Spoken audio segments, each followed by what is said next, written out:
All right, what's going on? Thank you for tuning in. I am going to be working on a different project today. It will be focused on this hardware device right here. It is called a ChipWhisperer Nano. It is an open source hardware platform used for performing side channel analysis attacks.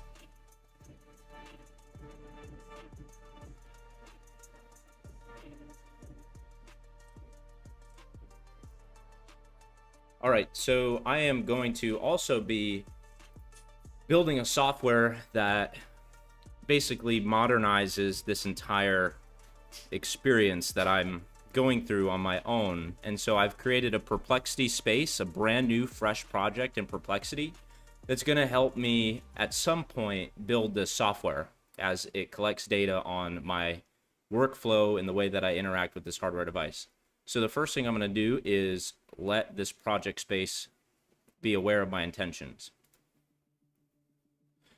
I am creating this new project space so that I can document my experience using the ChipWhisperer Nano device, and at some point would like to create a software that modernizes the educational experience and the course workflow. I will be sharing screenshots, terminal commands, terminal outputs, screenshots of Jupyter notebooks, and what I am doing end to end every step of the way. I want this Perplexity space to be custom tailored with instructions that assist me in completing the Jupyter notebook laboratories that are available for this open source hardware platform. This will evolve as the journey continues. All right, so we provided Perplexity with a prompt that basically is going to handle the creation of this Perplexity space.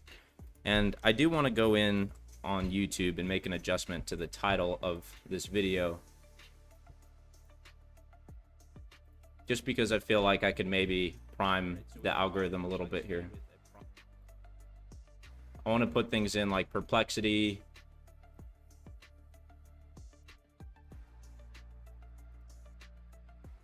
Perplexity AI, Perplexity Comet. I mean, maybe some of this stuff doesn't really matter, but I'm doing it anyway.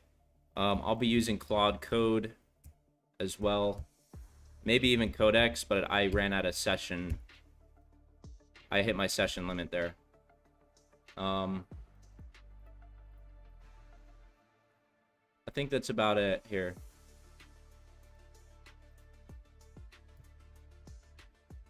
Ah, that's fine. Okay. So here's the purpose of the space. It was we got a document that basically explains what the space is dedicated for. The ChipWhisperer Nano is a new AE technology, low cost, open source. It's about 60 bucks. And its official lab curriculum lives on in the Jupyter notebooks in the GitHub repo.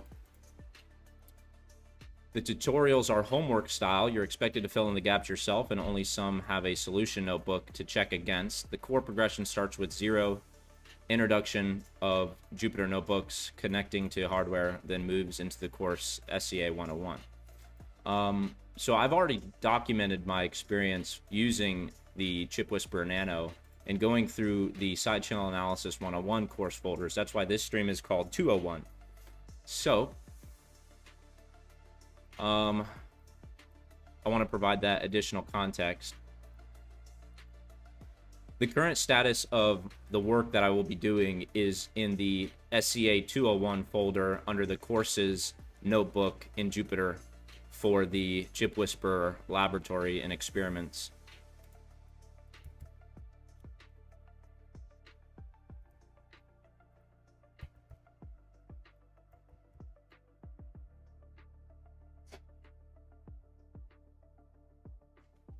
All right, let's see. We've almost got a refined prompt, instruction prompt for the Perplexity space.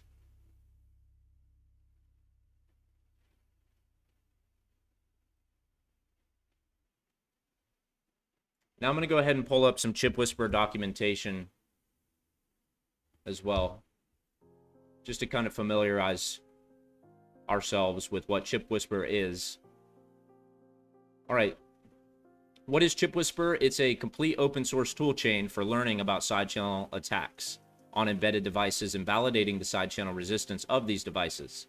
In particular, ChipWhisperer's focus is on power analysis, which uses information leaked by devices' power consumption to mount an attack, as well as voltage and clock glitching attacks, which briefly disrupt a device's power or clock to cause unintended behavior, such as skipping a password check.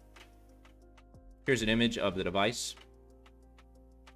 So over here on the right-hand side is the target board, and here in the middle is the scope board. The scope board basically performs a measurement where it collects the data from the target board performing the encryption operations.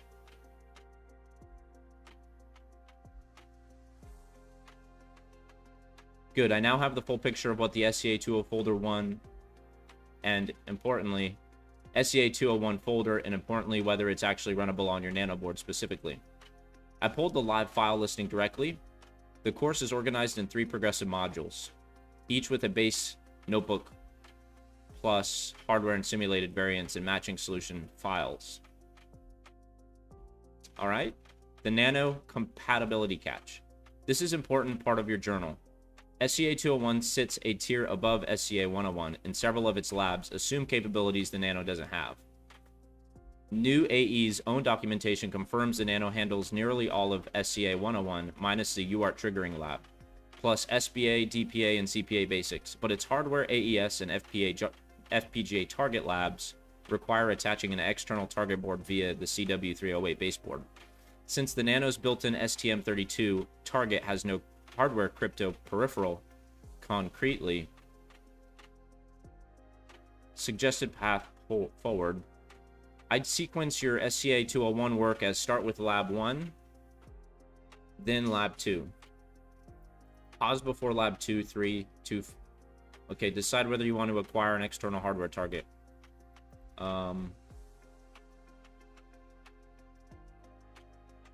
Identify which labs are compatible with the ChipWhisperer Nano. And then that will be our intended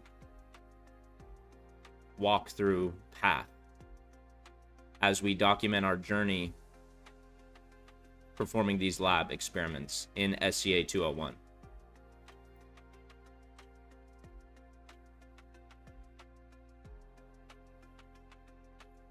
What's up? I see a couple of you in the stream already. That's terrific. Thank you for stopping by and watching. I know I'm doing a little bit different of a video here, but this is something I'm passionate about and want to continue exploring and integrate it as part of my niche on YouTube.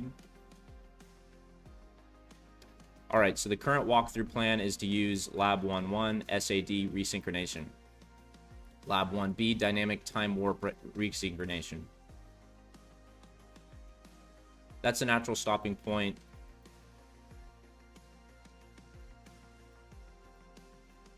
Okay, so it's saying SAD resync.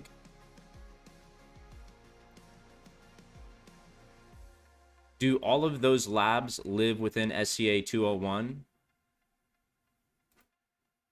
I don't think those labs, I think lab 1_1 is a SCA101 lab. So it may be instructing us to go back and do that just as sort of like a refresher and to make sure that everything's compatible.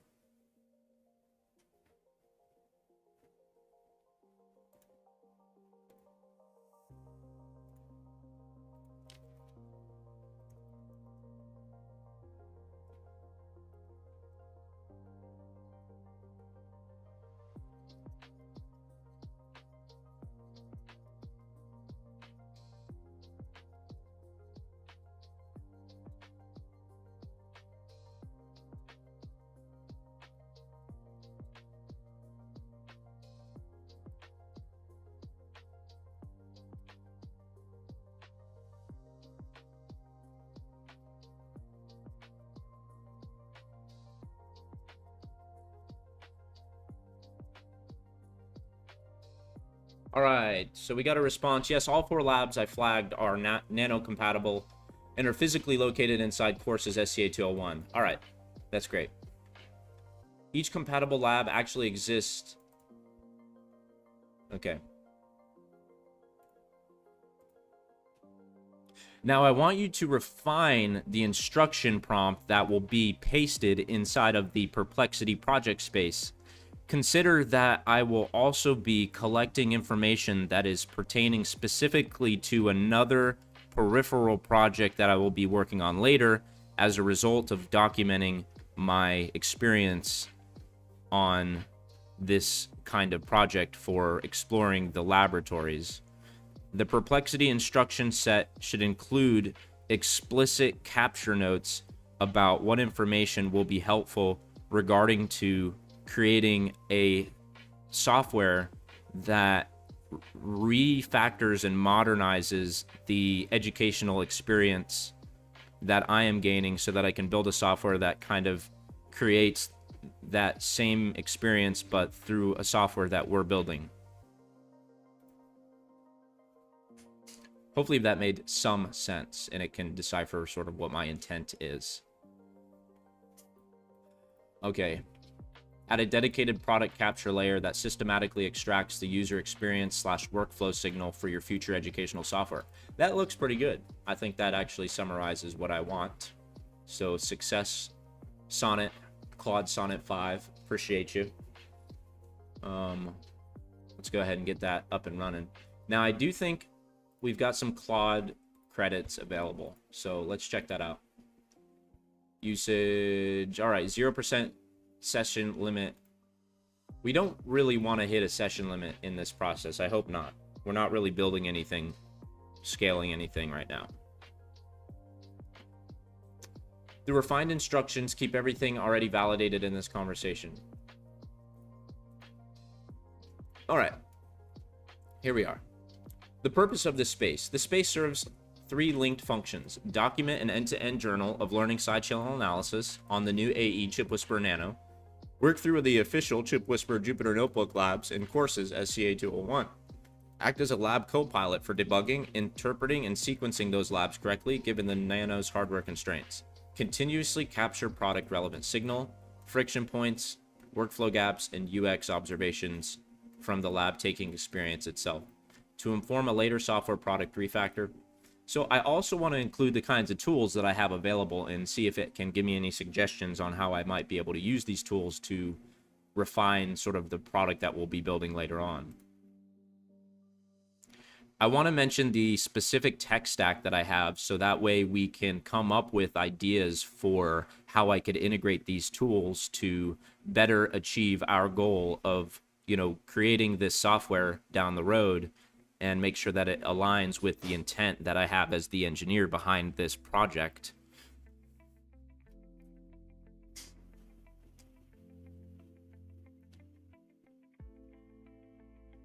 The workflow consists of plugging in the device,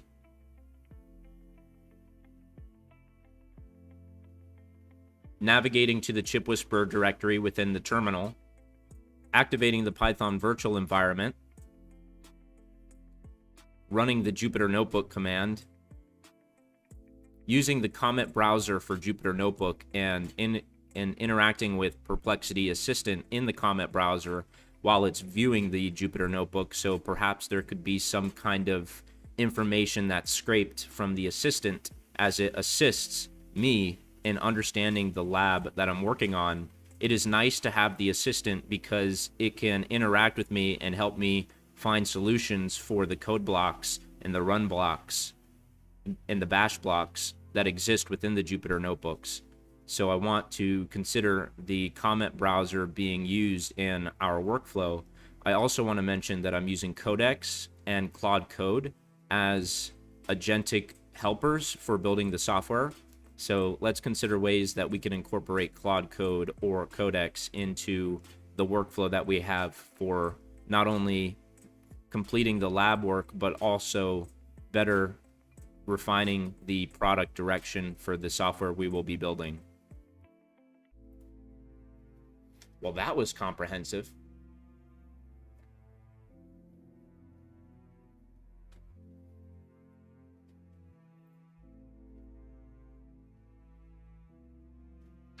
All right, so we got one vote for Linux right now. You must be cringing that I'm on the Mac OS. I like Linux too. I would have a Linux workstation, but I just haven't taken that time to set one up so that I can play around with it.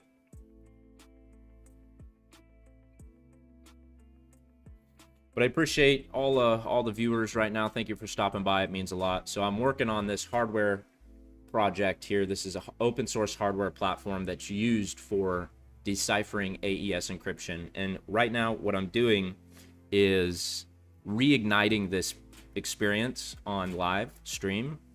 Trying to create a perplexity space that's specifically dedicated for this kind of work because I use it often. I use Perplexity very often. I'll be using the comment browser and the assistant to inspect the web page that has the Jupyter Notebook Laboratory pulled up. Okay, so we do have a new instruction set for Perplexity.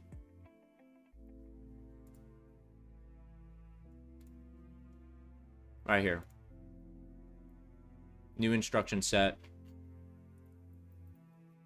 Document end-to-end journal of learning side channel analysis. Act as a lab co-pilot for debugging. Continuously capture product relevant signal friction points. Treat every entry point as part of a running lab notebook build log, not a one-off Q&A. This is a living document that evolves. Actual working environment and tool stack. This is real end-to-end. All right, so this is good. This is really good. We're going to go ahead and copy this. Right, this is our instruction set. This is basically the instructions that the Perplexity space first inspects before it provides us with responses.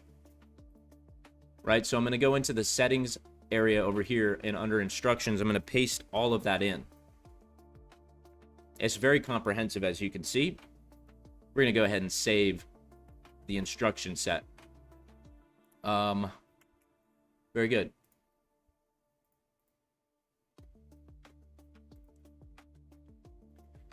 Describe what this Perplexity project space is all about. All right, we're going to see how well it understands the instruction set.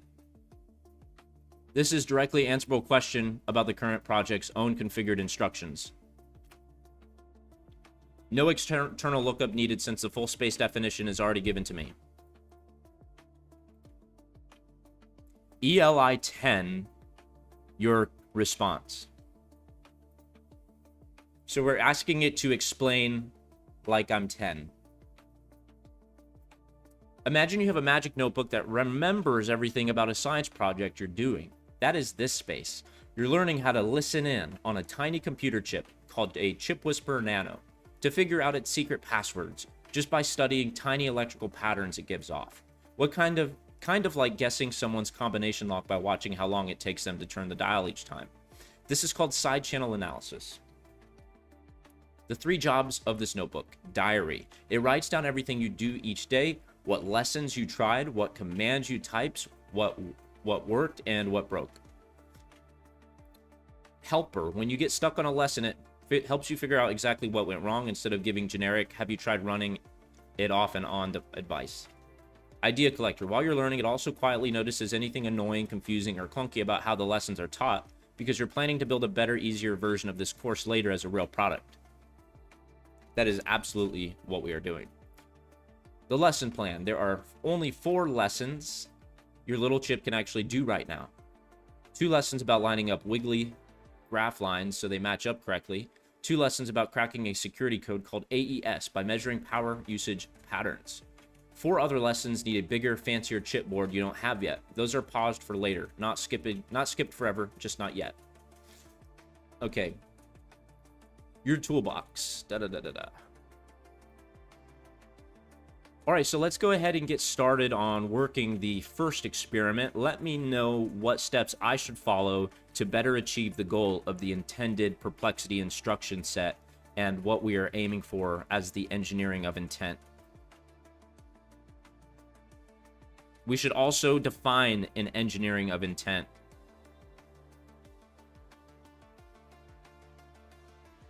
That we can use as this overarching idea of what we're doing here in the first place. And if I need to change the engineering of intent statement, then I think the engineering of intent is something I just made up. But it represents sort of like what my intent is as the engineer in like 1 or 2 sentences. I think that's a valuable thing to have. And I think that's maybe called like a value proposition or a goal or a mission statement or a vision. But I'm just calling it engineering of intent, kind of adding my own sauce to it. Now I have a drink. I'm going to go grab it while this loads.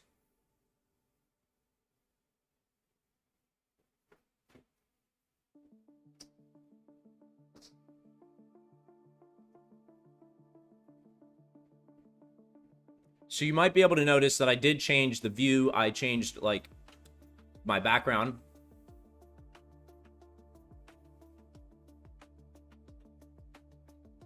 See what I mean? I can walk around now. I am getting kind of tired though. I really don't want to be standing up. I just thought to myself before I started the stream, I was like, I should move back. I don't want to be standing up. This is going to be tiring. So, but at least I can feel like productive because I feel like if I'm going to be standing up, I want to be productive. Okay, so I asked Perplexity, what are we doing? What's the first step here? Define the engineering of intent. Is the overarching idea for this whole space. Every action taken, running a lab, hitting an error, asking comment, is treated as a deliberate, structured signal rather than a disposable event. The engineering part means you don't just do the lab, you instrument the doing of it. You predefine what variant you're running, what outcome counts as success, and what friction is worth logging before you even start. The intent part means every session serves 2 intents simultaneously, the learning intent and the product intent. Concretely, the engineering of intent means each lab session should answer 3 questions on the way in, not just the way out. What I'm trying to learn, what I'm trying to observe about the process of learning it, and what artifact will capture both of those things. This turns the lab taking itself into the research and discovery pipeline for your future products, so nothing gets relearned or rediscovered twice. All right, so the first thing we're going to do is experiment 1.1a, which is in the lab courses SEA 201. Per the confirmed scope, your first experiment. Okay, so the first thing that we're going to do is pull that up. So let's put our Perplexity here, and we'll also go bring up a terminal right over here in this nice little spot I have defined. And I'm using one of these keyboards now. This is like 10 years old. Bam. All right, we got a terminal up. I love that homebrew color. It's fantastic. Okay, so we're going to navigate to the ChipWhisperer directory. Bam. And then we're going to activate the Python environment by going to source.vm activate. All right, now our Python environment has been activated, right? So then the next step is to type in the Jupyter Notebook command. And this is going to launch Jupyter Notebook. So I'm going to copy that. I'm going to also give it to Perplexity and let it know, like, this is the critical path for activating the environment to work on the labs. This is a critical step for activating the environment to even begin the lab work. I have the library and project directory installed directly on my machine locally. I am not using a virtual environment to perform these labs.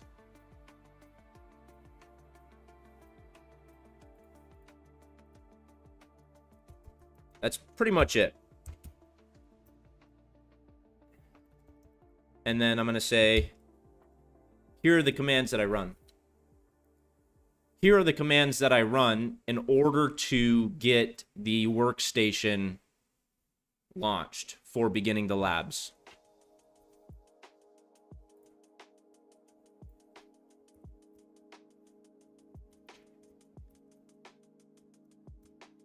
All right, there we go. That's critical information, I would say, because our perplexity space wants to know about what our workflow is with this lab. That's the whole point of this, is to let perplexity take in all the information about how we're interacting with this course.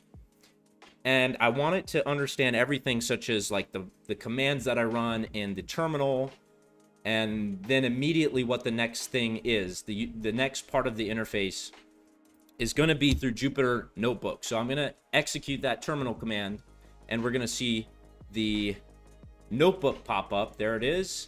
Now we're in Jupyter Notebooks. If you don't know what Jupyter Notebooks is, let me go ahead and Google search it for you and describe what it says. So let's go ahead into AI mode. Jupyter Notebooks is a free open source web app used to create and share documents that contain live code, equations, visualizations, and explanatory text. Here's some images of what it looks like. Not very good. Yeah. So some of the core features of ChipWhisperer include multi-language support. It works with over 40 programming languages though it's most commonly paired with Python, R, Julia, Scala. Cell-based structure. Documents are broken into interactive cells which can be formatted as executable code or markdown text. Rich outputs. Code execution can directly display inline images, videos, latex equations. File format. Notebooks are saved as .ipynb files, which stand for interactive Python notebook files. I believe that's what the I stands for. That's just my best guess. Which use a JSON-based format that makes them shareable via email, GitHub, or web viewers. So this is how you install it. You run the pip install Jupyter command. You might need pip before you run that command. And if you're on a Mac OS, you'll use homebrew install pip, I believe is going to be the command if you don't have pip installed. And then you would run, well, first you got to download homebrew, and then you got to do homebrew install pip, and then you got to do pip install Jupyter. Unless pip and homebrew are sort of like the same thing. Let me ask. Allow. What is the difference between pip install and homebrew install?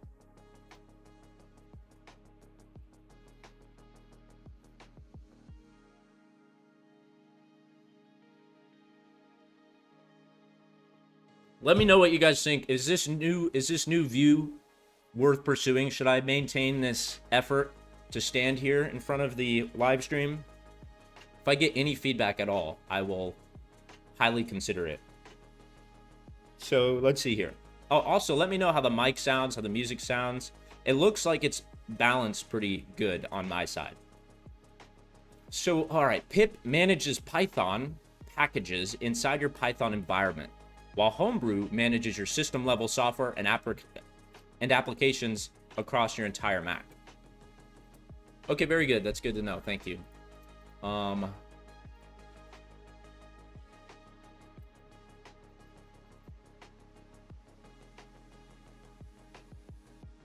Quick but important catch. Your commands show you are activating a virtual environment. Prefix in your prompt. Yeah, that's the standard signature of a Python environment, virtual environment. There's a contradiction between what you said. I am not using a virtual environment. Oh my gosh, I know. I am using a virtual environment, but it's a Python virtual environment. What I was trying to say was that I wasn't using like a virtual box or... What I meant by virtual environment was something like VirtualBox or Parallels or something like that. I am using a Python virtual environment, of course, but I was just emphasizing that it is all running locally on my machine. Come on, Perplexity. Really? You know, you should know better. The clarification makes complete sense. You meant a full OS level virtual machine, not a Python environment. That's correct. Those are two very different layers, and it's a common naming collision worth pinning down clearly in the journal so it doesn't cause confusion later. Okay, that's fine. I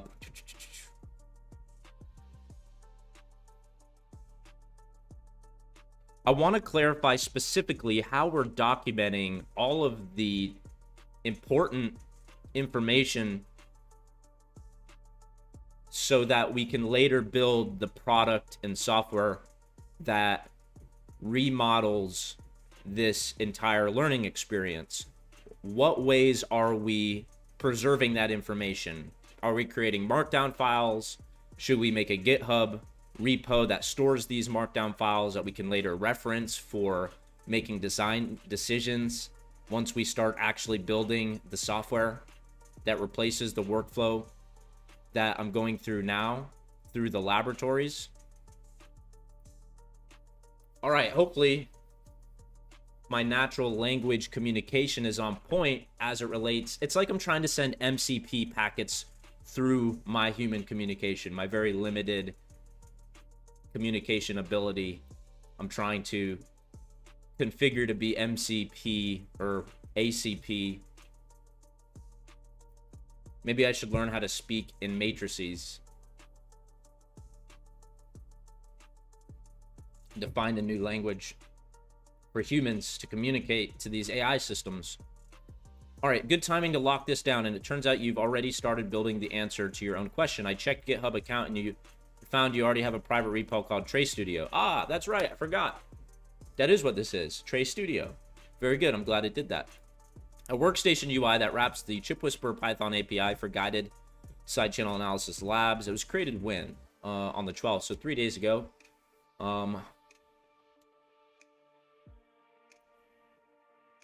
That was created 3 days ago, and I feel like I have a refined perspective on how I want to approach Trace Studios. So only use any information from Trace Studios as it aligns with what we describe here in this space.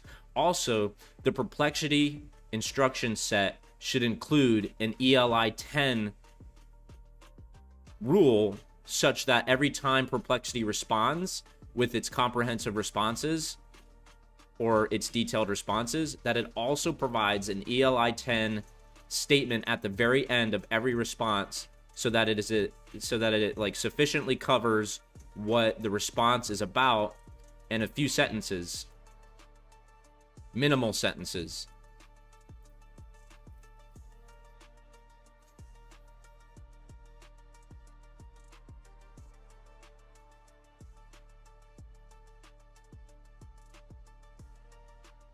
This is great. I could start doing push-ups now on stream. If somebody wants me to start doing push-ups, let me know.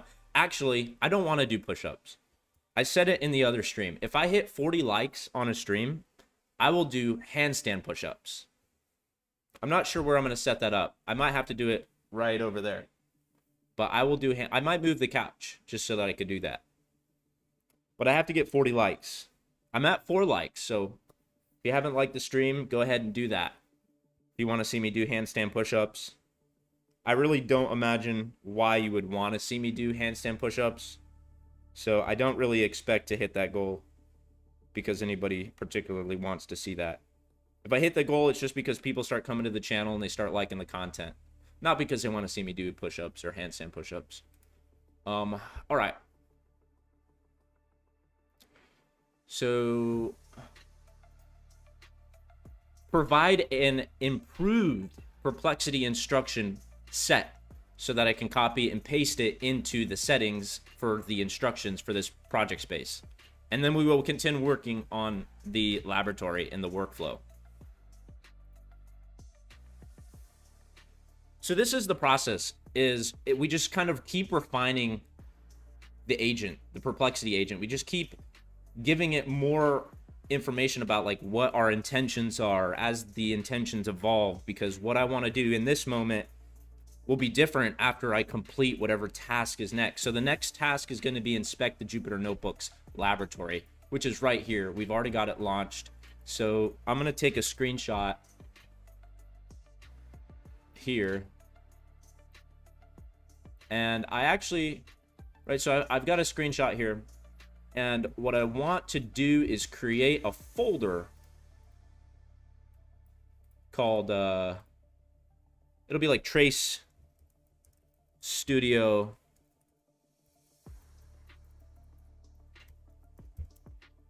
pre-build screenshots, right? So I've got a little file right here that I just made, and I just gave it a sort of wacky name for now. But it's something we'll use for storing the screenshots that we're going to be using later. Or in real time even. We'll be using these in real time. But I don't know where that screenshot went that I just took. Oh, it's literally this one. So that should populate. Yeah, there it is. All right. So here is our new folder with our screenshot.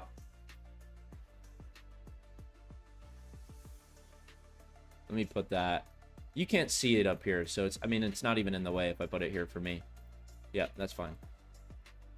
Now let's get our Perplexity window back up. Perplexity comment browser. Right, we'll go back to Perplexity space, and it has recreated the instruction set for us. So let's see, SCA v2. Okay, that's good. We'll copy this whole thing, and we'll go back into our project's SCA v2 settings, and we're gonna go ahead and update this new prompt, right? So we'll go back to overview.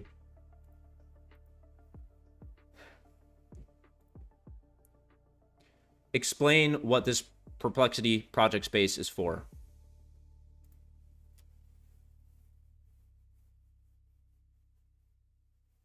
I am already getting tired of standing. I am not enjoying this. It's been 40 minutes.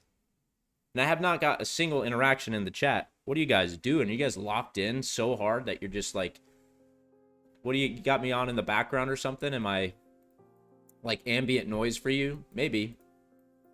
I wouldn't blame you if I was. I enjoy hearing myself talk as well. We do have some music in the background, so maybe you're here for that. I'll turn that up and I'll turn me down.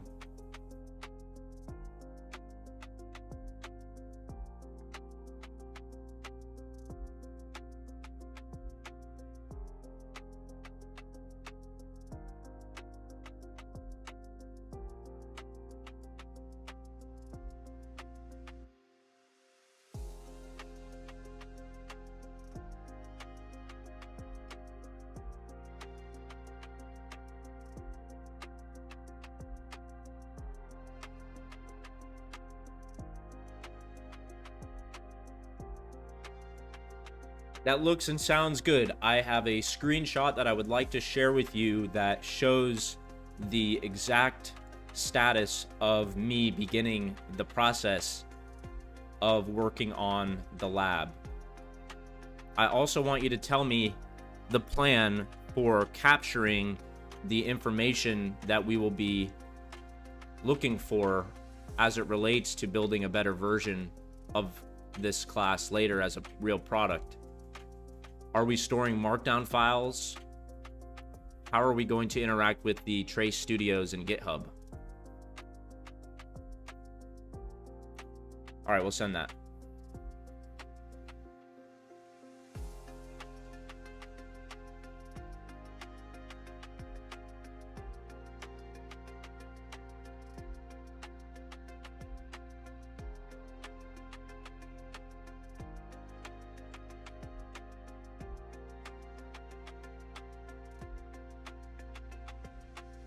All right, so next thing I'm going to do is I'm going to go ahead and give that screenshot over to Perplexity. Oh, it didn't capture it, or I didn't even give it to it. So let me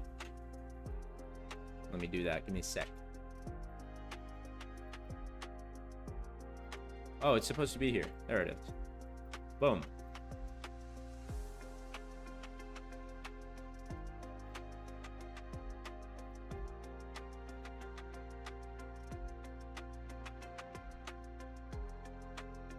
All right.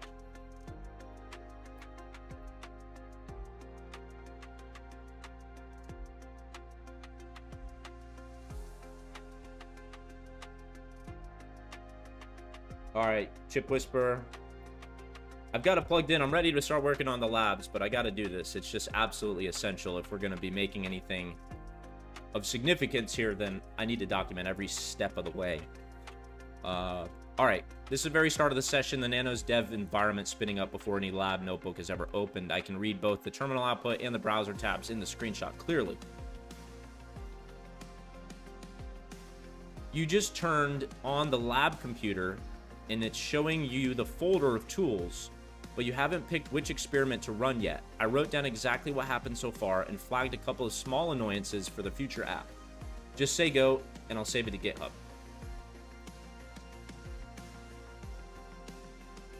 Perform a comprehensive review of the current GitHub repo, Trace Studio, and let me know how developed it is in relation to this new initiative that we're starting in the Perplexity space, because I fear that Trace Studio has some current state that is too legacy or old and no longer compatible with the vision that we have right now.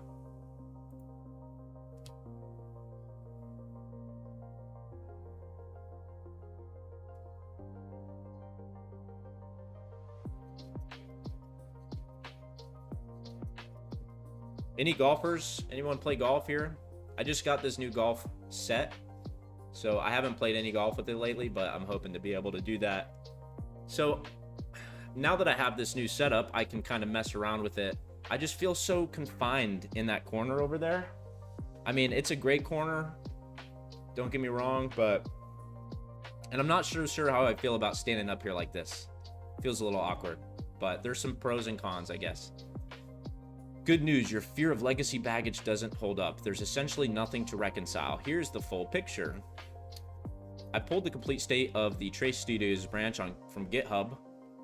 Root contents, only one file. There's a README. Branches, one. There's a main branch. No other branches exist. Commit history, one local initial commit authored. Issues, 0, no journal, product signal, glossary, or snippets. None of these exist yet. There is no code, no prior architecture. That's great. Why it might have felt legacy. What means for compatibility. Recommended next step. The notebook you were worried about is basically brand new and empty. Just a cover page. No pages written inside. There's nothing old to clean up. We can just start writing in it exactly the way we want right now. That's great. So, all right. We've got the Jupyter Notebook Lab up. I think we already gave it a picture of the start. Yep, here's the picture that we gave it, and it looks like it consists of the Jupyter Notebook Lab and the terminal session that we used to launch Jupyter Notebook. So given this information, do you want to go ahead and create those files for the GitHub repo?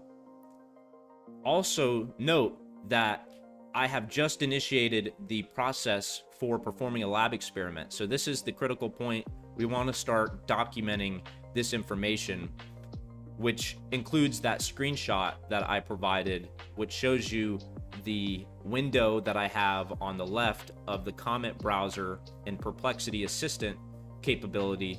And I do have a terminal on the right side of the screen, which just shows that I have launched the workstation. All right, so I know I'm talking a bunch of jargon, and the agent is receiving what I'm saying and trying to make sense of it. So what I've done to make sure that I understand whatever it's saying back about what I said, I added in the Perplexity instructions that it should ELI 10 whatever response that it has in addition to the response that it has. So it might be really comprehensive, but if I scroll down all the way to the bottom of its response, it has a ELI 10 statement, which stands for explain like I'm 10. And it basically just tells me what everything it just said above means, as if I were 10 years old. All right, so currently Perplexity is creating markdown files that will be stored in this brand new, fresh GitHub repo for this project that I'm working on.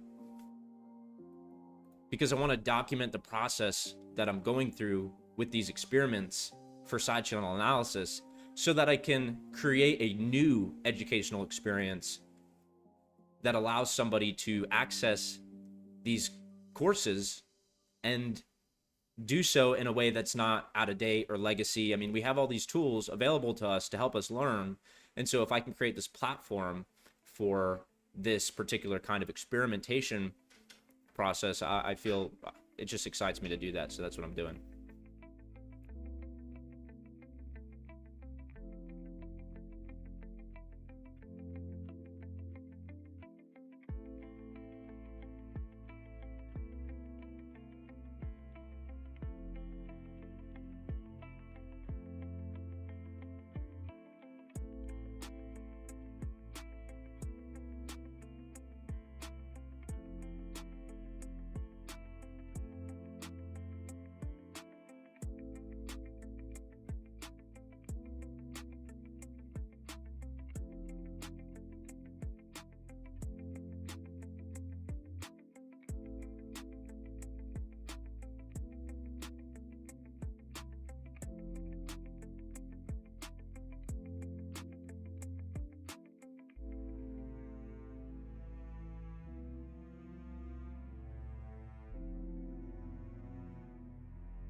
Excuse me.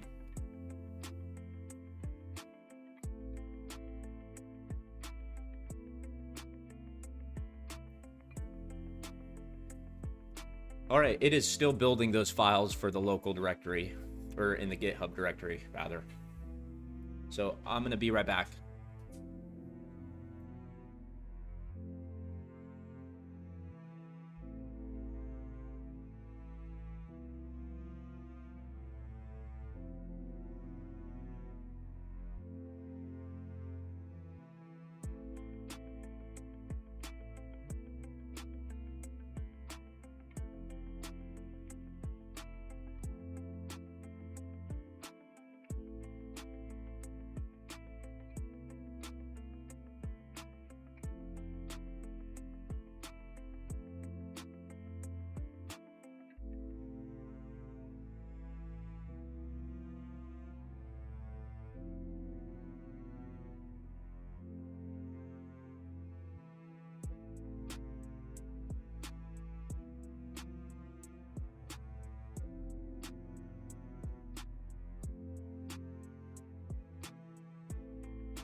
All right, what's up? What's up? Thank you for your patience there. I had to step away just for a moment.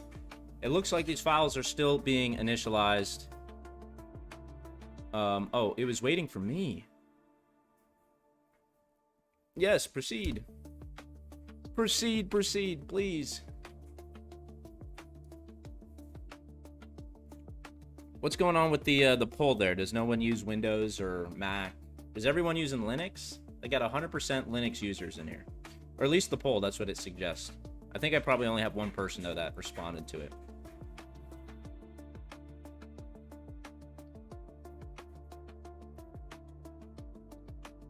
Let me know you guys are there.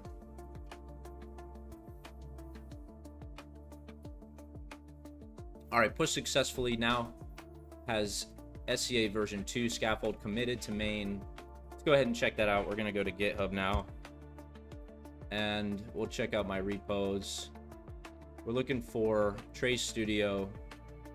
And all right, looks like we've got it here. Trace Studio, a living build log and product signal capture layer for learning side channel analysis on the new AE ChipWhisperer Nano, and for informing a future product that refactors and modernizes hardware security courses delivery. All right, so we've got a new repository for this project. Note on the repo. This repo was created as a bare scaffold. All structure above was built out starting today to match the current project scope for SCA version 2. All right, and inside README, that is the README. Inside of glossary, running glossary of side channel analysis terms added as they are introduced in the lab. No terms logged yet. Okay, that's kind of cool. Journal, right? We've got a journal here. Okay, so this is the current. That's it. So that's how it's collecting the journal. Is it's logging our session, the date, and then it's saying none opened yet, session. Okay. Product signal, notes, manual bookkeeping, navigating a generic uncategorized Jupyter file tree by hand to locate the Nano compatible lab folder, no compatibility aware surfacing of labs that work with your current hardware, candidate compatibility aware lab picker that filters by connected hardware. That's interesting. All right, let's just go ahead and try to get this lab started.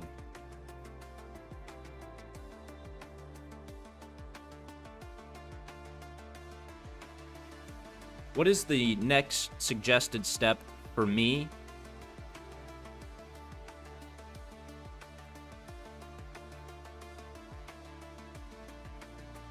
Your immediate next step is to paste the updated instruction set into the project settings and then move straight into launching. I think I did that already.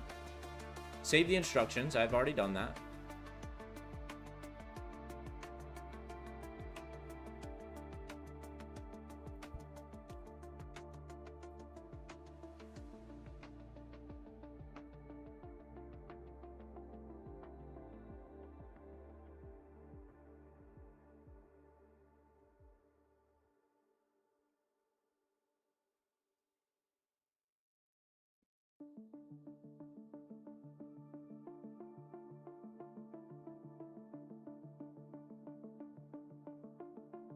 All right, let's go back in. I think we already did this, but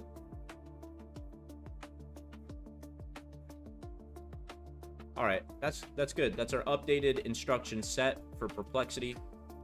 Now we'll go back here into our most recent chat. Okay, so we did step 1. Step 2 is launch the workstation, run through. Yep, we did. Open lab 1_1A. Okay, so lab underscore resynchronizing traces with the sum of absolute difference hardware. Okay, I hope you guys are ready because we're about to get started on the lab. So now we go into Jupyter Notebook, we go to courses, and then we go to SCA 201 and lab 1_1A.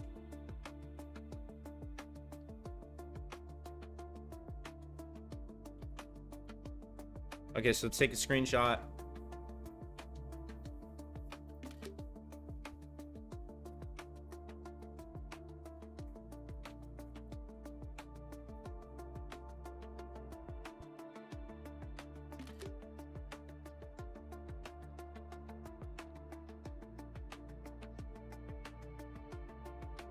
I am now on the main screen for the folder SCA 201. I navigated here through the Jupyter folder and clicked on the courses and then selected SCA 201.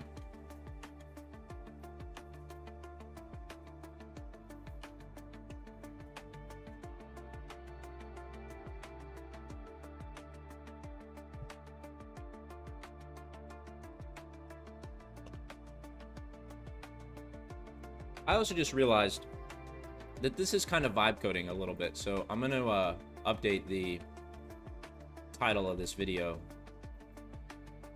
to something like vibe coding hardware, blah, blah, blah.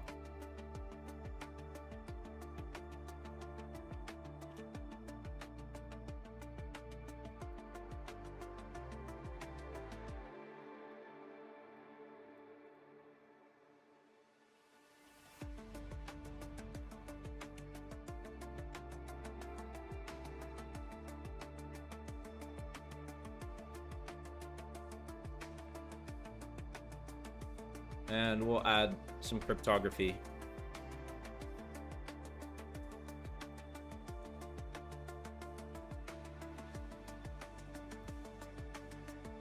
And we'll save it just like that. All right, perfect. You're exactly in the right spot. Looking at your screenshot, I can see all 21 lab notebooks laid out, and the terminal confirms your Jupyter server is running clean from inside. Click that file, lab 11A, variant lookalikes in that list. Only one is the hardware one. All right, so we'll click on that. That's going to be this folder or this file right here. Resynchronizing traces with sum of absolute difference. All right, we are now in that lab.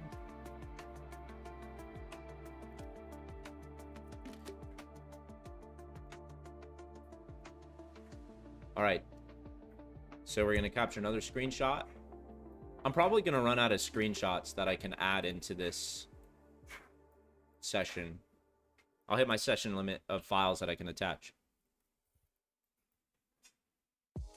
Here is a screenshot of the laboratory file that I opened, and I just also opened the Comet browser assistant as well.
All right, you've got the right lesson open and the computer's brain is connected and ready. Just run the cells one at a time from the top. The important one is the setup cell that talks to your little chip over USB. So watch that one closely to make sure it says connected instead of an error.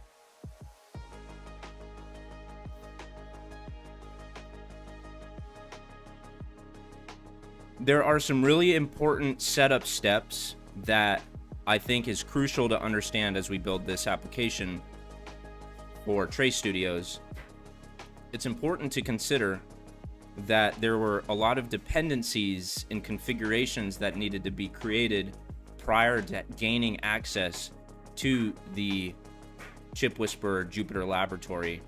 And to be able to run the experiments, it requires a certain kind of pre-configuration. And those steps are not documented right now at the SCA 201 level.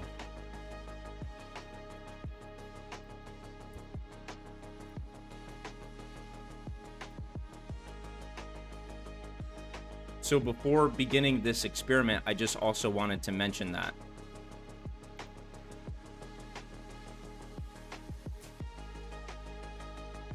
All right, we got 4 viewers. We've had at most 5 viewers during this stream. I want to see how high I can get the viewer count up to. I don't know what that requires on my side. I'm trying to be more engaging. I think I've done a good job compared to like the previous setup. This just standing up just feels a lot more engaging naturally. So that's what I'm doing. We got 5 viewers so far. I appreciate you guys tuning in. And yeah, that's about it for that. We'll see how it goes on the streaming viewer side. This is a genuinely important observation, and it's exactly the kind of gap this space exists to catch. You're right that the SCA 201 lab notebooks assume a fully working ChipWhisperer install and never re-explain how you got there. I pulled the official install docs to confirm precisely which steps are missing from the SCA 201 level. What SCA 201 silently assumes is already done. I also want to mention that I have not decided whether or not Trace Studios will be a fully macOS native built application or whether it should be cross-platform for Linux, Windows, etc. I do have considerations about those different build paths, but I just want to make it known that I have not made a decision about how I want to pursue that at this stage.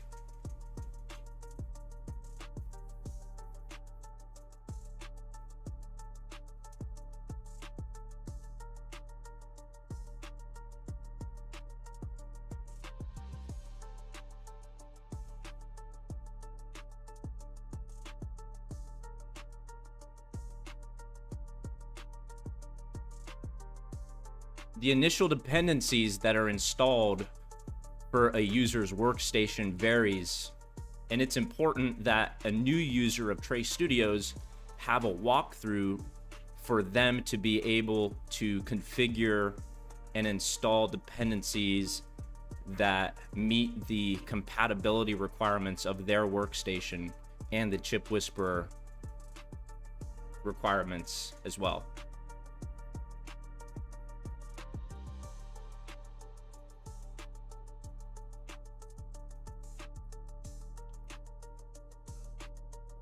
All right, we're staying at a consistent 5 viewers. That is amazing. At least it looks like on my side, so I appreciate you guys hanging out with me, trying to figure this out. Good, this is worth deciding carefully, and it's smart to leave the platform target decision open rather than commit prematurely. Right, that's what I was saying. I think that's what you guys were saying too. I think I heard some of you guys say keep it cross-platform, and then someone else said, you know, maybe keep it native Swift UI. Because if I just keep it native Swift UI, that might be simpler because that really focuses the scope on me as a user. But if I make it cross-platform, then I'm making it about everyone else. But which one is more valuable right now?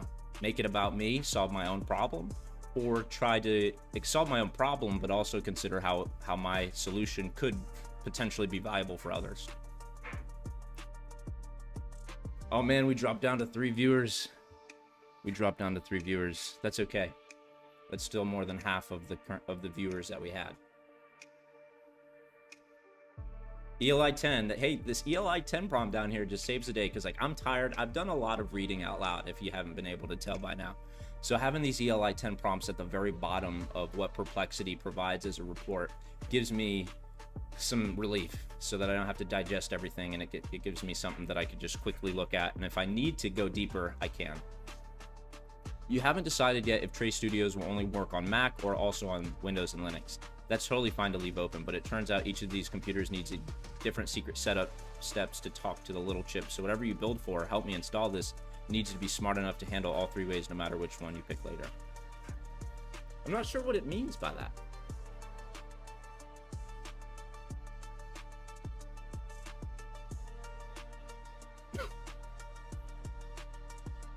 I would describe the ideal modern tool set that my software, Trace Studios, should be capable of is helping a user walk through the dependencies install requirements. Would you agree? Is this viable?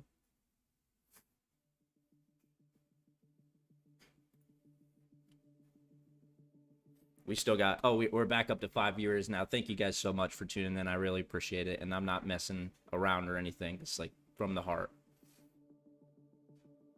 See, look, I got some heart emojis for you guys. Some celebratory emojis there. 100%. Cringe face. Okay.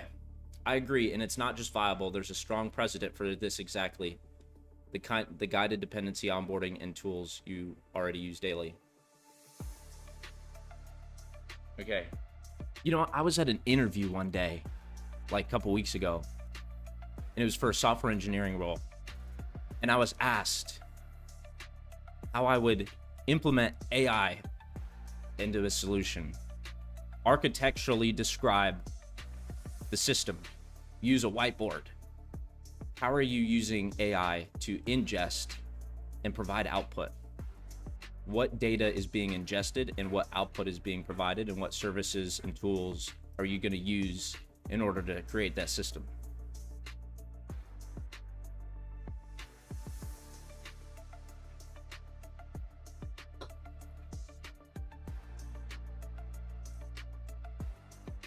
Lots of popular coding tools already do this exact thing, like Arduino's app offering to install a driver right when you need it, or VS Code building a ready-to-go workspace for you automatically.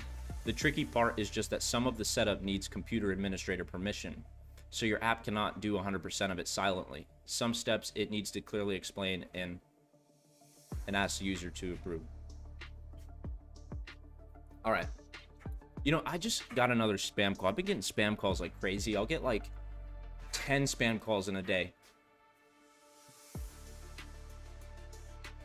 And you know what I think is hilarious are those videos. There's a live streamer. There's a couple of them probably, but there's just one live streamer who calls these companies, or he just, you know, like messes around with these companies that do these scams, and he just kind of pretends. Some of them are AI automated scams, so he'll break the AI by just messing around with like the prompts and almost like what's it called?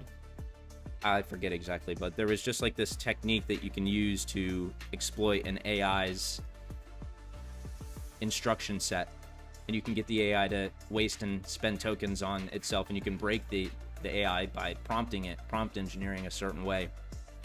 Anyway, I see we're down to three streamer views, so I'm gonna get back to the topic. Oh, we're back up to 4. Okay, that's a good idea. ELI 10, yes, that's a great idea. Lots of popular coding tools already do this exact thing, like Arduino, VS Code. All right, so some steps. All right, that's good.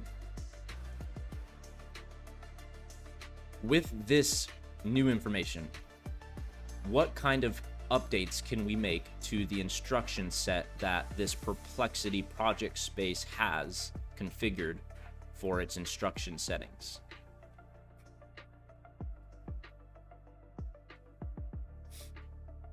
Don't underestimate the human in the loop of an agentic AI workflow process.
Oh, I see we got a voter. Somebody's going Windows. All right. Who's Windows? Who are you? Come on. Why aren't you Mac? Why aren't you Mac? I need an explanation. What are the advantages of Windows? I don't think there's any advantages of Windows, actually. I think everything is going to Mac OS. I don't think anybody's going to be using Windows in the next 5 years. I think if you're using Windows, you're sticking with legacy. They're going to come crumbling down with all of these different AI integrations and tools. It's just going to engulf the system in Mac OS because of its hardware security considerations with regards to hardware development. I think that they're just far more superior. And I'm just kidding, actually. I have no position on whether or not Mac or Windows is better. I think everything has a strength and a weakness with regards to using these technologies for building solutions, and you just have to pick which one works the best. And sometimes it doesn't matter. Sometimes they can do the job just as well equally. And then sometimes it's just what's your native environment. Like English is my native language and I can speak English, read English documents, but if I were to try to read some other language and their documents, I would struggle. I could learn their language, but just like an OS, when you learn the landscape and the real estate space on a screen, or I don't know, you just adapt to certain environments and interfaces. So OS, whatever operating system you're working on, you just becomes your language of operation for the computer. Okay, so now we just updated the instruction set, and I'm going back into my workspace for Perplexity. There's an ELI 10 here. I added 3 new parts to your rulebook. One that writes down all of the hidden setup steps nobody explains. One that keeps track of big decisions you haven't made yet, like Mac OS only versus all computers. I think the best way for us to build this system is to go back at some point and walk through the exact steps that I took to install this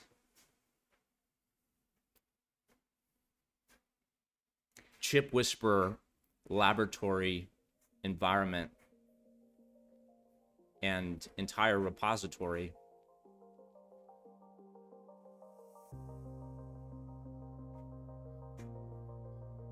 But not right now.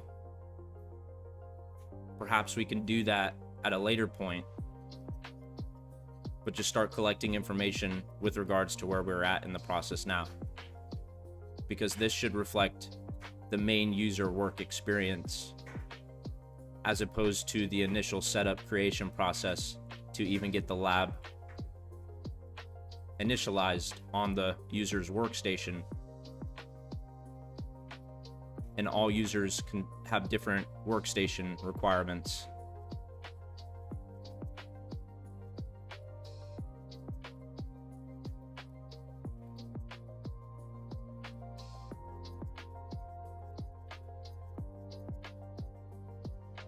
We're making progress, guys. We've had at most 6 viewers in the stream. That is brilliant. I appreciate it. Let me know where you guys are from, if you're from the States or maybe in another continent, different time zone. It's about 6 o'clock in the afternoon here. Okay, documenting the exact install path, blah, blah, blah. We're going to save how I installed everything for a special session later. We're going to save how I installed everything for a special session later. That's how, blah, blah, blah. Yeah, so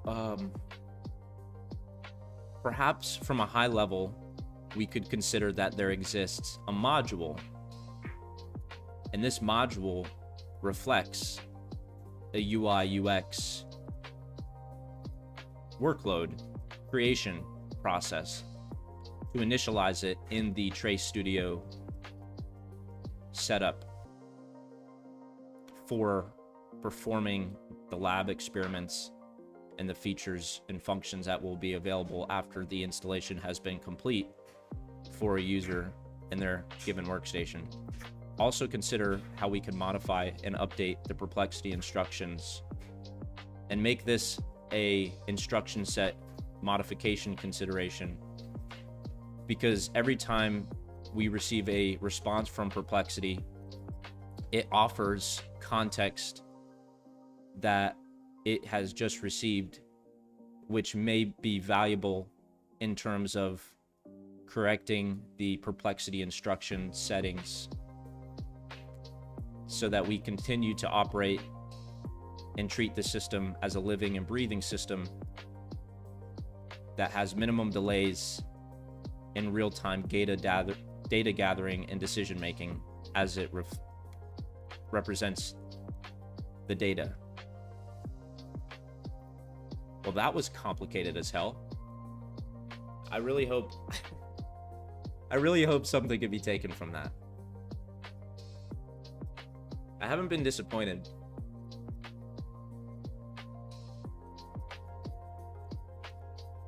I've got Claude Sonnet 5 thinking enabled. Thinking is enabled. Sound, it spends extra time reasoning step by step before answering. Best for complex or multi-step problems, but slower. That's okay. I'm excited to work in this environment, the one that's currently being deployed, which is in Jupyter Notebooks. I think the idea is to remove Jupyter Notebooks entirely.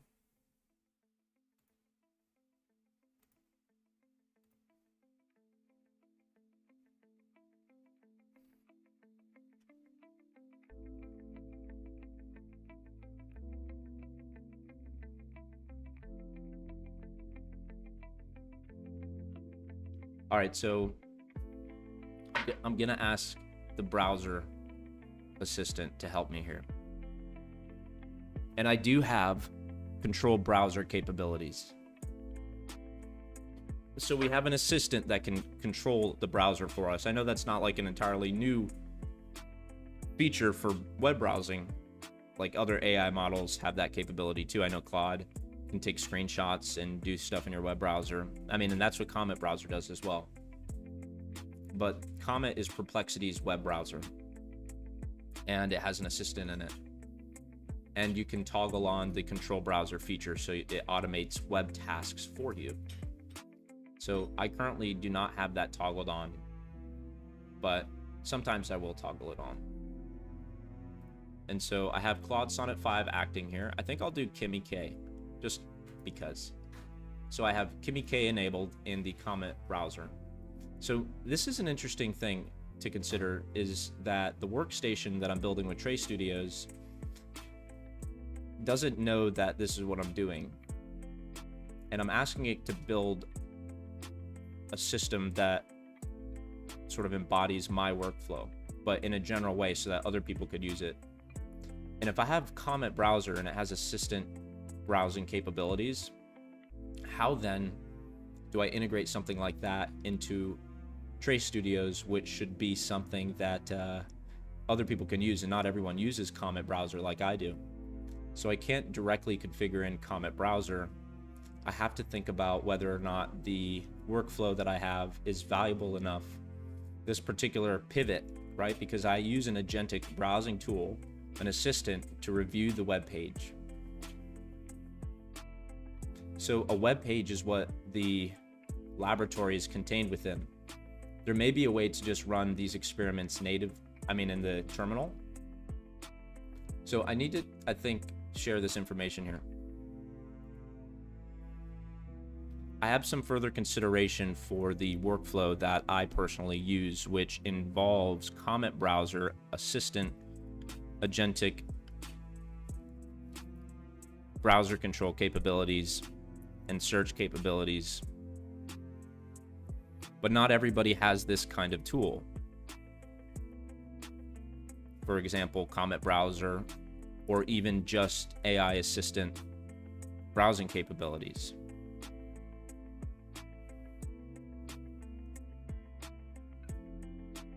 Also, I'm thinking about whether or not Jupyter Notebook should even be a consideration for Trace Studios.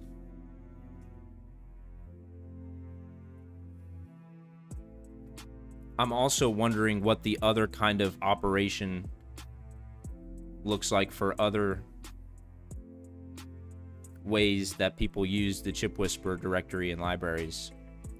Do people use terminal and command line experiences for performing the labs in SCA 201?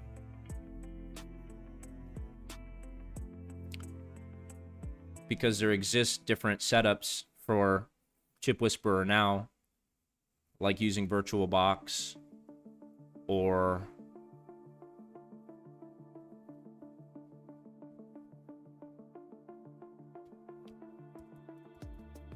yeah, I think that's about it for now.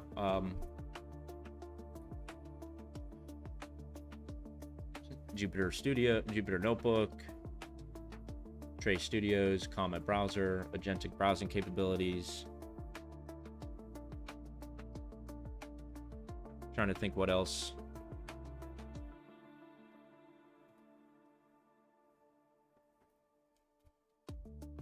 I'm just going to see what it can digest from that. In its most previous response, it says, I split your app idea into two parts. One part that gets the computer ready, and then the one part that actually lesson taking experience happens within. So we can track clues for each separately. I also added a new rule that makes me speak up right away whenever something new should get added to the rule book instead of waiting for you to ask.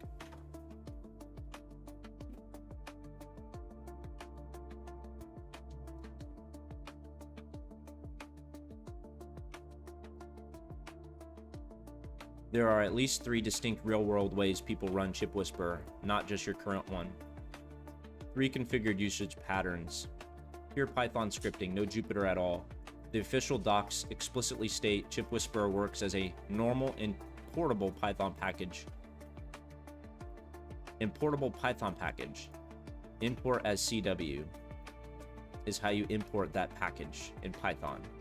Then script it like any other library.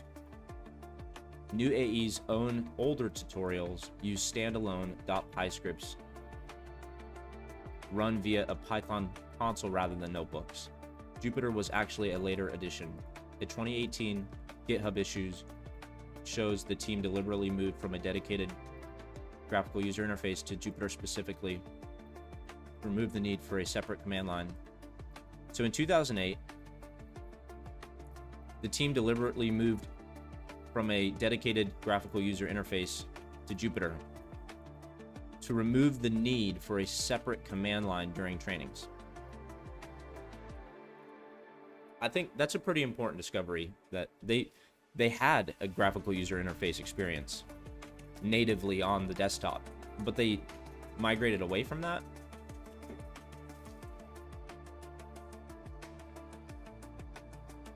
I don't know why. Well, it says why. Because the need for a separate command line during the training, they wanted to remove that experience, part of the experience. That means CLI script-based usage isn't a fringe case. It predates the notebook-based labs you're doing now. Right, I get that. It was before the Jupyter Notebooks lab experience. Okay, so pure Python scripting, no Jupyter at all. The official docs explicitly state ChipWhisperer works as a normal importable Python package, then script it like any other library. New AE's own older tutorials use standalone .py scripts run via a Python console rather than notebooks. Jupyter was actually a later addition. Jupyter was added in 2018. Jupyter was added in 2018, and the GitHub issue shows the team deliberately moved from a dedicated graphical user interface to Jupyter specifically to remove the need for a separate command line during trainings. So that's one of the...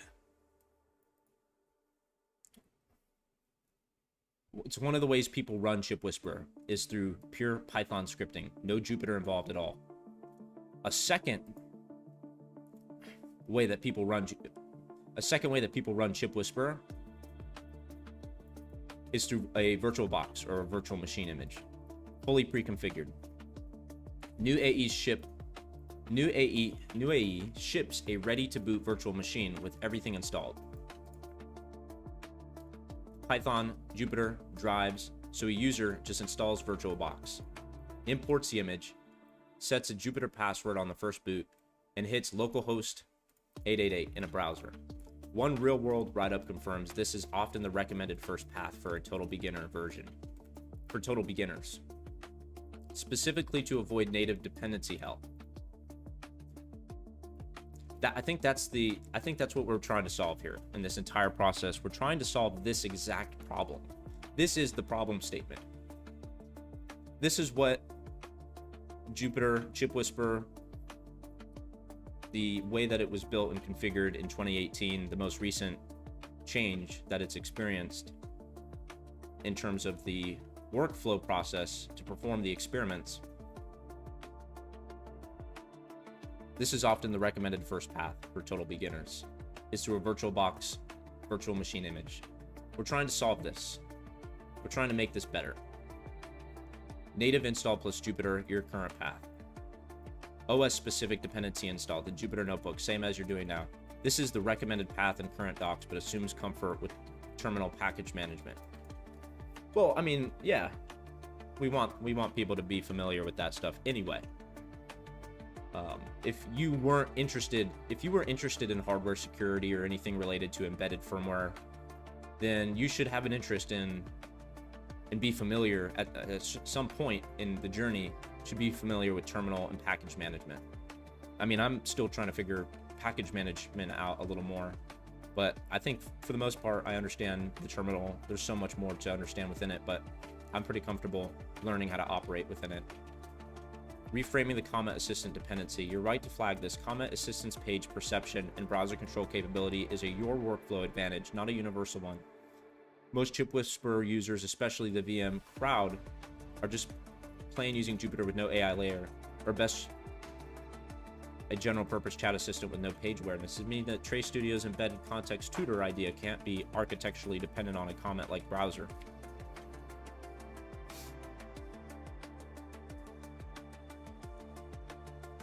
Turns out there are actually 3 different ways people run this ChipWhisperer hacking software. Writing plain scripts using a ready-made virtual computer in a box, or doing it your way with notebooks. And the most of those people don't have a smart browser helper like you do. So your app needs its own built-in helper, and maybe doesn't even need the notebook part at all.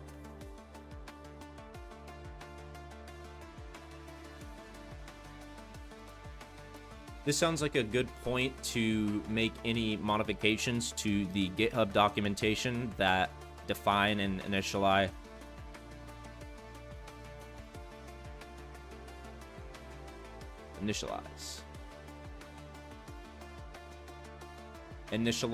our project vision.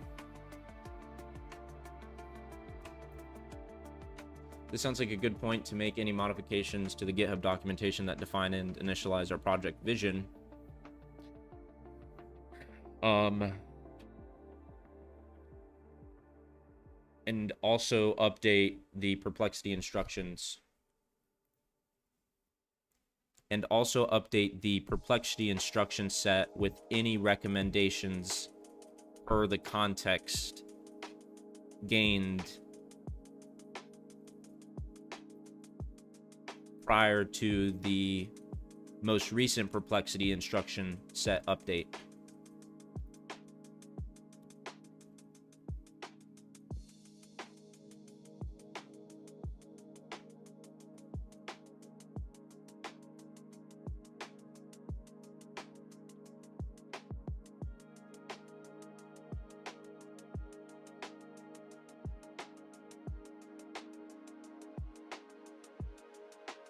All right, we got another Linux user in the chat here. Why are you using Linux? What's going on in this world? Don't you understand that Mac OS is the best? Everything else is going to be obsolete within the next 6 years. I'm not serious. I like Linux. I want to use Linux more often. I would dual boot my Mac with Ubuntu, but I don't want to do that. I do have a PC workstation that I could, you know what? I tried to re-image the hard disk drive that I was going to put in the Windows PC that I have, but the image was not properly booting. I don't know what I was doing wrong. Before I write anything to GitHub, let's confirm the target. I want to make sure this lands where you expect. Create a new Project Vision MD.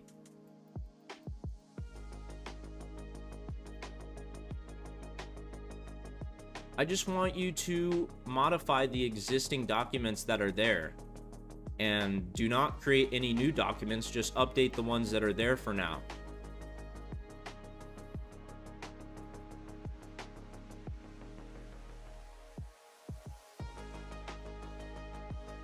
All right, we got 6 likes on this stream. That's incredible. If we get to 40 likes, I will start doing handstand push-ups for a undefined period of time. 40 likes. What's easier, 40 likes or 40 views? 40 concurrent viewers, because 40 views is not as hard as it may seem. I'm trying to break out of the 40 view jail though, because you know the most views I ever got on a stream was 1,000, but those weren't concurrent. And that was pretty exciting. I didn't realize that was going to happen. That happened during the very first day that I decided to start working on the Prism Fitness app. So that was sort of an exciting, I thought maybe this was like the right path to go down. Seems like I'm getting more views and stuff. Understood. I'll fold everything into the existing README instead rather than adding a new file. That's good. We don't want to just add files without really knowing what they're for. Replace its current short description with the full project vision. Okay, that's fine. We'll proceed with that. That sounds good. And also provide me with any updated Perplexity instruction set, like I mentioned earlier, that is based on the context that was received between this most recent Perplexity instruction set prompt refinement. Refinement.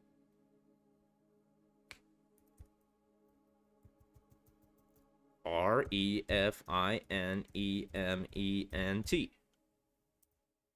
See, I can spell.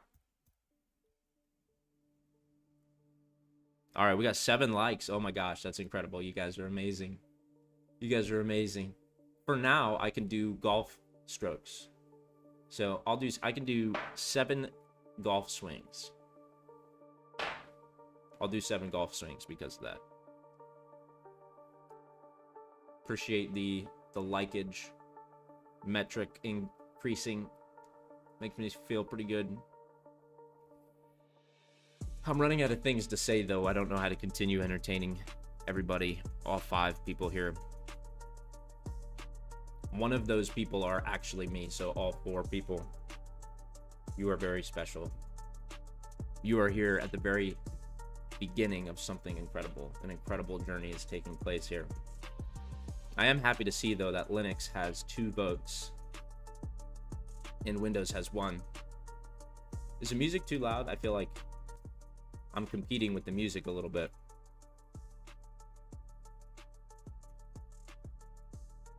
All right, Sonar is working hard here, or Claude Sonnet 5. We're not using Sonar.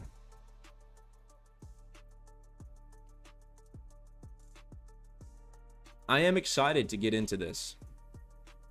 Trace capture. We'll be attacking our usual implementation of AES in this lab with one small modification.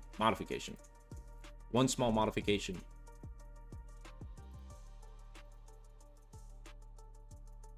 I know I'm sort of like teasing everybody with this lab. I basically made a thumbnail image that shows me doing this lab on this hardware device. And the lab's right here. I've got it pulled up, but we're building something bigger.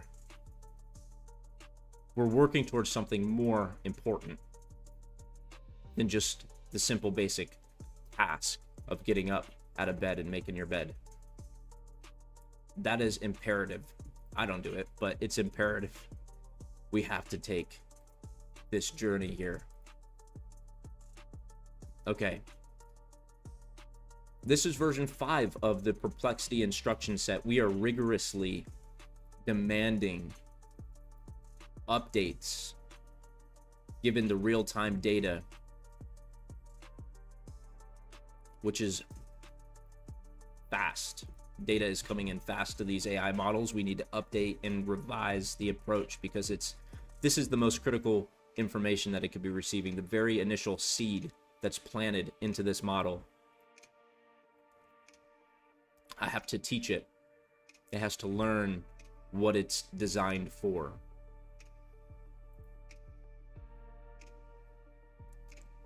I said I was going to do 7 golf swings because we have 7 likes, and I am a man of my word. I am going to follow through on that. Just give me a moment here.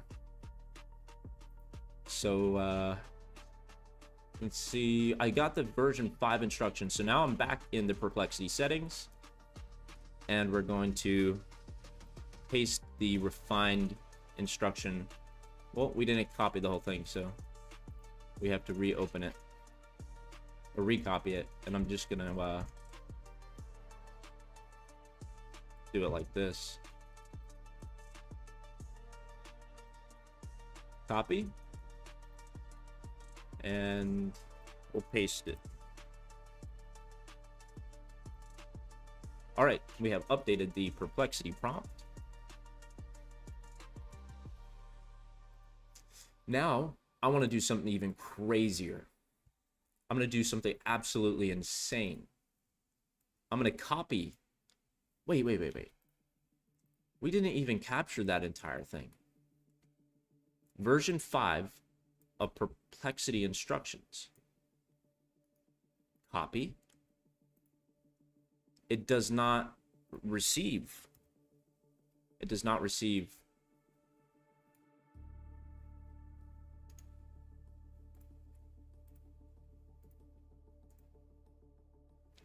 The text box for configuring Perplexity instructions only receives a certain amount of characters, and the most recent instructions settings that you provided exceeded the maximum characters allowed. I'm going to provide you with exactly the current settings with some of it cut off because of its maximum character limit. Please update the Perplexity settings so that it maintains the core intent that we've defined for the instruction prompt set. Here is the cut version that needs to be modified and fit within the allowed character size.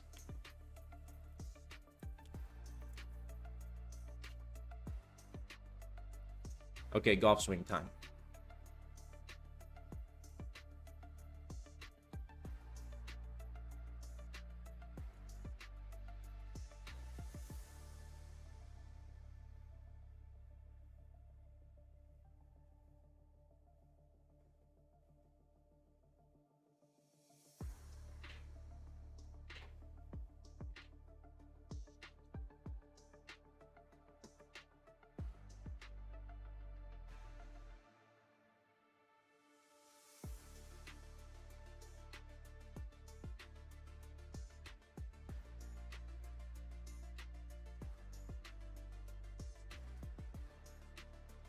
I think I did more than 7.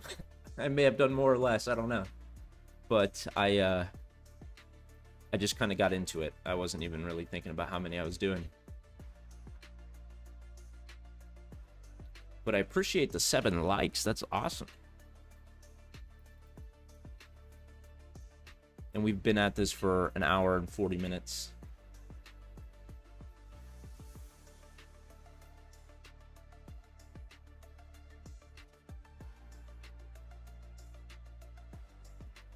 All right, we're down to 2 viewers. It's just me and somebody else. I appreciate you being here. Confirmed, the field cap's at exactly 8,000 characters. That's precisely where your pace cut off.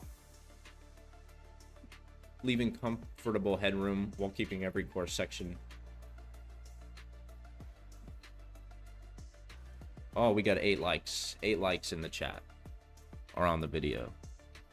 You know, I always thought to myself, I've never, you know, like, I don't give a shit about likes. Like, I don't care about views. I don't. I mean, that's what you're supposed to say, right? You're supposed to say, I don't care about that stuff. But really, I mean, what I do enjoy is watching the metrics over time and sort of the response that occurs as a result of, like, the cause and effect. Like, you post on YouTube, there's just some kind of, you know, some of the craziest things go viral. So I'm enjoying it more of it as an experiment. Okay, so it gave me a version 6. The settings box can only hold 8,000 characters. Currently open. Okay, so we have version 6. Get some. What's up? How you doing? Locksmith. Thanks for stopping by. Locksmith. That sounds security related. Hope you're doing well. Not sure what your experience is, but I'm happy to have you here with more or less experience. Probably more. I usually feel like most people have more knowledge and information, so appreciate you stopping by. I am currently trying to configure an environment that allows me to operate sort of in a modern workstation for the ChipWhisperer laboratories that exist. And I'm using some of these AI tools to help me build that system.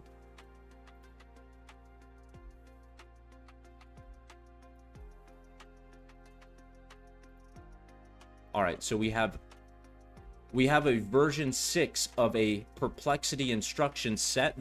This instruction set is critical because it basically tells Perplexity how to interact with us during this project. And every time I create a new thread within this project space, it is specifying its response back on how I instruct it to specify its responses. So for example, this space journals learning side channel analysis on the ChipWhisperer Nano via ChipWhisperer, Jupyter Labs, and courses SCA 201. Act as a lab co-pilot for debugging, sequencing, and sequencing given nano hardware constraints. And number 3, capture product signal such as friction, gaps, user experience to inform a future product modernizing hardware security course delivery. Every entry is part of a living build log, not a one-off Q&A. I don't really know what that means.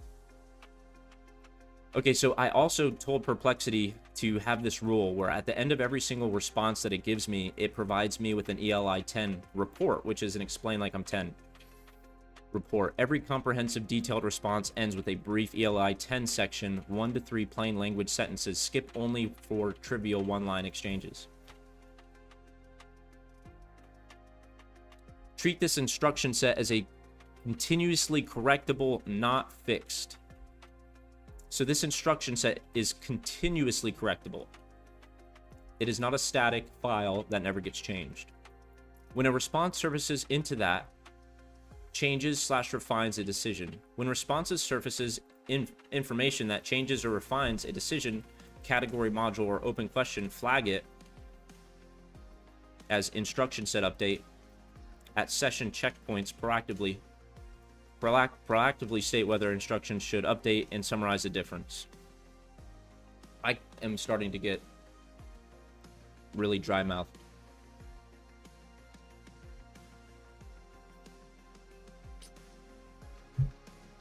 I'm gonna take a break from talking and get some water, but I'm still here.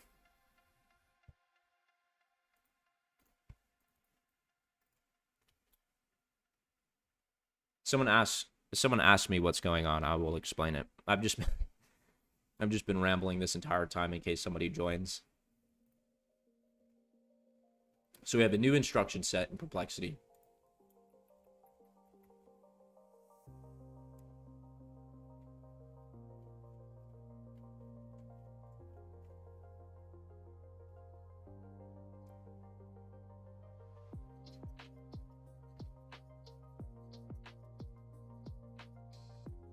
provide a status report on our current workflow, I just saved the Perplexity settings with the version 6 instruction set.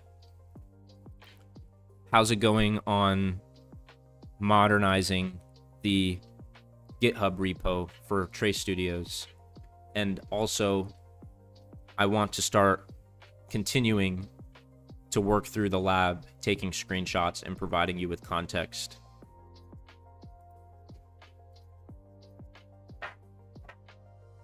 So I'm asking Perplexity to please help me get back on track. All right, I'm just gonna take a quick break. I'll be right back.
Those journal glossary files are there. Those journal and glossary files are there from the most recent context window that we've had up in this Perplexity space.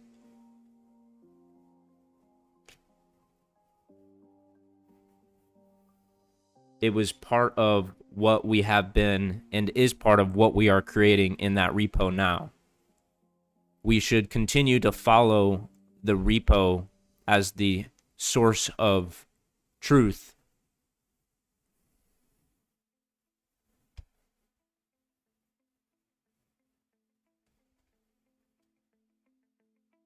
Because that is where we are storing the design ideas and considerations before actually building the product. We are collecting information and updating any documents that pertain to the UI, UX, and system architecture.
All right, so what's going on? I'm back. All right, Honest Locksmith. Very interesting work. I work with a ton of embedded hardware and automotive industry and always look to learn something new. Yeah, man, you're welcome. Thank you for stopping by. I hope you're still here and you hear my response to your message. I'm just kind of stepping away here and there. I started live streaming about 2 months, almost 3 months now. And I'm a big fan of hardware, security, embedded systems work. C programming is my favorite language, C. All right, so version 7 of our Perplexity. What kind of experience do you have working with Perplexity or any AI tool? I've made some videos recently about vibe coding, which is using agentic services for code creation, and just kind of exploring that avenue for a little bit, taking a step away from the hardware security streams that I started this whole channel with initially. So all that to say that I make AI content as well, with regards to engineering software solutions, using AI. All right, so we have version 7. We also want to include the constraint that Perplexity instructions can only contain 8,000 characters, and to make sure that any modification, change to, or suggestion to the Perplexity instructions should consider this constraint.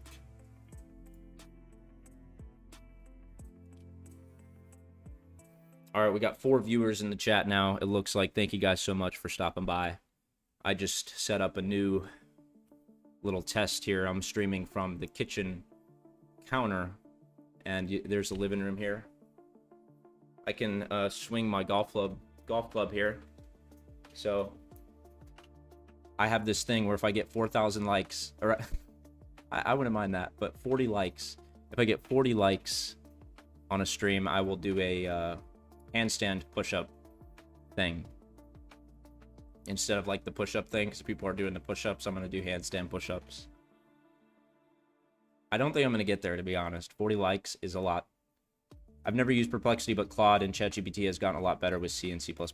I'm not surprised that it's gotten better, and I'm not surprised you haven't used Perplexity. I started using Perplexity because I had an internship with a utilities company, and they did not allow for ChatGPT services to be accessed, and what was accessible while using the work computer was Perplexity. I could go to perplexityai.com. I didn't have to go to ChatGPT or openai.com or whatever, because that was blocked, but Perplexity was not. And so when I finished the internship, I went to school and I started using Perplexity because it was cool. I hadn't heard of it, and so I got a $5 a month discount plan that I'm still using with them. And so it's been a really inexpensive tool for me to have access to and learn how to utilize, because a lot of people have given me criticism for using it. But they give me criticism for using it as it relates to certain kind of work that they think that I'm doing with it. And I don't disagree with their criticisms. It's just I don't think that they understand fully the scope of how I plan to use it and how I specifically do use it. But I think I could replace some of the tasks that Perplexity does for me, and I could automate it with different AI agents. But I just have to work on getting used to other services like Codex and Claude Code and how all the things integrate. Basically like the integration game, like Perplexity's integration game is not very good. APIs and stuff like that, I don't think. Not having a lot of experience with configuring APIs, but I mean, I've used OpenAI API and text-to-speech, and Perplexity just has like a research API, which is decent if you know how to use it. Okay, so we have our next Perplexity instruction set. Is it still thinking about what we... Okay, so version 8. Version 8 is currently open. This is a new instruction set. This basically includes the idea that the prompt or the instruction set must be within the 8,000 character limit constraint. So I have this Perplexity project space helping me build the software application and help me collect experience about my... It's like UI UX info and data collection, and I'm providing it real-time considerations so that it can help me define a, like a product signal in a direction and a scope.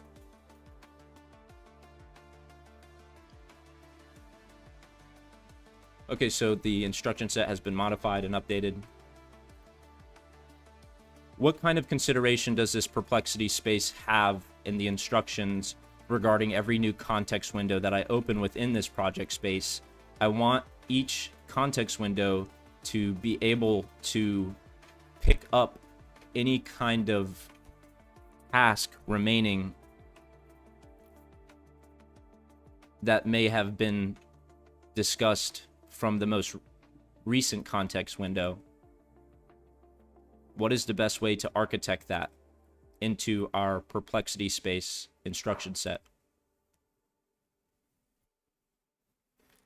so that each context window that is generated can understand the context from the previous window that was created before?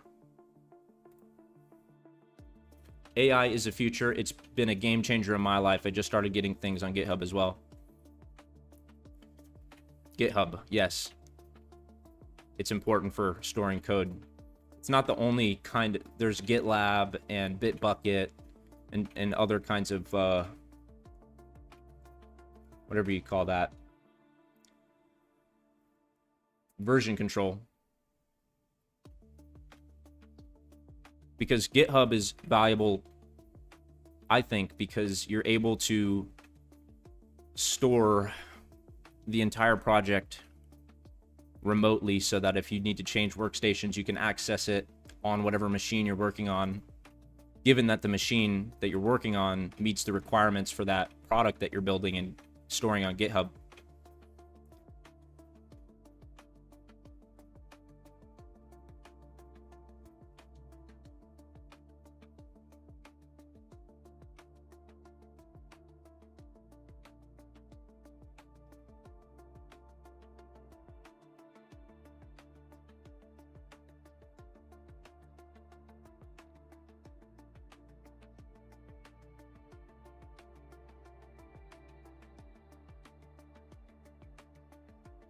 Since a brand new chat can't remember what we just talked about, I made a rule that states at the end of every session, write down, here's exactly where we stopped in your GitHub journal, and start of a new chat. Go read that note first instead of asking you to explain everything all over again.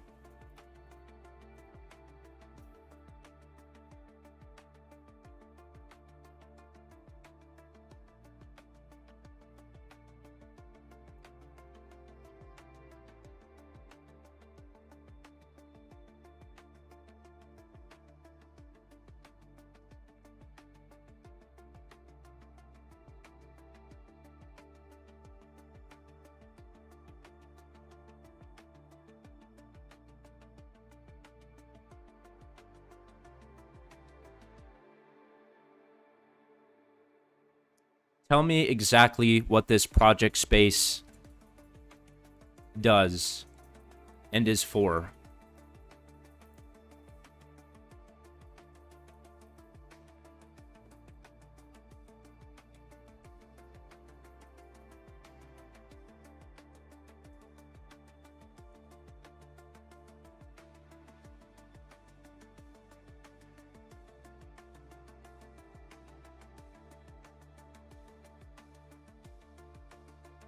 I feel so rusty. I haven't played golf in a very long time.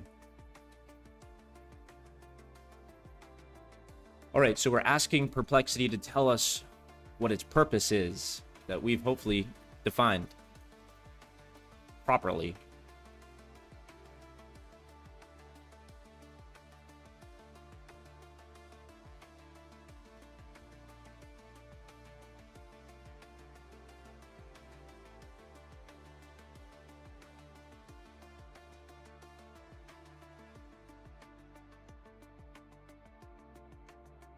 This space is like a lab notebook, a debugging buddy, and a product idea tracker all in one.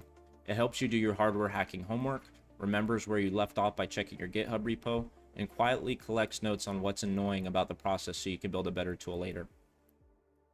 That sounds about right.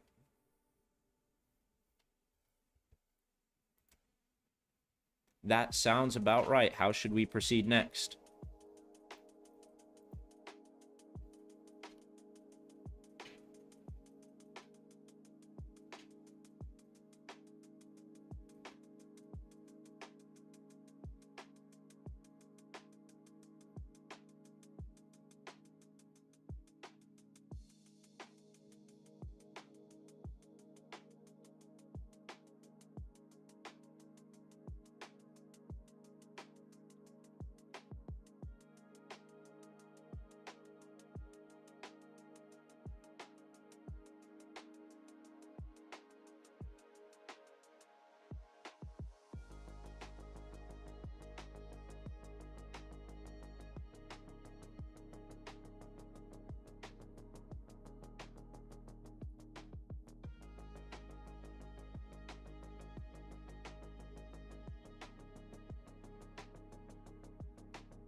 The GitHub connector was not connected. It is now connected.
Before proceeding, I need Perplexity to understand every step of the way, such that when I go to a new context window, it is not guessing about what we're working on, but it has explicit instructions to gather that information. And the same thing for GitHub. If the connector has not been identified, it should not make any modifications or changes or make any suggestions if that flag is raised that the GitHub repository is not being seen. And it should immediately prompt the user to add the GitHub connector before expending any effort trying to figure out a response before that GitHub connector has been made, because it's more than likely required for whatever the workflow process currently is.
it should be very clear what the perplexity capabilities are that can align with the intended workflow that I am striving for using Perplexity itself.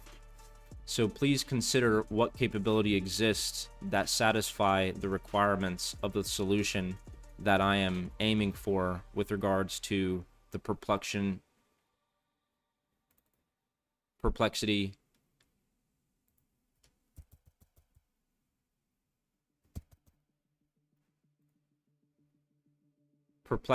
settings for instructions and the main goal of setting that up in the first place.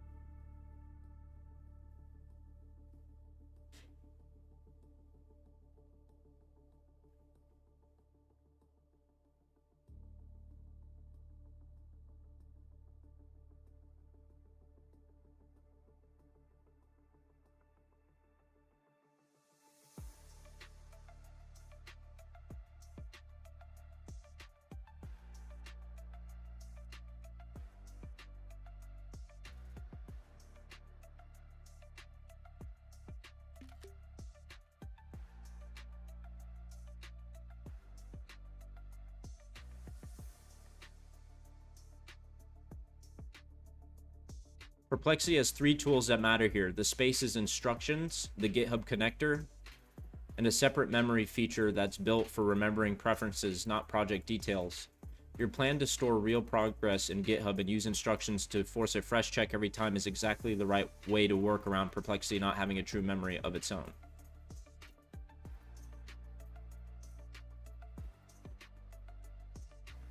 I'm trying to consider the most efficient use of the Perplexity instructions to help me build this project and the engineering of intent for Trace Studios.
I think the best thing to do now is just start working on the lab and documenting the experience with screenshots and any other useful information. Can you please make suggestions on what information may be useful as I perform the lab experiment that I could provide back to the Perplexity context window?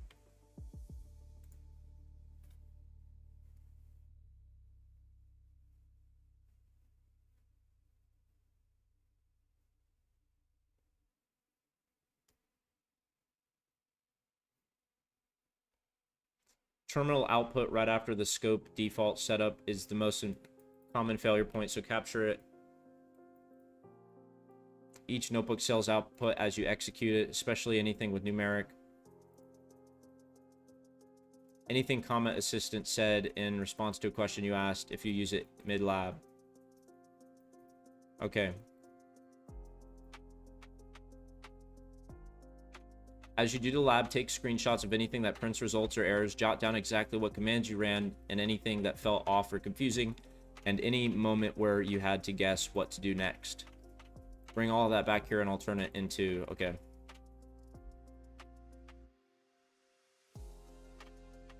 I am going to open a new context window in this project space for Perplexity and begin this process. Make sure that the instruction set for this Perplexity space has clearly been refined to achieve best practice with using Perplexity capabilities such as the settings for instructions.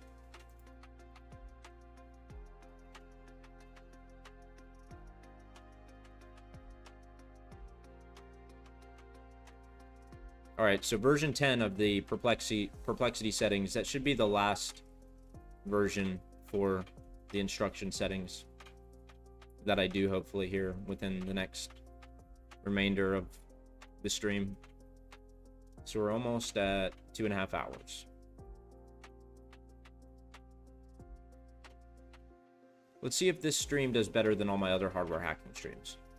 I have a suspicion that it will. Okay.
I'm going to continue working on the side channel analysis 201 course experiment called lab 1_1A. Resynchronizing traces with sum of absolute difference hardware.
All right, this is where I'm going to start talking a little bit more. I'm going to start being more engaging here in the next couple minutes, just because I will be performing the drumroll, please. I will be performing the lab 1_1A resynchronizing traces with sum of absolute difference. I'll be doing that here just a little bit. I just need to take a moment to myself, and then I'll be ready to lock in for it. It's a big deal here.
All right, let's get set back up with this experiment. Okay, I hope you're ready. So, where's my phone? Now is the time. Now is the time. Now is the time. Now is the time. Right now. Now is the time. Okay. Trace capture. We'll be attacking our usual implementation of AES in this lab, with one small modification. If we use the extra ops equal to add jitter for a loop that runs between 0 and 15 times through will be inserted. A for loop, okay. A for loop that runs between 0 and 15 times through will be inserted.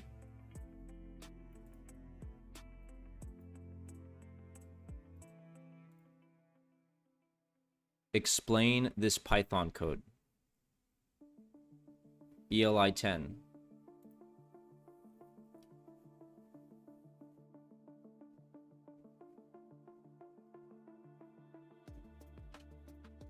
As you can see, this jitter is actually based on the first byte of our plaintext. This in itself is a vulnerability. We won't use this fact, but as an exercise, try hypothesizing some ways to use this to overcome the jitter. The snippet itself is actually written in C. Oh my gosh, I should have realized that, but I didn't. So, oh well. The snippet is actually written in C, not Python. It's a small firmware jitter trick used in your side channel analysis lab to randomly delay the AES encryption start time. Imagine a race where a runner has to do a random number of jumping jacks before starting the actual race. That's what this code makes the microchip do before it starts encrypting data. If-def, add jitter, and the end if is a switch. This code exists only if a setting called add jitter was turned on when the program was built. The for loop, which is for volatile integer unsigned named k, is set equal to 0. If k is less than this pointer and this, I think that's a byte, that's a 4, no, that's 8, that's 8 bits. So if this 8-bit value is set equal to 0f, and this pointer is considered true, whatever that pointer is pointing to, iterate k by 1, increment k by 1, is an empty loop. It counts up but does nothing else, just wasting a tiny bit of time. Okay, so that for loop is just wasting a tiny bit of time. The pointer and 0x0f look at the very first byte of the plaintext, the secret message going in, and keeps only its last 4 bits, which gives a number between 0 and 15. So the chip wastes time by counting from 0 up to that randomish number, 0 through 15, before doing anything else, and how long it wastes depending on that first plaintext byte. So, okay, so the chip is wasting time by counting from 0 up to that random number between 0 and 15 before doing anything else, and how long it wastes depend on that first plaintext byte. Why does this jitter matter? This jitter is meant to make it harder for an attacker to line up, resynchronize power traces from different encryption runs. Since each run now starts its real work at a slightly different, unpredictable offset, the lab hints that this is actually a flawed defense, since the jitter amount is calculated directly from pointer, which is a value the attacker knows because they chose the plaintext. So pointer represents a value that the attacker already knows because they chose that plaintext value. Someone could theoretically calculate how much delay was added and undo it, defeating the protection.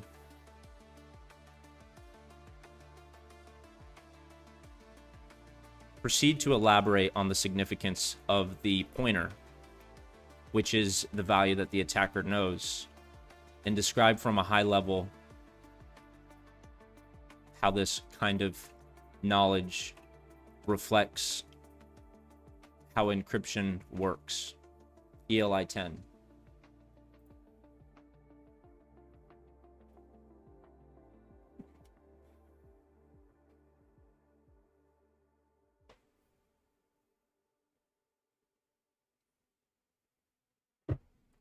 Okay, so PT is a pointer. Think of it as an address label that tells the chip where the plaintext message is stored in memory. Star PT means go to that address and read the first byte stored there. In this lab, the delay is deliberately based on that first plaintext byte. In this lab, the delay is deliberately based on that first plaintext byte. Imagine the plaintext is a row of numbered toy boxes. Pointer, PT, is a note saying the row begins at toy box number 500. Pointer, star pointer, means open toy box number 500. Star pointer, okay, so pointer is a note saying the row begins at toy box number 500. Star pointer means open toy box number 500 and see what's inside. If the plaintext is 16 bytes long, then PT of 0 is the first byte, PT of 1 is the second, and so on. Okay, so 16 bytes, PT is 16 bytes long. So this expression, pointer PT star at 15,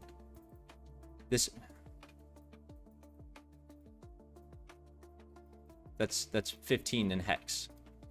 Or 16. That's 16 in hex. 0 through 15, which is 16. Means read the first plaintext byte, then keep only its last 4 binary digits. Read the first plaintext byte, which is this, then keep only the last 4 binary digits. Keep only its last 4 binary digits. That produces a number from 0 to 15, which becomes the number of useless loop iterations. For example, if the attacker sends a plaintext whose first byte is A7, which is equal to 2 plus, so here's 1, 2, 4, 8. 8 plus 2 is 10, so that's 10. And this is 1, 3, 7, which is 8. 8 plus 10. What? 8. The low 4 bits are 0, 1, 1, 1, which is 7. The attacker can predict that this run receives 7 tiny delay loop iterations before AES begins.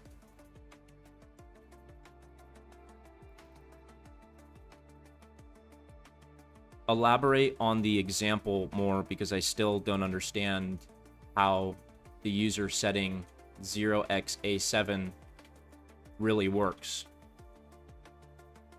ELI 10.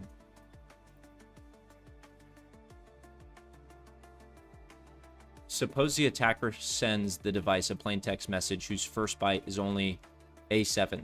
They are not setting the secret key. They are also choosing the ordinary input message that AES will encrypt. The lab's code uses that first input byte to decide how long to wait before encryption begins.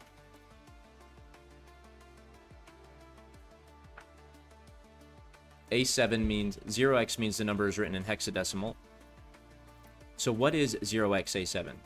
Well, 0x means the number is written in hexadecimal, a compact way programmers write a byte. So 0xA7 is equal to, in binary, 1010 and 0111.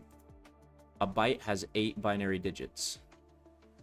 The top 4 and then the bottom 4. The code carries only about the bottom 4 bits. The code cares only about the bottom 4 bits, shown on the right. What the ampersand 0x0f does is this is a special pattern. Okay, so we have, so when you perform an AND operation. So this is what's happening in the binary code. Well, so this is what's happening at the binary level. You have 2 hexadecimal values. The first one is the plaintext that the attacker already knows, because they're the one who initialize and define that hexadecimal value. Then the second hexadecimal value is set to 0x0f. And these 2 hexadecimal values are ANDed by each other. This is a bitwise AND, and it only keeps a 1 where both rows have 1. So when you perform the AND operation on these LSBs, least significant bits, it's 1 and 1, so we get a 1 down here. The second value of the binary is 1, 1 as well, so we get a 1 here. So we perform the AND operator on both of these 1s, and we get a 1 down here. Then we do the same with the next set. So we do the name with the next column over. We get a 1, 1, also get a 1. So 1, 1, we get a 1. 0, 1, we get a 0. And the rest are zeros. Because 0x0f has zeros in its top half, it erases the top 4 bits of any... It erases the top 4 bits of A7. It keeps the bottom 4. Therefore, pointer and 0x0f, 7 becomes the first plaintext byte. 7, so this becomes 7 when the first plaintext byte is A7.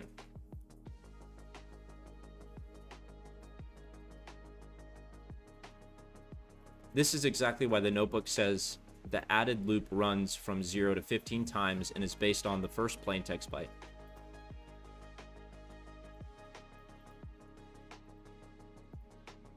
Okay, so in this for loop here, the number of, so 7, if PT was set to A7, then that means this is going to be equal to 7. So K is going to run 7 times. So this is just determining how many loop iterations there are.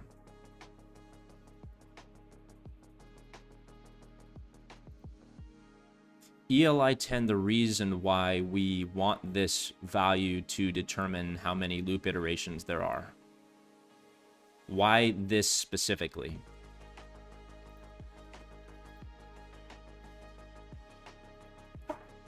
The programmer wants the number of loop iterations to change from encryption to encryption.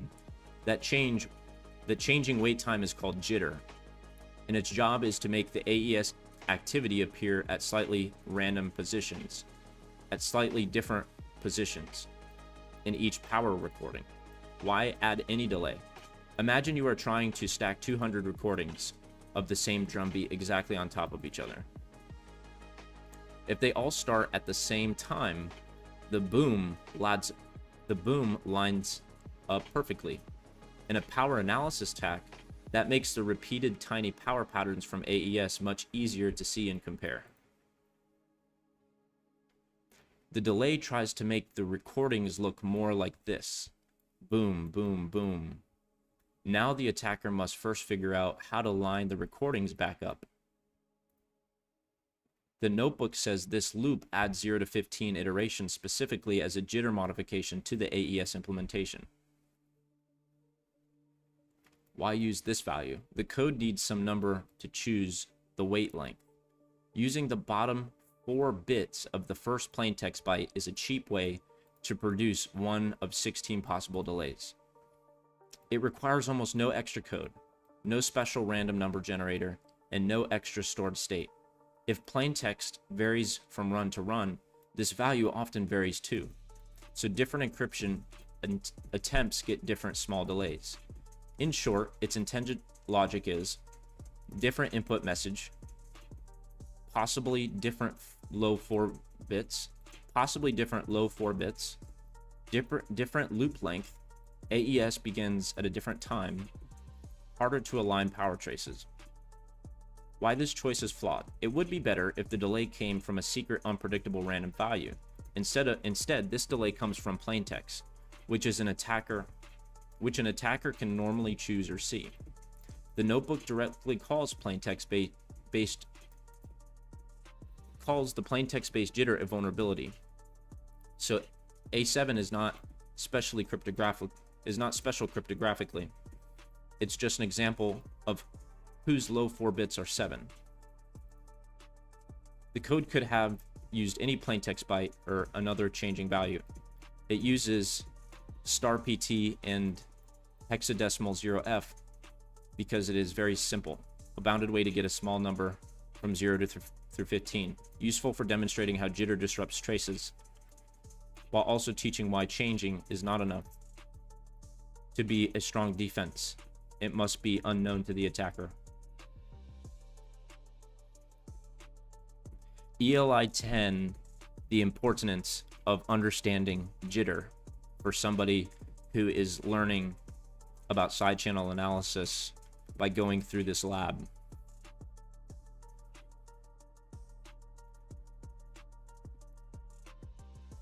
I have been working on the lab and also asking the comment assistant to explain things to me. I would like you to provide me with a prompt that I can give to the comment assistant such that it can provide you with sufficient context regarding what our aim is for integrating the product signals and any journal entries regarding the workflow.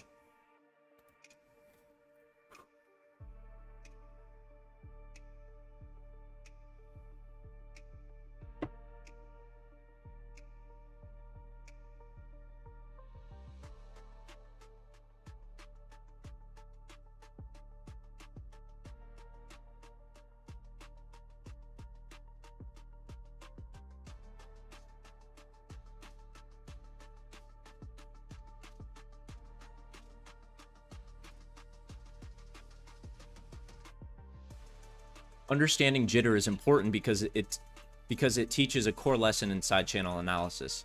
The secret may still leak through power use, but the leak becomes harder to spot when it moves around in time. This lab adds a tiny variable delay before AES, so that otherwise similar power traces are no longer perfectly lined up. The basic problem is to think of every AES encryption as the device playing the same short drum pattern. Encryption 1 sounds the same as encryption 2, which looks the same as encryption 3. While AES runs, the chip's power consumption changes. When you capture many runs, repeating power patterns can reveal clues about calculations involving the secret key. Without jitter, important moments in AES occur nearly at the same time. Occur at nearly the same sample number in every trace. That makes it much easier to compare 200 traces and find patterns that repeat.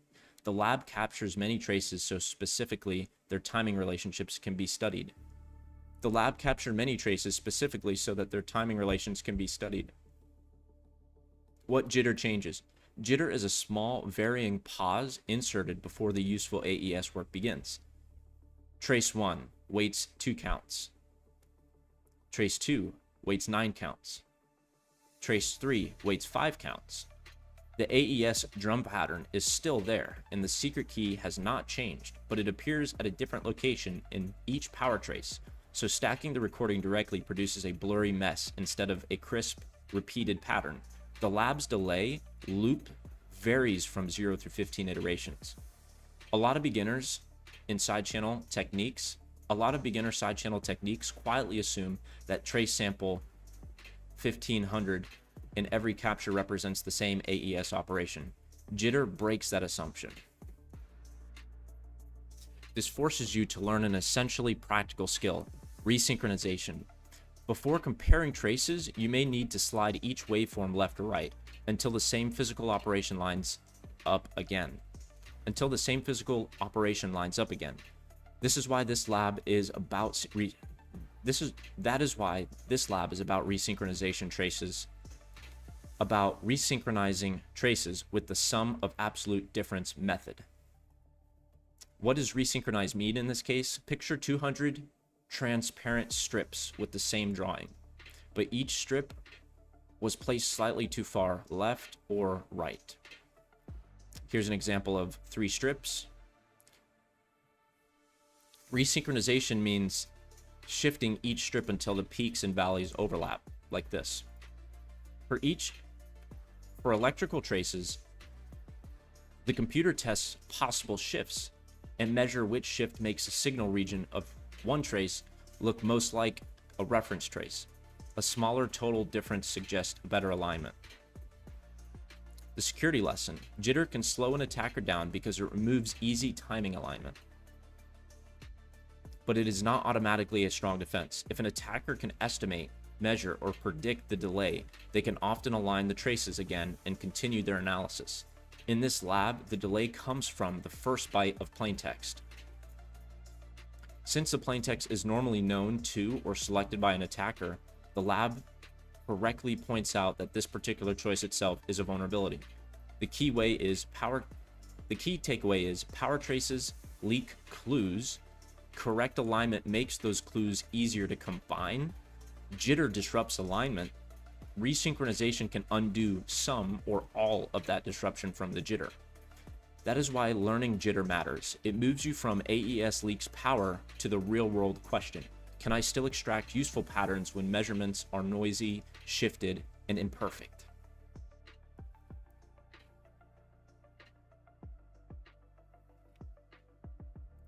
Okay, so now let's proceed on to the next cell. That took forever.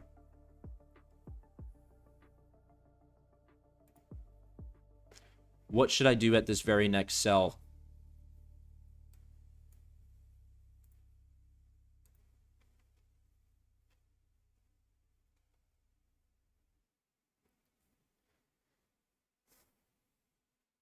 What's up, everybody? Thank you for stopping by the stream. I really hope that you're doing well wherever you guys are at in your day. Appreciate you taking the time to just kind of see what I'm up to, hanging out with me for a little bit. I always stay on longer than I planned, so. Okay, at this next cell, uncomment the 4 configuration lines by removing the comment character. So let's do that. We're going to uncomment these here. And then our scope type will be ADC. Platform will be CW Nano. I think we're using Tiny AES 128, and we're using Simple Serial version, I think 2. I don't know, it's set to 1 right now. I am actually going to check on a previous lab and see if it was set to 1 or 2. ChipWhisperer Attacks, main.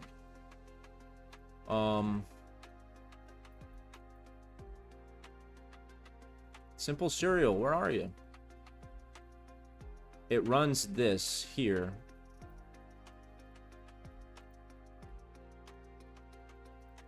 Yeah, Simple Serial is run in this notebook hardware. So I need to go back.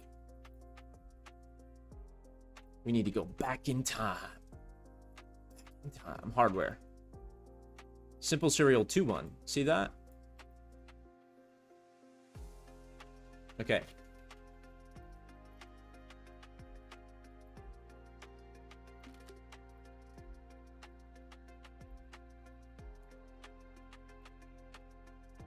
Notice here in this screenshot of a lab from SCA 101 that the Simple Serial version was set to 2_1.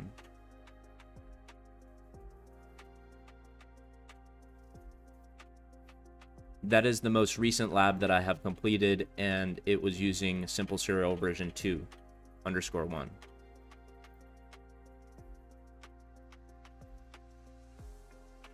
Yes, your screenshot confirms your completed CPA lab, blah, blah, blah.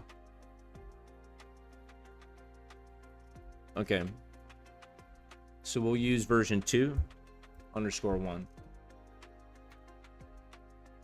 All right. CW Nano scope type. Scope type is CW Nano.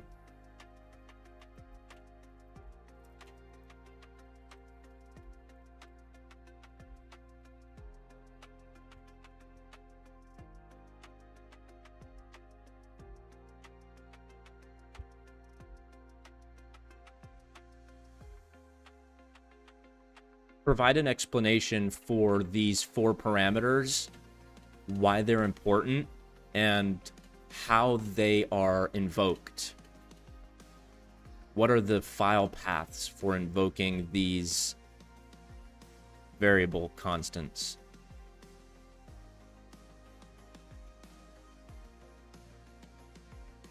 It is important to have a full comprehension of how the lab is architected.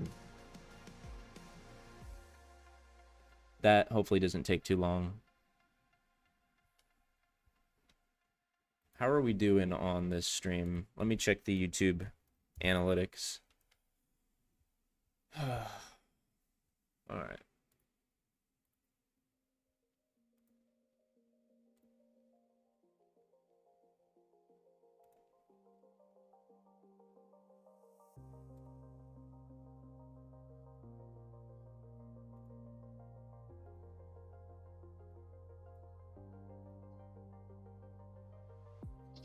I need to enable live chat replay.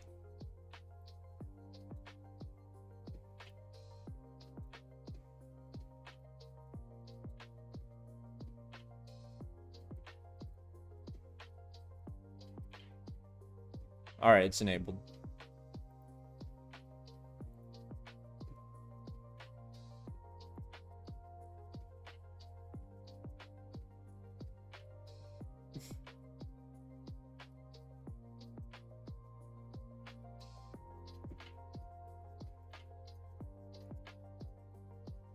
All right, we got one big prompt to give the assistant.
All right, so these look like the proper hardware configuration settings. So we initialize those values. Next, we're going to be doing this run.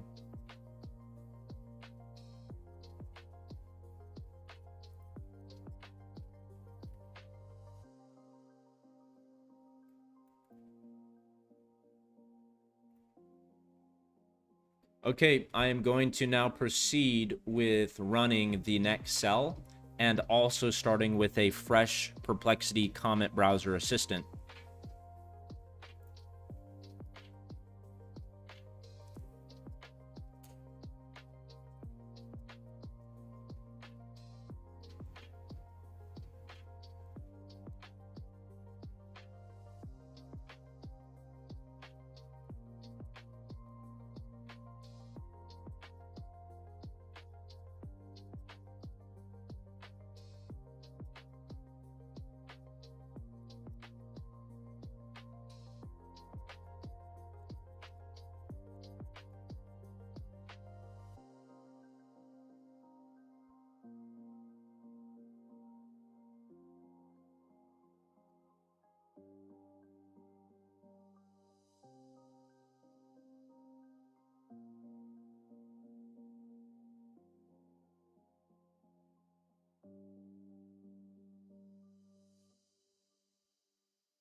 Provide me with an updated prompt for the Comet browser. I think this is a good practice to integrate into the workflow since it will be a connecting point for what the user and how it interacts with the assistant. So provide a prompt and include this as well in the Perplexity settings instruction project space that makes sure that this interaction between the assistant and the user posting these prompts in the assistant to start off a working session so that the Comet browser assistant is ready to provide a recap back to the original Perplexity project space.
I think the character limit was reached. Please try again, revise the Perplexity settings instructions, preserve the existing intent of those instructions, but just make sure that these new iteration ideas can fit within the instruction space. Only make refactors that preserve the original intent and refine the settings instructions as a whole.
What should be the prompt now for the comment assistant browser?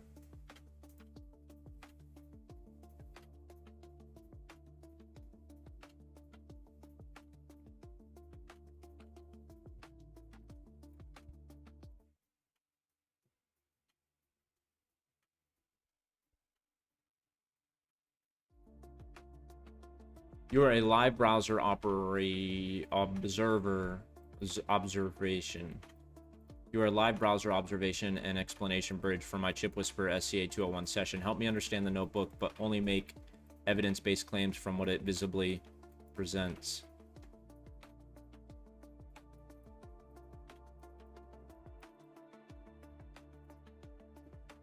I mainly want the comment assistant to provide back an explanation of how this infers the product signal that we are trying to identify for the Trace Studios build that eventually we will create. And that tool will be based on the workflow UI UX of how the user is currently working through the labs.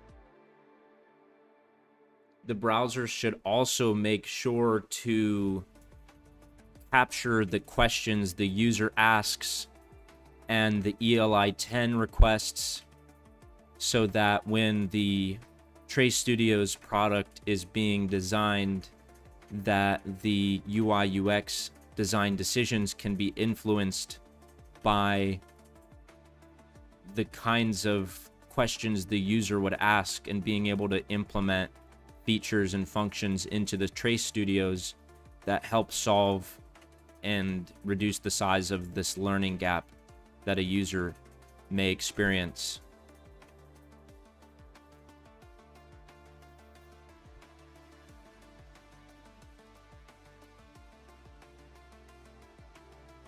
One, two, testing.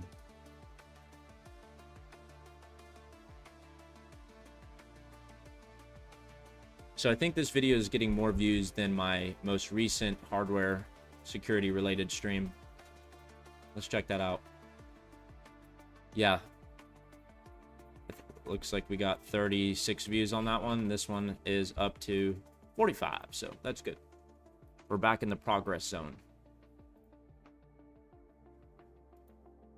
Okay, yes, a user's question, and especially requests for plain language or ELI explanation, are high value evidence of where learning workflow fails to make right thing understandable. Questions and learning gap capture. Capture every material question I ask while using this lab, including requests such as, what does this mean? Why are we doing this? How should I expect? What went wrong? Explain this like I'm 10.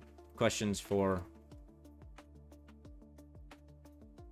then add this section to its required recap format.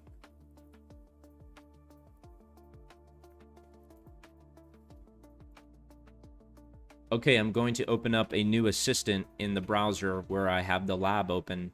What are the exact steps I should follow now in order to achieve our new plan?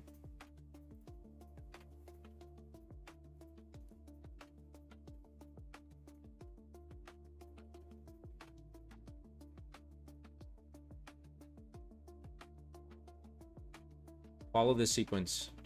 Keep the lab visible in the same browser context. Open a new comment. Do not run any. Paste the complete session prompt as your first assistant message.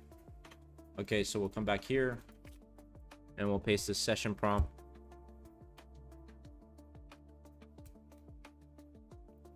I should give it access. Start the observation loop. Ask comment. After comment acknowledges this prompt, confirm the visible current state before I execute anything. Read its response. It should say the configuration cell is visible. Unrun. It should not assert.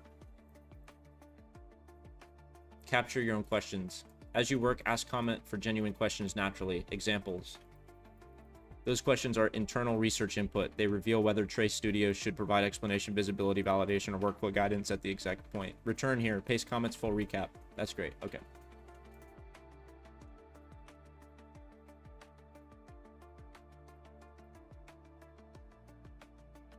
All right, now we are going to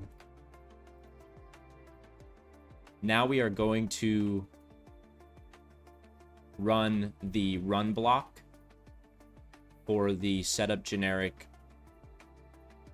notebook file. Stand by,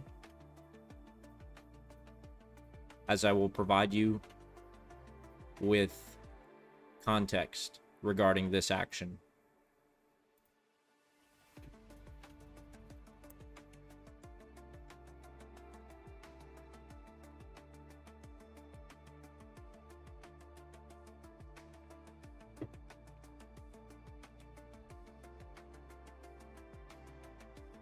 Okay. All right, let's run the run block. And now it found the ChipWhisperer. Yay. Platform, crypto target, simple serial version.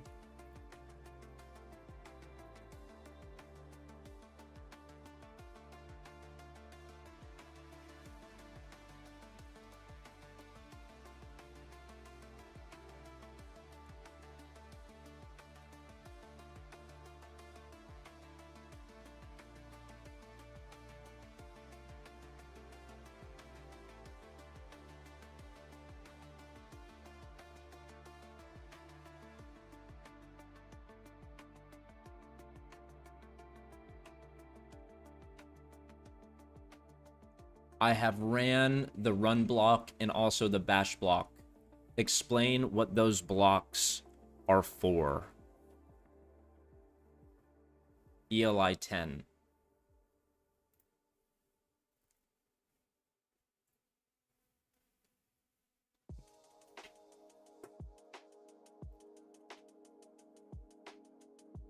This run block is like opening a prepared equipped checklist. Is like opening a prepared equipment checklist and having it set up the lab's control desk for you. It runs another ChipWhisperer notebook that prepares shared ChipWhisperer objects and settings so later cells can refer to things such as the scope, target, and programmer without you writing all of that setup over again for each lab.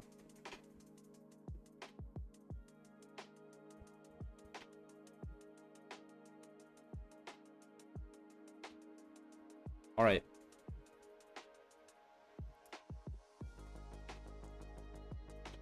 The firmware has not yet been shown as flashed onto the Nano. The next CW cell remains unexecuted.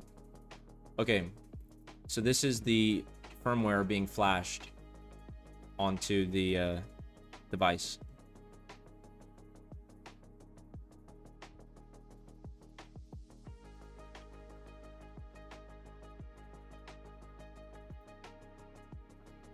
During this experiment, I find it valuable for the user to understand the firmware that is being flashed.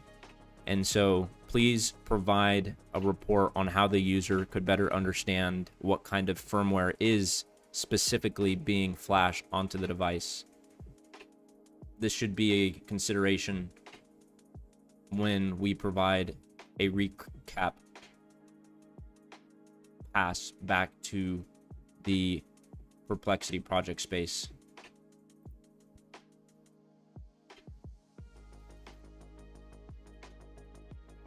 All right, so let's go ahead and flash the firmware onto the device.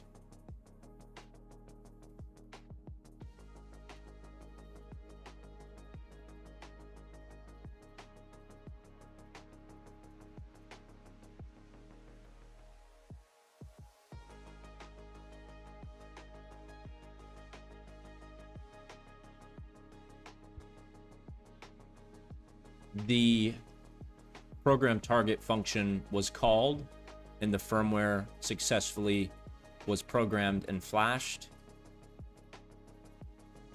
The results have been displayed and should be information that the user can comprehend and understand simply.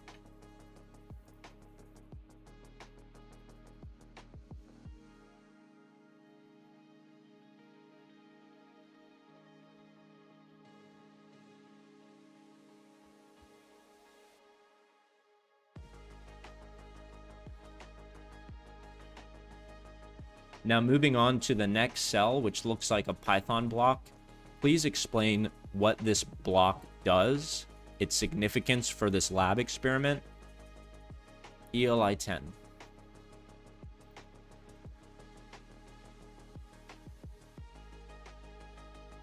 The Python cell is the trace collection step. Okay, so this Python block is the trace collection step. It tells the computer to make the nano encrypt many different inputs and save the nano's power recordings for later. SAD alignment. I don't know what that means. Explain this SAD alignment thing.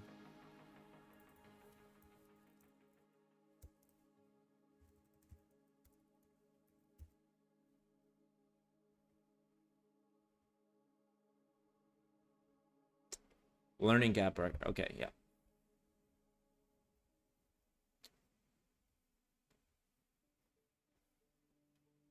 Okay, imagine you want to record 200 videos of someone clapping, but each person starts clapping a little early or late.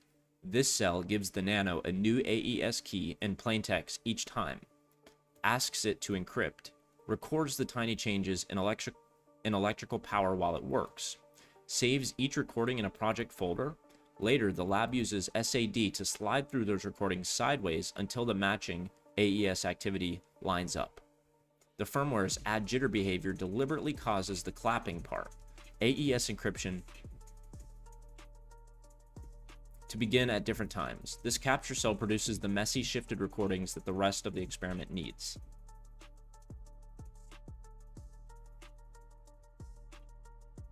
SAD alignment is a way to find how far one power trace is shifted left or right compared with a reference trace, then line it back up. In this lab, the firmware deliberately makes AES begin at slightly different times, so SAD estimates that timing shift.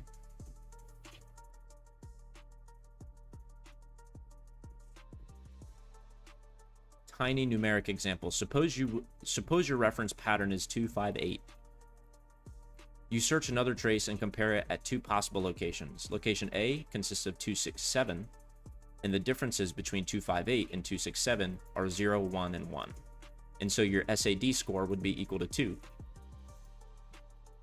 In this example, 513 and 258 has a much larger difference, a difference of 345, with a total SAD score of 12. Location A wins because SAD is lower. The lab would use the winning location to say, this trace's matching AES pattern begins here, then shift the trace accordingly. What SAD does not approve. SAD is an alignment estimate, not magic proof that two trace regions are genuinely the same AES operation. Its quality depends on choosing a window with a distinctive repeatable power shape and searching a sensible offset range. Okay. Let's go ahead and run that now.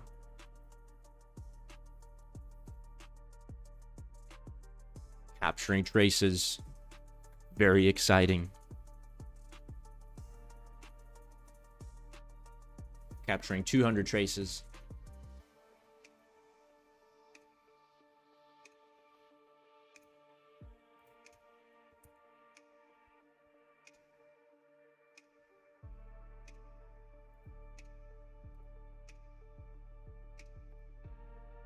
All right, the capture traces has completed 200 out of 200.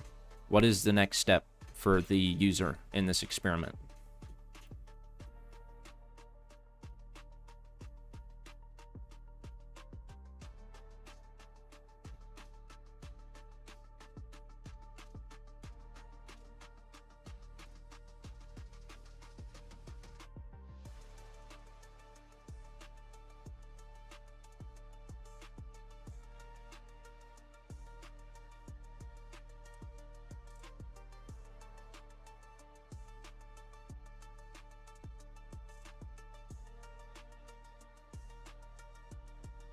What will happen after I run the next scope.disk and target.disk?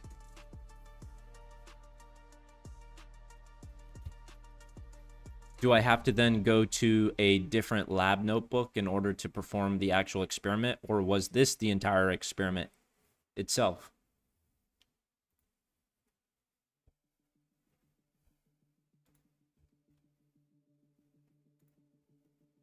What should I prompt the assistant with once I am finished and ready to move on to a new assistant?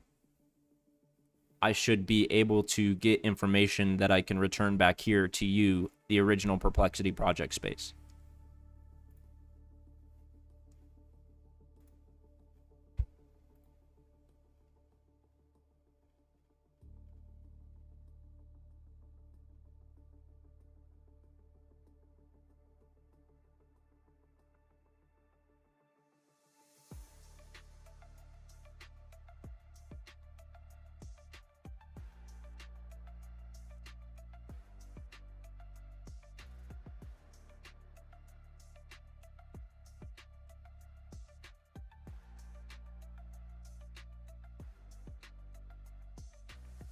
All right, so it looks like we do the hardware notebook and then we come in here.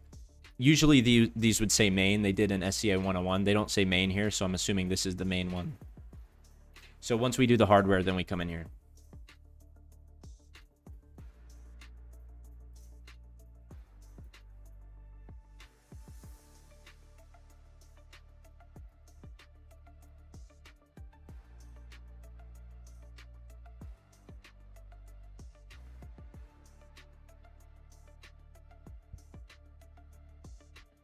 Should I run the next cell block? Yes or no?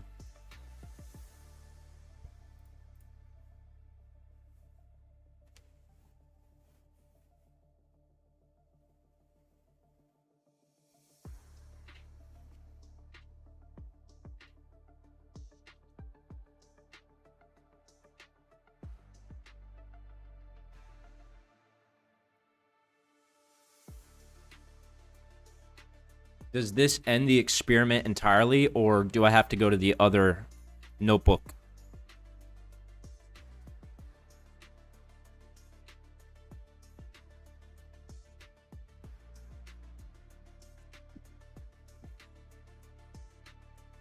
Explain why we have to do this hardware setup notebook first and then go into the main notebook. Also, please consider the simulator notebook, the simulated notebook, because if I didn't have hardware, then I could potentially use simulated. Is that right? Please make that an important idea to return back to regarding the simulated lab notebooks, because it is one way a user could gain value if they don't have a device. I believe that is correct, but not sure entirely.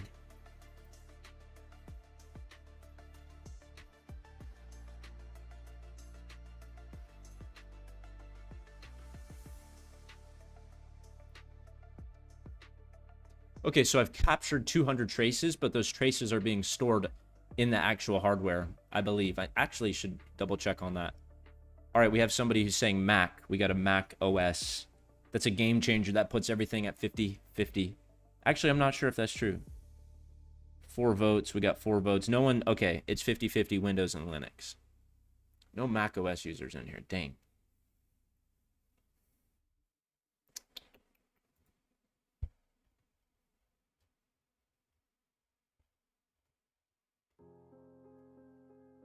Your understanding is broadly right. This hardware notebook is a data acquisition preparation workflow, while at a later main or analysis notebook would use these saved traces to demonstrate SAD resynchronization. A simulated version can be valuable when hardware is unavailable, but it teaches the analysis idea using generated data rather than proving that a real device, physical noise, timing, and capture setup behave correctly. You need to have agents. You're coding the old way. Tom, what's up, man? How you doing? Thank you for stopping by. I'm not really coding right now. This is research and discovery. I'm performing experiments, side channel analysis, and deciphering AES cryptographic keys, and trying to develop a level of comprehension surrounding this topic such that I might be able to call myself a subject matter expert one day. So as far as like coding and using agents and stuff, that's not like directly the goal here. I think those tools can add value, but the real value is just being able to understand exactly what my workflow consists of so that I can eventually use those tools in a way that supports my comprehension building of side channel analysis techniques on AES and other encryption mechanisms. But I think you're a Windows user, is that right? Did you answer Windows in the prompt poll there? I have a feeling like you did. Okay, so I'm disconnecting the target scope. Part of what I do as a live stream and what I started initially with this whole thing was hardware security, so that's sort of what I'm getting back to. And I set up a new little workstation here, at least for today. I might move back to the table, but kind of changing it up.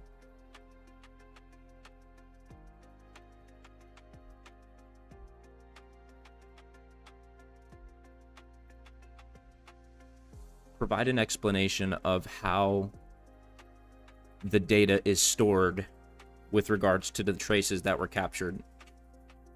ELI 10 specifically with regards to memory and storage at the hardware level. I use AllOS. Yeah, that's cool. I don't have access to Linux right now. Unless I run like a virtual environment. I want a workstation that is just like a Linux machine, like a PC. I do have a PC that runs Windows, but I do have another hard drive that I could use for Linux, which I tried to set up before, but the imaging part wasn't working, so I just gave up on it. I'll return to it though, or just get a new machine with Linux already booted on it. Okay. Here's what we're gonna do. All right, we'll do this. Agents can help here. I use all. Yeah, I believe agents can help with just about anything, but final side channel analysis plus Trace Studio. Yeah, okay.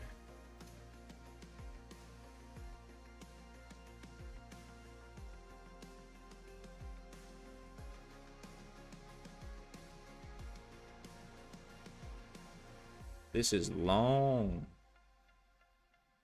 Jeez, come on now. Fortunately, it is narrow. It is a narrow column, so.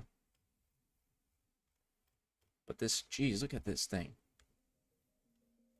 It's still going.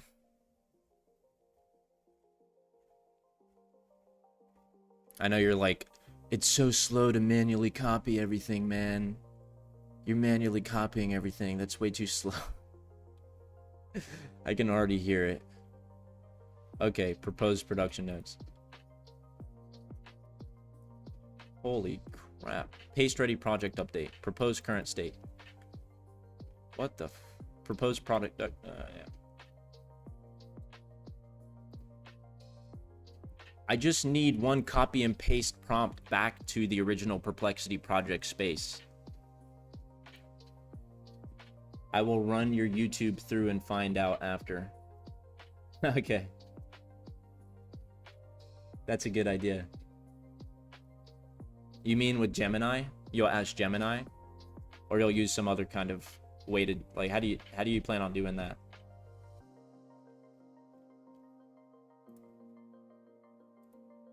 What are you gonna run? You're gonna, let me see if I can do it while you're live. Okay, sure. And what are you doing? Like, what's the goal of that? Are you just trying to get like information, metadata, or like what is QStrike talking about today in this video?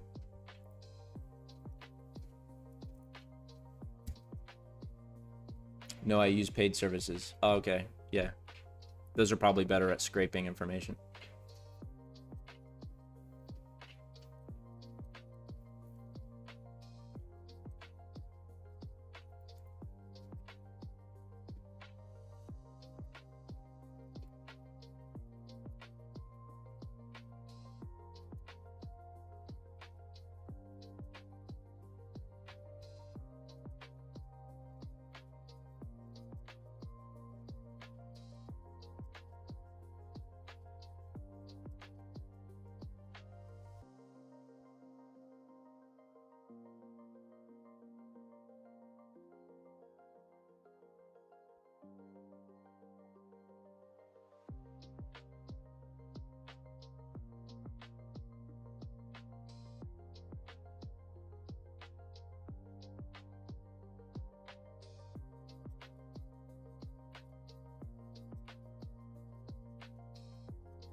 You gotta pay or nothing you retrieve will have value.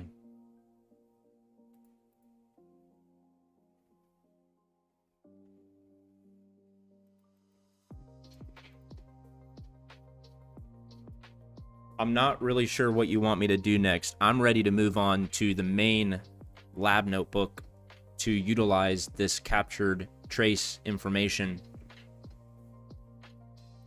And I'm ready to create a new assistant session in the comment browser and start from there.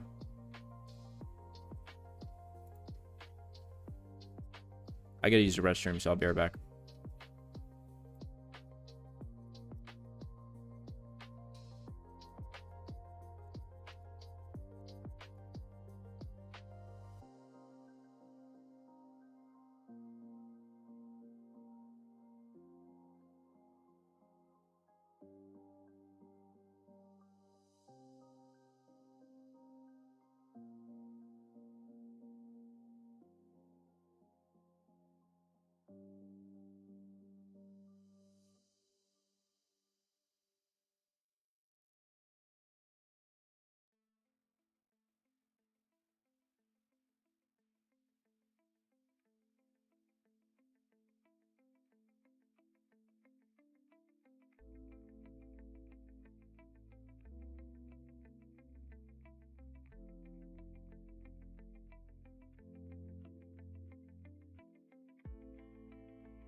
lab.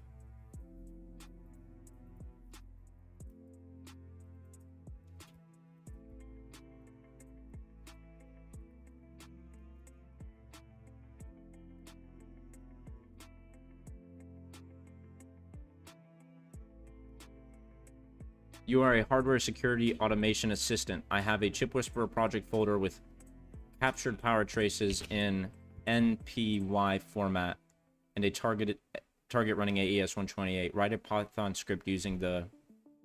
Well, see, the thing is I'm not writing any scripts right now. I'm going through a lab document that already has the scripts.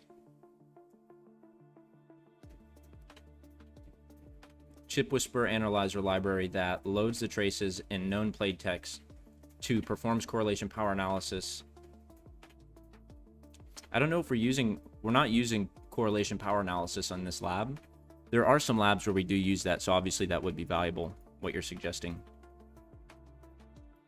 And that's the kind of like freedom that I want people to have when they're using the ChipWhisperer, is like to write their own firmware, to write their own Python scripts, to perform their own evaluation, perform their own experimentations. That's the kind of capability that I want personally.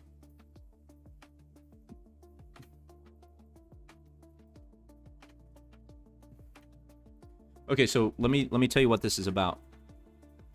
At the end of Side Channel Analysis 101, which was a course folder that we already went through, we saw how the communication lines of a microcontroller can be used as a trigger in a side channel attack. This attack was made much more difficult by the presence of a jitter. The traces didn't all line up with each other. One thing you might have asked after that lab was if jitter can be used as a countermeasure to a CPA attack. One thing you might have asked after that lab was if jitter can be used as a countermeasure to a CPA attack. If our target introduces enough jitter, our CPA attack will become impractical. Will our CPA attack become impractical? In this lab, we'll look at how jitter-based countermeasure can be overcome by resynchronizing the traces.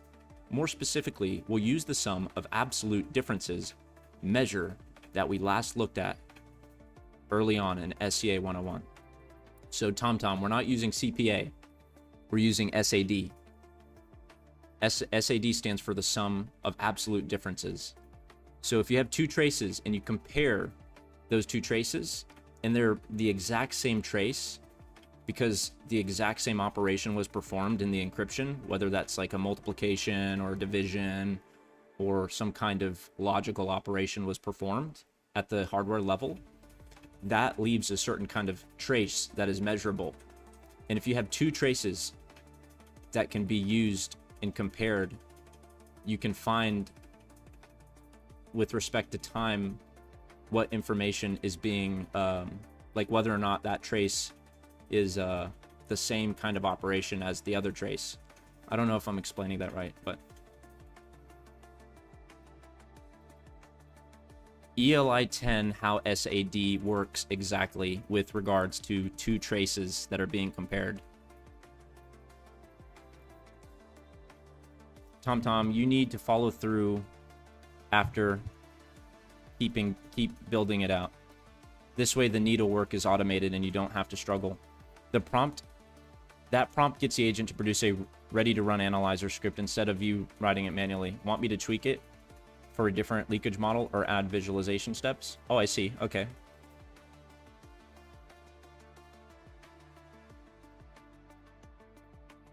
Yeah, but TomTom, I don't know if, like, I've spent the last several months like trying to learn how these experiments work, and so if you haven't spent any time like setting up the environment, then creating a software that sets up that environment for you requires whatever agent that's building it to understand what that process was for me and what that process is like for any other user. And obviously that, there's some documentation out there that, can solve these issues for whatever unique workstation is setting up this laboratory environment. But that's all like really important context for the agent to be aware of, and I'm making sure that I'm building sort of like a library of information that is documenting sort of the workflow that I'm going through right now. So I'm not even like writing code to build this application out. I'm simply just going through the experiments myself and then making sort of a diary of what decisions that I have to do, what commands I have to run, how I interact like with the terminal. And the thing is with Jupyter Notebooks, you don't even need a terminal, because in Jupyter Notebooks you have run blocks, or you have code blocks, or terminal blocks, bash blocks, run blocks, and things like that. That's one of like the things that Jupyter Notebooks has to offer, is it's like a notebook where you have these cells, and you could put like Python programming scripts in these cells. You can put markdown text in these cells. It's just basically like a coding notebook. And a lot of people run this in a virtual environment, like a virtual box and stuff. A lot of people will run this in a virtual box because it's a lot easier to install the dependencies in the virtual box, because they're already pre-configured when you download the virtual box. All right, so correlation power analysis. ELI 10, how this is different from CPA. Exactly how CPA is different than SAD. When well, see, Tom, the thing is, like, I definitely want to automate. I want to try to iterate and innovate, rather. But I also want to understand, like, side channel analysis at a low level. I want to understand firmware at a low level. Memory, systems, storage at a low level, bits and bytes, logic operations on those bytes, encryption keys. You know, I want to understand that stuff at that level. So when creating an automation tool, you know, like, I want this tool to be able to provide insights into those micro details to give somebody the ability to learn what's happening at that low level, but also being able to walk through a laboratory and still capture that knowledge. So the current laboratory environment that ChipWhisperer has is like outdated. It was last updated in 2018. So that's 8 years since any kind of like innovation has occurred in this kind of workspace environment. And I think now is the time, if any, to start building one, you know, because I'm getting to understand it myself, and I have whatever struggles that I have learning this kind of side channel analysis thing anyway. So as I learn how to perform these side channel analysis attacks, I'm also learning how to integrate vibe coding tools, agentic services into this as well, to create sort of a new environment for learning and performing these attacks.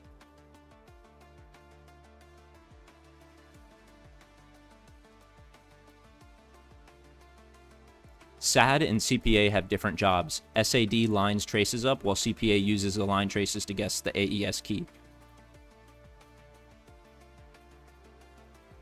This lab explicitly shows that jitter makes CPA fail because the relevant S-box leakage occurs at the different sample positions from trace to trace.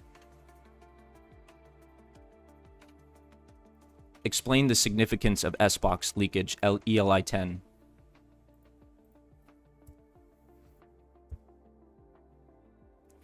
That's why I would like to see it brought in. That's what I would like to see brought into 2026. That's awesome, man. I appreciate that.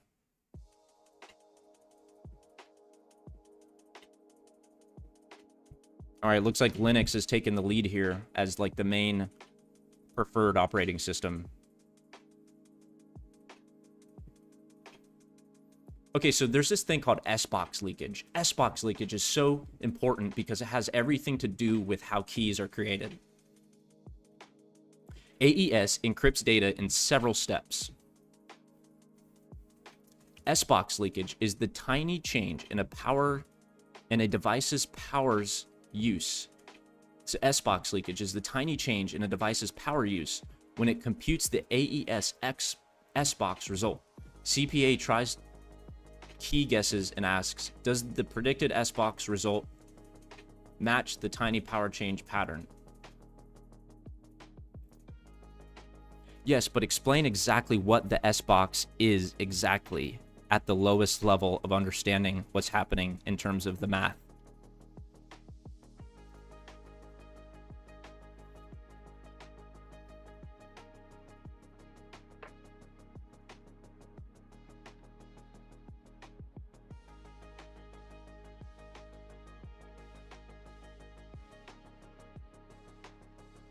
You can make a lot of money coding out the AI for this work. What does that mean, though, coding out the AI? Explain that. Do you mean coding, like building this software with AI, or do you mean integrating AI into this kind of workstation, or both? I feel like or both is what you're referring to or inferring here. At the lowest mathematical level, the AES S-box is a fixed rule that turns one 8-bit number into another 8-bit number.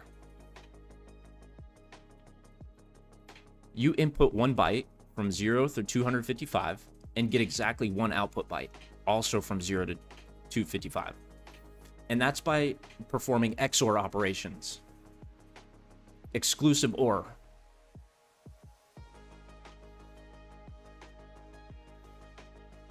I wish I had my pencil and I could draw. That would be so cool if I had like if I had my iPad connected to the stream. You're working on security this week? Nice. What kind of security are you working on? All right, for the first input, for an early AES round, 1 byte typically starts as X is equal to P XOR K, where P is the known plaintext byte, K is one secret key byte, and X is an 8-bit result. XOR is bit by bit. Exclusive OR. So if it's both 0 and both 1, then it's 0. Each pair of equal bits becomes 0. Each pair of different bits becomes 1. AI can automate and make sure company and governments are secure from these attacks. Yeah, sure. But the nature of these attacks are just so different. The nature of side channel, which I find super interesting and fascinating. I don't claim to be a subject matter expert in any way, but I love this stuff. This stuff is just sort of like, during my undergrad, this was it. This was the research field that I wanted to get involved in. I'm doing anti-AI attacks coming up with solutions since Huggy Face. Yeah, that's brilliant, Huggy Face.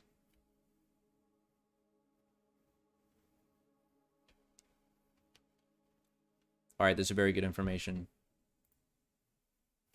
It's very important to emphasize the questions that I have asked as it relates to providing a recap report for the original Perplexity project space, because these are the key design decisions that we want the Trace Studios product to be able to make easier and answer their questions already for whoever's using Trace Studios. I am now going to proceed with the lab. I just wanted to provide this context.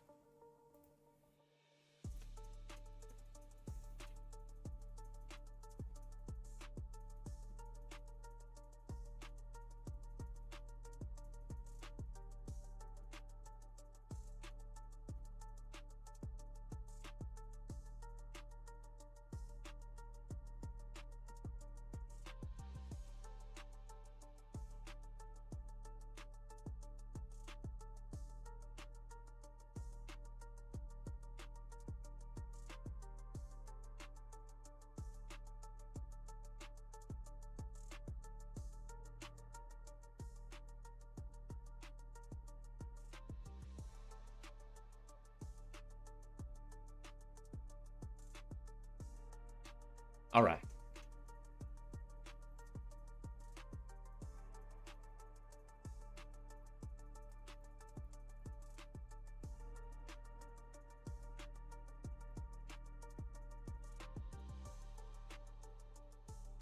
All right, we will be attacking our usual implementation of AES in this lab with one small modification.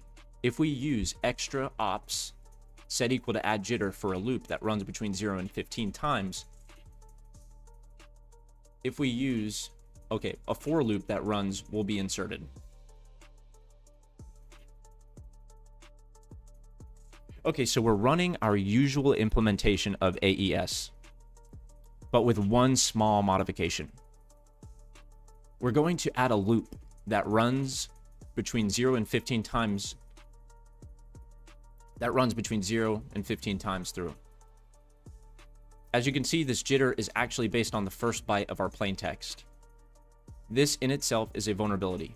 We won't use this fact, but as an exercise, try hypothesizing some ways to use this to overcome jitter.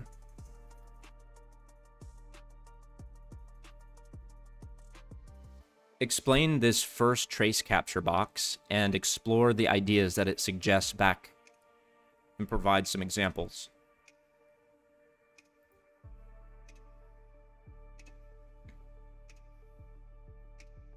Like I said, if my streams start getting up to 40 likes, if I get a stream with 40 likes, I will start doing handstand push-ups.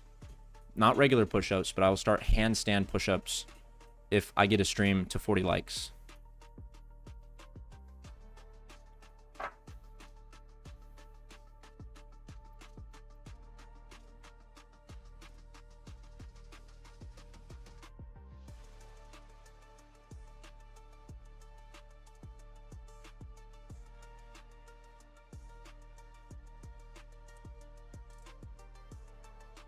Okay, it is now time to actually add code here. We want to create an experience for a user of Trace Studios such that we don't just provide them the solutions, but we provide guidance and assistance in being able to write the code for these particular kinds of experiment steps. We want to be able to teach a user how to perform their own experience at a certain point once they complete the lab sufficiently where they have a better understanding of how to perform these techniques and how to write the code for both Python scripting and C programming for firmware.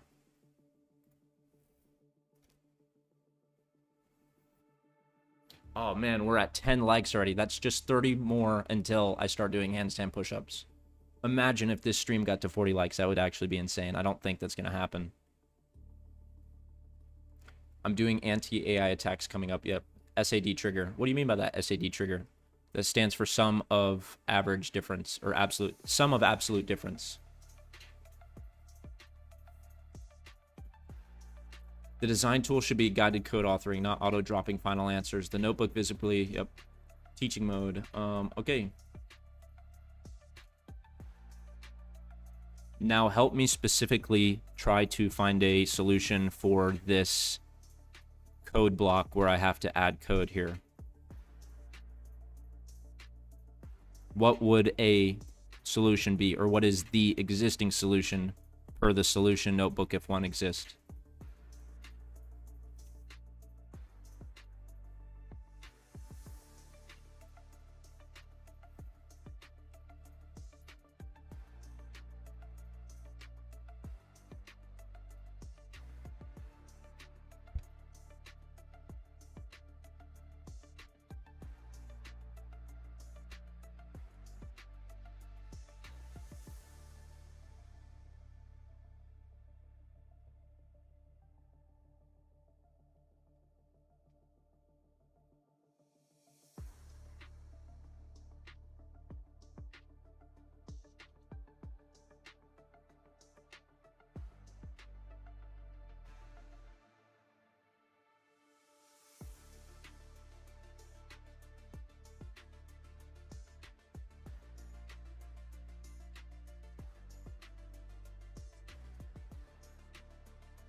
I did find a solution notebook, but we can refer to that after I complete this project, and we could compare our solutions versus the solution notebook, and then also provide that as context for the final recap.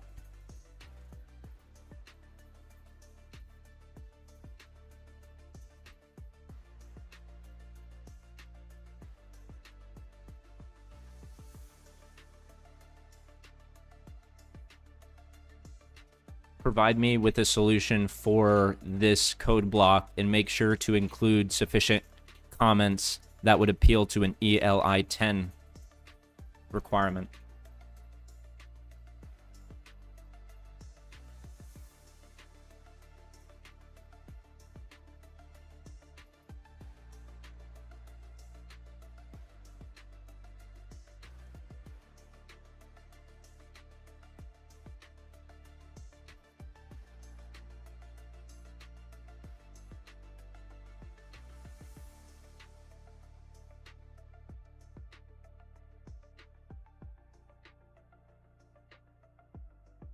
CPA against jittery traces.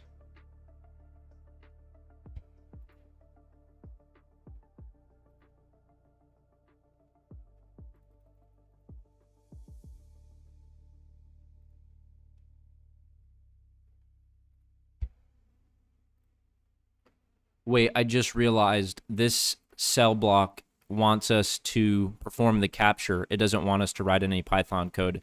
That was my mistake in misinterpreting the current cell block that I'm focused on right now.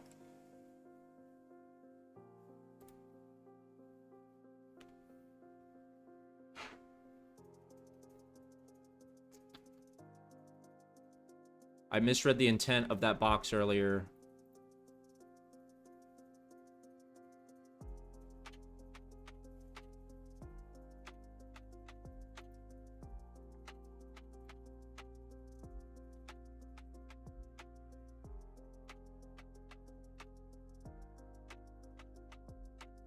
Do you think that this is the correct code to put in that cell?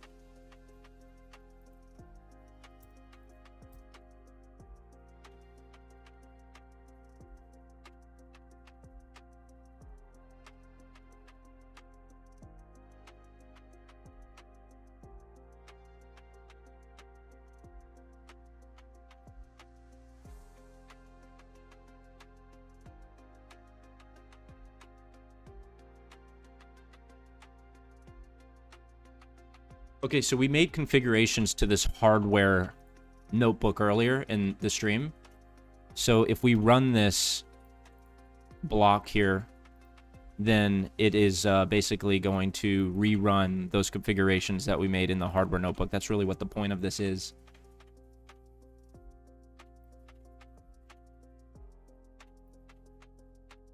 Document the significance of how Jupyter notebooks are working together to create this experience. It is important for the final recap.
Where are you getting this information, TomTom? Are you doing a lab right now on ChipWhisperer?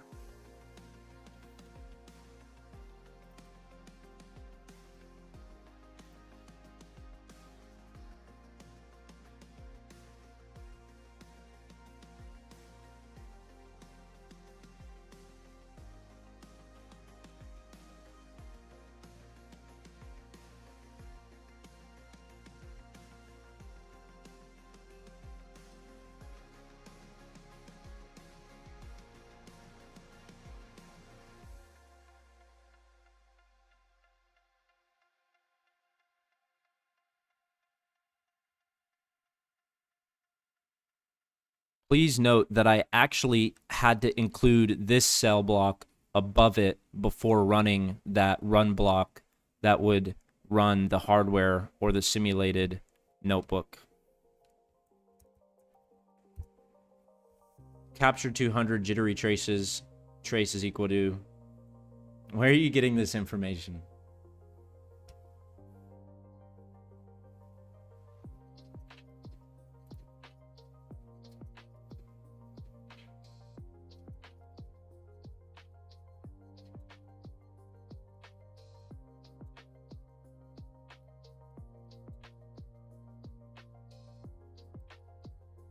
So that was an interesting experience for me because I had no idea what it wanted from me until I looked at the solution and saw that it included the 2 blocks that I just ran.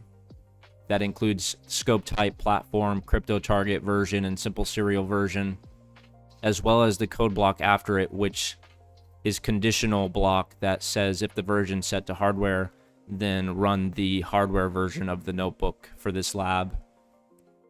And the same for the simulated version if that condition were met. So this also needs to be included in the final report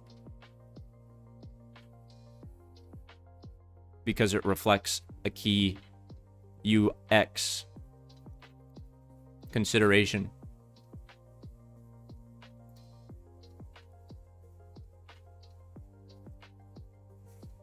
I totally understand what you're doing and I sent you the code.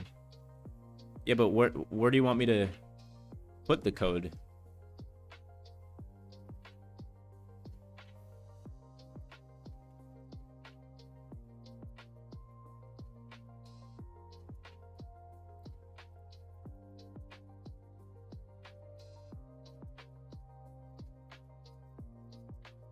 Okay, I am now moving on to the next part of the lab. Please describe what the next part of the lab consists of, where we will begin with the manual SAD resync and the Python functions and statements below. My platform I made listens to everything and tells me.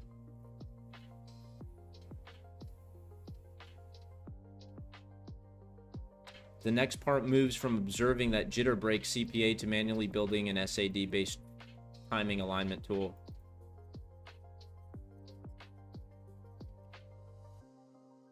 Okay, manual sum of absolute differences resynchronization.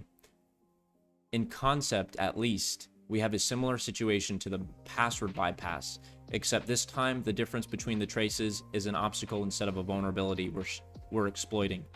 We can actually use a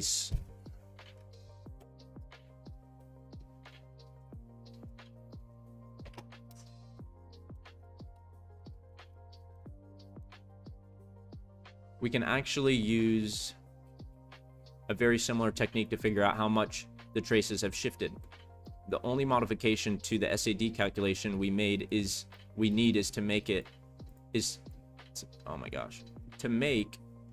that we'll need to use a subset of our reference trace as the reference instead.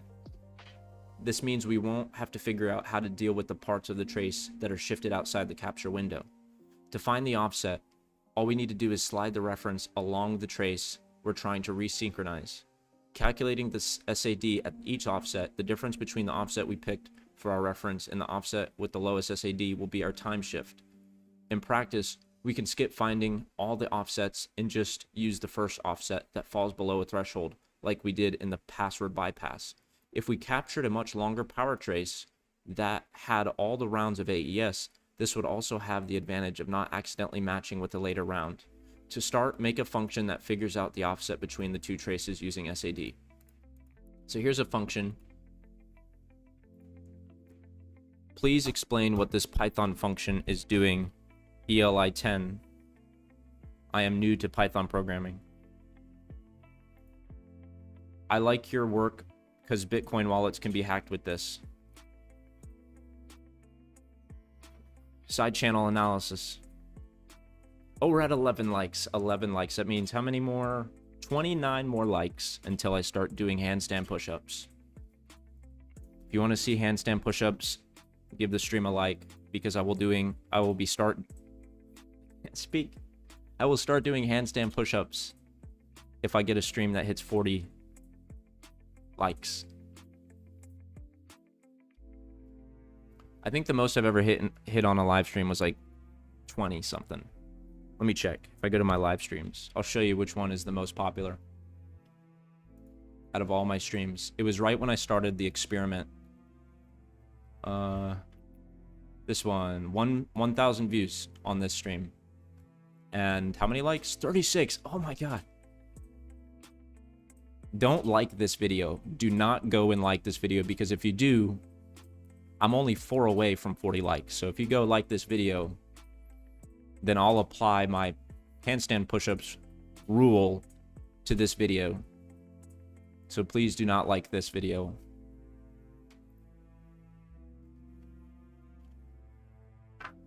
Any video I get, any live stream that I have, I will do 40 push-ups if any of those live streams get 40 likes.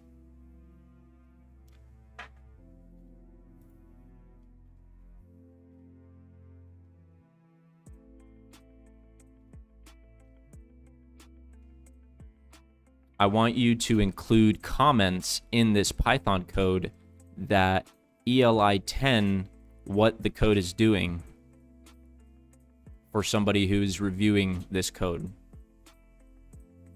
Only keep the comments concise and on 1 or 2 lines max if needed. You don't think anyone is prepared for agent attacks? Well, yeah, nobody really knows what the agent attack is going to really be like, what that experience is like. I mean, you have your existing current modern day attacks, which are already pretty sophisticated, but the next level of agentic attacks is just next level. It's hard to really comprehend. For like an average person, they're just scared. They're just scared of these capabilities. They don't really understand the extent of them. And they have every reason to feel that way.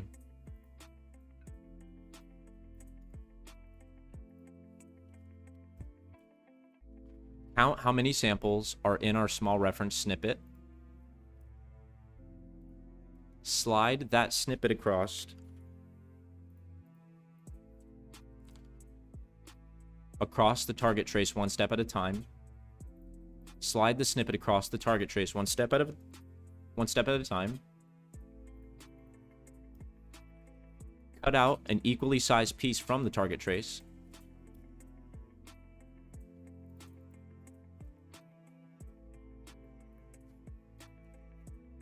Whoa.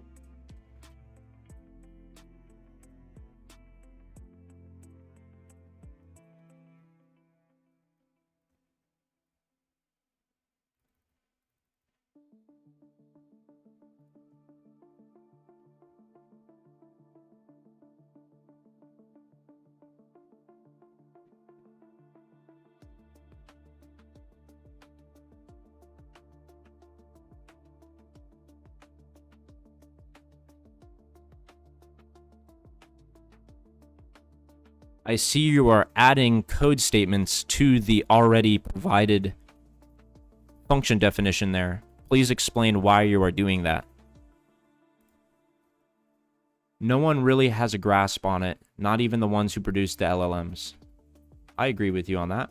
I am doing cycles between coding starting today. Excellent. That's excellent news. I hope the cycles go well and that they're very productive.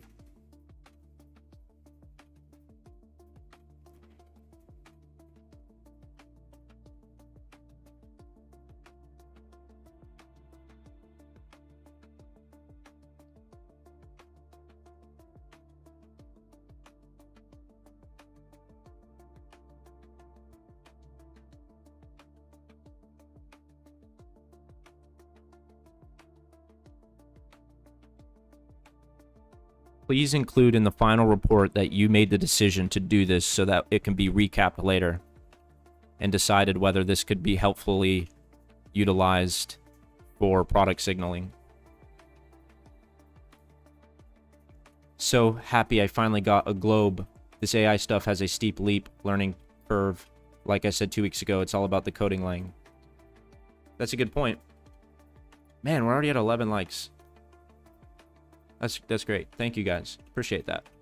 40 likes, I'll start doing handstand push-ups. Do not go and like that other stream that has 36 likes, because if you do and it gets to 40 likes, I'll start doing handstand push-ups, and I don't want that. So unless you want to see me suffer, I appreciate you not going and liking that. Product interpretation. This is useful, blah, blah, blah, blah, blah. Yeah. So we're going to add these new lines of code in there.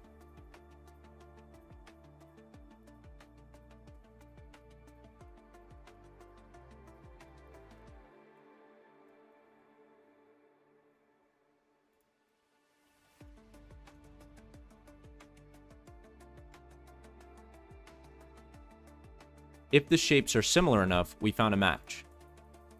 Return how far this match moved from the original spot.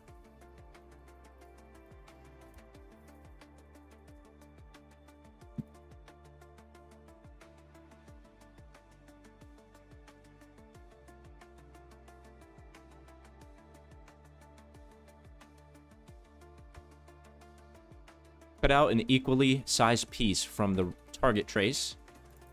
Target piece is equal to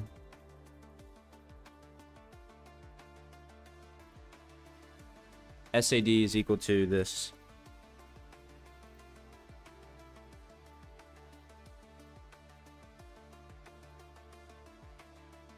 SAD is equal to, add up how different the two waveform pieces are.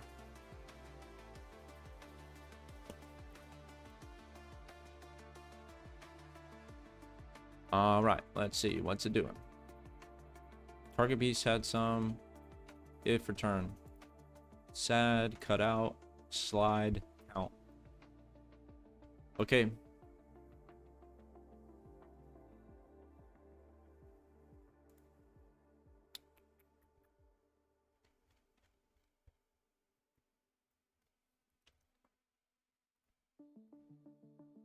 Do the same for this next Python code block. Getting a real-time cyber attack map up. Nice. Please share on that. Share some screenshots. That sounds cool. 12 likes. What? What? 12 likes? I haven't had that many likes since... I don't know. Let me see. You guys are insane.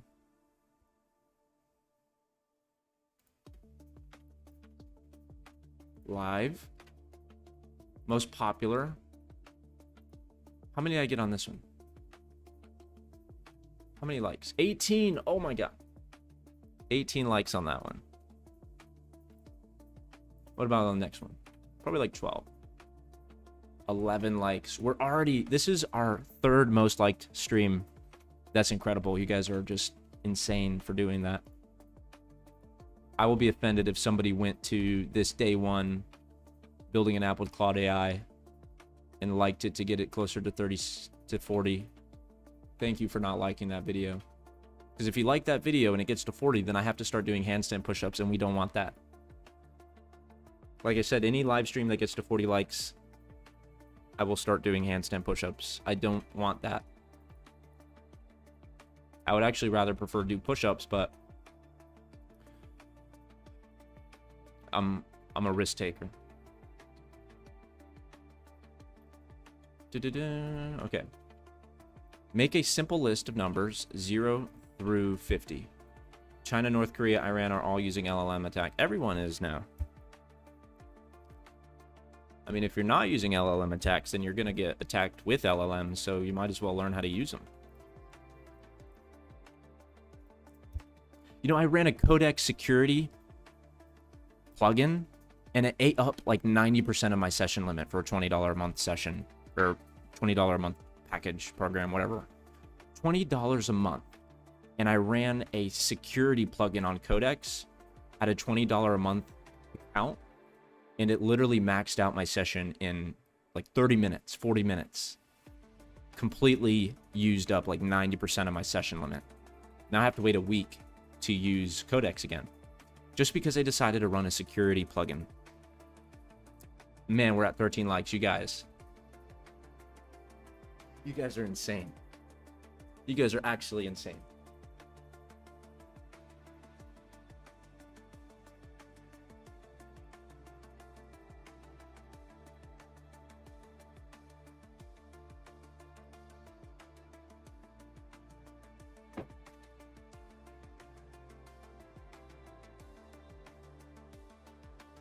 I like when I get this crisp, it's like it just barely skims the carpet, and I get this nice like feeling.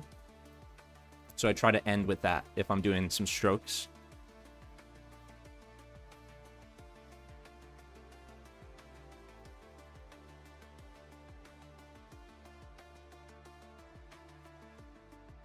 Okay. Oh shit, what's that?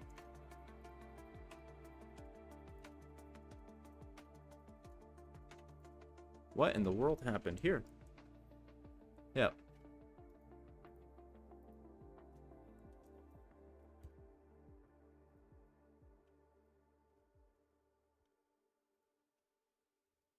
Shit. Okay, so this Python code block, what does it do? This Python code block makes a simple list of numbers 0 through 49. And it makes another simple list with numbers 20 through 69 by slicing a longer list. So this is slightly longer. And as you can see here, we have a parameter set to 70. But then we have this subparameter over here, which is 20 colon. And that basically means start the list at 20. So 0 to 69, or 20 to 69.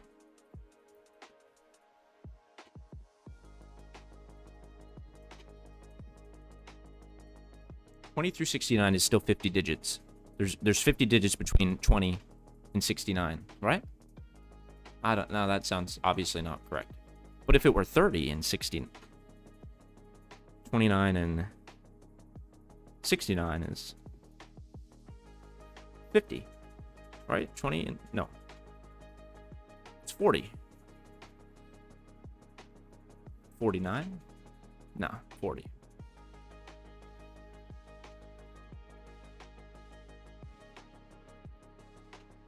Do those two lists hold the same number of spaces / memory?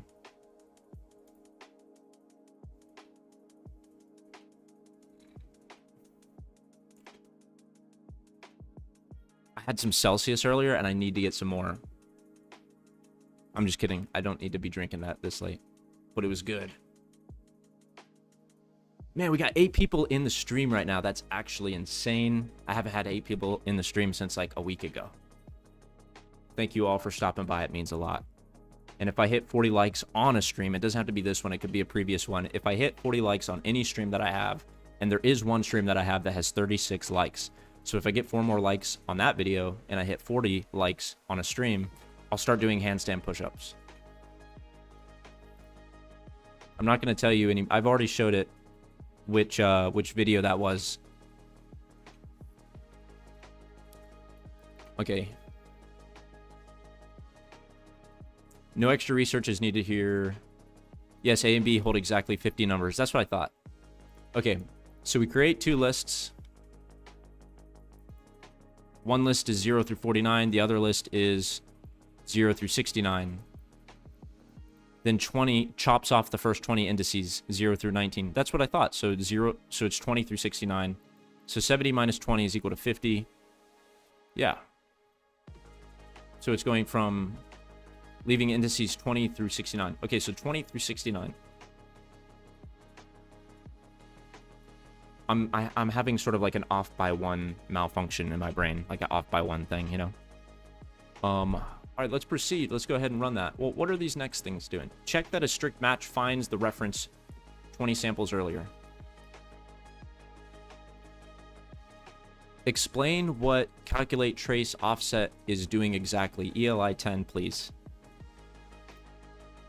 Most things come down to installing it and advancing your AI abilities.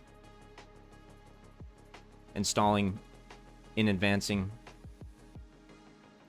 Okay, how many sample positions early or late is the same waveform feature in this target trace compared with the reference trace?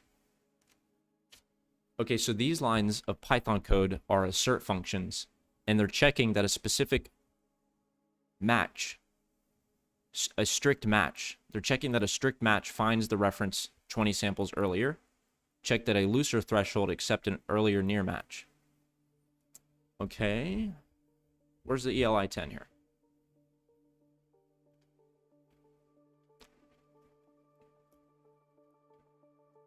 Think of it as finding a puzzle piece. You cut out a small recognizable waveform shape from a reference trace. Then you look through another jittered target trace to find where that same shape appears. The function compares the 2 positions. I, original offset, that subtraction, I minus original offset. The function compares the 2 positions. I minus the original offset. That subtraction is the trace offset. A positive result means that the target shape appeared later. A negative result means the target shape appeared earlier. If it's 0, then that means the shape already lines up. The notebook describes this as sliding reference subset along the trace being resynchronized. And using the difference between the reference position and matching position as the time shift. What it does step by step. Okay. We're going to go ahead and run that.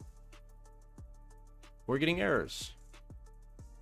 Yeah, because we didn't define sad sum.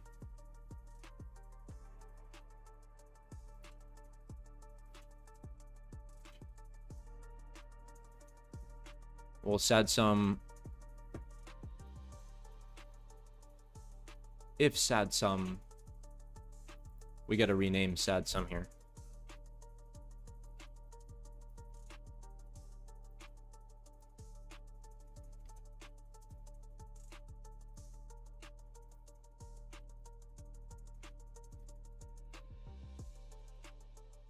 I had to rename from all uppercase to all lowercase. Meaning you have to give permission and then understand all the different variants of Rust and Flash, etc. Yeah, understanding those differences, I guess, is important when you're working on them. I agree with that.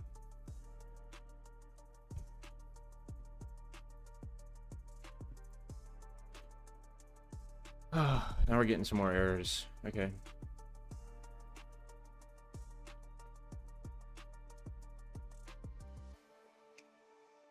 Sad sum, same sum. No, not Sam sum. Sad sum.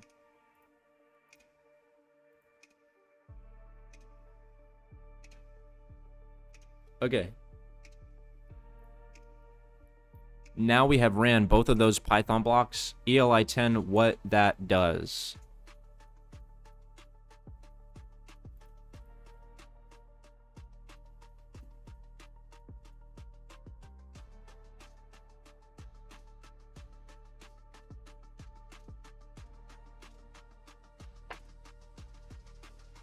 You successfully ran two separate pieces. First, you created the calculate trace offset tool. Then you tested it with simple fake data. The page shows cells 9 and 10 executed, and there is no visible error output under the assertion cell, which is evidence that both tests passed. First block, make the tool. The first Python block defines a function. Defining it means Python learns the recipe, but does not yet use it on a real trace. The second block tests the tool. The second block creates easy practice arrays. These are not power traces. They are predictable counting numbers, like using toy blocks to test a machine before using real parts. Maybe the camera mouse keyboard can be replaced by camera.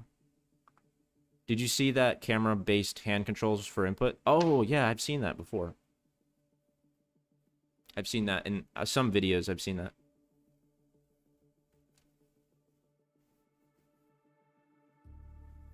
Once again, thanks for everybody stopping by. We're at 6 concurrent viewers. That's actually crazy. I am one of those 6, so we really have 5 concurrent viewers, but it means a lot. It really helps out having, viewers on the live streams, because if I want to get my total views up for the channel, then live streams are actually a really great way to do it. So thank you all for being here. Whether you have me in the background or whether you're just intentfully listening in to criticize me, or just, stopping by for no particular reason, just because you saw me pop up. I appreciate you. All right.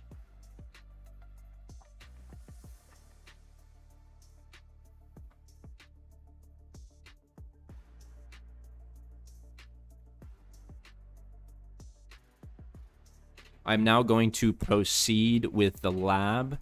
It looks like there's an image of a trace that was captured. I want to understand what the significance is of this particular type of cell in Jupyter Labs. Why does ChipWhisperer have this cell here? What is it supposed to teach us? What value is supposed to be gained from this cell? What kind of product signal does this infer for our Trace Studio build?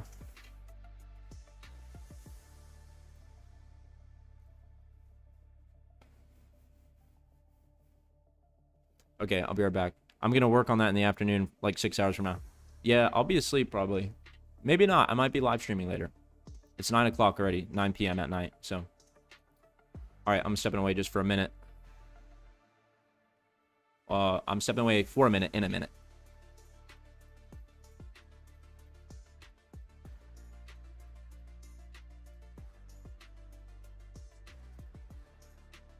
You have to download so many things to get the AI to function well.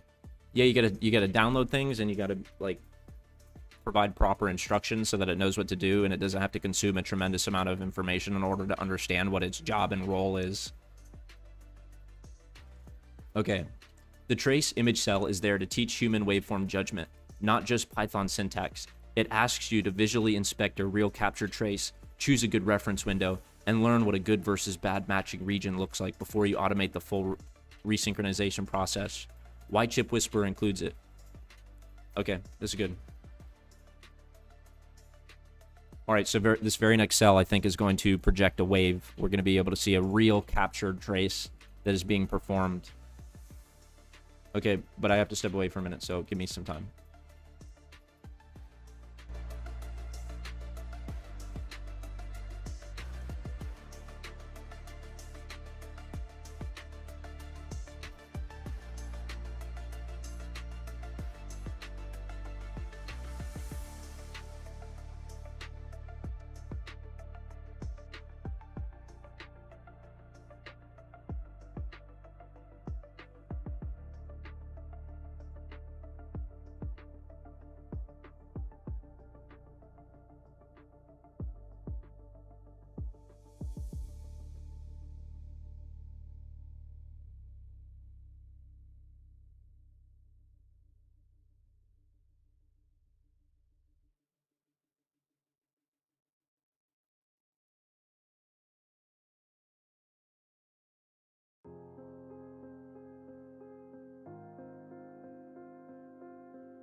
Linux for the win. Linux for the win. Come on, guys. Are we really not giving macOS any love here?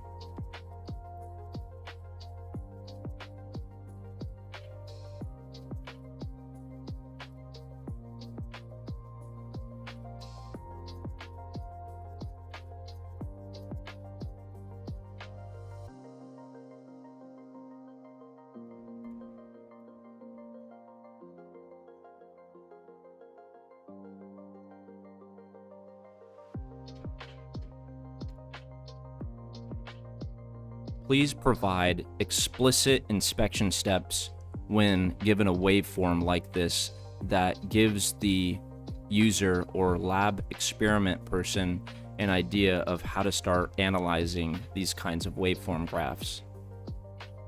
This should be included in the final recap as a product signal. Have you ever messed around with the ChipWhisperer before, TomTom? Have you ever heard of it until I started talking about it? Or I was introduced to it when I worked in a research lab at school. They gave it to me, and I never used it really until I graduated. And now that I've graduated, I've decided, to spend time working on it. That's what I started this YouTube channel doing, was hardware hacking with the ChipWhisperer. It wasn't even vibe coding. I just started doing the vibe coding thing because it felt like I could expand into that niche a little bit, because I saw some other live streamers once I started live streaming, and I didn't realize that vibe coding and live streaming actually could fit into what I'm doing. So I decided to expand on that. You're buying a new server for your office. Do you have a home office, or do you have like an office outside of your residence? I'd just be curious to know personally, because I've been thinking, I actually thought about getting an office space for these live streams and for whatever projects that I do as it relates to QStrike. And let me know if you're going to get a ChipWhisperer device. You should definitely get one. You should absolutely get a ChipWhisperer device, and then tell me what you're learning about it and how to interact with it.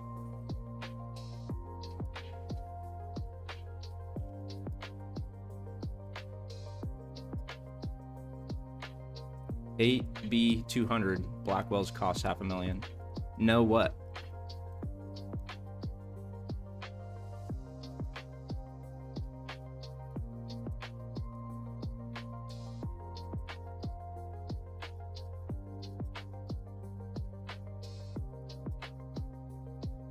Provide a final recap for me to be able to pass over to the original Perplexity project space that we are working within. This is just the chat assistant view, and the ultimate guardrail orchestrator is another session within the Perplexity project space scope. I was in school in 1990s. Yeah, but what, like what school? High school or college?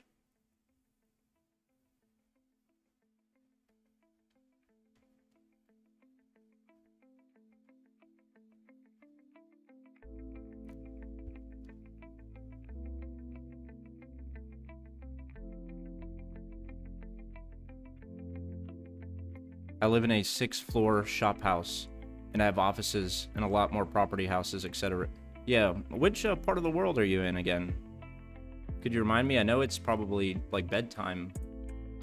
It's probably late where you are, or maybe it's early in the day.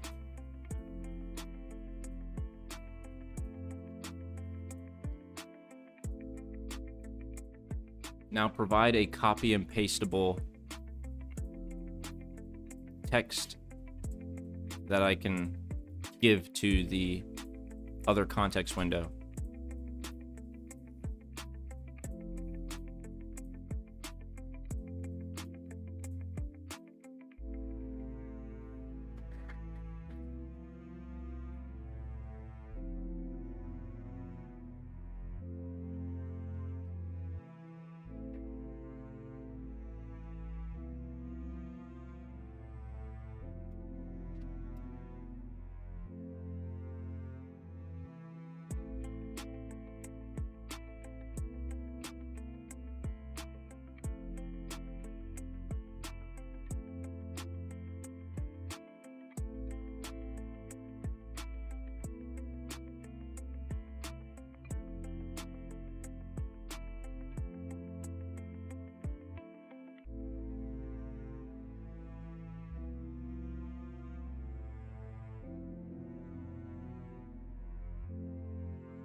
Did this report leave out any specific type of information that we are looking for in order to refine our Perplexity workspace workflow? Singapore. Nice. Singapore. Let me see where Singapore is.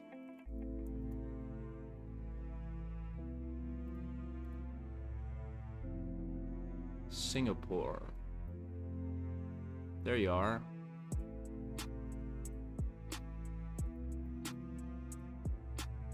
Malaysia. India, Pakistan. Probably closer this way. Maybe not. Maybe. Yeah, it'd be faster to get to Singapore flying west from the United States and east with respect to Singapore.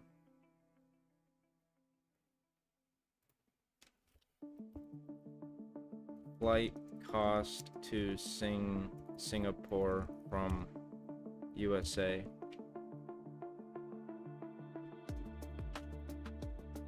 I've never been to any other country in the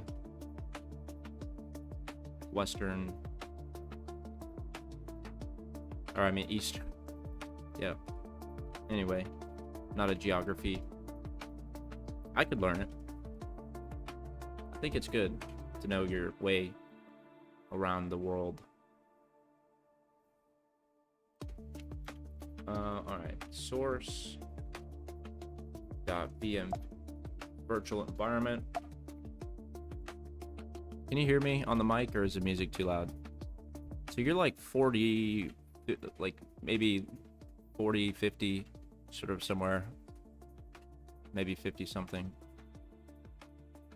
Wait, so if you were in high school in the 80s, that means you're probably about 18. And so that's 18 plus 20 plus another 26, 46 since the 80s. It's not the cost, it's the hours. Very long road through American universities. At the end of the road in 2005, I finally founded my first company. 20 years ago, 21, yeah. I appreciate you sharing that. That's cool. Virtual environment, bin, activate. And then I used to be a personal trainer, and I started an LLC during that initiative. And then during my fitness journey, I decided that I wanted to actually study computer engineering. I went to schools mostly in Northeast and many other states. It's not the cost. I need a pillow for my knee.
I'll be honest with you, I've never really met anyone or known anyone who's actually built the type of systems that I'm aspiring to learn how to build.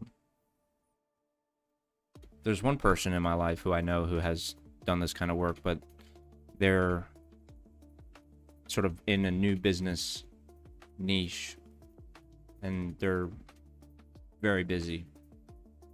Too busy to take the time to explain things to me. But it is a model of success, somebody who I know who has achieved good positive results for clients in the tech space.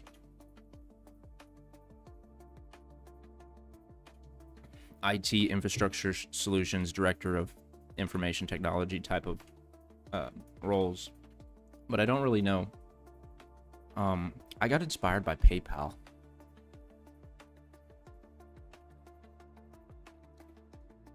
The story, the PayPal Mafia story, that was really inspiring initially. Hi there, nice to meet you. I'm excited to help you get things done. Let's get started.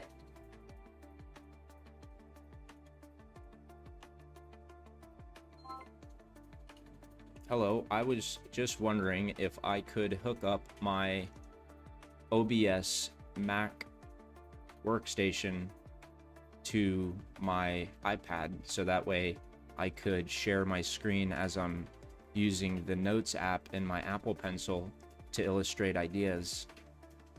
Yes, you can definitely do that. One straightforward way is to use a feature called Sidecar if your Mac and iPad support it. Sidecar turns your iPad into a secondary display so you can use it as a canvas while still capturing everything with OBS on your Mac. Another option is to use a screen mirroring app like Reflector or Air Server to mirror your iPad screen to your Mac. Once mirrored, OBS can capture that window so our audience will see your Notes app and Apple Pencil illustrations live. Do you think it'd be better to create my own solution via Codex by building an application that is configured to my specific workstation environment? Or do you think I should use one of these other services? It would be easier, simpler. I really don't want a whole lot of steps to do it. I just kind of want to be able to set it up right now. Honestly, if you're good with simplicity and speed, I'd go with an existing solution. Coding something custom can be rewarding, but it's almost always more time consuming. With Sidecar or a mirroring app, it's pretty much plug and go, and you can adjust on the fly. If down the line you find you need something truly specialized, you can always develop your own. But let's be real, getting it running quickly is probably the way to go. Well, let's think about how I would configure such a system with my Mac OS and iPad. Sure, if you're going with something like Sidecar, open system settings on your Mac, go to Displays, and connect your iPad as a secondary display. Once it's extended, you can drag your Notes app onto the iPad. In OBS on your Mac, you'd capture that display or window as a source. If you're mirroring with an app like Reflector, you'd install it on your Mac, AirPlay your iPad to it, and capture that mirrored window in OBS. It's basically a few clicks, no code necessary. Okay, provide very explicit step-by-step instructions in order to get that accomplished as soon as possible. All right, let's do it step by step. First, connect your Mac and iPad to the same Wi-Fi or plug them in with a cable. On your Mac, open System Settings, go to Displays, and click the plus sign to add your iPad as a display. This activates Sidecar. Once the iPad is an extended display, drag your Notes app window onto the iPad screen. Now open OBS, add a new display capture source, and select the iPad display. Boom! Your Notes and Apple Pencil drawing will appear in OBS for streaming or recording.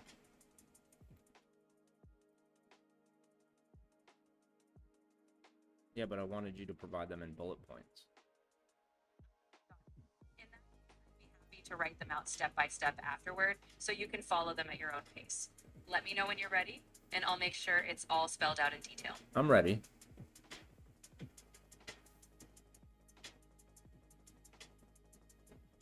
I'm ready. Go. Maple, are you there? No problem. Whenever you want them written out, just say the word and I'll break it down clearly for you. I am ready. Please do that. All right, here we go. First, make sure both your Mac and iPad are on the same Wi-Fi or connect them with a cable. On your Mac, open System Settings, go to Displays, and click the plus icon to add your iPad as a display. This will activate Sidecar. Now drag your Notes app window onto your iPad screen. Next, open OBS on your Mac, add a new source, choose Display Capture, and select the iPad display. Now your iPad screen, Notes and Apple Pencil included, is being captured and ready to share. Hold on. I just got to displays in the settings. Please tell me how to do it, but be slower and wait for my clarification. Wait for my clarification if I have achieved a certain step in this process. Absolutely. We can go step by step, and I'll pause for you. So you're in Displays, right? Now look for a little plus button or Add Display. Once you spot it, let me know and we'll add the iPad next. Okay, I am in displays, and I don't see the iPad yet. Under Displays, you should see something like Add Display or a plus sign. Click that, and your iPad should appear in a list if it's on the same Wi-Fi or connected via cable. Once you see it, just select it and let me know.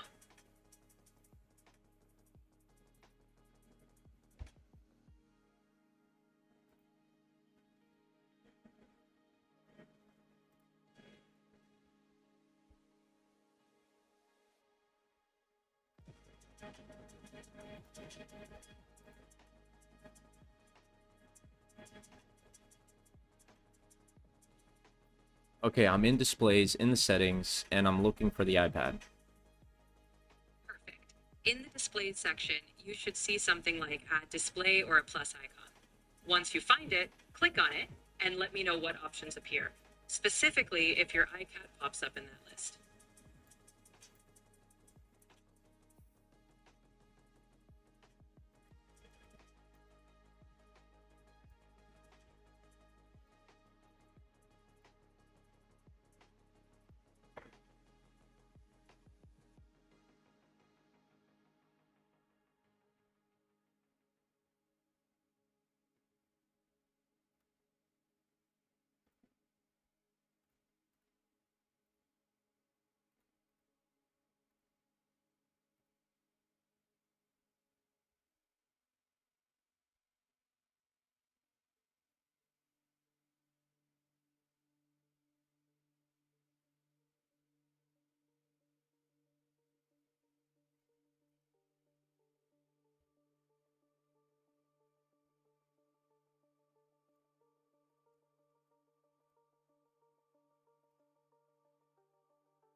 I'm trying to add a display. How hard? Glad you're doing this carefully. If you're having any trouble at a step, feel free to let me know exactly what's happening on your screen. We'll keep going until it's all set.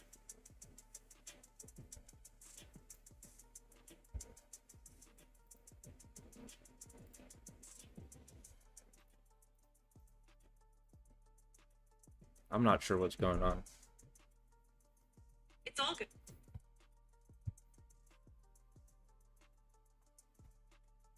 Well, that failed.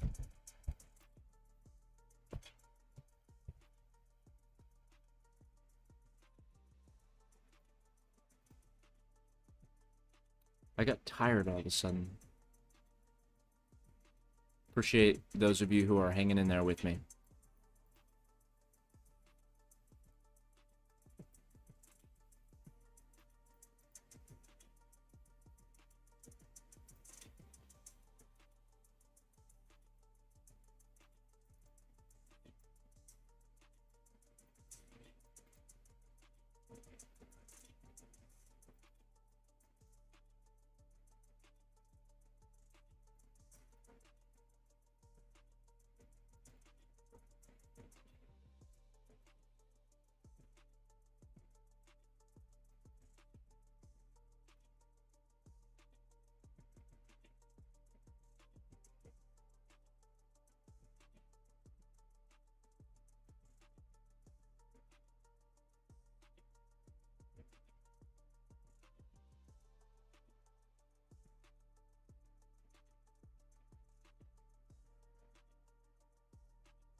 You found your work stolen from you. What's up, Tom? I don't know what I was doing just now. I was sort of lost in some side setup thing. I was trying to get my iPad connected.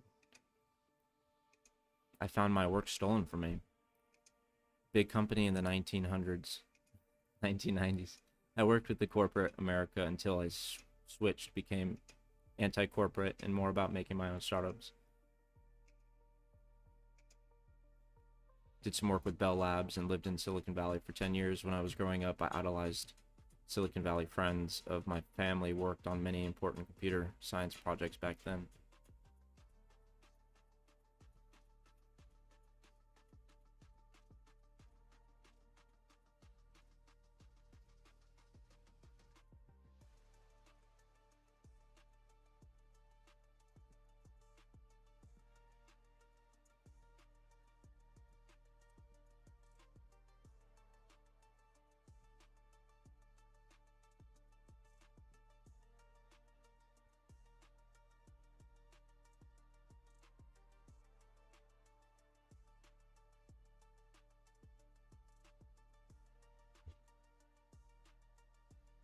Download Ontology Scraper and start to scrape. Is that an actual service, Ontology Scraper?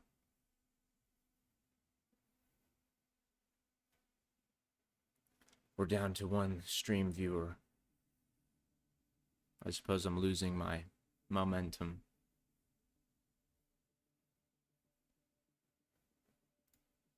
Research quality workflow example.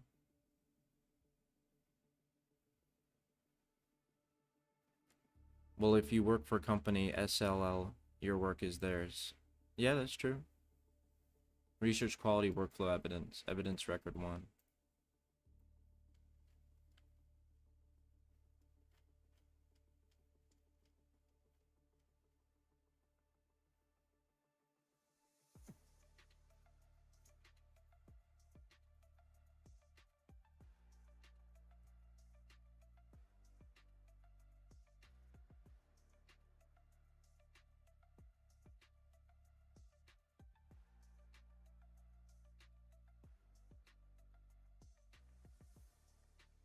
Really? Does that happen to a lot of people, do you think?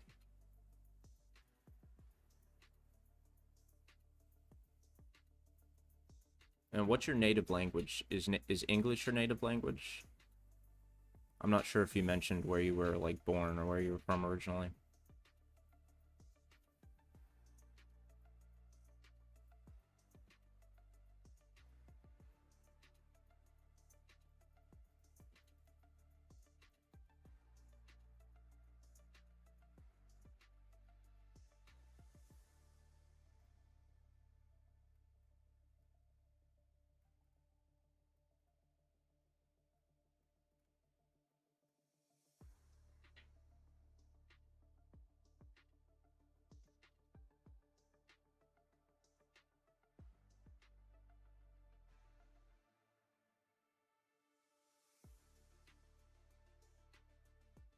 Okay, I'm going to proceed with continuing the experiment. Provide me with a prompt that I can give the assistant in the comment browser. I'm learning 30 to 50 things a day. Yeah, learning is good. It's fun. Well, it's good when learning is fun. Sometimes learning can be difficult and challenging. Everything sort of has its own. All right, so what are we doing here? Paste this into the new comment browser assistant. Okay. Let's do that.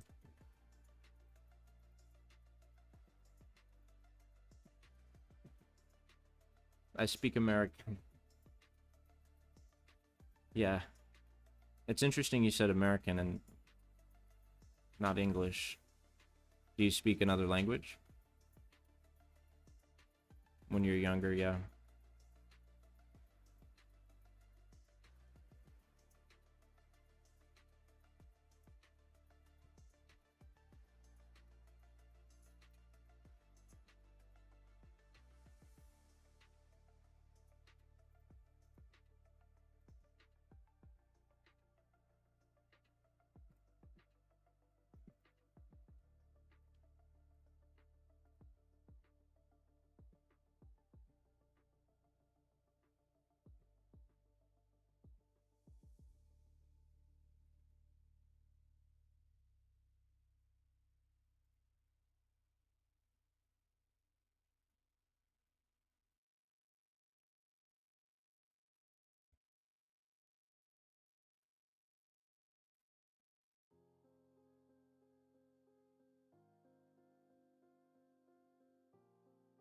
I don't think I can provide the GitHub connector in the comment assistant.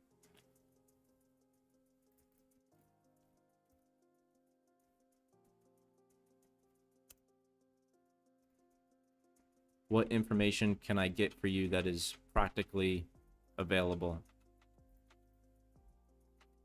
My AI coding is advancing rapidly.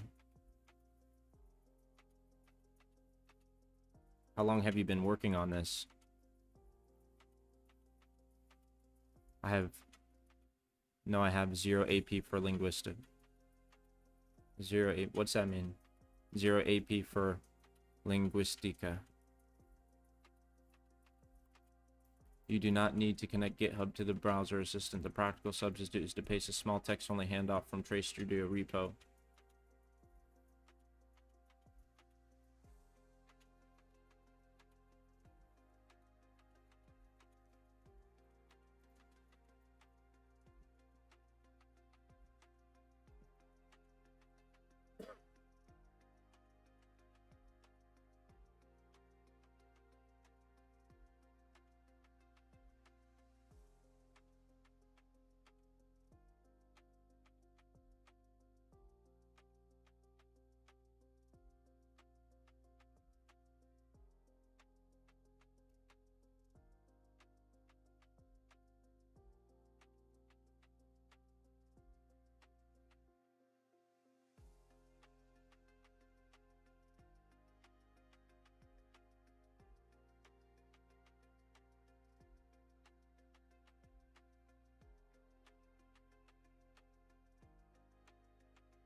What is your next suggested action for me?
Are you suggesting that I interact with this graph?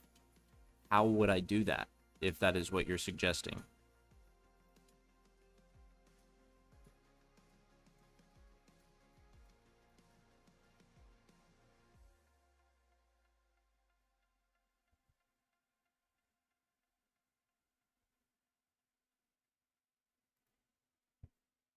Yes, but I'm confused on like what the waveforms even means. Like I see there's a spike initially that occurs. I don't know what that means. I see that there's certain little patterns that are happening here where there's sort of like short but wide spikes consistently and rapid, and then there's like 4 particular spikes that are happening in between those short stubbier spike regions. So if you look at that image that I sent you just a moment ago, that's what I'm talking about there. I'm not sure what value is gained by zooming in on those regions.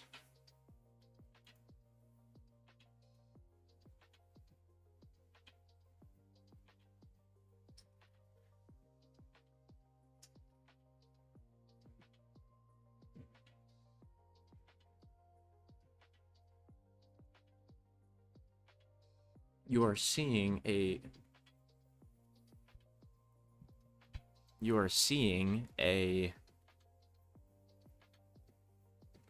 You are seeing measured electrical power variation over time, not a drawing of the AES algorithm.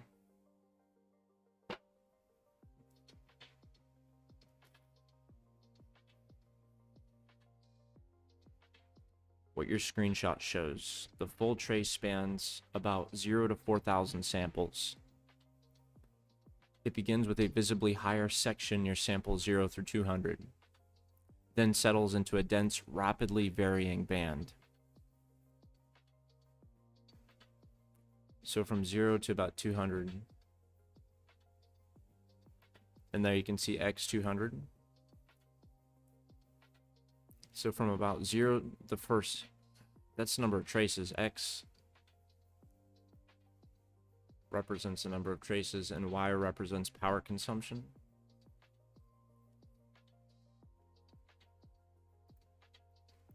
Can you define explicitly what X and Y represent in very simple terms?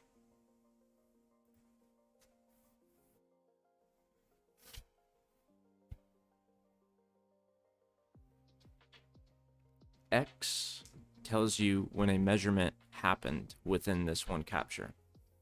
X0 is the beginning of the captured trace. X equals 1700 is a later moment in the same capture. X4000 is near its end.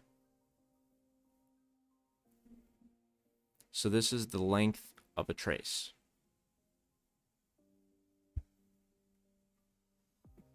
Y tells you the relative electrical signal level the ChipWhisperer recorded at that instant.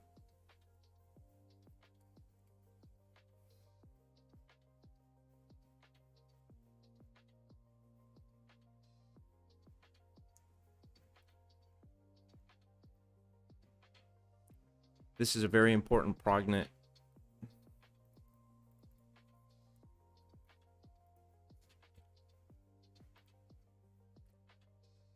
signal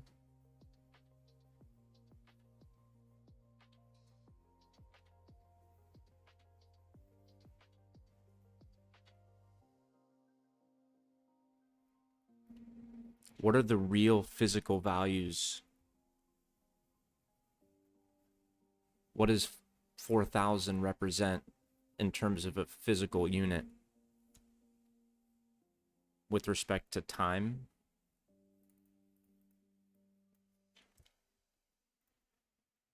Does X represent time? If so, in what units of time?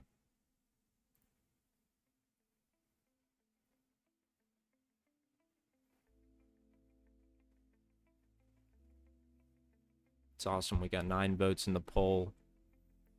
Appreciate the polls, guys.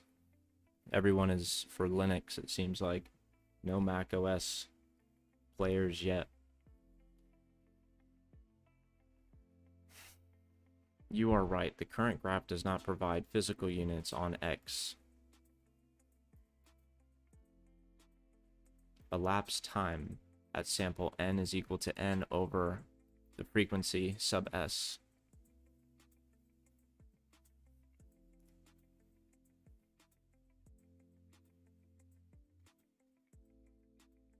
$4,000 is like saying page 4,000 in a flip book. It tells us which page, but not how many seconds have passed until we know how fast the pages were flipped.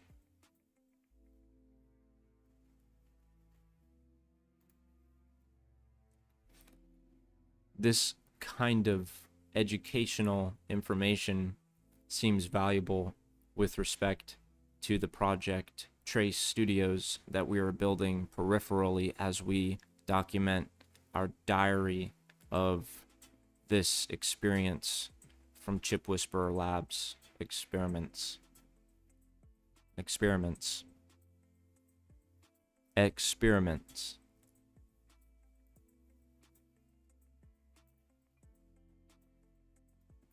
Yes, this is strong evidence for Trace Studios Lab Experience module.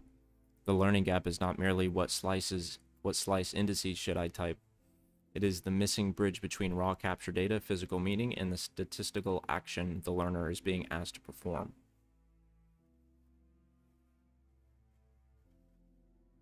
The lab hands you a squiggly picture and says, choose a good part. Choose a good part. Trace Studio's opportunity is to explain what the picture means, what is known versus unknown, and one small squiggle is safer to test than another.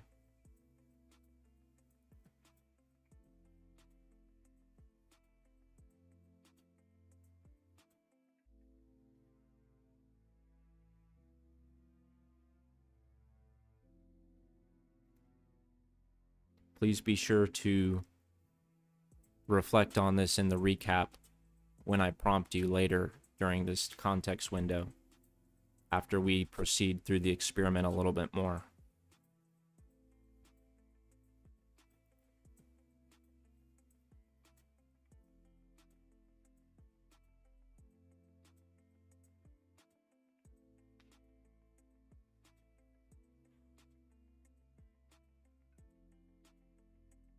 Understood. I will include this as a material learning gap and produce signal item and product signal item in the later SAD reference window checkpoint recap.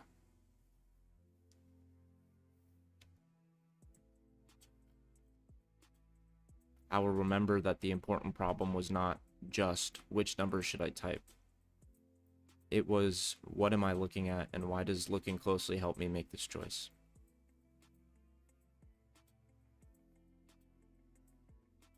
Take a poll on Linux version running. Give me some versions. Put them in the chat, which versions you would want to see a poll. And I'll do that.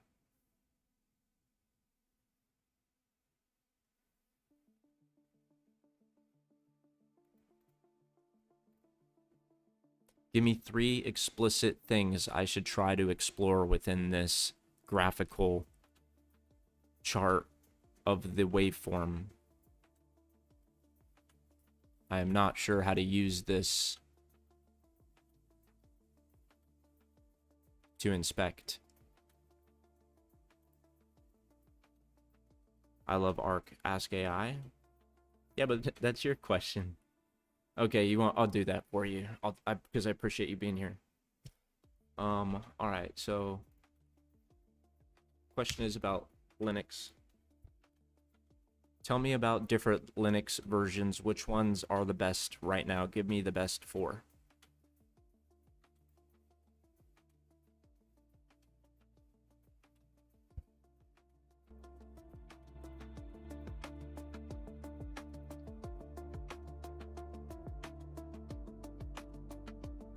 The best Linux version depends on what you want to optimize for. Fedora, Ubuntu. Okay. Let's see here. We're going to start a new poll.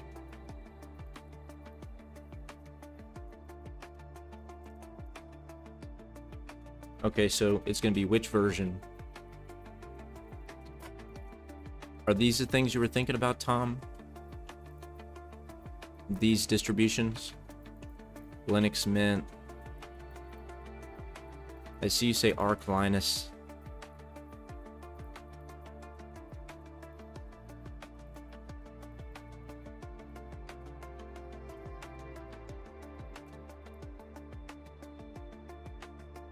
Tell me about this one. I start to like the music. It's a mix of Knight Rider. Oh, the music I'm playing? I appreciate that. Thanks. Knight Rider. That sounds familiar. You mean Arch Linux.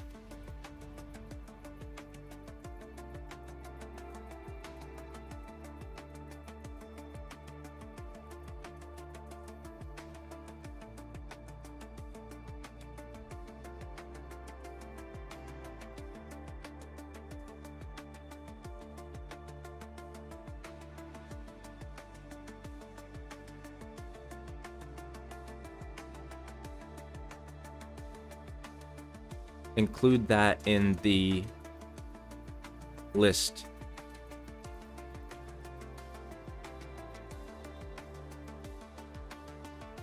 What's the best with LLM? Oh man.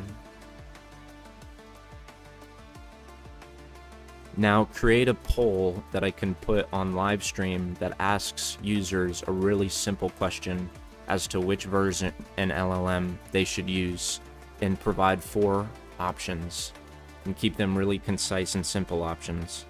Just the Linux distro and the LLM, and make these common popular choices and include Arc Linux as one of them with some LLM.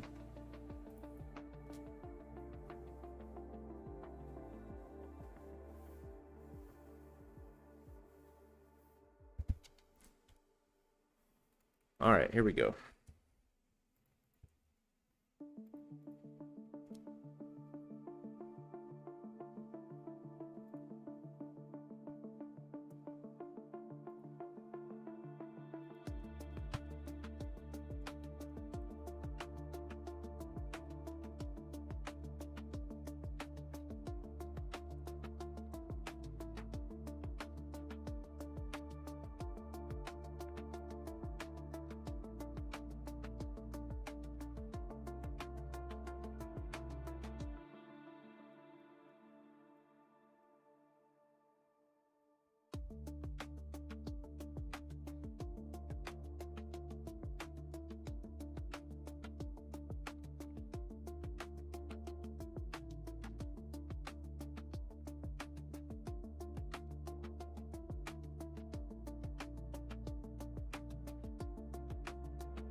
Product signal, it would be good to have some kind of tagging tool that is available in Trace Studio that allows the user to have certain tools available that allow them to get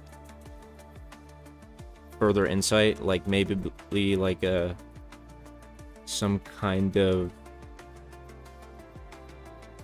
measuring tool that can be toggled on that displays an X and Y axis bar on the graph that moves with the mouse when this feature is toggled.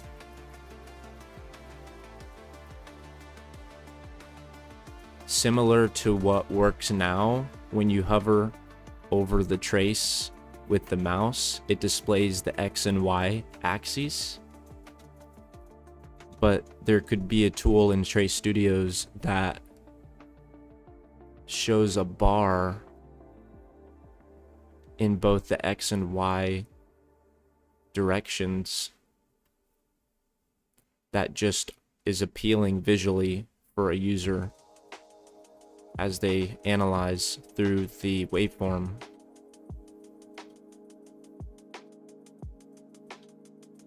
also tools that maybe they can use to drag and select a space within the trace to zoom in on or highlight or make comments or add notes to. This is just a decision that doesn't have to be made now, but a design consideration for the Trace Studios project. Make sure to include this in the final recap at the end of this Comet Browser Assistant session.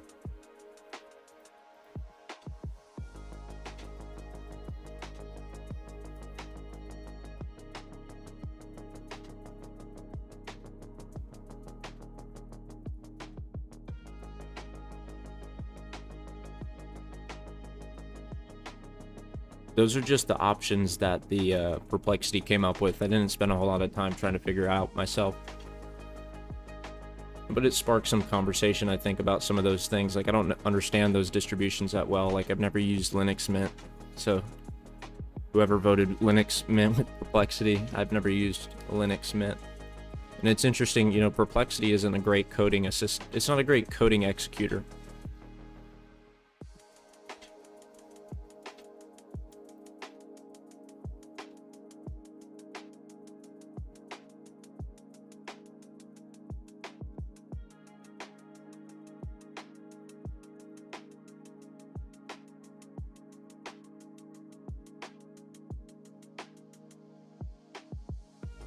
Yes, that is exactly what I'm trying to say. All right, so we're gonna now run this next cell here.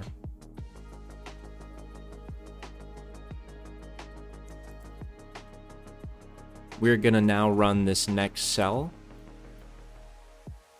and then proceed with the experiment and capture our questions and our thoughts and our considerations as we proceed so that we can build a more refined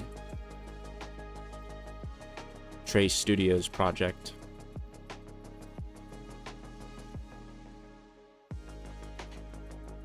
You're going to be running your own OS. How do you even make your own OS?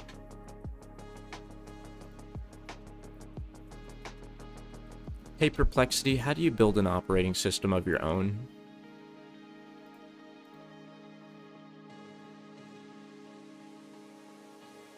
You can build your own OS at 3 different levels.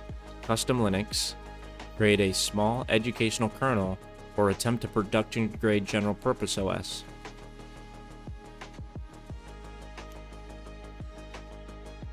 For a technical indie developer, the best route is usually to build a bootable hobby kernel in a VM first, while treating a Linux-based distribution as the path to something useful. What if you recreated a different kind of Linux and Unix, something completely different and unique that's never been seen before?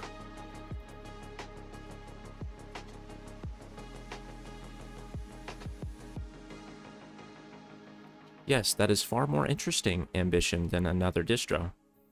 The opportunity is not merely replacing Linux kernel, it is questioning the default assumption that Unix has carried for decades.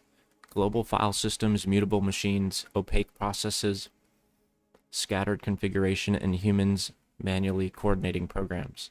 Technically, unless you obtain formal certification under single Unix specification, you would call it Unix-like, not Unix. I don't want to go down that rabbit hole.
What are you going to call your OS? And are you using Linux?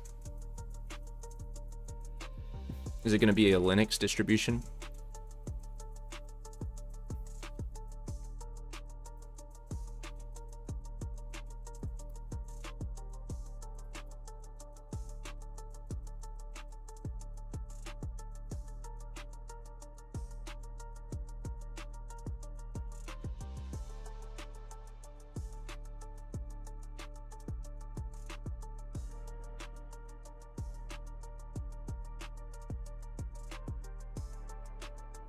This is an important product signal.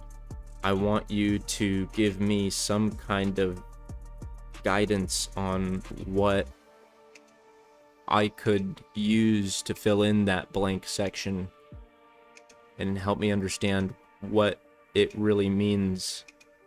It would be nice to have sort of a emphasis on this particular kind of learning opportunity. Make sure to mark that as a product signal.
What's MyOS? MyOS never hit though. I plan to bring it in 2027. Yeah, keep us posted, man. The lab should teach you how to pick a sensible strip and then let the SAD graph grade that choice instead of making it feel like a guess. Yes, but now you need to give me some example values that I can put in to replace the question marks.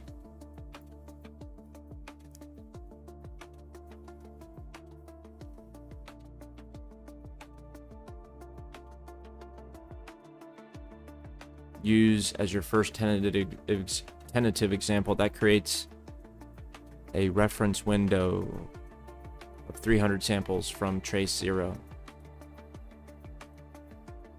And it matches the notebook's own immediately adjacent inspection range.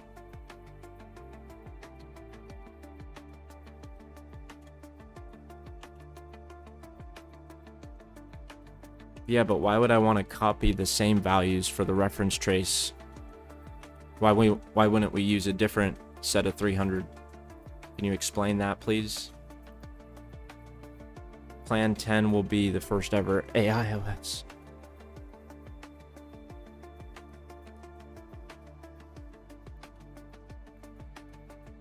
Are there any AI-based OSs?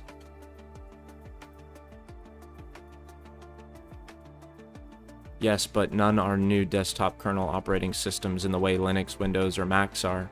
Today, AIOS usually means an agent runtime layer that manages models, tools, context, memory, permissions, and execution on top of existing operating systems.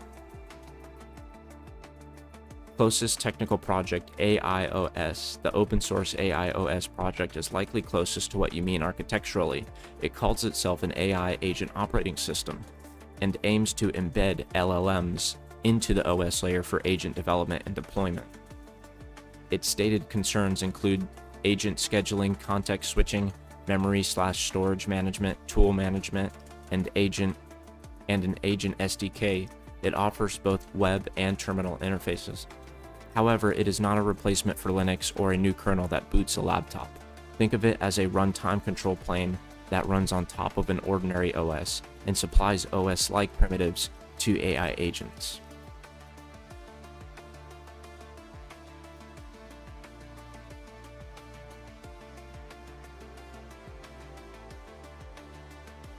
I find those to be the best counter secure.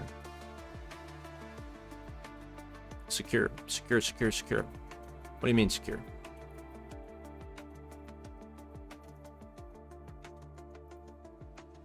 I should have a perplexity page open for every person that starts asking me questions. So we could have a discussion with perplexity as our reasoner, researcher.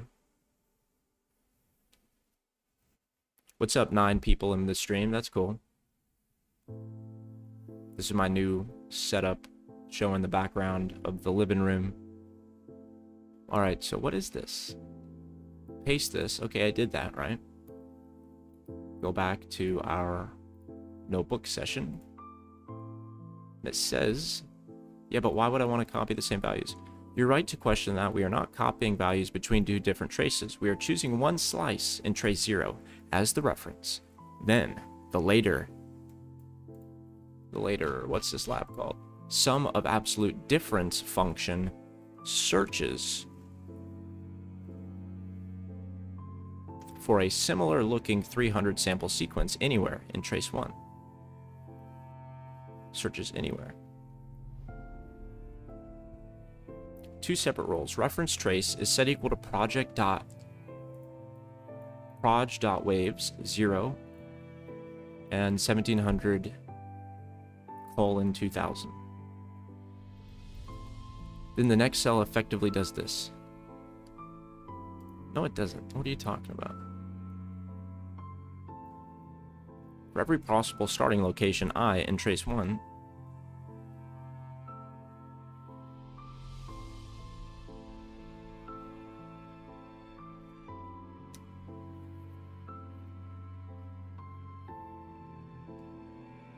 you cut it 300.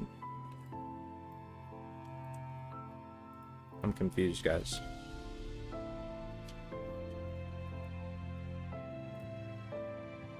I need you to explain these 2 lines of code in explicit detail, but ELI 10. Connect everyone. That's what Archangel does, speak to everyone. I'm working on Tiny LLM or TLM. I find those to be the best counter secure. Security.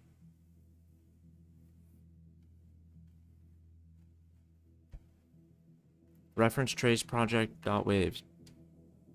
This is the first recorded waveform. Piece by piece. There are 2 separate instructions. Make a reference. From the first recorded waveform, cut out a little section and name that section reference trace. Piece by piece. Proj is the project that holds your captured trace data. .waves is the collection of captured waveforms. 0 means the first waveform. 0 in closed brackets means the first waveform in that collection, called trace 0. The second brackets, with the question marks, mean take only part of that waveform.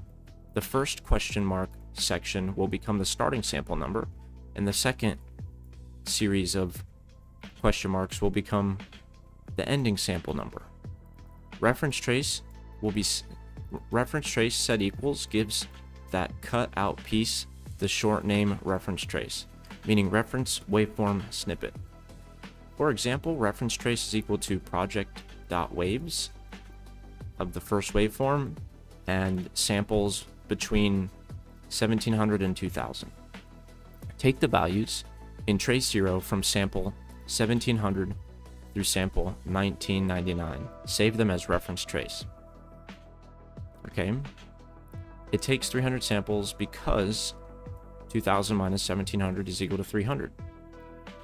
Yeah, okay. Python includes the start position and stops immediately before the end position. Why make a snippet? Imagine trace 0 is a long strip of squigglies. you need to cut out one recognizable squiggle pattern, the reference or puzzle piece. Later, the notebook will slide that one fixed puzzle piece across trace 1. At each position, it asks, how different is this piece of trace 1 from my saved reference piece? The position with the smallest difference is likely location. The position with the smallest difference is likely the location of the same event in trace 1. So we have a trace 0 and we have a trace 1. The notebooks get sum of absolute difference plot function. So the notebooks get sum of absolute difference plot function loops across possible starting positions in the target trace. So it loops across possible positions in the target trace, and then it sums the absolute difference between the reference trace and an equally long target slice. What? I am going to generate an AI video that helps somebody visualize this happening. Especially this part, but consider the entire context as well for the video.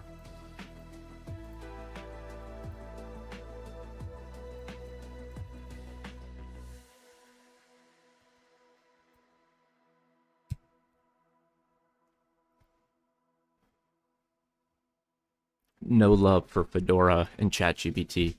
We're just gonna leave ChatGPT hanging. What does Fedora even look like? What does Fedora even look like? What are the pros that Fedora has to offer, and why ChatGPT? Expand on this, please. I'm only asking because nobody selected Fedora and ChatGPT yet.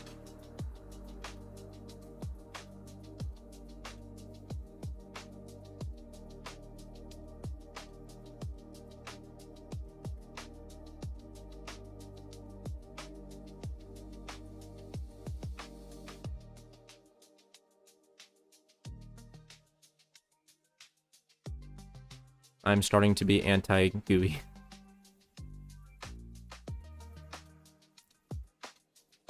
Why?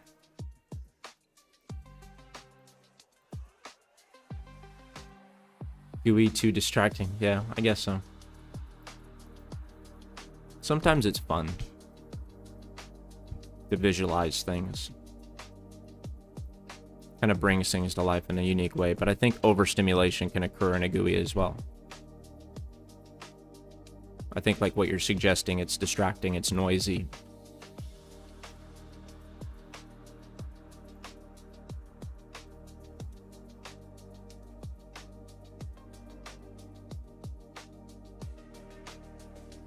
All right, here's what we're going to do. We're going to generate a video.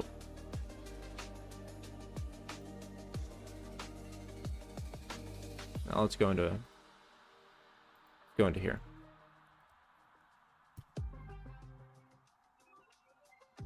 Not a 60 to 90 second motion graphics. It can't even do that. We'll see what it does. So I told Perplexity create a 60 to 90 second clean educational motion graphics video. Yeah, it says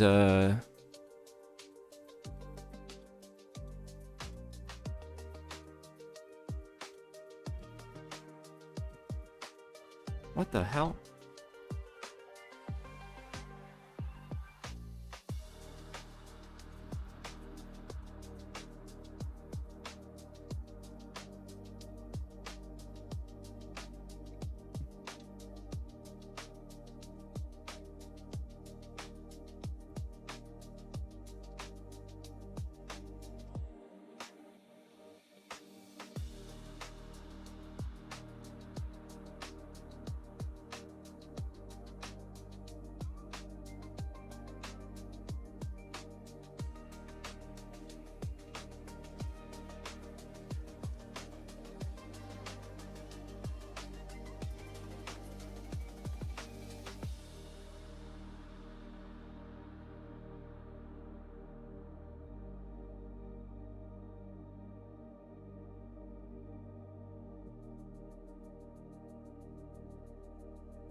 Do you know harnessed in AI? Ask Perplexity if you don't. No harness in AI. Ask Perplexity. Do you know harnessed in AI? Harnessed.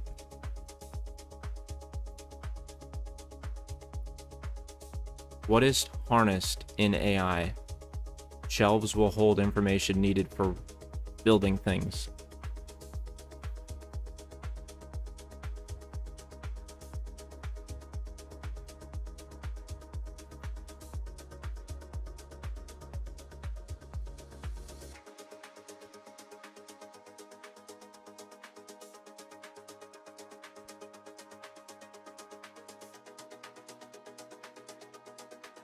What is harnessed for knowledge or context? Specifically, when structured as an engineering metaphor, tools and data sit on shelves with an AI agent harness.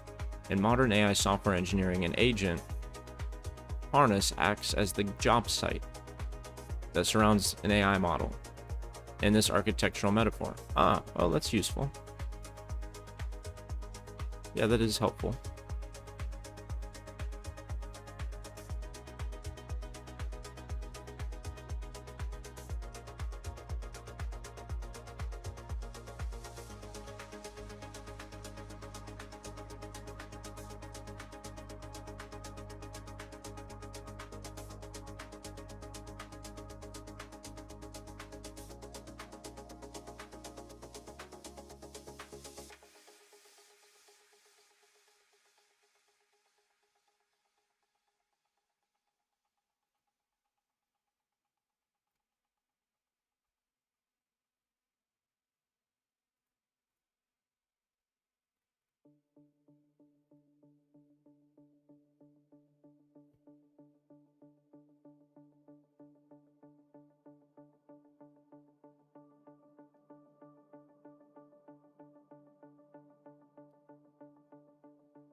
That does sound like a valuable thing. Yeah, I like that idea.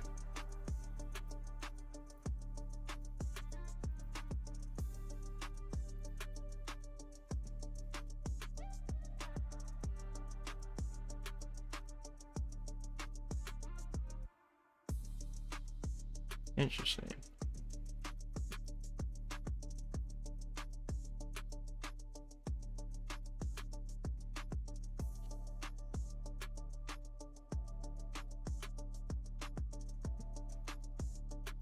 I don't really know where I was going with that.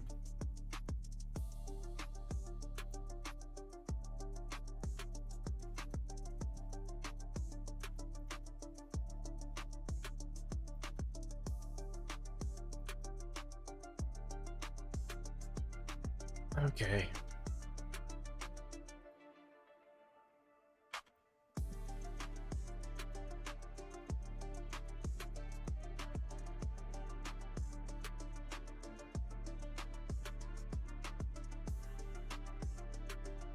Now give me a few different values that I could paste in for the reference trace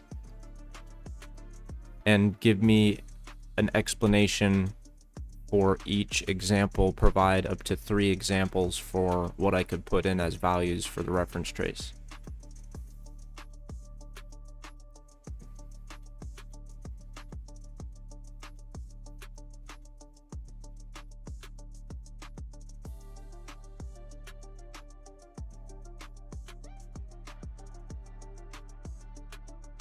Here are 3 tentative, okay, 1700 by 2000, 1500, slightly earlier window. Each option cuts out a different 300 sample puzzle piece from the long waveform. The next SAD graph will tell us whether that puzzle piece has one obvious home in trace 1. Alright, so I guess we're just gonna fold and give it this value right here.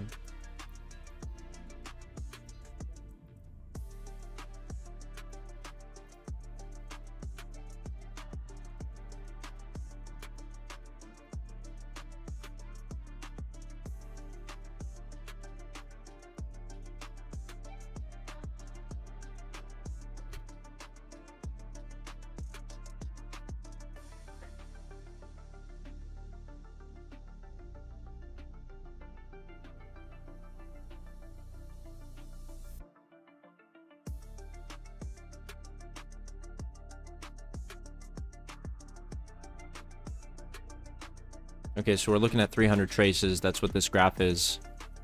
Or 300 something. 300 samples. So those are instances where the signal intensity was measured.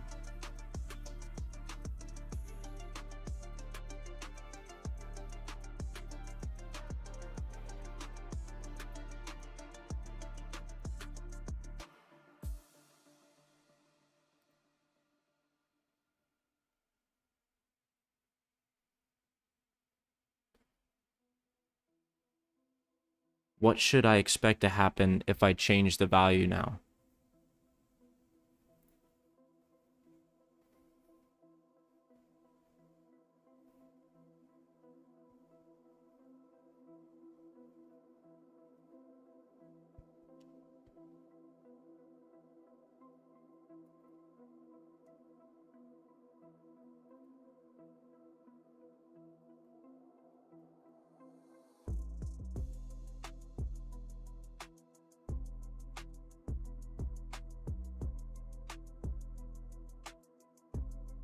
Explain why both of these statements should include the same value ranges.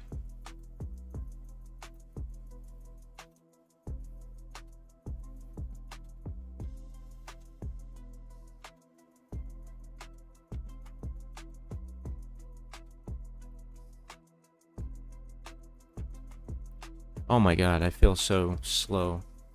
Alright, so this first... Okay. Update the comments for each of these statements so that it describes that in the comments.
What happens if I don't use the same values?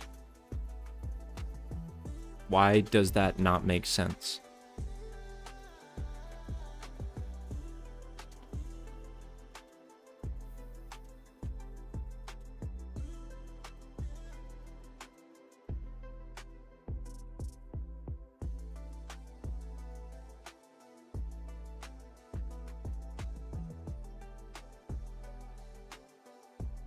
So the reason why we are using the same value for both the reference trace and the trace that we want to plot on the graph is because we are initializing reference trace for the very purpose of displaying it.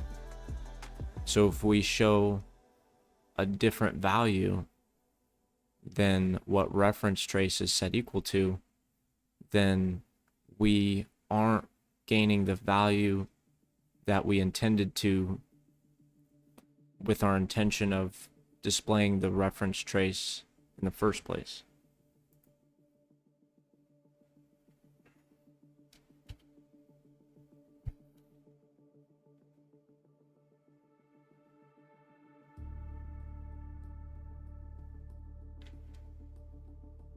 Yes, that's exactly right. Okay.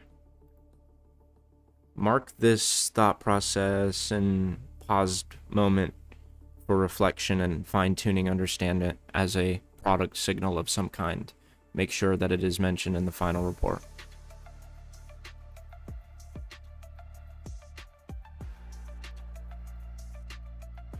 Okay, one thing we can do is, so we're almost through this lab. Okay, one thing we can do is slide a reference along another trace to calculate the SAD at each point. One thing we can do is slide a reference along another trace and calculate the sum of absolute difference at each point. This should be similar to your sum of absolute difference offset function earlier.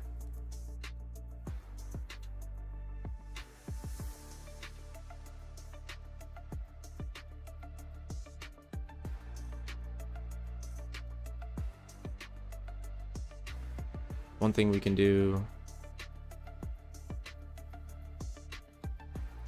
did we call that? Calculate trace offset.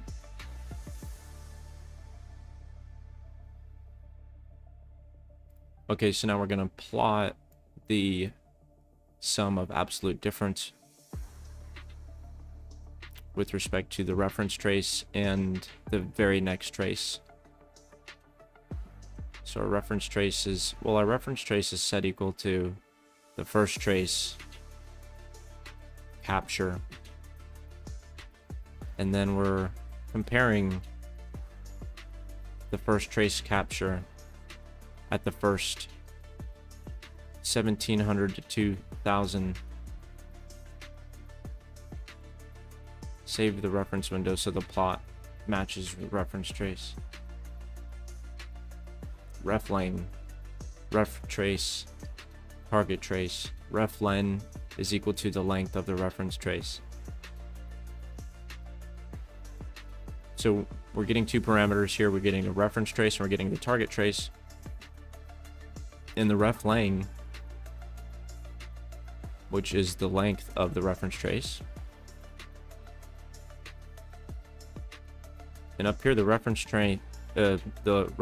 trace is set equal to the values that occur between the sample range 1700 and 2000. So that's 300 samples included. So the length of reference trace is 300.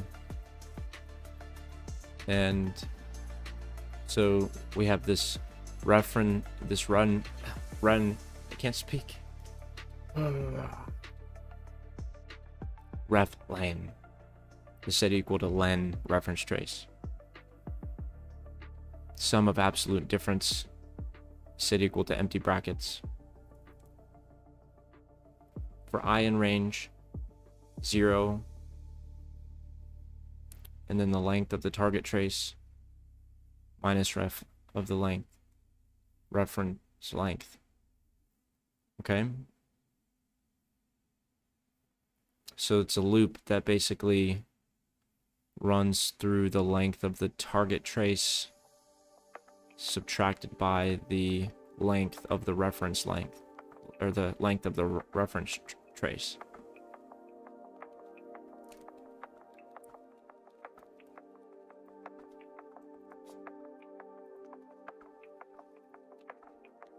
Provide helpful comments for each line and make sure the comment is very short and concise.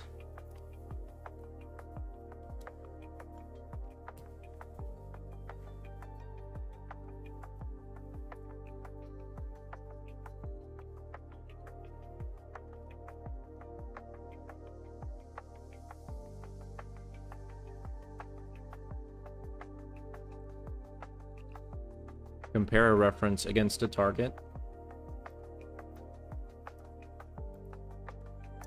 Get reference length.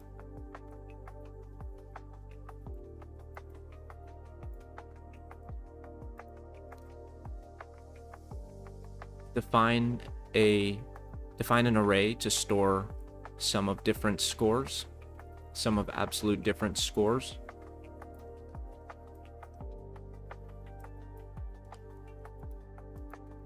Try each start position. Score this position.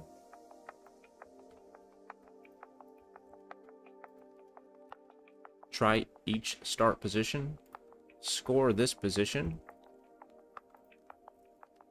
And return all scores.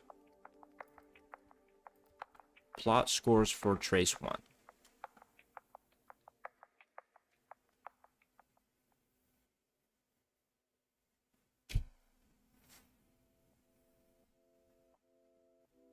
All right, let's run that cell.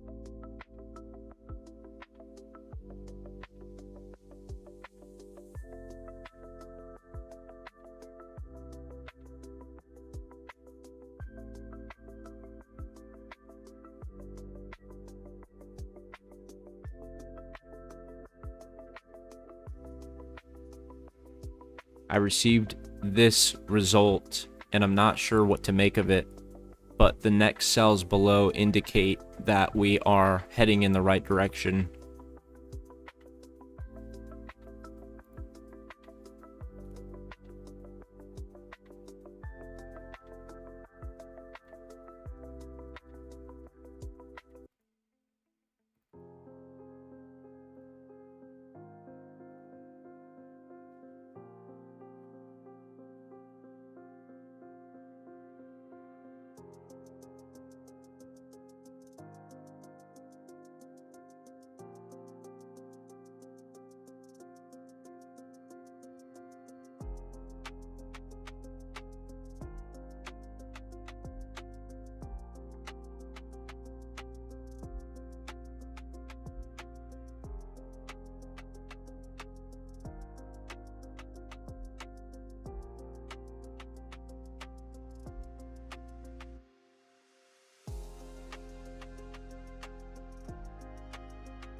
Provide a report script that a lab researcher would say to their group.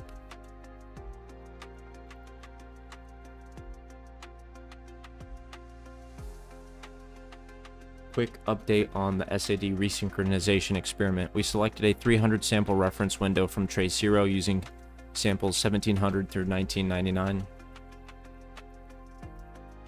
We selected a 300 sample reference window from trace 0 using samples 17,000 and 1,999. Using samples 17,000 through 919.99. Oh my god. Through 1,999. And we deliberately plotted. We selected a 300 sample reference window from trace 0 using samples 1,700 through 1,999. And we deliberately plotted the same range so the display waveform matched the exact data stored in reference trace. This preserves a clear chain from the selected reference to the visual preview to the later SED calculation. To the later sum of absolute difference calculation. We then compared that saved reference against every sample length sliding window in trace 1. At each candidate position, the code calculated the sum of absolute differences, or SAD. Lower values indicate that the trace 1 segment more closely resembles the reference segment. The computation ran successfully and produced a sum of absolute difference curve without a visible error. The result did not show one uniquely dominant downward minimum. Instead, it showed several pronounced low valleys. Our current implementation is that the selected reference may be insufficiently unique, or that repeated structure in trace 1 is producing multiple plausible matches.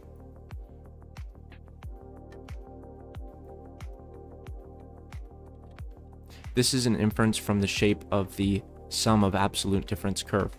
We have not established a target offset, the alignment result, or trace quality conclusion.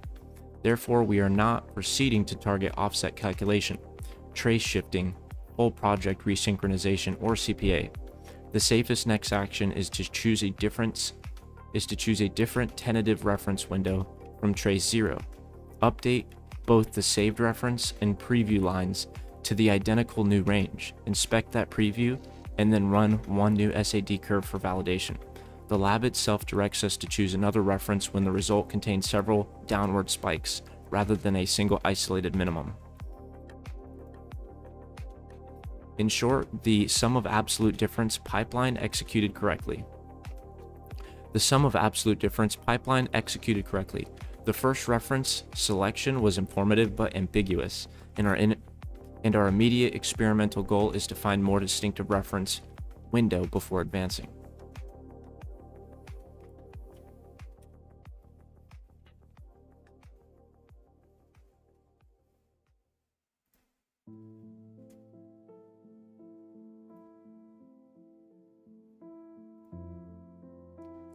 Now describe what a professional who is able to look at a waveform and make certain deterministic assumptions based on pattern recognition, just like how a musician could read sheet music and be able to recognize the patterns in the sheet music and then understand the tone and the keys and the sharp or flats that are to be played in that musical piece, just because they're able to scan from a high level the shape.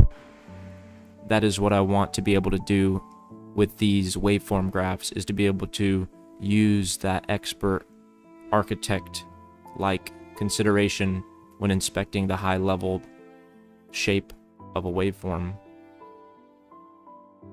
In this context specifically regarding the SAD.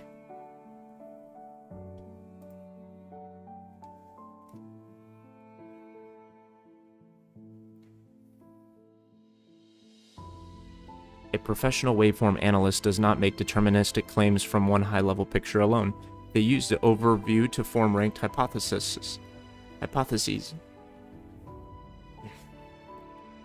Then validate them with zoomed inspection, cross-trace comparison, and in this lab, the SAD result. The experimental model. Think of the full waveform like a musical score viewed from far away. A musician can notice repeat motifs. A waveform analyst can notice transitions, repeated blocks, bursts, periodic structure, edge effects, and unusually distinct neighborhoods before examining individual samples. But neither can reliably name every note on every hardware or every hardware operation from the overall silhouette alone. An expert does not look at a squiggle and magically know every chip action. They learn to notice this part repeats too much, or this small shape looks special, and then use SAD to check whether their smart guesses were right.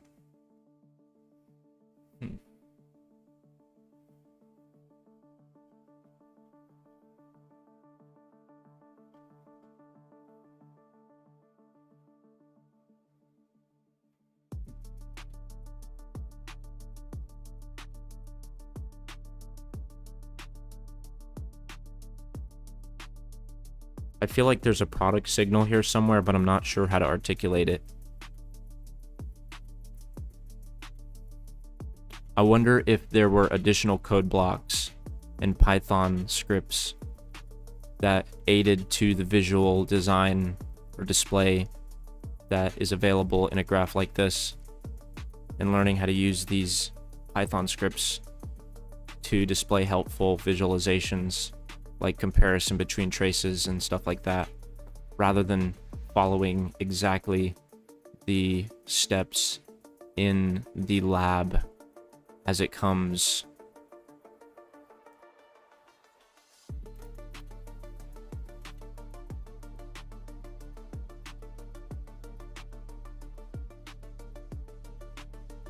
Yes, there is a real product signal here. It sounds like you want something between a rigid lab and blank notebook, a guided exploratory analysis layer where the learner can ask for extra visualizations, comparisons, and explanation snippets without having to invent the Python from scratch.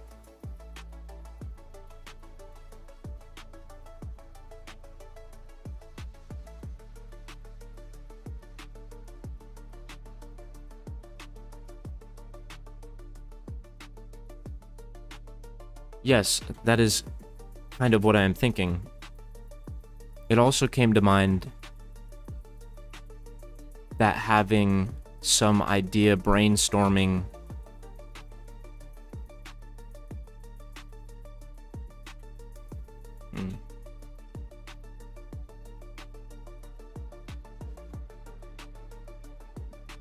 Let's now proceed with following the next cell block, which includes setting up the target offset.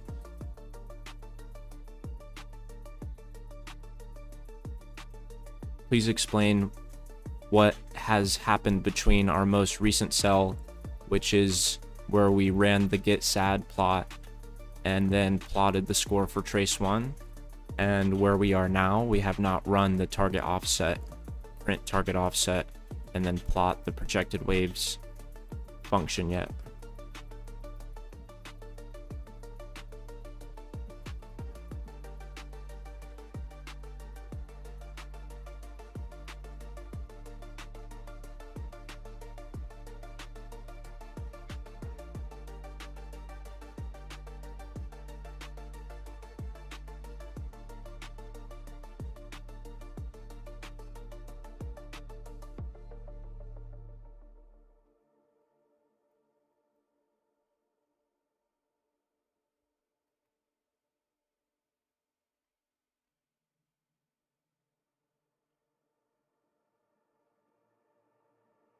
Okay, I think I need just a moment. I gotta step away, but I'll be right back. And sorry about the loud volume. Didn't realize how loud it was, guys. My bad, my bad. Yeah, I'm just gonna step away for a minute. Need to kind of like move my legs, and gonna finish this experiment.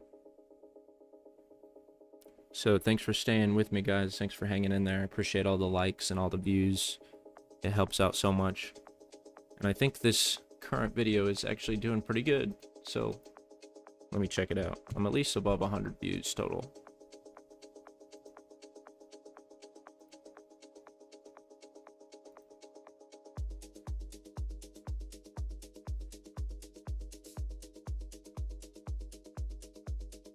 Yeah, we're at 160. That's pretty good. Last couple streams have been under 100, so. All right, gonna step away just for a minute. I like to set things up so I feel like I can step away for a minute. Okay. The SAD graph was supposed to help us find one clear, this is the matching spot arrow. Instead, it pointed strongly at several spots. The next cell wants to choose one spot and shift the trace there, so we need a clearer arrow first. Interesting. Choose and preview. Provide me with the exact steps that I need to do right now in order to accomplish what you are suggesting as the safest next action.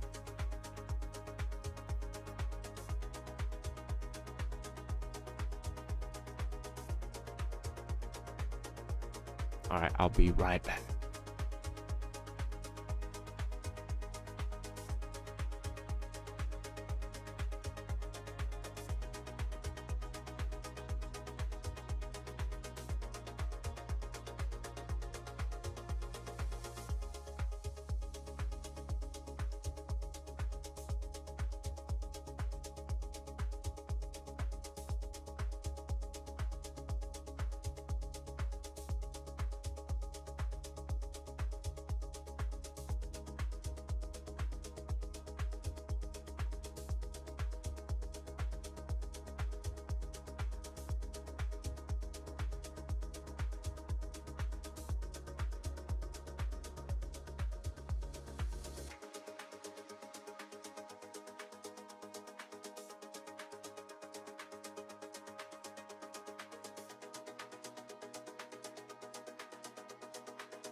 All right. Got the mic back on.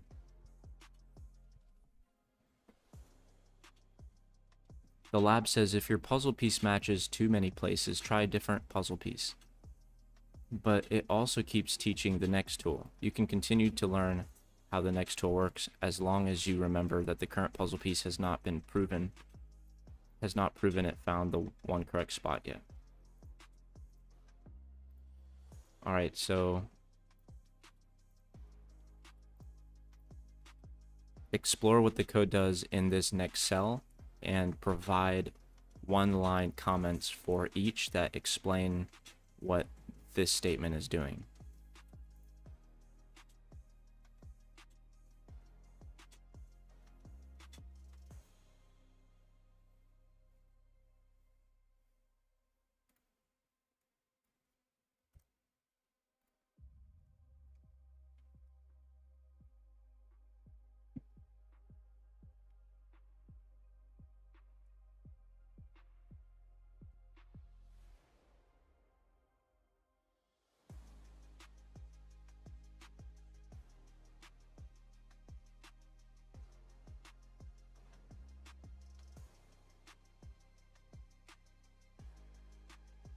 Okay, so this Python cell block finds trace 1's offset from the reference, and then it displays the calculated offset.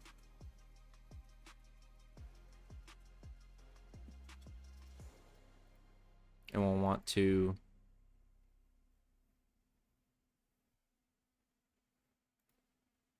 explain the first Python statement in that cell block and the question marks and what that parameter is for, and explain all the parameters while you're at it.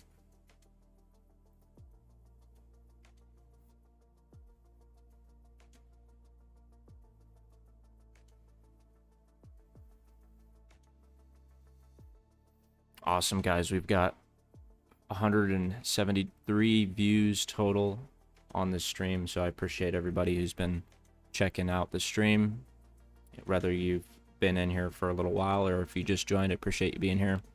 Appreciate any questions you guys have about what I'm doing or interested in hearing about what you're building. If you have any security related experience, hacking related experience, agentic programming experience, would love to hear more about what you guys do, what brought you here. Maybe you're one of my coworkers or something. I've started sharing with people that I'm streaming, but not too many people. It actually isn't good if you have people who tune into your stream that don't belong to a niche in their on their YouTube account. Like if you have a YouTube and you watch a bunch of like construction videos, car videos, automotive mechanic, like you're going to be shown that particular kind of niche set of videos. So if you share your account, which is a specific niche, with your friends and people who aren't in your niche on YouTube, then YouTube's going to start to think that your videos need to be shown to people that your subscribers or your viewers are also being shown videos of in their niche. So it sort of trades. I don't know what components are modified in that algorithm for YouTube, but if you share your live streams and your videos with people who aren't in your niche, then YouTube's not going to put your video out in the front of people who should be seeing it.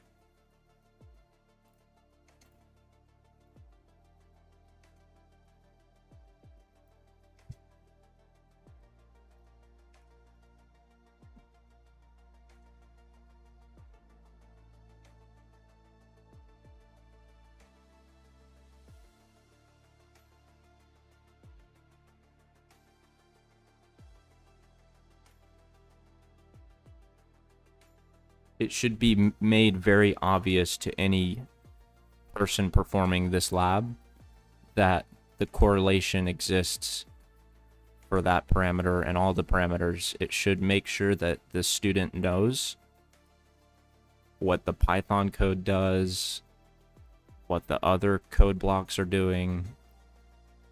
It should be a very educational type of experience that gives the user the tactical ability to write Python code, to implement their own firmware in C programming, to analyze waveform graphs.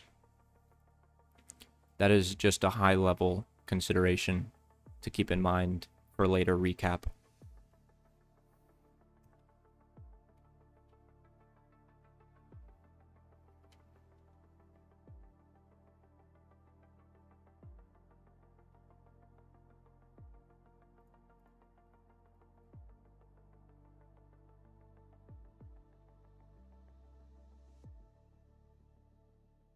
So now provide me with a very specific value for where the question marks are, and then explain why that value you are suggesting, and explain why you're not suggesting other values.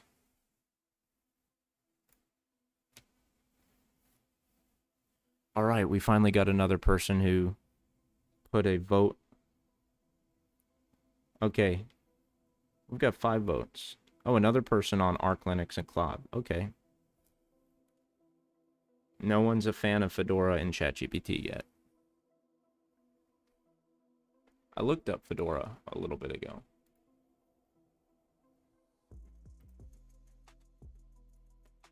Today, somebody posted on fedoraforum.org.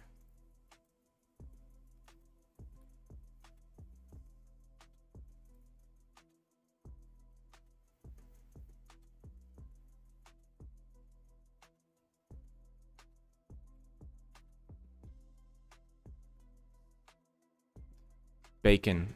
I don't know. I'm most used to Claude the most overall as far as getting it to do what I want.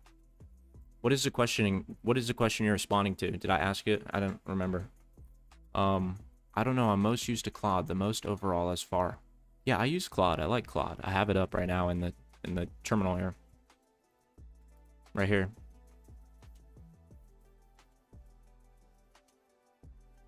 I have Claude inspecting the directory of the ChipWhisperer library. The ChipWhisperer directory. Oh, no poll. Oh, okay, yeah. Appreciate the clarification. Yeah, didn't even think of that. You could be mentioning that. Okay. I do want to see those documents.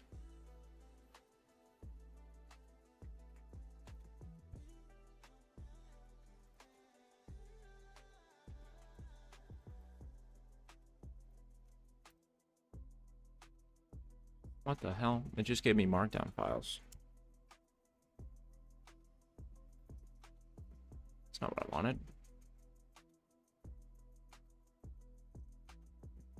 Okay. Use 1700. So we're going to put 1700 here.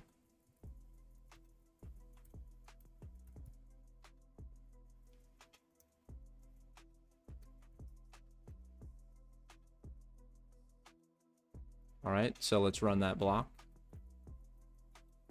Interesting. Look at this. What does this mean?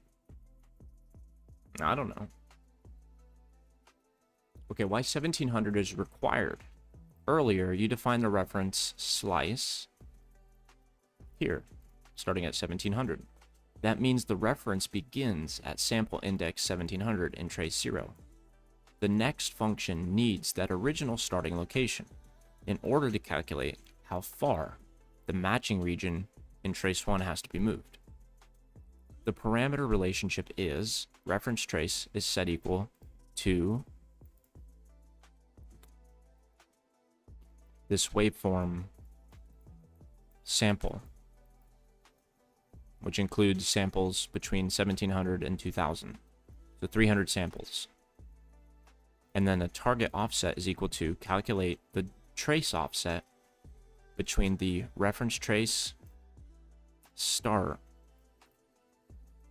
projection wave 1 10. What does that 10 represent?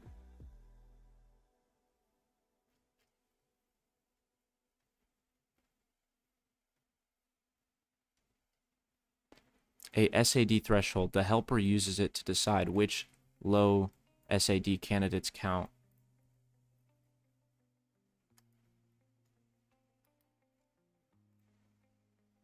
it is very important as a product signal that in situations like this, with parameters such as the number 10 as the last parameter for the calculate trace offset, I did not know what that was. So it's really important that a user has the access ability for the information pertaining to what that does. And I'm not sure exactly how we will integrate that in any design decision, but it's definitely important to keep in mind that this has to be part of the experience for Trace Studio.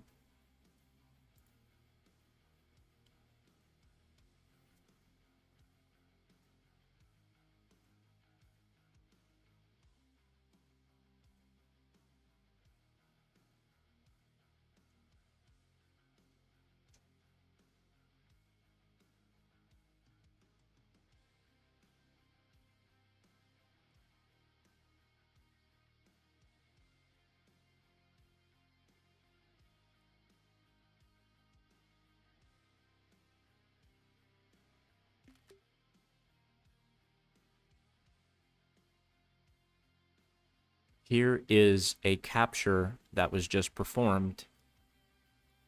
Please explain how a user would inspect the results in this instance.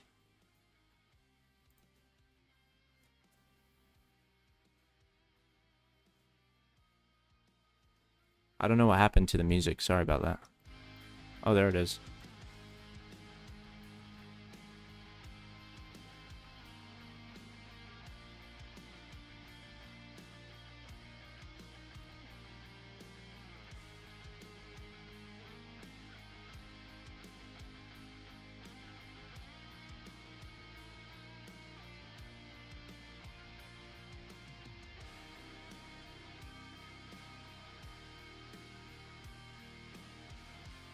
So this number, -82 here, is considered the target offset.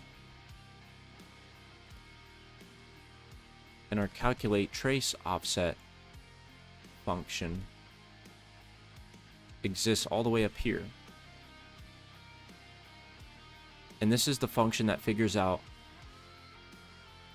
the offset between two traces using SAD.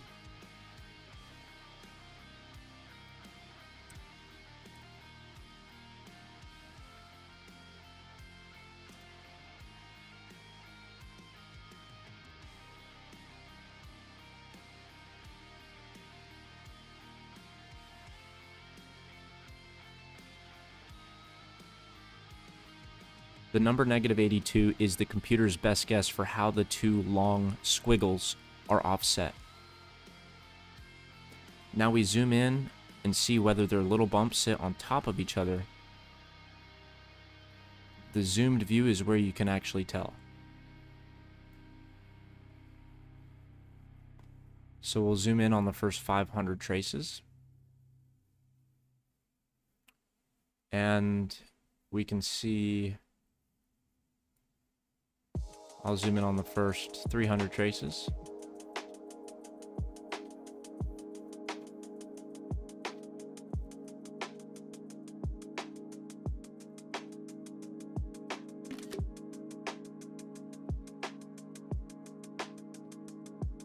I have now zoomed on the first 300 traces.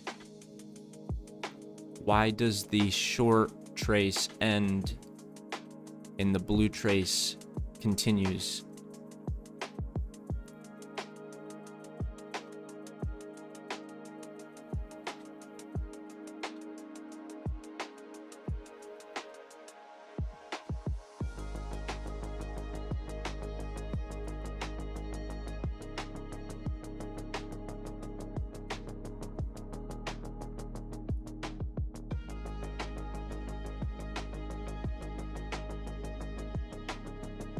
The blue trace continues because it is the full trace 0, while the red trace is a shortened slice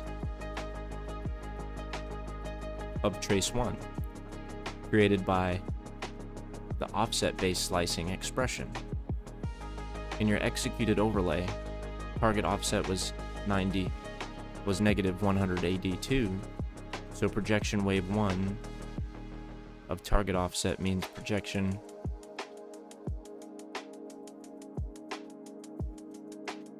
Please keep in mind that at all times, whenever discussing Python code statements or any code statements, that there should be a way to read that statement in pure English. Mark this as a product signal.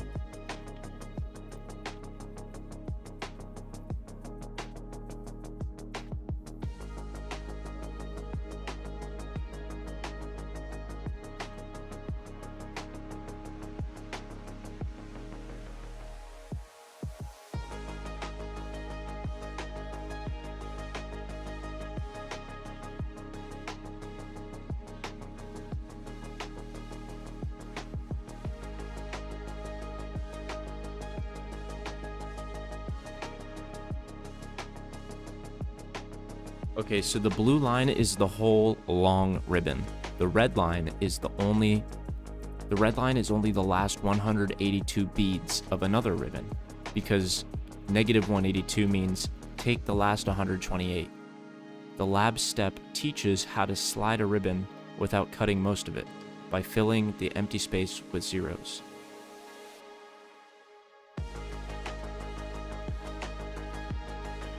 Try plotting a few different traces, however you'll run into the same problem.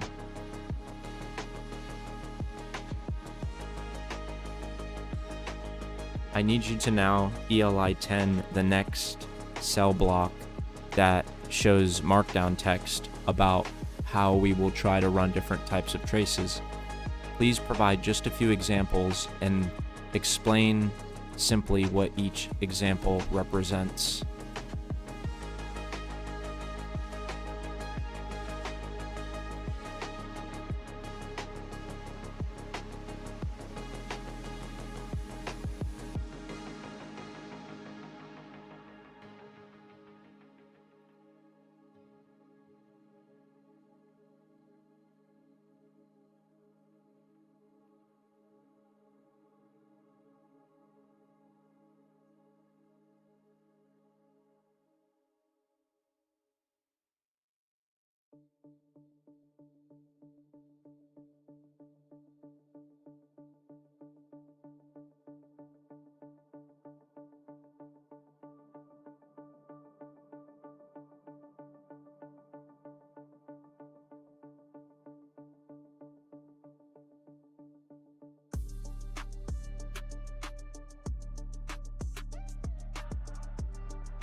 What is being traced here? Appreciate the question, Bacon. Thank you. Thank you for your involvement and your curiosity. Ubuntu and Gemini are making a comeback. Okay, so the question from Bacon is, Bacon asks, what is being traced here? The slice numbers are integers of roughly even amounts of time or cycles passing as you trace. Okay, so the first question is, what are we tracing? Well, the answer is we're tracing the intensity of power with respect to time. So we have a X and Y axis. We have an X and Y axis. The X axis represents time, and the Y axis represents the intensity of a power signal.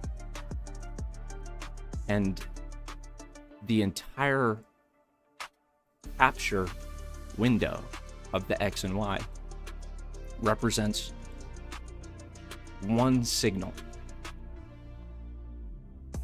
There are billions of signals that happen. You can collect sort of like packets of different signals. I'm not really sure if I'm explaining this correctly because I'm still new to this, but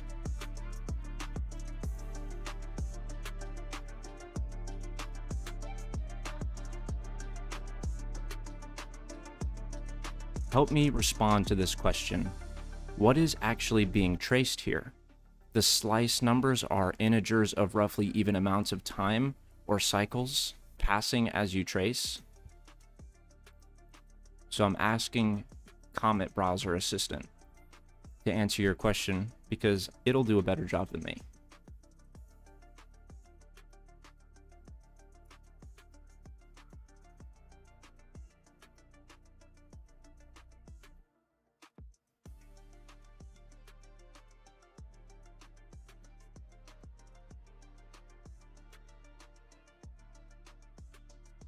I'm just not feeling it. I'm just not feeling it.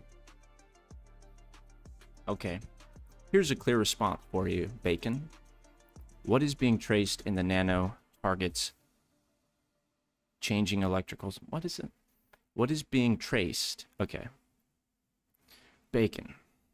What is being traced is the nano targets changing electrical signal during one encryption capture. Each slice number is a sample index, one regularly spaced measurement taken by the ChipWhisperer capture hardware.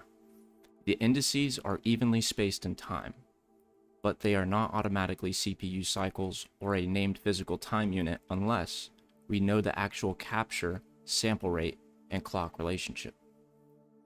So I understood some of that.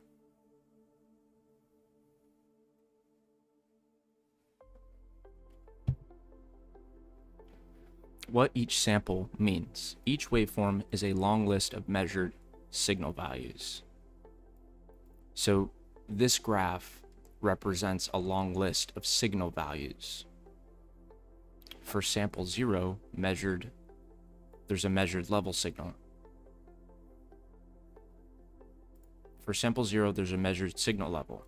For sample 1 and 2, there are also measure signal levels with regards to a fixed time that occurs later. The x-axis numbers such as 1700 and 2000 select 300 consecutive measurements from that capture. The notebook uses those samples as a waveform pattern for the sum of absolute difference comparison.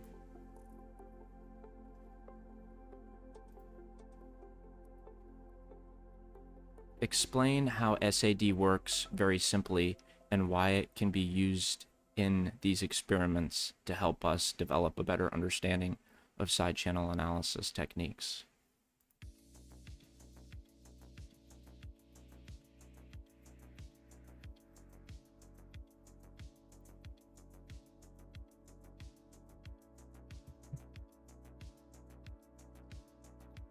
Sum of absolute differences is a simple way to ask what the sum of absolute differences means. A simple way to ask a question is how different are these two same length pieces? How different are these two same length pieces of waveform? So that's a good question to ask here with this image. How different are these two same length pieces of waveform? Let's check that out. Say it ends about right there. How different are these two same length pieces of waveform? Bacon asks or says, no, it makes sense partially. Are you measuring power in watts or milliwatts or whatever? Makes sense more with other explanation. It is passive. just listening. When you say it is it passive? Are you referring to the Comet browser assistant?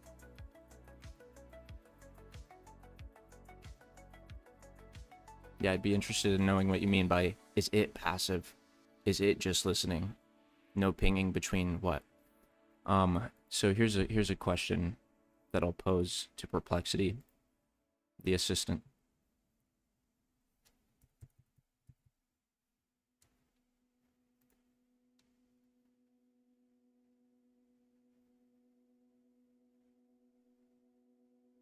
Can you explain what we are measuring here in terms of power?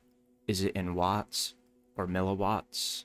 Please explain this, and also try to explain what sample really means with respect to time.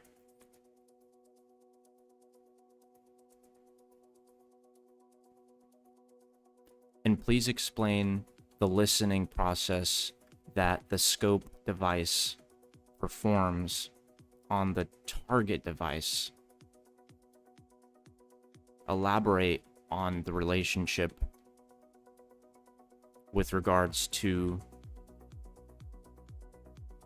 listening, communication, and any type. Read, write, or just listen.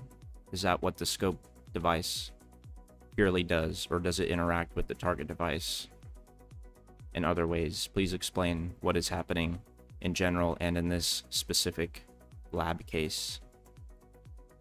Make your response concise and provide an ELI 10 at the end of your response.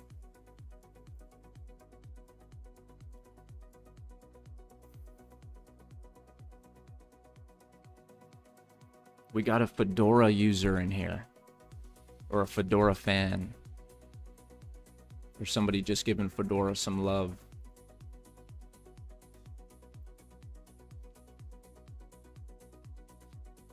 Please explain why someone should use Fedora OS. Fedora OS combines new technology with stability. It provides frequent software updates, strong security features, and a clean user interface, all while maintaining reliability. Even the creator of Linux uses it daily.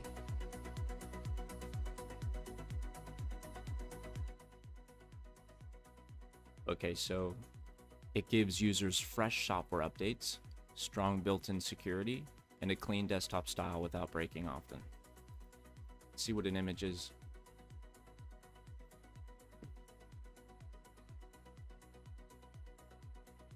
Yeah, it just looks like Linux. I think I can say that.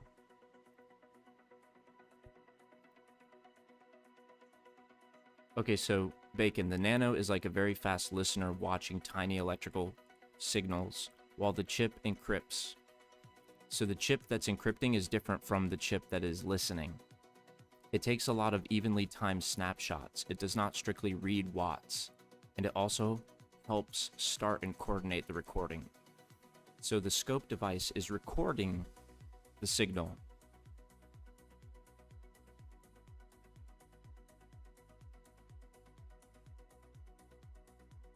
The trace is not directly measured in watts or milliwatts. The Nano captures a fast-changing electrical waveform associated with the target's activity. Typically a voltage signal in the power measurement path that varies as the target's current draw changes. The visible plot stored sample values, but it does not provide a voltage calibration, current calibration, or sample rate metadata. So calling Y value watts, milliwatts, or even volts would be unsupported here. Power would require both voltage and current. This lab instead compares the shape. This lab instead compares the shape of the recorded signal over time.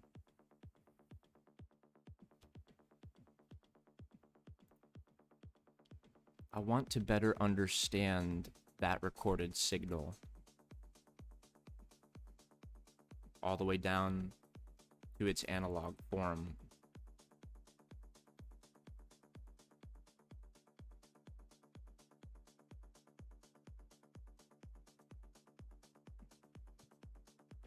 Appreciate all the votes, guys.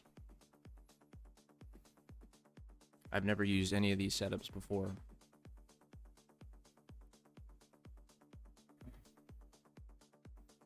If I had to choose one, I don't know, Mint sounds clean, and I do like Perplexity, so. And then I'll install other agents like that. But I don't really like Perplexity native desktop.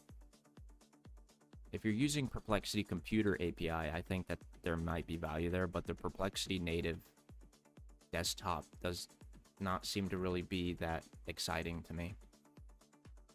What sensor type used? Oh, nice. What is the sensor type used? Like Hall effect, or is it more programmatic, like circuits and algorithms filtering the signal and extracting a different type of more abstract measurement? It's a great question.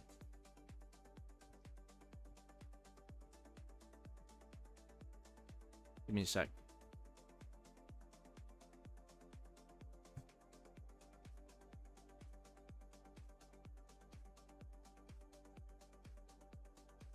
It is not a Hall effect sensor.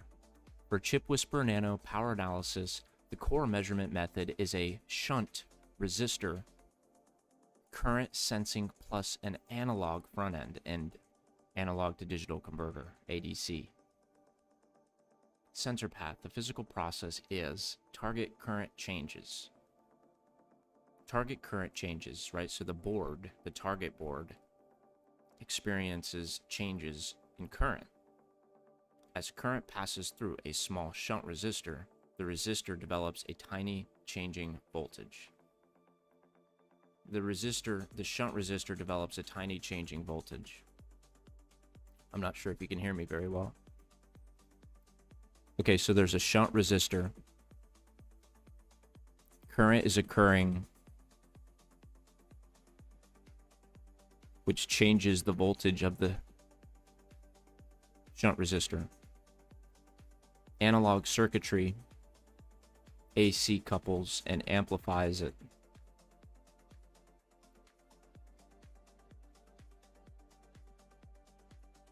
An 8-bit ADC digitizes it. Software stores and plots the sample values.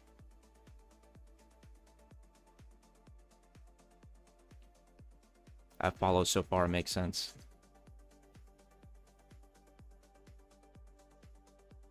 Some of it makes sense to me. Some of it's still a little bit ambiguous. A tiny secondary circuit vamping power off the main wire, so to speak, as the current fluctuates. Right, so whatever, there's a shunt resistor that experiences a voltage change as current is traversing through the board, the target board. And the scope board performs sort of like a capture on this analog information that occurs at the shunt resistor. The voltage across the shunt resistor experiences a change of voltage, and that can be measured in a shunt resistor.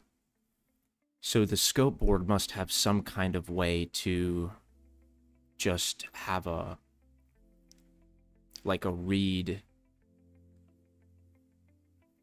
in the shunt resistor. It must have some kind of like connection to the shunt resistor.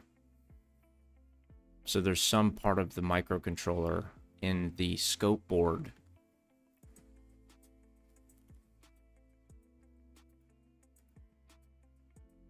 what part of the microcontroller or the scope board is specifically designed at the logic level to listen to the target board shunt resistor? How does that circuit connection exist? Is that information available?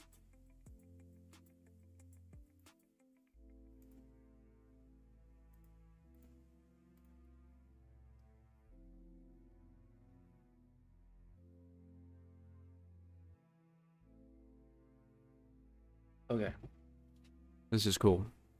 What's up, Ken? How you doing? Thank you for stopping by. Appreciate the smiley face. Send some smiley faces back your way with one of these.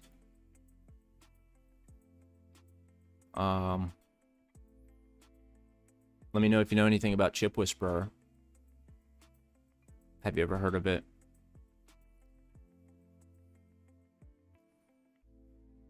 Okay. So I asked what part of the microcontroller for the scope board is specifically designed at the logic level to listen to the target board. And it's the shunt resistor that experiences a voltage change that is being measured. Is that voltage change across the shunt resistor that's experienced on the target board. And there's a scope listener device that is observing this target board making these changes with respect to power. Got to trace the signal path. Yes. What's up, Ken? Yeah, that's a good question. I'm architecting a vision for a modernized workstation or a lab station to perform side channel analysis experiments and to learn about side channel analysis techniques. Because you can perform these techniques using a board like that I have, or you can run a simulator. But there's nothing like having, a real physical device that performs encryption, and then you can measure the signal changes. And this is just the ChipWhisperer Nano. There are more robust platforms that are made by the same company. It's called a ChipWhisperer. So the question to what am I vibe coding? I'm just vibing with Perplexity and telling Perplexity what it's like to go through this current experiment, and just giving it context and feeding it more context about what this experience is like trying to go through these modules that are already publicly available modules. So, and then at some point I'd like to connect all this context to Claude Codex and see how we can architect a real workstation. But first I have to gather the evidence and the data of my own experience. Yeah, Perplexity. What's up? We got 10 people here. This is crazy. This is wild. Wild way to spend my Wednesday evening. On the East Coast here, so it's 11:40 p.m. Hope everyone's doing well. Thanks for stopping by. All right. The Nano's power analysis path. The connection is conceptually this. There's a target power rail. Right, so there's some kind of trace connection, and it is the power rail. There's a shunt resistor, a tiny analog voltage drop that occurs across the shunt resistor. You're measuring the input of the voltage across the shunt resistor. It goes through a fixed gain analog amplifier and becomes an 8-bit ADC event. Capture the microcontroller's parallel data capture memory path. USB, ChipWhisperer Python. The Nano documentation identifies the measure port as the input to its low noise amplifier, an analog digital converter. The Nano front end is big algo boost today. What's going on? You think Perplexity is good for data gathering? I never said that, by the way. That's a good question. It's a fair question. I hadn't really thought about that. It provides value for me. Specific kind of value. I wouldn't necessarily say like data collection itself, but it does have significant amount of data and has a profile that it has built, and the time that I've invested into using it. But I used it mostly during school. Yeah, so I'm kind of locked in on Perplexity. I do like it. I do like to compartmentalize it though in the workflow. I used to treat it as sort of like an all-in-one platform where I would use it to like I used it to write code during early undergrad, or like mid undergrad as I was finishing and work on my projects and stuff. So, and if I had more money, I would probably use Perplexity Computer as well. Or like just via USB. How does it connect? Is it a physical connection to a circuit board? It's crazy, guys. We're at 11 views. I'm looking at it now. I'm blown away. I'm stunned. This is it. Okay. I feel like I'm sort of in this state of not sure what to do.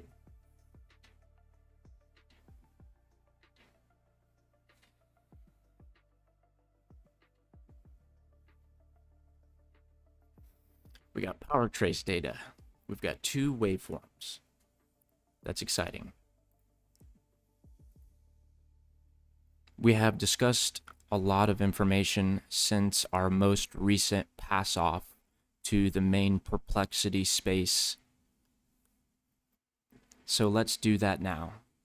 Since the last perplexity pass off, form a revised version of a pass off document that encapsulates everything between this pass off and the most recent one in this comment browser assistant session.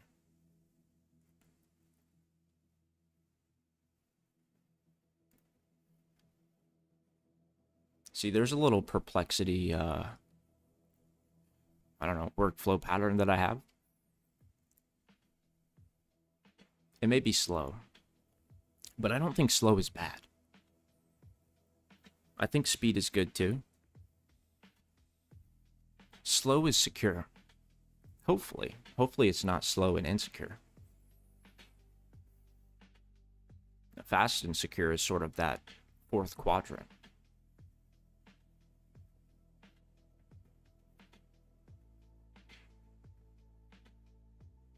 Below is a revised pass-off you can paste into the main Perplexity project. Still going.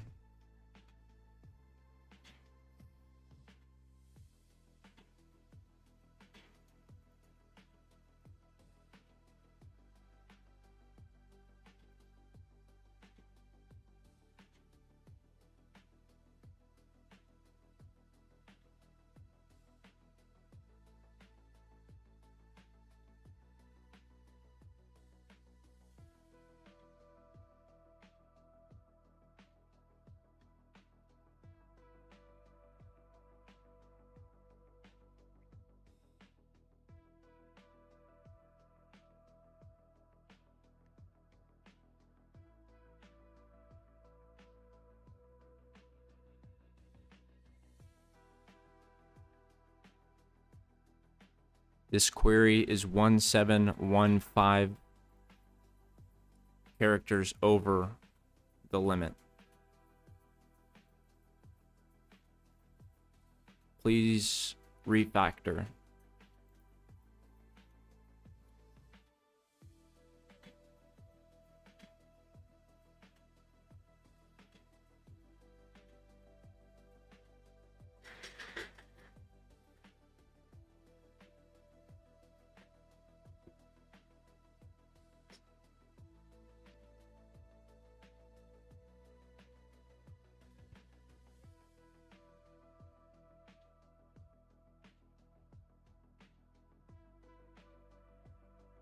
Please make sure to include anywhere that I mentioned product signal and include that as well, if it hasn't been already.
Bacon, you like cooking up some websites? It sounds silly, but it's super relaxing, and so many people out there know nothing about it at all, so it's a great business. I'm starting by just doing it for some friends and family. Nice. That sounds cool. I remember a couple years ago when this lady knew I was in school for computer engineering, and she asked me, "Can you help me build a website for a friend?" And I really didn't know anything about web development or how to set that up.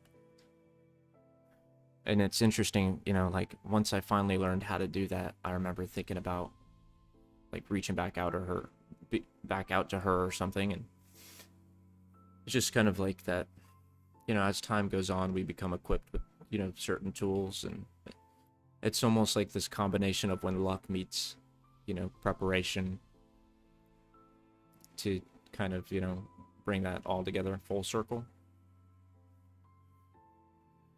So it's good that you're developing those skills now, and that you're able to help people and find solutions for people you know in your network. And then hopefully, you know, as your network expands, you're able to help more people who could use that service. Revisit reference window selection first. Do not proceed into zero padding full resynchronization. Getting pretty tired. It's been a few hours. Sort of running out of steam here, but just carrying on. Revisit reference window selection first. Do not proceed into zero padding full resynchronization as if this reference were valid. The handoff is sufficient to continue. Last completed actions. Sum of absolute differences ran on trace 1, and the target offset overlay demonstration returned negative 182. But the 1700 to 2000 reference has multiple competing sum of absolute differences minima, so that offset is not validated.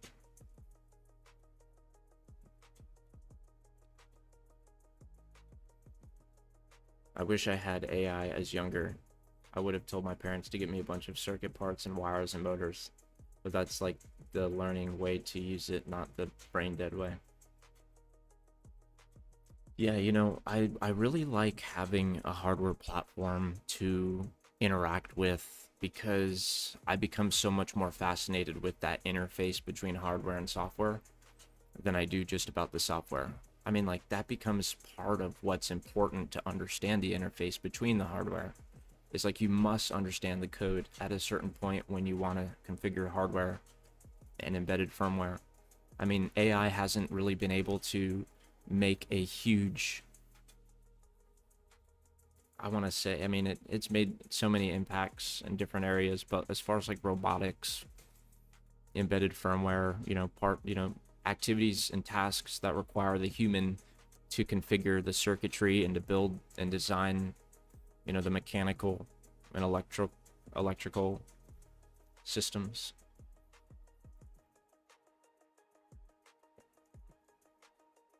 Next browser assistant task.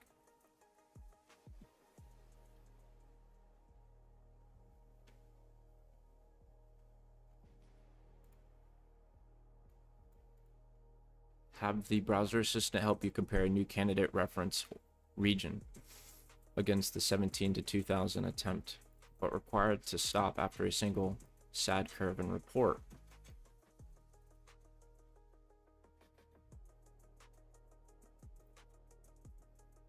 Describe a full comprehensive prompt for the assistant so that it understands its role per the perplexity space instruction set.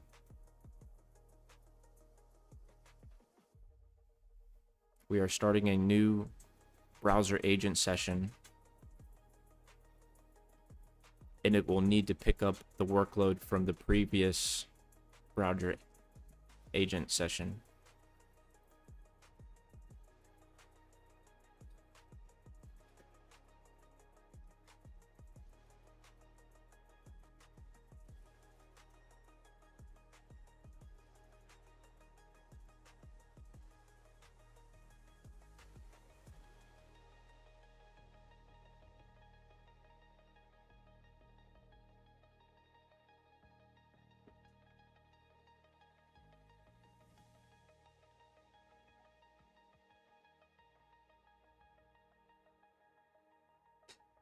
Even simple computer chips are so fast. They're like microscopes, super fast things, so perfect every time using lithography built hardware.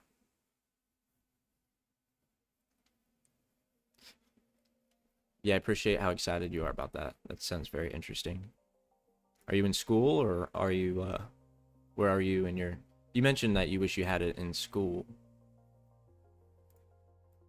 as a younger kid in school.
I took 3 screenshots. The first screenshot is the entire trace. The second screenshot is where I scoped in on 0 through 4000 trace samples. And then the third screenshot is 2000.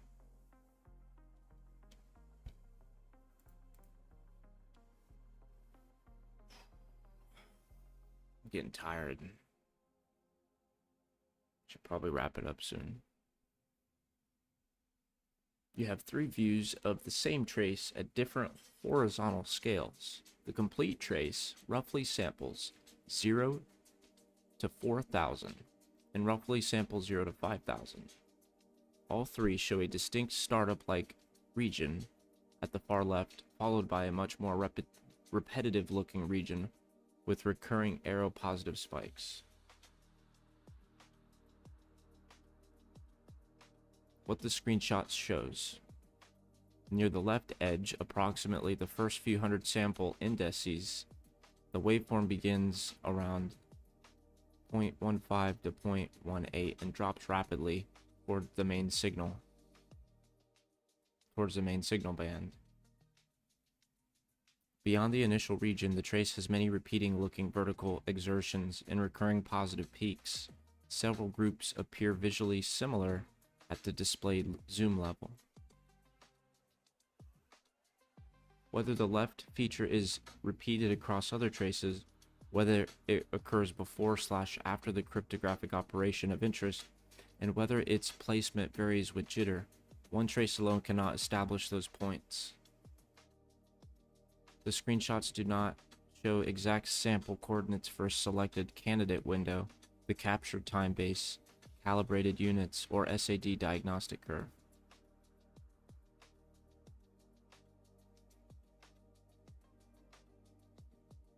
Studio signal. Trace studio signal. Learner inspected raw trace. Okay, that's helpful.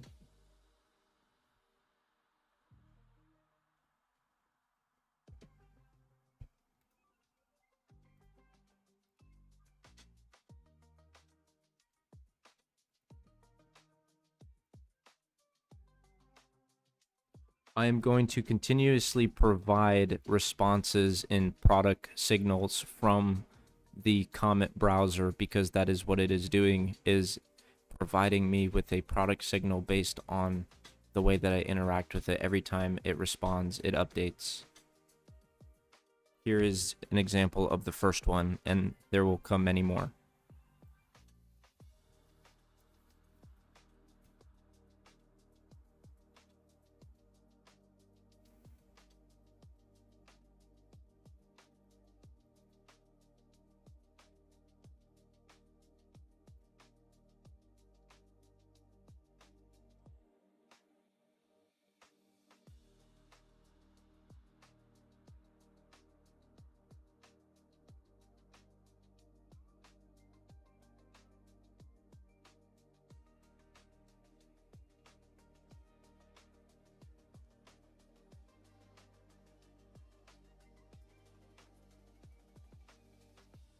What's up, Moose? How you doing, man?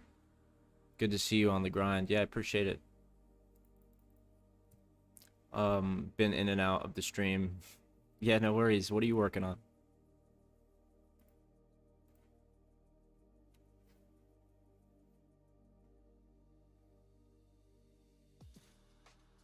Here is the full current journal entry. It has not yet been modified or updated since its creation.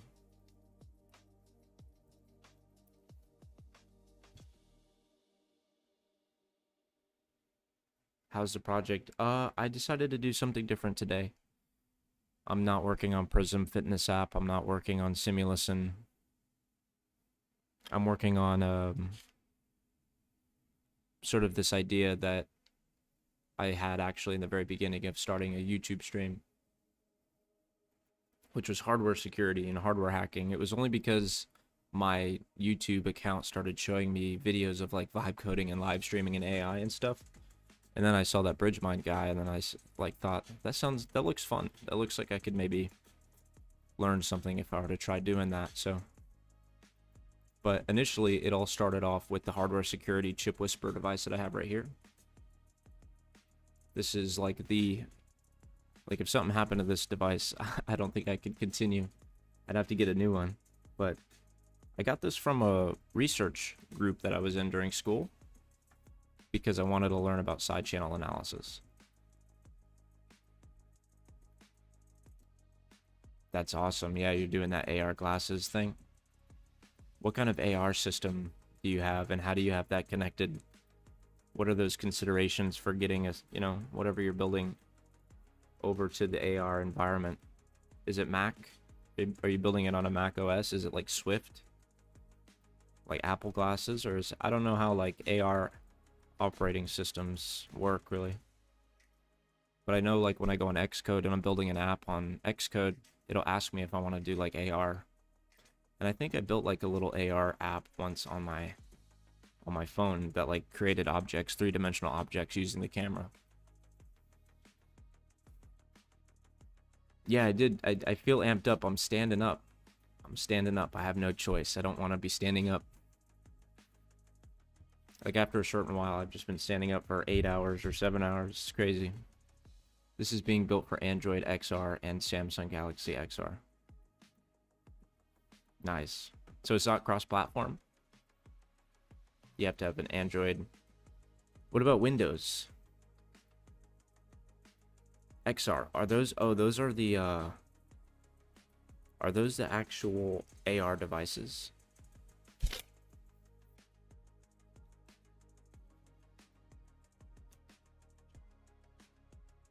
It will be on the new device coming out, X-Real Aura.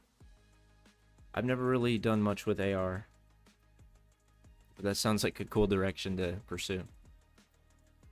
I'm wishing you much luck, and I hope to, hear some exciting news about it as time goes on.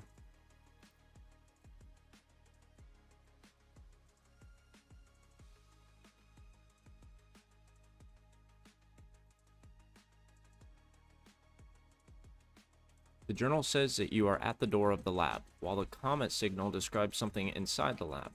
I'll keep both, but I won't pretend that they are the same until a session recap connects them.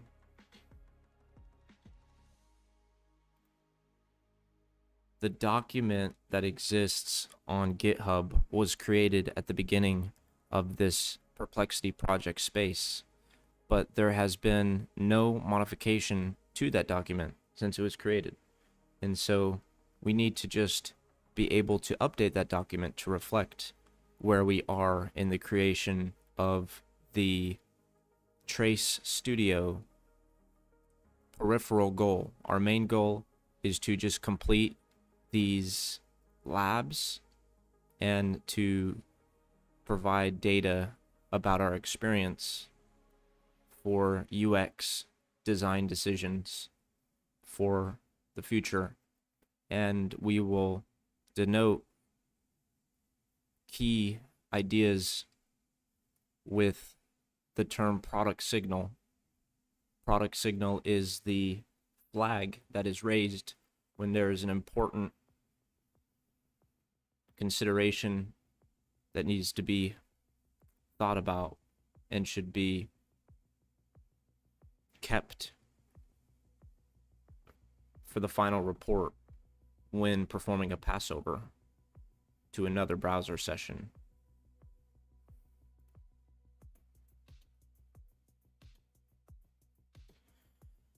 That may have been too much.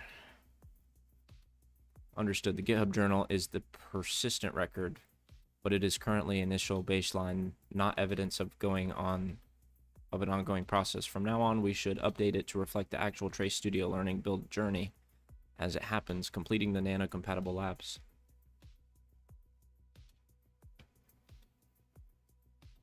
The next time you send a comment response, send it verbatim, even if it feels repetitive. Repetition across lab stages and sessions may be the evidence that turns a single observation into a meaningful design finding.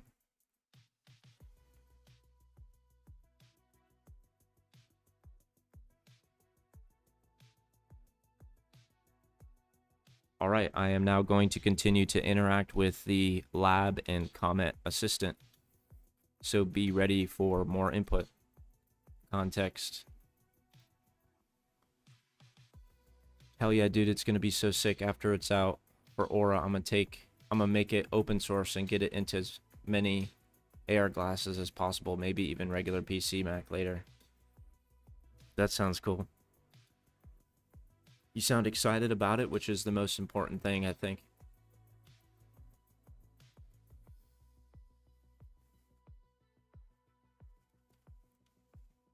Okay, so now I'm going back to the lab. Okay. I don't know if I provided that one yet.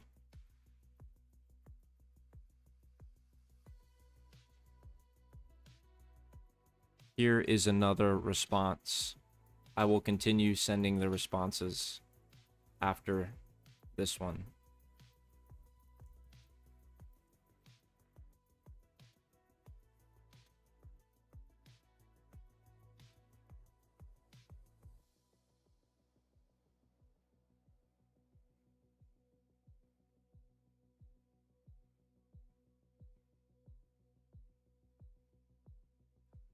Yes, it is. AI can make you feel like you don't know your repo anymore. This app is aimed at that. Yeah, that's cool. It's a good solution. It's needed, obviously. So many people are concerned about like people losing their ability to think in terms of data structures. And I mean, I think if you don't understand like the files in your directory, then that's like obviously a good place to start. I mean, like, yeah, understand the code for sure, but like if you have projects, and I admit I have projects, I don't know the entire repository tree. I do like to look at them though from time to time.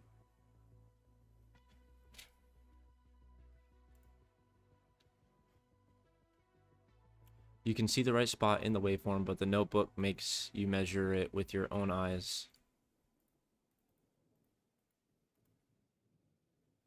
Okay.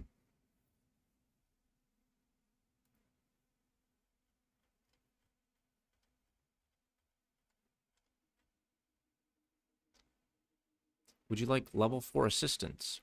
One suggested next line that defines a provisional reference window.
The last cell block that ran was 14.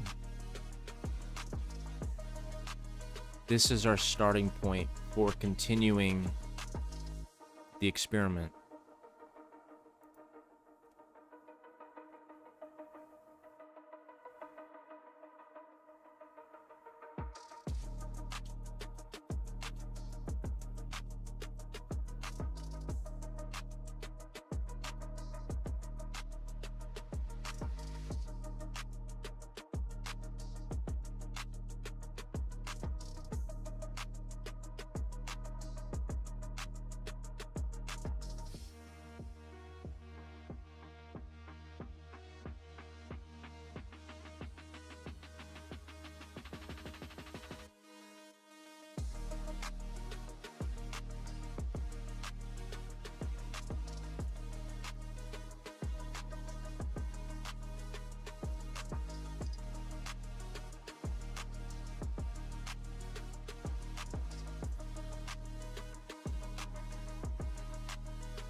What does the lab documentation suggest that I should do at this stage?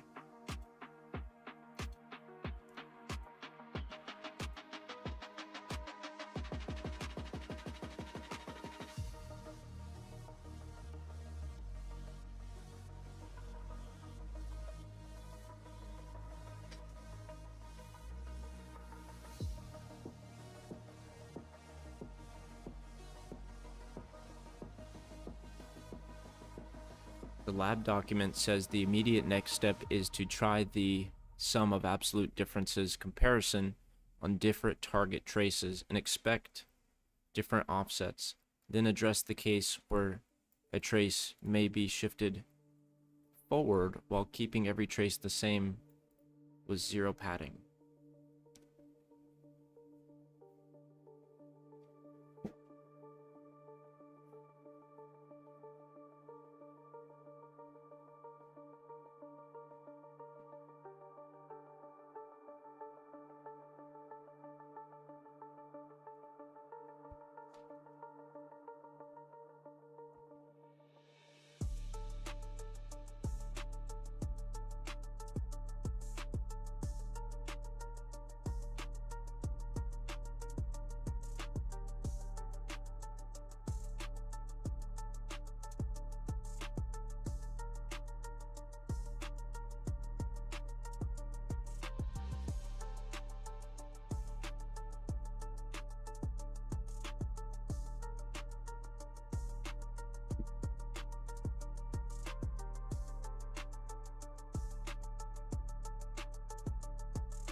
Is Fedora the most secure option?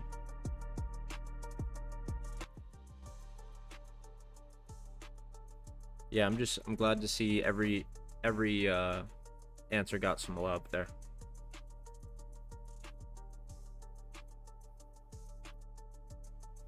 The lab documentation says the immediate next step is to try immediate next action. After cell 13, the notebook says if the SAD plot has several downward spikes, instead of one single downward spike, select a different reference window. Okay.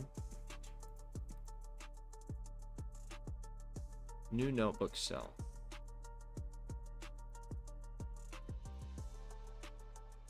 New notebook cell.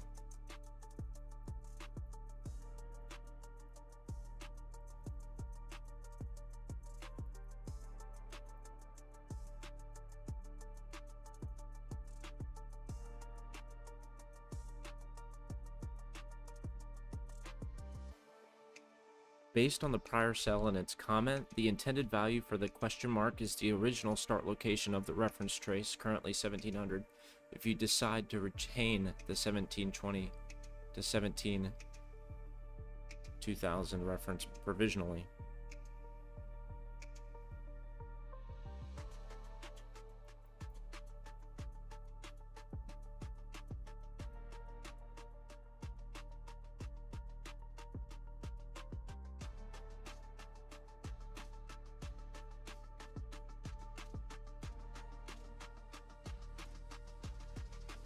I just created a new cell and I put offset for the target 2 to be equal to calculate trace offset, but it has the question mark in for the second parameter of the calculate trace offset function.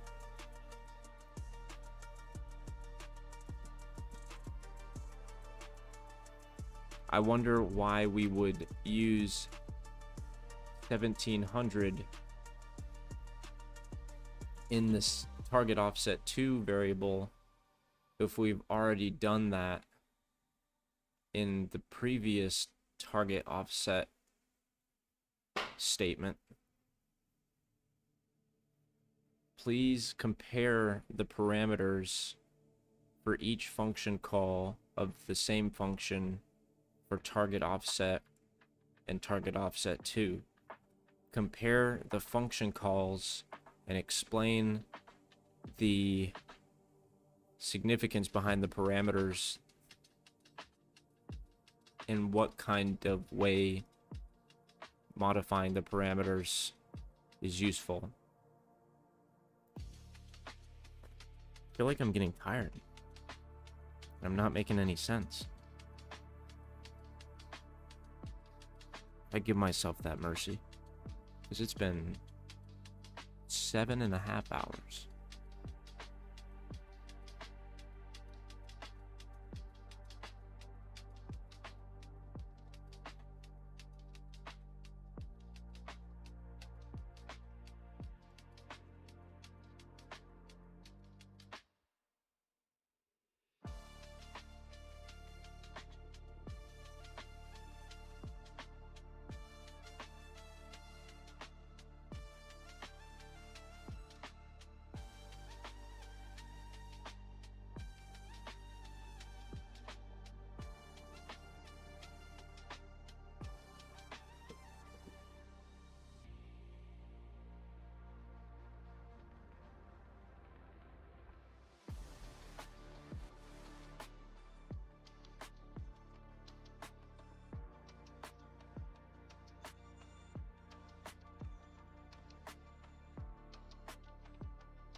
Ubuntu runs like the entire world, though.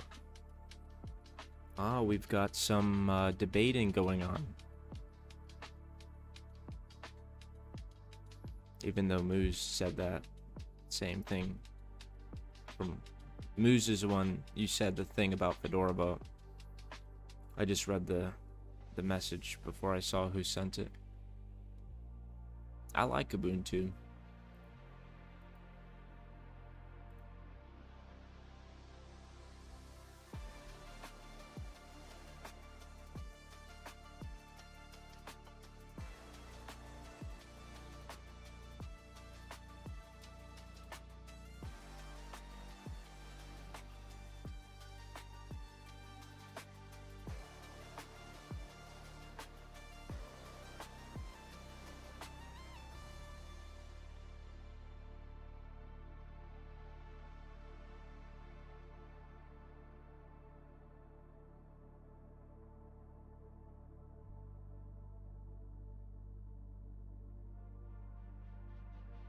Here is another response that I had gotten from the assistant.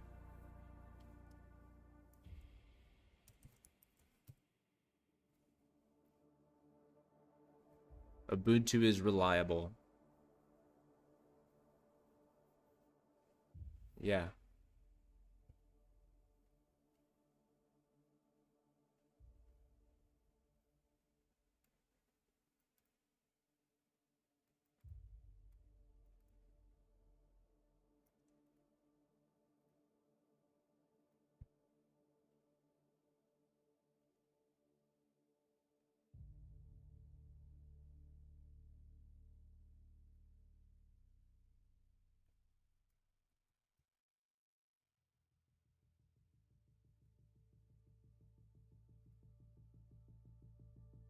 Okay, so we just defined target offset 2 variable. And we set it equal to a function call that returns an integer.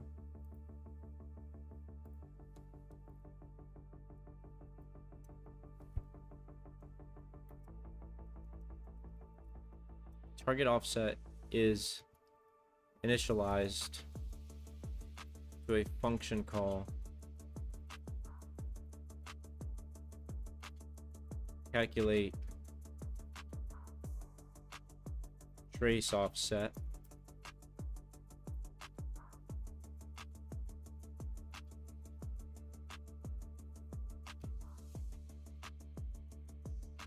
ref trace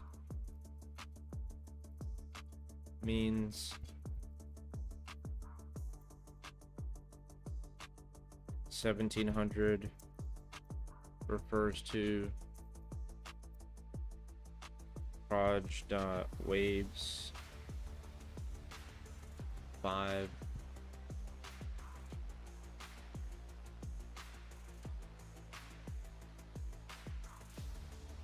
10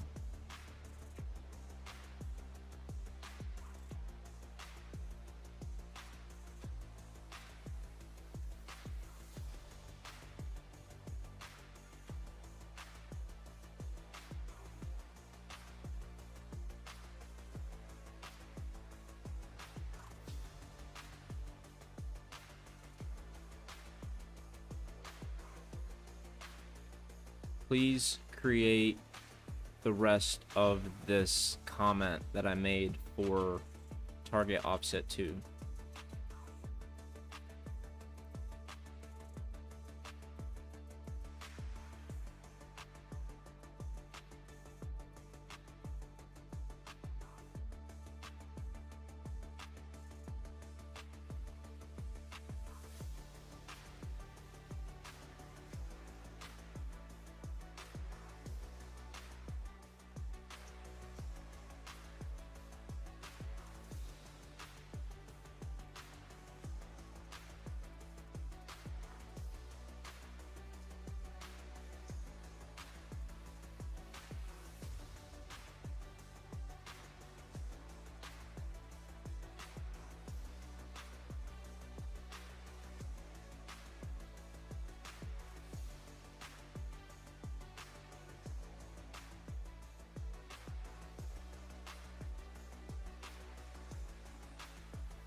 Okay, I made the modifications to the comment and I like them.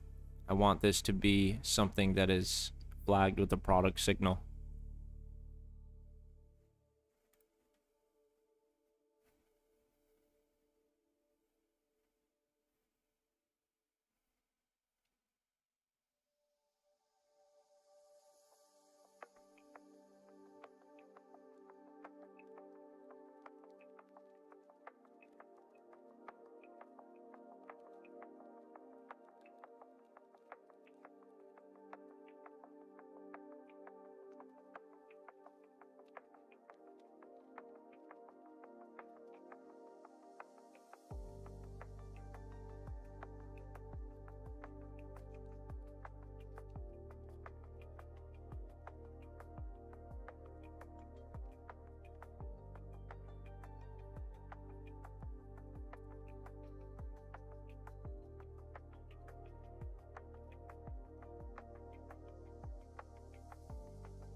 This is a great milestone. I like the current review that has been created, but I would like to add the capability to zoom in on the diagram charts that have been created for each of the levels.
explain what is going on with this Python code and then provide one-line comments above each statement in the code block that describe what it's doing.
All right, I really want to end the stream, but I think I should finish the project. And if I'm gonna finish this project, I think I need to just like take a quick like moment to walk around. And so I think that's what I'm gonna do. I've got Claude cooking up on something over here, so maybe that'll pop up on the screen.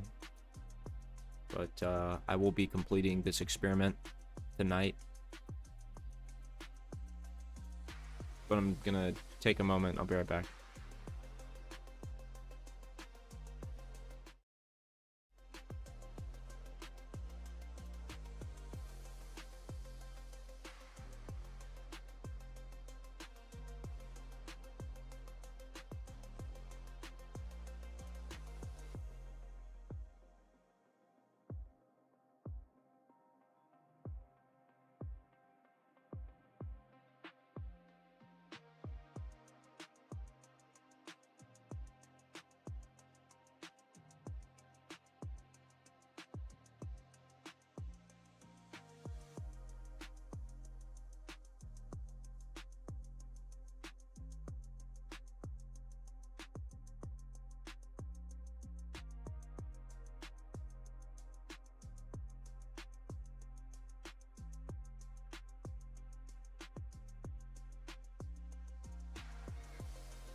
Hey, what's up, guys?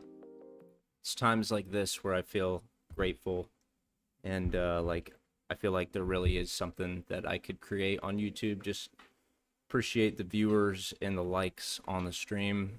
I think we're at a total of 10 plus, somewhere like that. Hey, what's up, guys?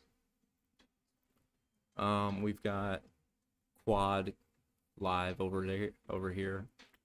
He's pretty cool. Check his stuff out. Yeah, total of, let's see, 14 likes. That's awesome. I have this pending challenge. If I can get 40 likes on a live stream, then I'll do handstand push-ups. I'll start doing those.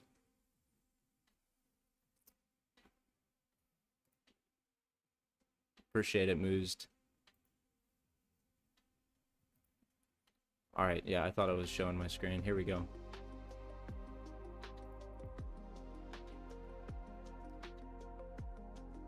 Analytics. Doing pretty good, 240 total, 36 watch hours. That's fantastic. Doing pretty good on the chat messages, reactions. On average, they've always been pretty good. I've usually had a pretty good engagement with the streams. Every stream since for the last nearly 3 weeks have had engagement in the chat, so that's been fun. Obviously can't do that by myself, so appreciate any interaction.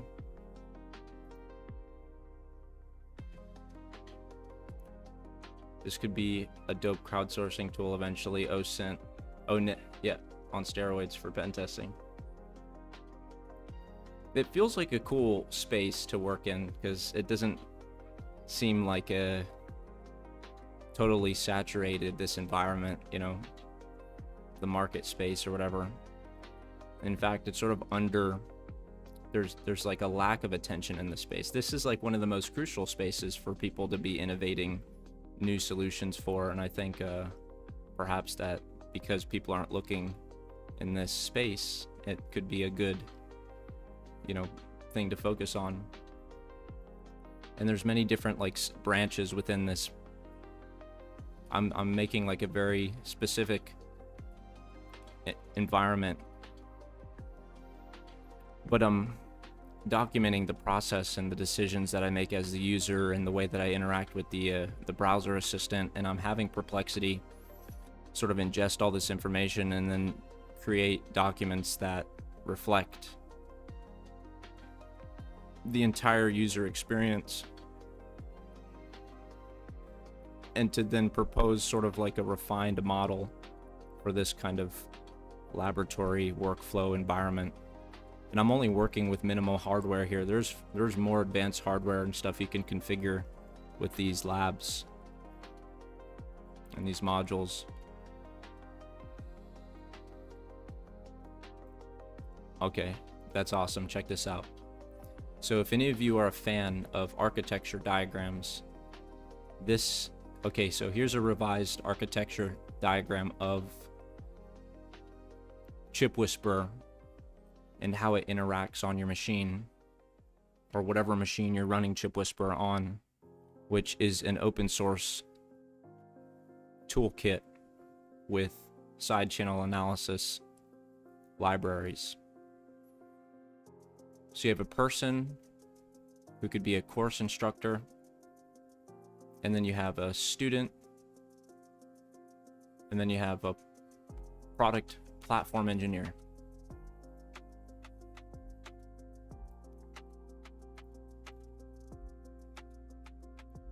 The ChipWhisperer Jupyter Notebook is accessed by the course instructor and the student. The product engineer builds the research product. We are the product and platform engineer.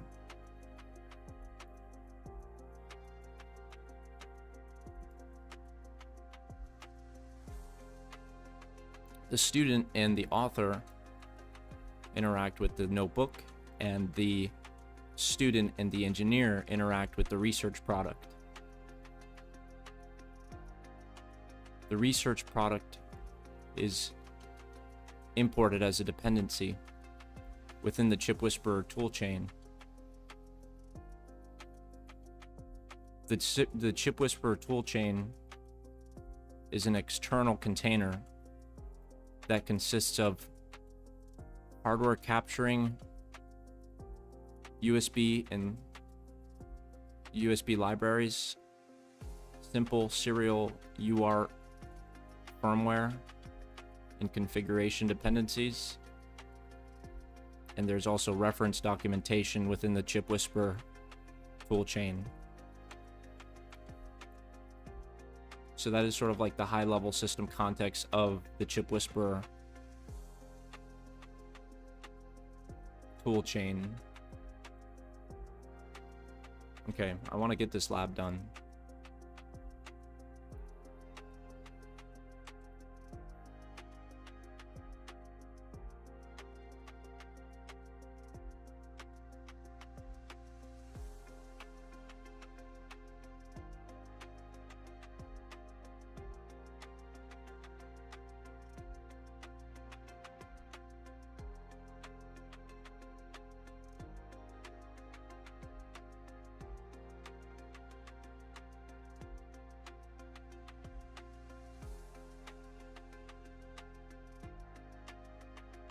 I next want to have this Python block explained and a solution provided.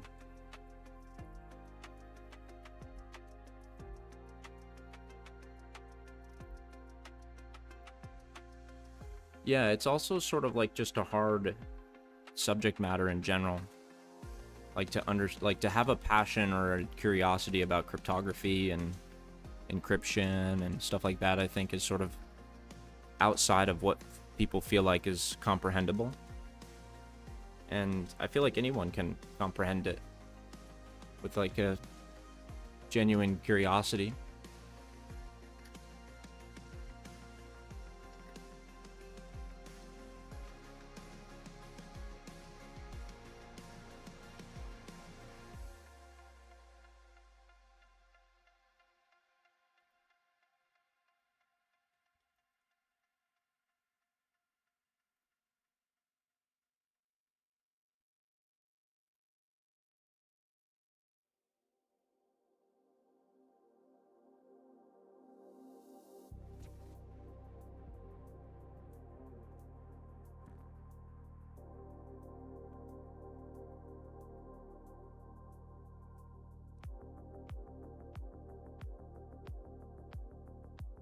Yeah, I hear you. Yeah, I can tell you have sort of like your curiosity is piqued with it. That's sort of where I'm at with it all. And I just so happen to have one of these devices here. And it just so happens that that is what I wanted to start the whole streaming experience with. And I went off on that fun vibe coding journey a little bit. I actually think that that experience is going to help me with whatever I'm doing here with the ChipWhisperer. But I'm definitely going to continue working on that vibe coding project. That's probably like where most of my effort is going to be continuing for a while. But I really am excited about this kind of new approach that I've come up with recently for restarting the side channel analysis streams.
How long has that been an interest of yours?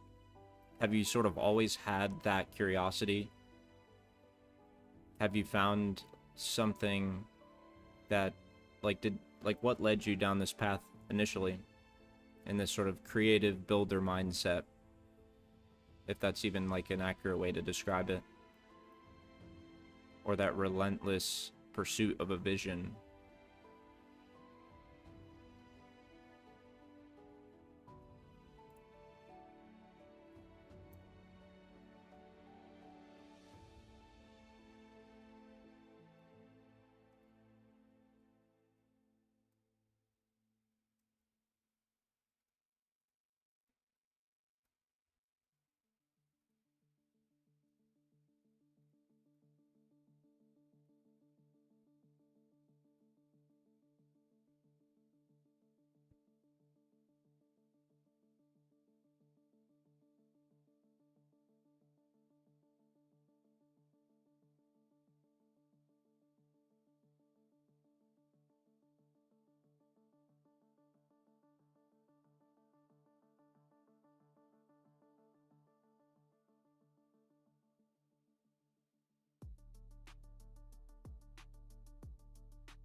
Yeah, that's been like a recent feeling for me too. I'd say recently I started like, it used to, be like, man, I need to get these tools and services, like buy these other products or whatever. And I think that ever since the availability of agentic coding platforms, I think that the time required to scale some of these kinds of solutions that we have in mind have been shortened exponentially.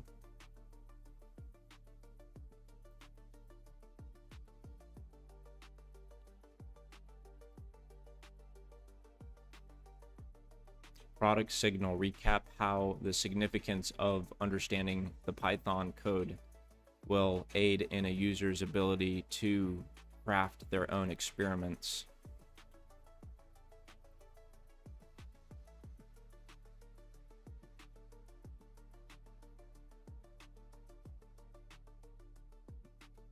All right, we have another Fedora. Somebody in the poll put Fedora. Why should we care about Fedora? Why should anyone care about Fedora? You should care about Fedora because it directly shapes the future of the technology you use every single day. Even if you never install it on your personal computer, Fedora acts as the primary real-world testing ground for the entire open source ecosystem, meaning its innovations eventually trickle down to power global servers, cloud infrastructure, and consumer electronics. Compare Fedora against Ubuntu. Which one should I use if I enjoy running machine learning algorithms on GPUs and CPUs and evaluating benchmark tools and the performance on the hardware, and also just performing side channel analysis using ChipWhisperer firmware and hardware libraries? Which one serves as a better operating system and also as a vibe coding platform? Ubuntu or Fedora?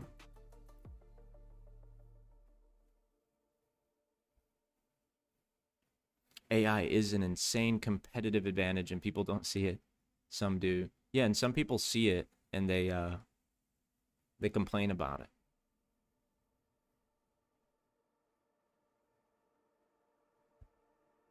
Ubuntu is better.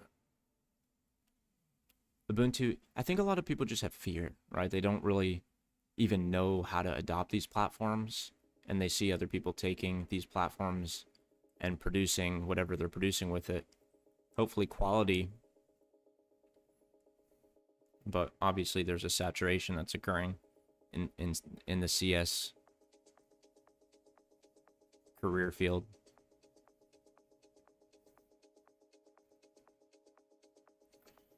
Machine learning, GPUs and CPUs, winner Ubuntu. Okay, so Ubuntu wins over Fedora. Ubuntu is better than Fedora. For machine learning, the GPUs and CPUs. Deep learning requires NVIDIA CUDA, cuDNN, and TensorRT. Ubuntu is a primary target operating system for NVIDIA's enterprise division. Installing CUDA on Ubuntu is often a single apt command, or an official .deb package straight from NVIDIA. Fedora's hurdles. The NVIDIA factor. Fedora's hurdles. Because Fedora strictly enforces open source software out of the box, getting proprietary NVIDIA driver repositories, CUDA toolchains, and container runtimes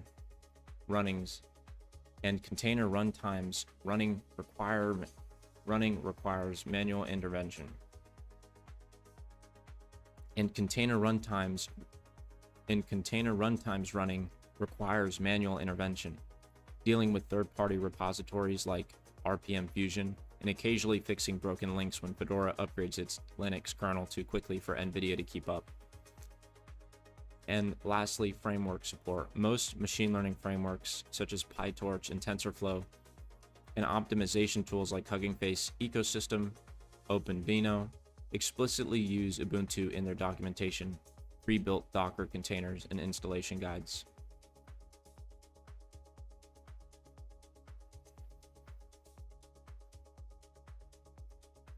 I keep going on these like side channel riffs.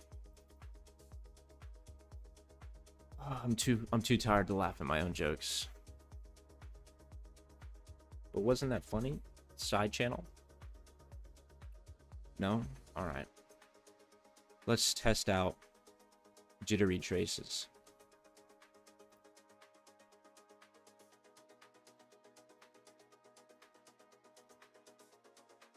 Now provide comments on one line for each of these statements, and the comments must be above the statements.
My back is not happy with me.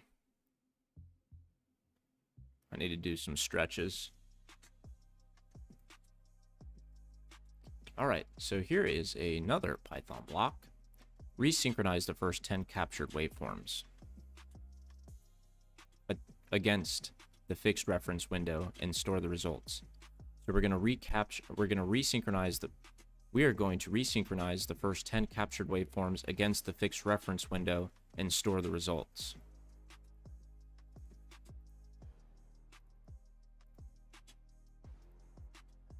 by creating an empty ChipWhisperer plot object that will hold the overlaid resynchronized traces.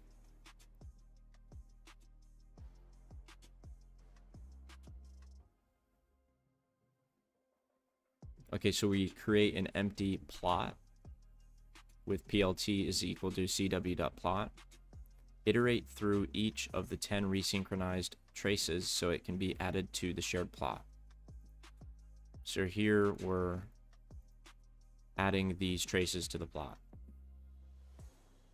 by running a star equal sign, which basically just means plot is equal to plot times cw.plot traces. Display the completed plot so the alignment of all 10 traces can be visually inspected.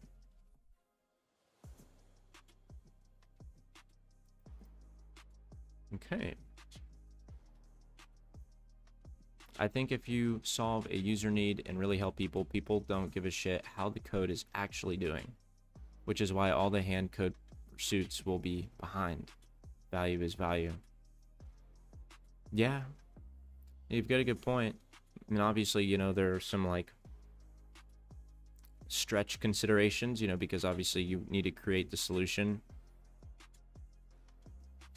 and then you need to like refine it and then prime it so that it's ready to be deployed into a larger market space and ecosystem, because there are like government regulations on how data needs to be handled to operate within different levels of the risk management framework that exists in each of those levels.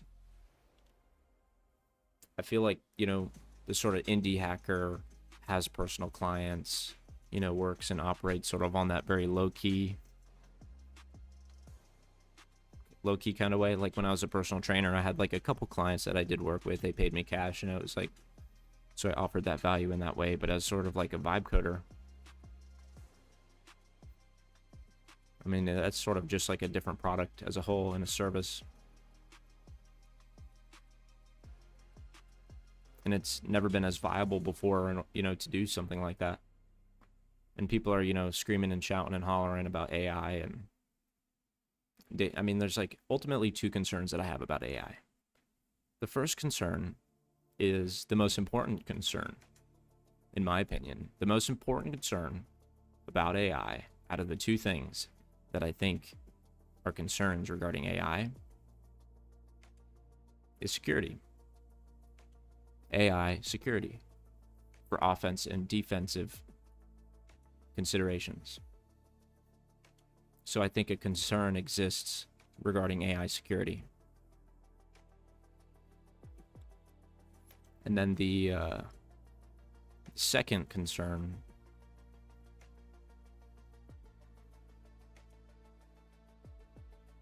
is that it makes people less intelligent and less capable of reasoning. I mean, think about what these models have as skills. They have reasoning skills. And so we outsource our reasoning to these models. We're asking the models to perform the reasoning for us, and we're refining its memory of how to achieve the goal of reasoning in the first place, which is to come to some kind of conclusion or decision, or an, you know, I think by 2027 AI will be fully able to comply perfectly with all those legal requirements. Yeah, you're right. Companies are going to be made that make this easy. Companies will come up that allow for harmonious, secure integration for developers and builders. But that might, you know, it's already happening, but it hasn't exploded yet. I mean, we're here, we're in it.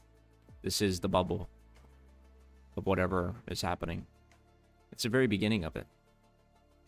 Because if someone like me can start doing what I'm doing now. I think that just reminds me of like when I first heard about Bitcoin, or when I first heard about, even when I heard about Bitcoin the second time. I heard about it twice. There were 2 times when I could have put some money in and I didn't. I didn't really have money to put in it though. PQC moves. Yeah, that's the acronym. NIST 2024 released the post-quantum cryptographic standards in August of 2024. So it has been exactly nearly 2 years since the post-quantum cryptographic standards were released, after a 10-year rigorous competitive process to evaluate the post-quantum cryptographic competition that took place, where 4 finalists were reviewed for several months before they had come up with the final 4 post-quantum cryptographic encryption standards.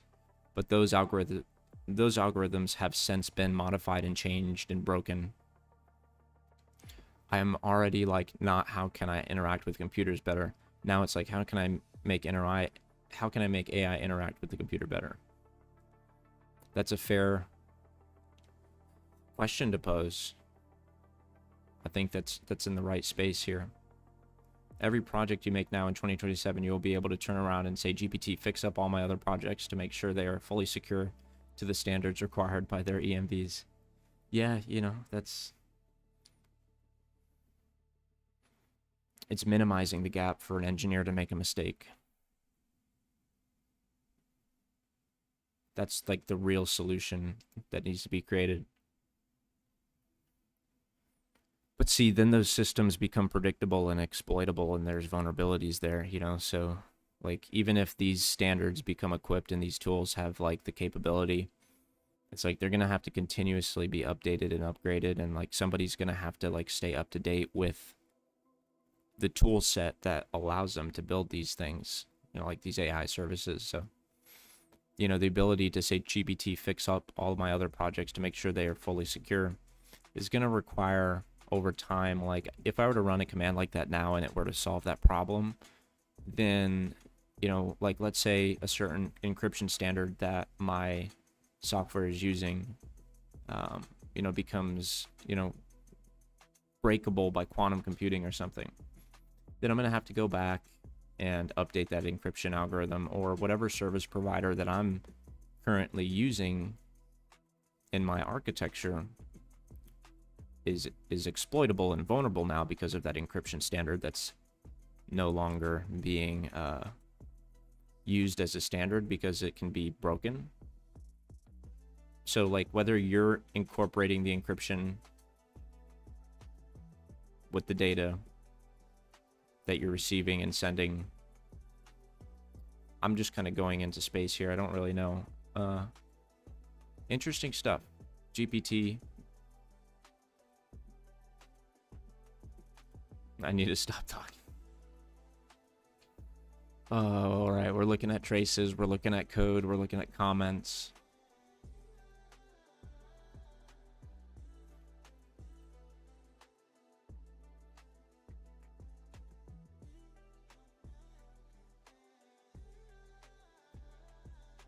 All right, we take this line.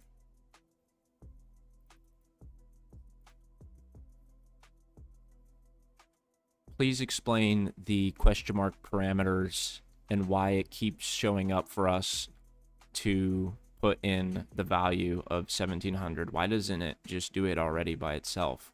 Or should we put something other than 1700 in there?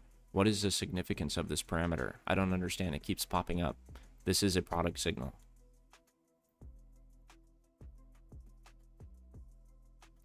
What I want to see is someone take the exact concept, post-quantum cryptography, and put it into a free local AI harness.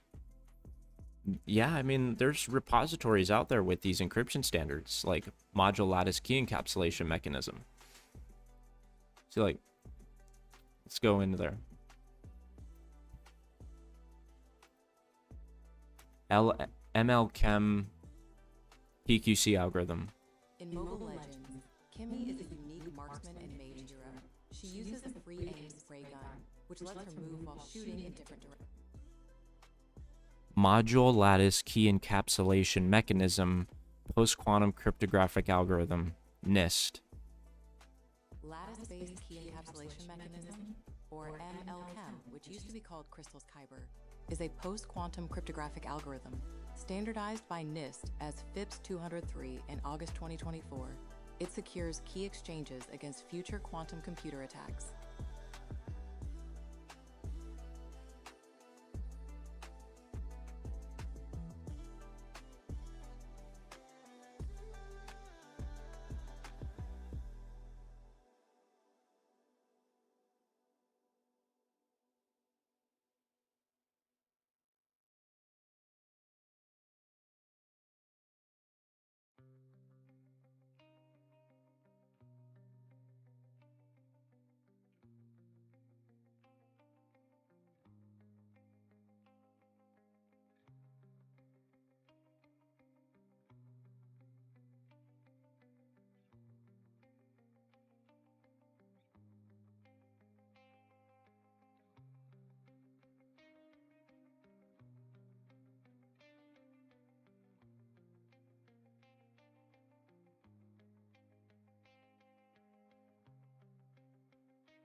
I just realized my mic was muted, man. I'm sorry. But yeah, the harness, man. Send me images.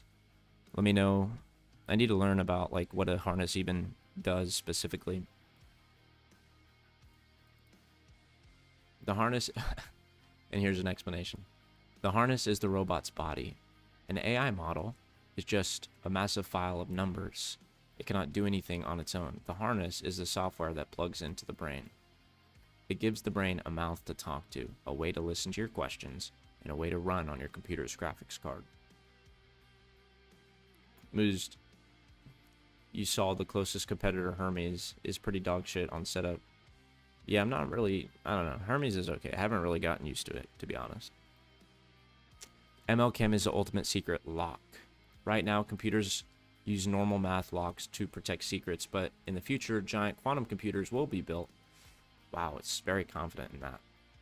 These futuristic computers are so powerful they can snap our current math like twigs.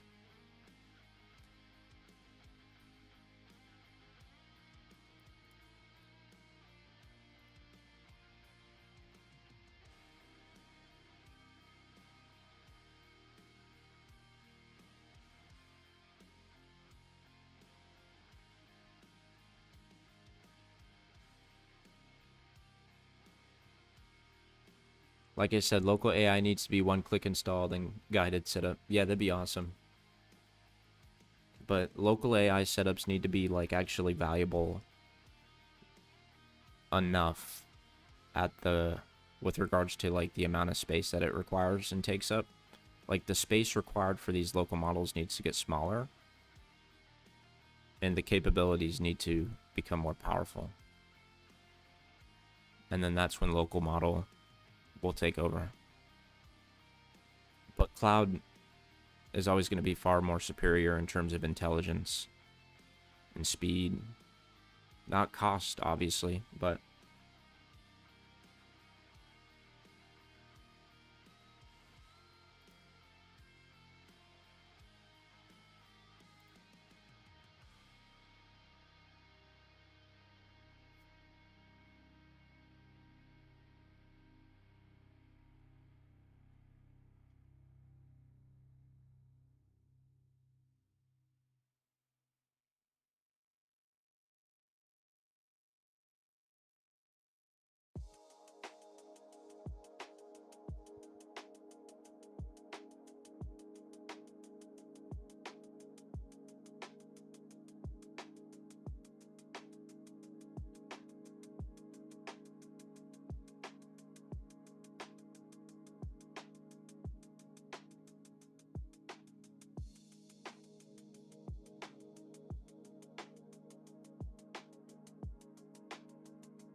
What steps should I take as the student performing the experiment now that the image has been generated? How can I inspect this plot? And what value can be gained from zooming in? What should I look for?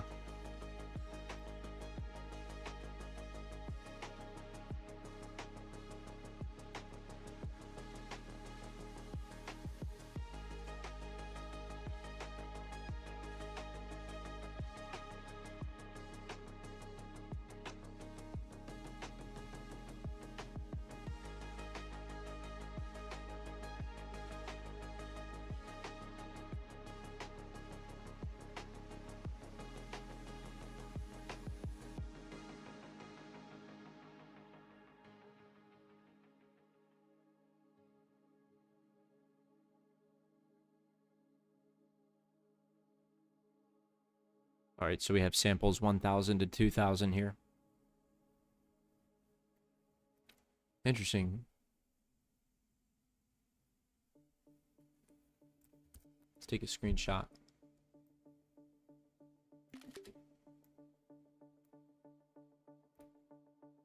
I zoomed in so that I can see samples 1000 through 2000. Let's work as lab partners on this as we explore this plot graph. Sent you a pic of the harness on Discord. It's a work in project still. My specific setup has the additional windows, but for everyone, it should just be the sticky note. Okay, let me check it out.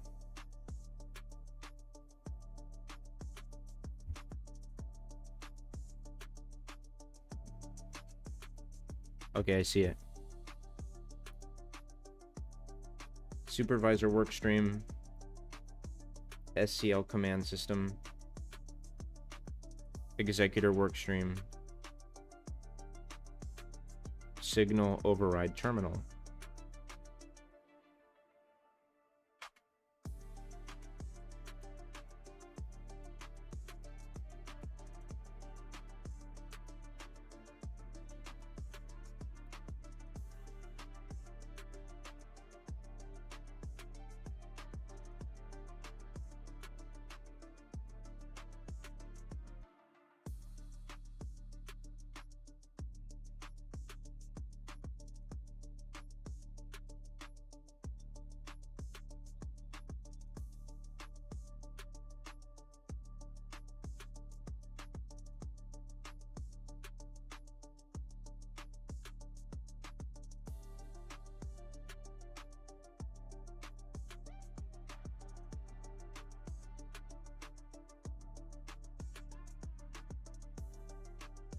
I'd mess around with that, dude. I'd play around. That looks cool. What do you want to, like, have me do if I were to, like, interact with it? You said it's not on Mac OS right now, so but that looks cool, man. That looks fun. That looks pretty comprehensive. And you're saying that the notepad view is the only thing that the user would see, but for everyone it should just be the sticky note. And you said that the other additional windows would just be your, oh, it's just your setup. Oh, okay. I mean, I like your setup, dude. I was spending more time looking at your setup than I was the sticky note. So I don't know, what is the sticky note? That's your product. What is SCL? Who is Ivy? What does the gear settings view look like? What does it look like when you press the gear icon? The gear, I can't say that word. Gear icon.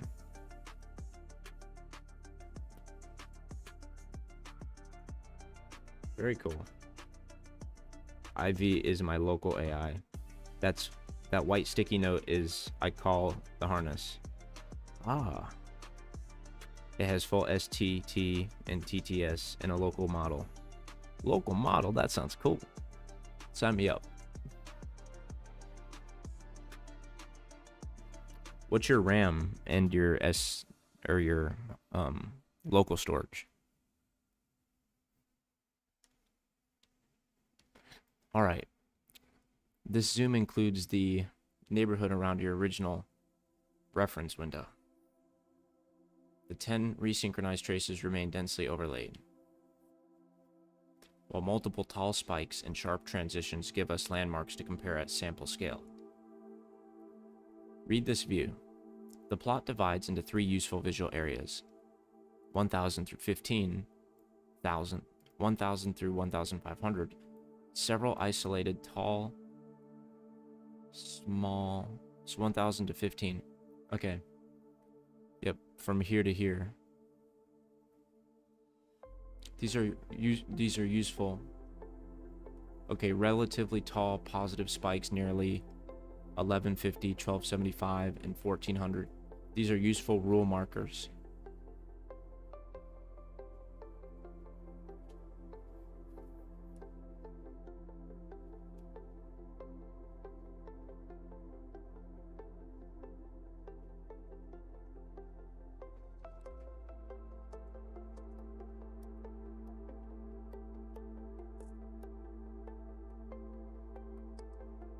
This feels like a very great opportunity for a user to be able to understand pattern recognition and analyzing waveforms.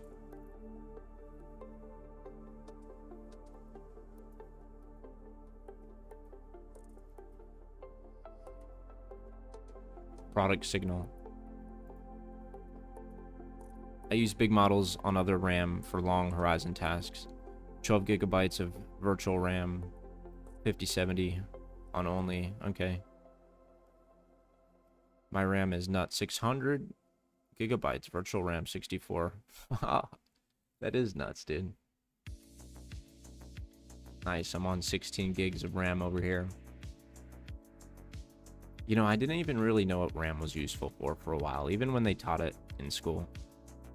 I mean, if somebody were to just say, and maybe they did and I forgot, but if somebody were to just say, all of the server tabs or the browser tabs and other applications that you have running on your computer, that requires memory to keep up. That's what RAM memory is for. Sort of that local memory that is needed for real-time operations. As you're using the computer, you need to have memory that's accessible locally as quickly as possible. So RAM is like that space where it stores memory of what you're doing using your web browser and the different tabs and the different services that you have launched on your computer and applications.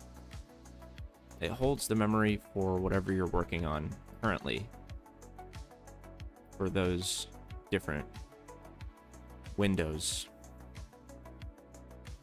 And they're not always just windows. Sometimes they're just operations in the background.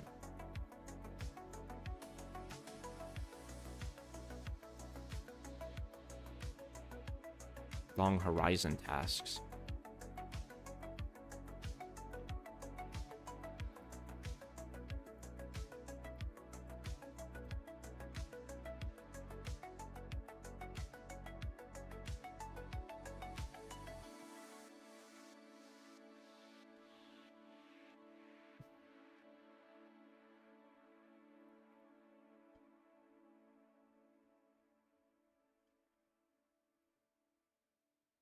My vision for that sticky note, I call both the harness and my AI IV Intelligent Virtual as a free one-click install, and you get instant voice STT and TTS and are guided through the setup.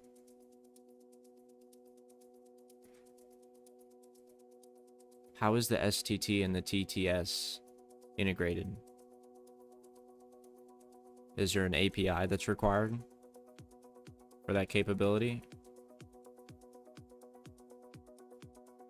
I don't think you even need AI for that, do you?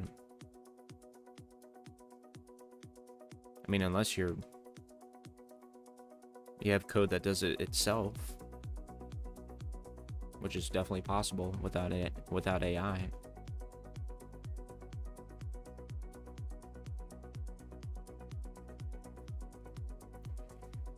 Tiny local models, very tiny. Yeah, that's cool. That's a great, like, I appreciate that answer. It makes a lot of sense.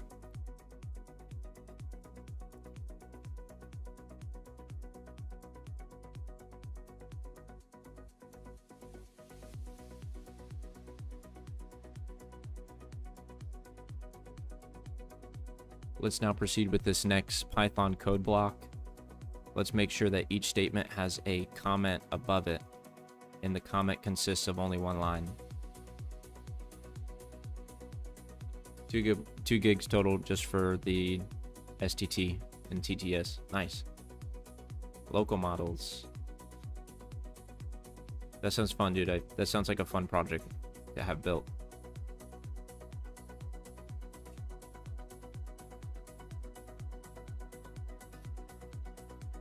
You've been doing this for a minute, huh? You're not new. You're not new at this stuff. You've given me a lot of stuff to learn from, and I appreciate the support and helping me kind of get caught up with some of this stuff.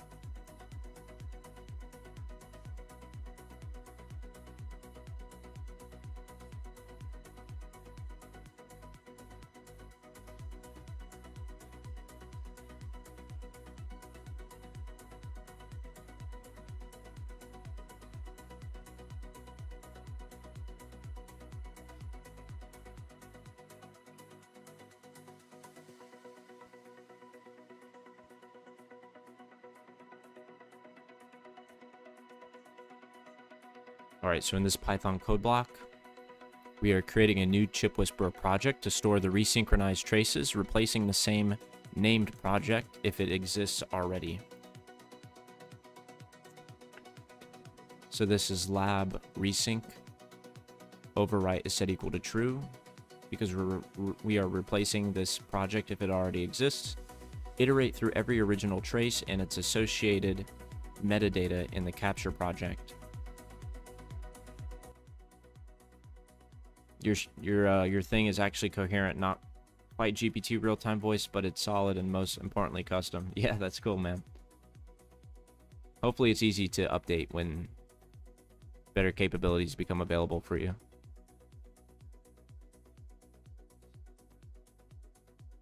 I'm glad to hear that, man.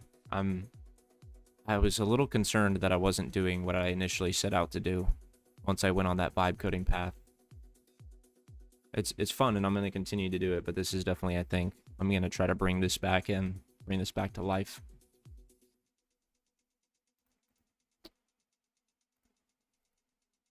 Alright, so we're going to now iterate through every original trace and its associated metadata in the captured project.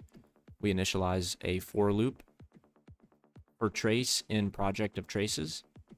For each trace in the project portfolio, each trace in the trace folder, we're going to resynchronize the current waveform against the reference window that originated at sample 1700.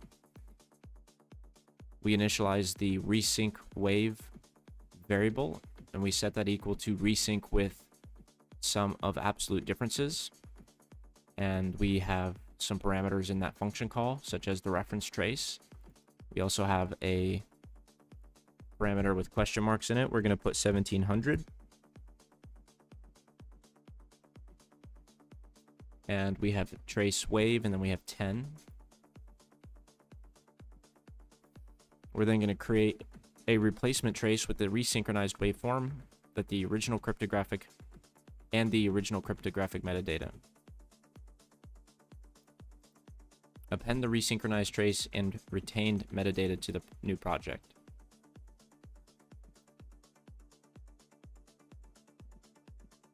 Okay, I did that. And let's retry the attack. Okay, so now this is a Python code block that has an attack. Okay, I completed cell 24. And now I'm going to do the next cell, which I have highlighted here, just below the most recent cell that was run. I would like you to provide me with comments in the same fashion for this code block. Mused. I like the way you approach problems and aimed at exactly the right expertise. Post-quantum cryptography. Thanks, dude. I like PQC. I've liked it since 2023. I kind of lost touch with it, though, so I'm glad to be doing this. And I appreciate the support on all that. As soon as I get a Mac version, I'll just send you it, and you can play around with it and see if there's a way to protect this harness with the exact types of encryption you know. Oh, that'd be cool to try. For your best version of sticky note is probably just have a fully local STTTTS and then a cloud model inserted as CLI in the sticky note instead of local, at least during streaming. Okay, yeah, that's cool. If that is actually like configurable in a user-friendly way, then I would enjoy exploring that. I will give both options since we already saw local AI isn't quite there yet unless you have... Yeah, when I upgrade my workstation, it's inevitable now. I've already sort of ignited some kind of course and path trajectory for whatever this live stream is going to become. And it might take a while, but that's fine. But I'll be upgrading my workstation. Hopefully today's stream is a reflection of that interest. It also builds its own tools. We love building our own tools.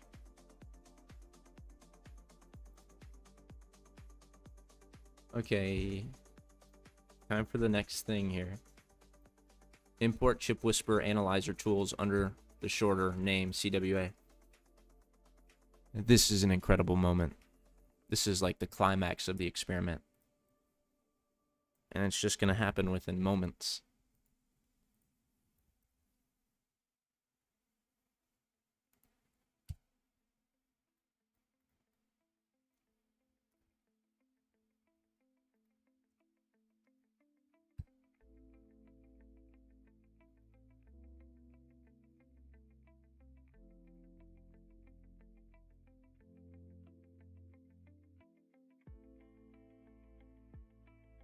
Okay, I'm gonna recap, but I need to like walk around for a minute, so I'll be right back. Here's some music.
All right, what's going on? Let's see here. Safely in a sandbox and ask for approval, but you can build it. You can ask it to build anything. I don't have the expertise or knowledge for how to properly secure a harness with PQC, but maybe you can figure it out since you actually know how, or I don't know how. I know about it. Okay, imagine if we got a bunch of people on it. Yeah, security is going to be a huge factor, right? Because people are smart enough to at least think about that in this, you know, for us, those of us who are working in this space, who take it more seriously than others, but would be like a protection against corporate AI world. That sounds like a great idea. Since local AI is basically a defense against intelligence being owned by a few companies. Yeah, we got to take a stand. We got to move quickly. We have to adapt. We have to learn. We have to help other people. We contain and possess a certain amount of passion about this stuff that we can eventually use it for good, or whatever we end up using it for, hopefully to help others. All right, enough philosophizing about that. I don't know what happened to the music. Oh, music is not playing. Now it is.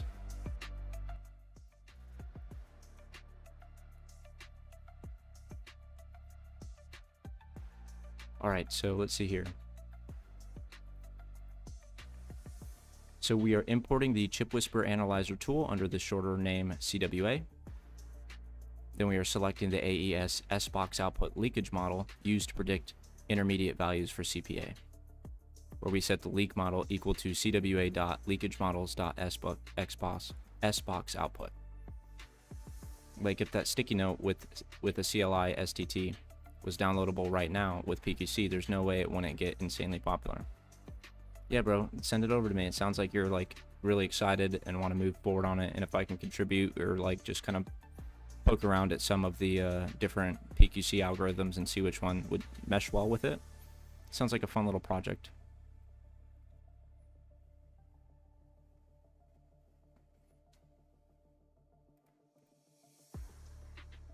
Create a Jupyter compatible progress callback so the attack progress and results can be displayed in the notebook. Run the configured CPA attack and store its returned analysis results. Okay, so we are performing a CPA attack. So my apologies to TomTom from earlier.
I am, in fact. I'll see if I can get a Mac version this week. It's an important project for sure. Yeah, I'm curious in how you would build that out if you don't have a Mac yourself, or maybe I think you said something about getting one, but maybe you have access to like a virtual environment or something that you could use. I'm not sure. I'm curious in knowing like how you would build it and then test it.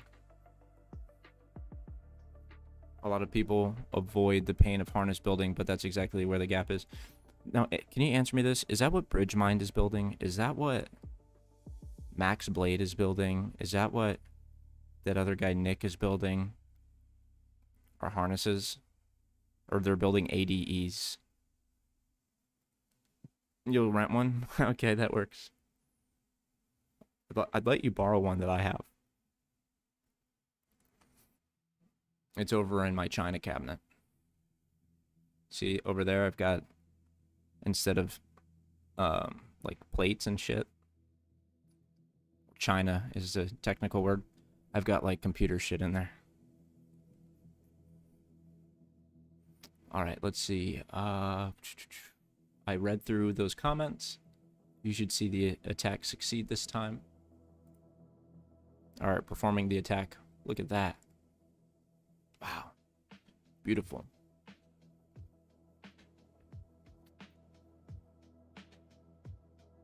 In my opinion, I mean, I get the need for money, but this solution has to be free, otherwise it doesn't really help the situation. I can appreciate that. And if you're good on money and you don't, yes, BridgeMind is building. Yeah, that seems to be what the streamers are building. There's another streamer, Nexa. He's cool. Some of the guys who don't have like a massive chat sort of flooding the user's attention or the streamer's attention. Like a lot of those, there's another streamer who's building like an affiliate marketing website platform. Let me know if you guys like are familiar with some of these other streamers.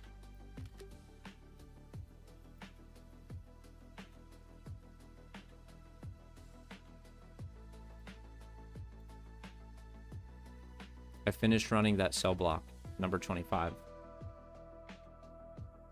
Here's an image of the attack and the finished traces. This is a product signal, and there is a learning opportunity for the user here, student, to be able to analyze information about performing an attack.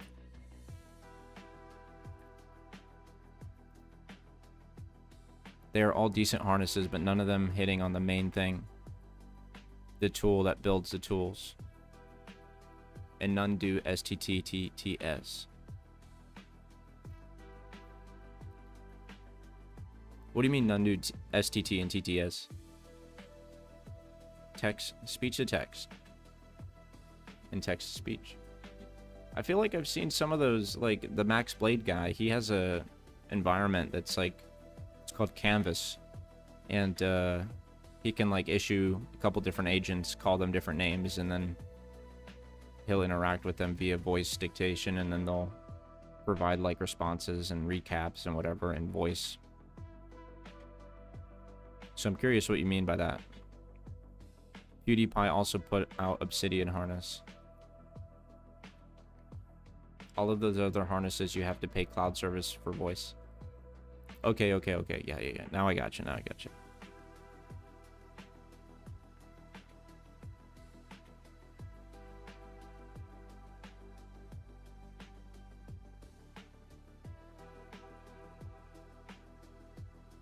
He's probably using 11 labs and paying money. Yeah, I gotcha. That makes sense. No, I understand. You've sort of like refined my understanding with that.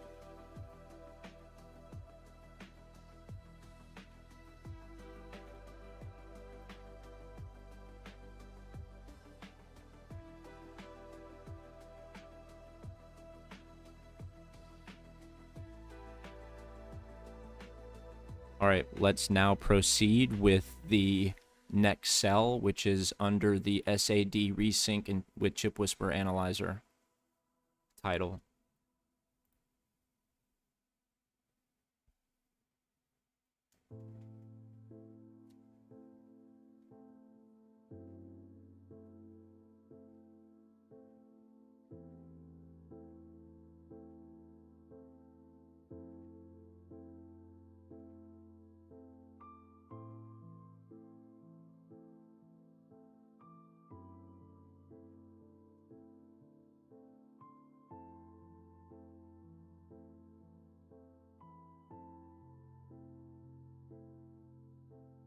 We're going to need to provide comments for each of these statements.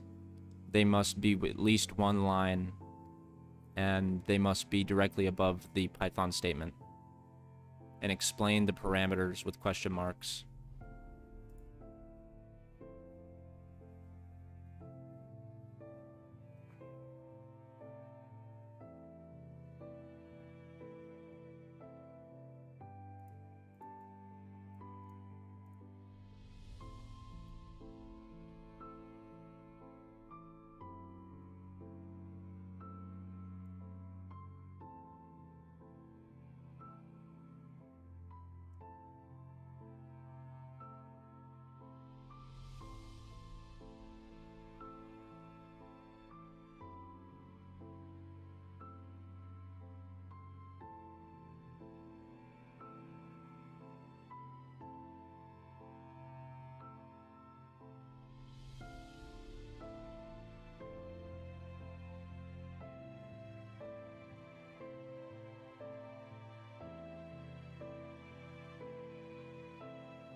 I'm going to switch up the music a little bit here. I've been literally just playing music these last several streams of music that I made, but it's getting a little boring. I need to get more 11 lab credits so I can generate more music. But this guy said that I can use his music. So just giving him a quick shout out right here. Programming Flow, I appreciate you.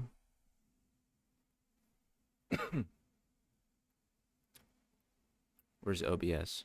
Can I type?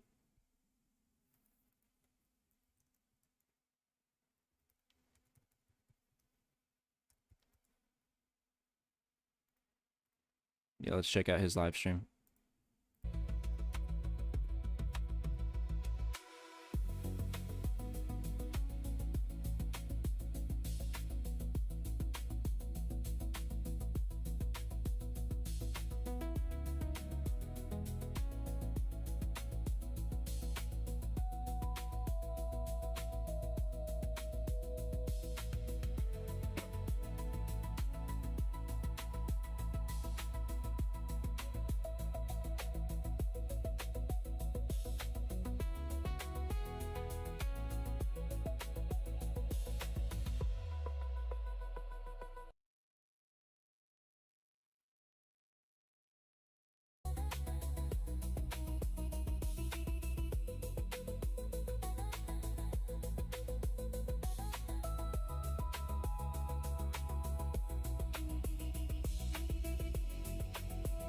Dude, you should throw on a little like the stream please overlay if you really want to hit that 40 like count.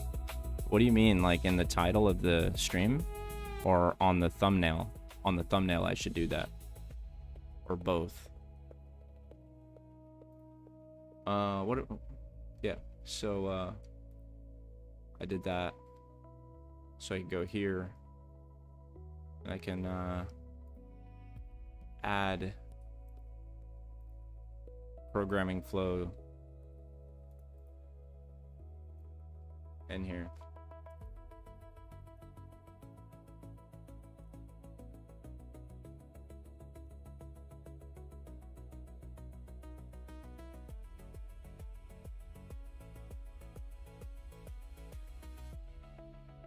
The actual broadcast. Oh yeah, I don't know how to do that. It's probably pretty easy. I've seen other people do it. I'll set that up either for, I'll do that for the next one. Or maybe I'll do it now, I don't know. It's probably really easy, I know, but I'm trying to figure out what I'm even doing right now. I'm trying to finish this lab experiment.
I'm confused what I should set the resync traces.maxShift equal to. This particular experience should be flagged as a product signal to refine the user's experience and learning opportunity.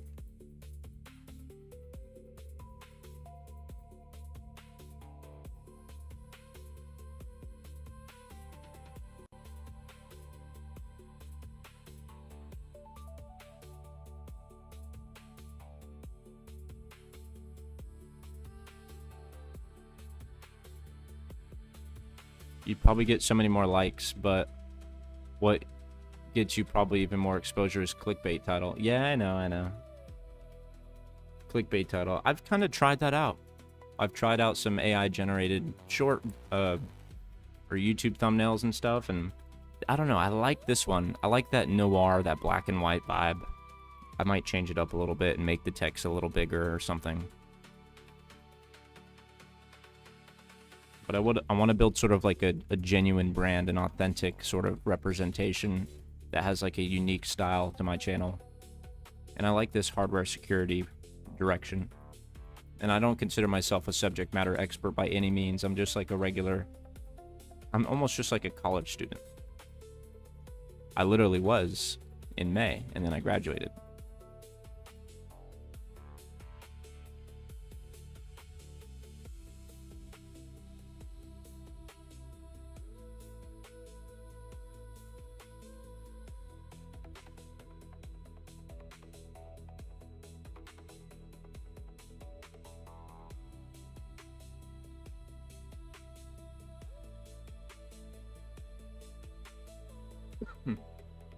This is a high confidence of evidence to configuration gap.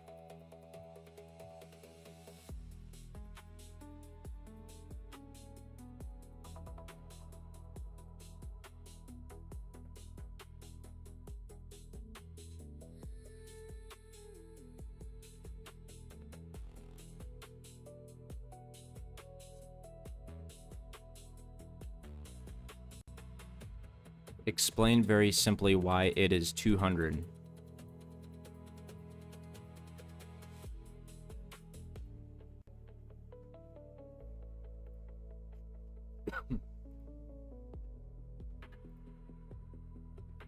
How do I set up OBS so that I could put a text overlay on the stream so that viewers can see a push-up challenge or something? If I get to a certain number of likes for the stream. How do I put the OBS text overlay? To set up OBS Studio, download it from the OBS Studio website. Run the setup and open the application. Yeah, but I want to be able to use the text overlay feature so that users can see that I have a goal of reaching a certain number of likes and I will do push-ups or something.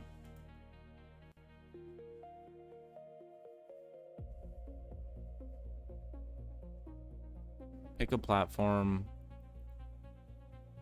Streamlabs, Stream Elements.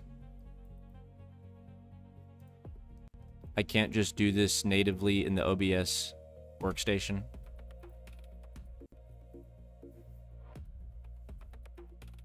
You cannot track live social media metrics. I don't need to track metrics. I just need to put text on the stream.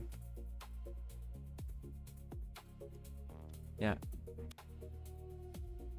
To put simple static text on your stream purely within the OBS Studio, you use the built-in text source. Add a text source. Okay, let's see. Find sources. Look at the bottom.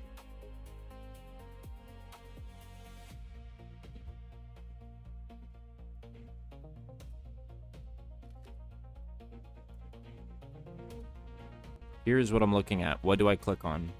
Provide explicit step-by-step instruction.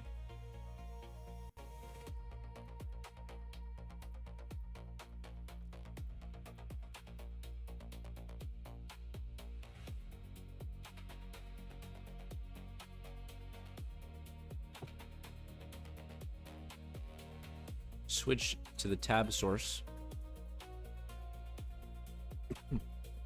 Bottom left corner of your OBS window.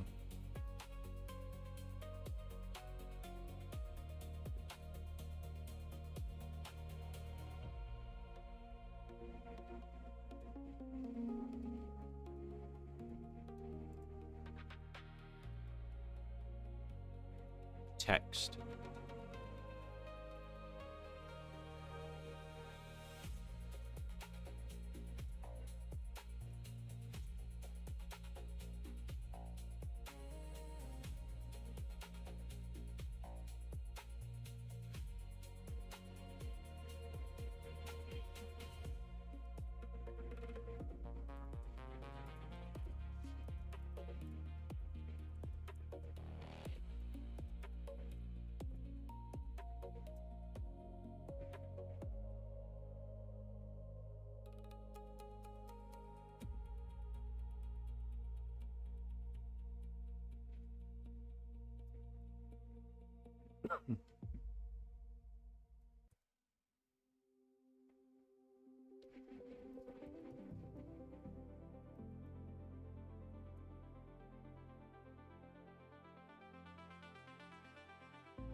Can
you see that?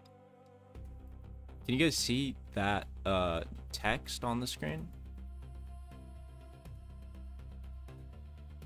Is that how you do that? Until I slay the dragon. But you can see this, right?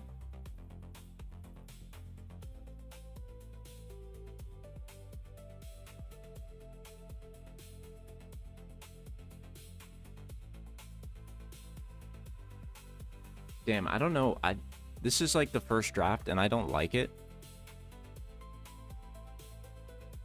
And I don't know how to edit it, so it's just kind of there now. And I don't want to delete it and recreate a new one. Oh, I got it.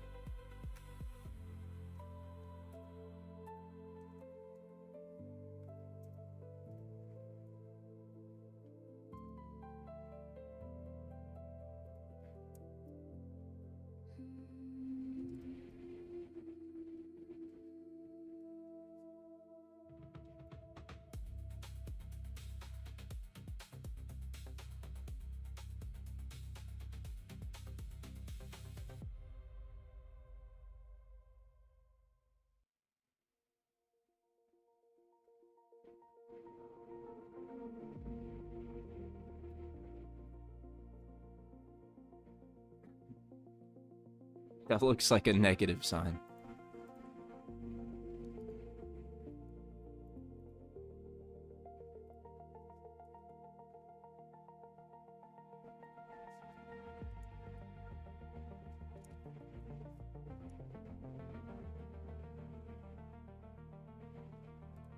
I need to be done with working on that.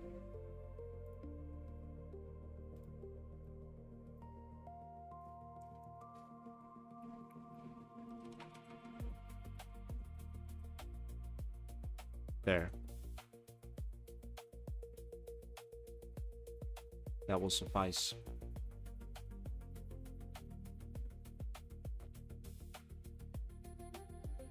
Okay, what are we doing?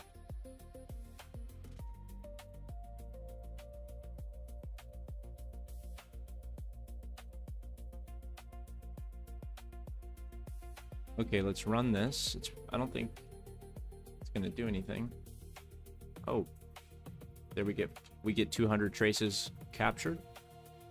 All these settings should look familiar except max shift, which will cause the resync sum of absolute differences object to discard a trace if it needs to be shifted more than the maximum shift.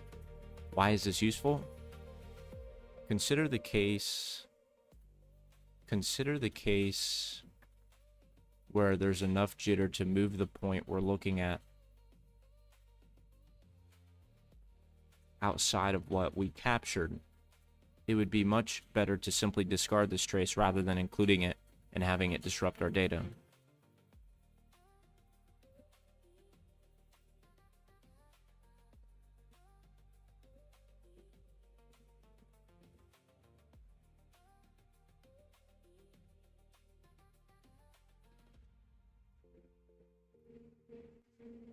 The provided explanation after the code block that we just ran on cell 26 needs to be better articulated to provide a learning opportunity for the user to understand everything that is contained here, ELI 10.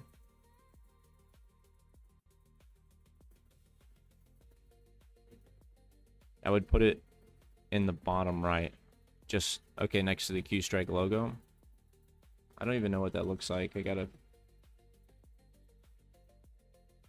maybe like right there.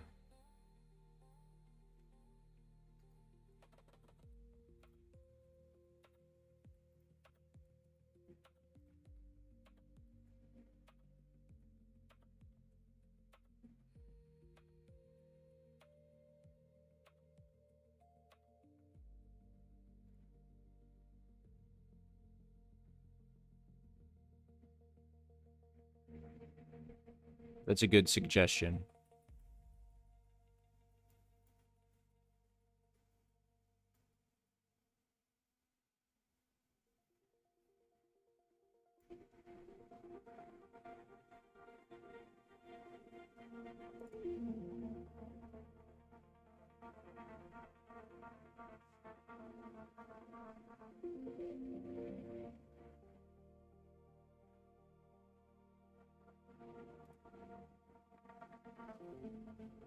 All right, cool.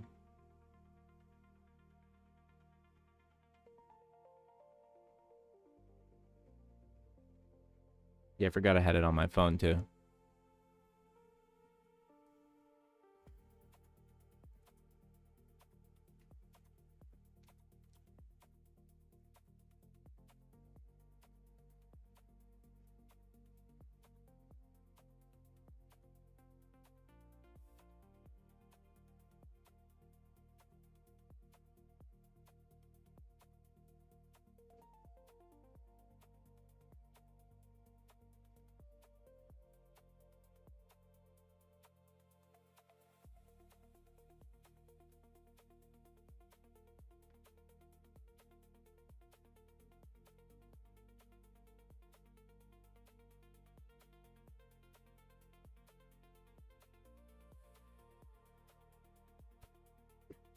I really didn't want to be that guy who was doing push-ups or handstand push-ups. I don't know. I chose handstand push-ups because those are awesome.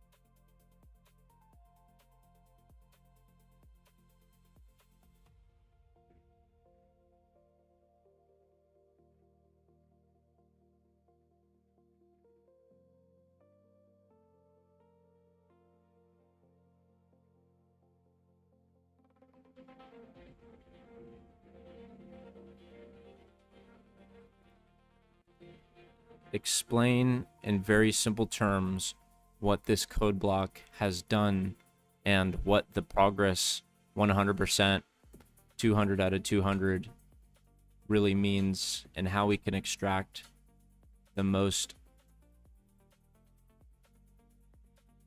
out of this learning opportunity to make a better product down the road that gives a user explicit information pertaining to what we have created here with the Python code.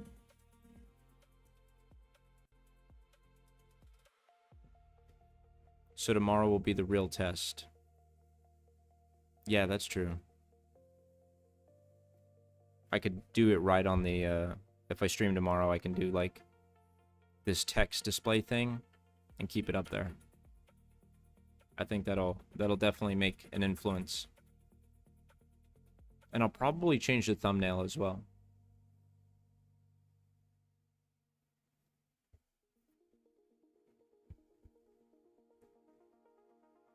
That's pretty insane, actually. We're at 16 likes. I really hope we don't hit 40 likes. No, I don't want to do handstand push-ups. I have ideas that I don't actually end up following through on. Maybe it'll be good.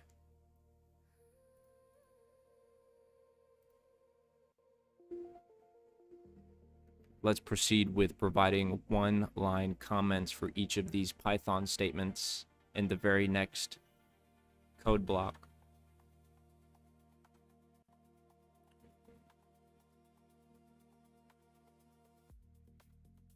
Comments for the existing plot cell and the following CPA cell.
This is a product signal for Trace Studios.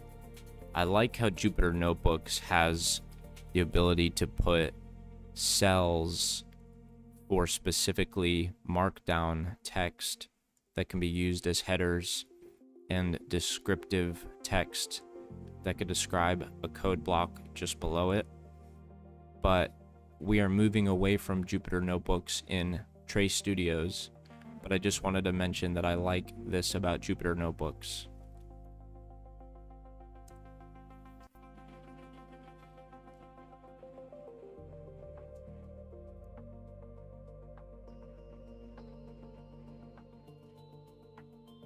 Have any of you guys used Jupyter Notebooks before or heard of it before?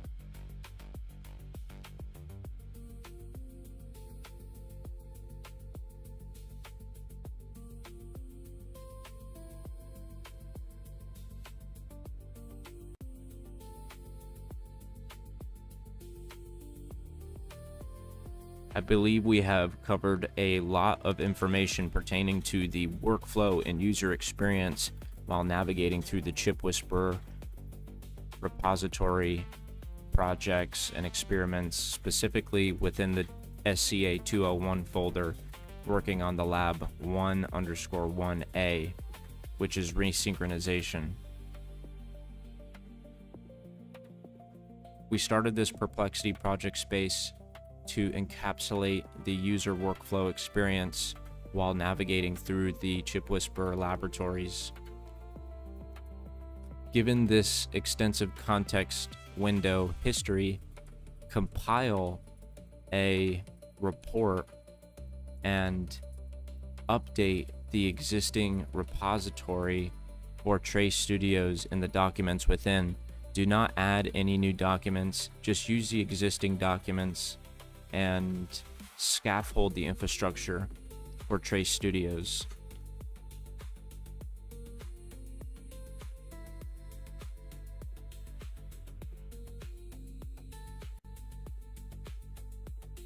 Never heard of it before, or I'm sorry, you have heard of it, never used it.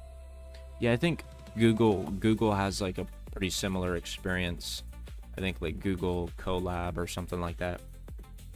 You can actually use these notebooks in labs, Google environment, or like notebook web environment. They're good for basically having executable code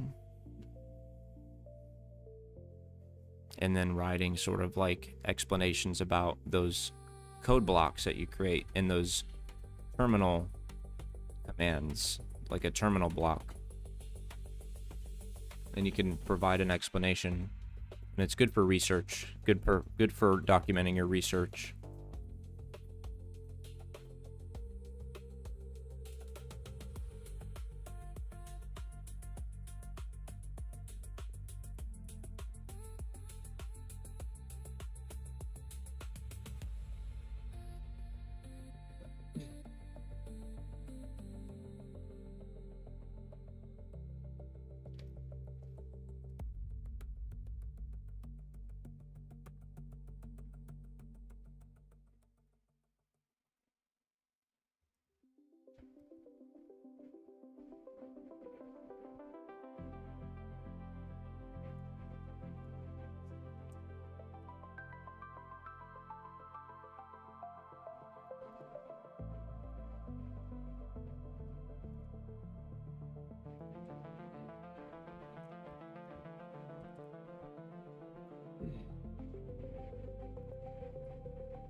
All right, no name. What's up? Gemini 3.5 Pro will return in Avenger Doomsday.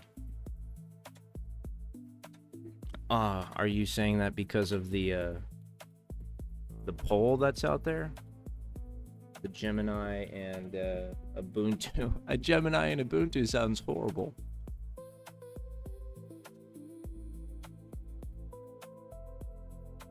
I don't know why Perplexity would pair up such a horrible combination. Maybe just to spark controversy.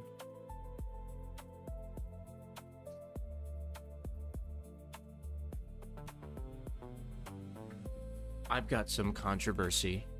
Vibe coding is a career. I'm gonna settle down now. No name, what's up? What's up? What are you doing? Thank you for stopping by. What are you working on?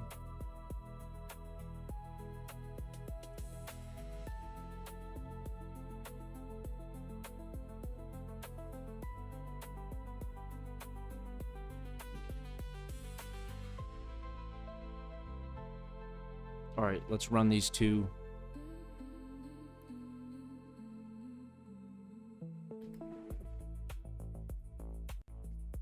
All right, we are now going to run these next two code blocks. ELI 10, what should happen?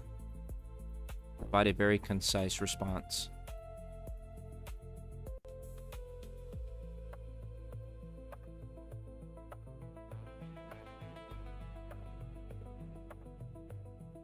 This next cell should draw the first 10 cleaned up wave pictures on top of each other. If the sharp shapes stack neatly, analyze or line them up well. If they are spread sideways, some timing mismatch remains. Herder plus Quencode plus ASR voice plus DeepSeek V4 Flash is better than 10 terminal orchestration. That is the proposition that No Name has provided. No Name has proposed a statement. Everybody. No Name has proposed Herder plus Quencode plus ASR voice and DeepSeek is better than 10 terminal orchestration. What makes you say that? Could you elaborate on what a 10 terminal orchestration means? Let me copy your proposition here.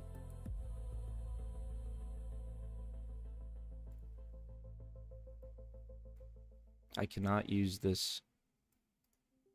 All right.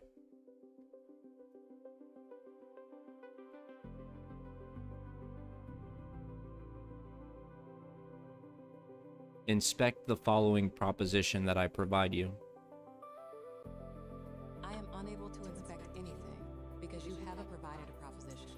Please type.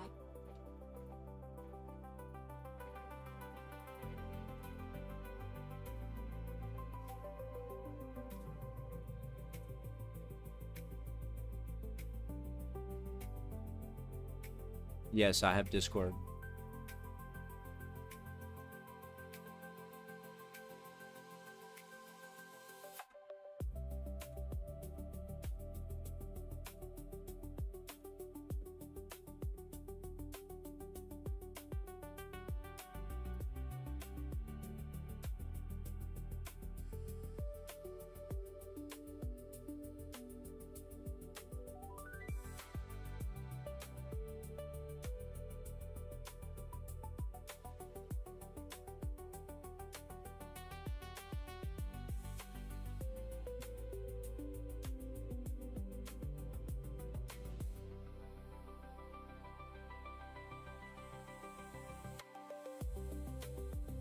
Explain herder.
I am now going to start a new comment browser assistant session and need a prompt that can properly prepare this assistant to pick up where the previous assistant left off.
let's continue to work through this lab experiment.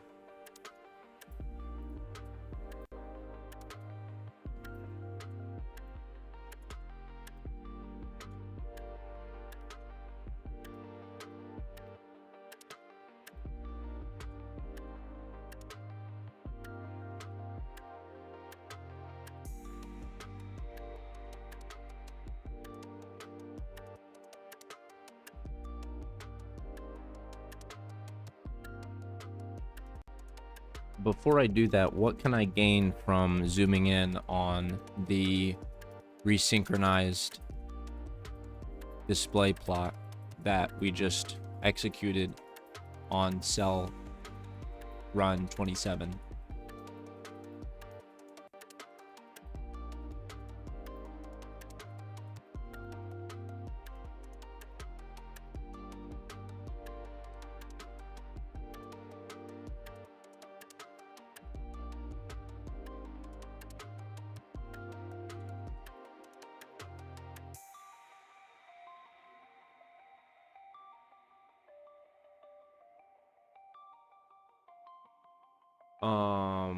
You can send it somewhere in there, dude. I don't know.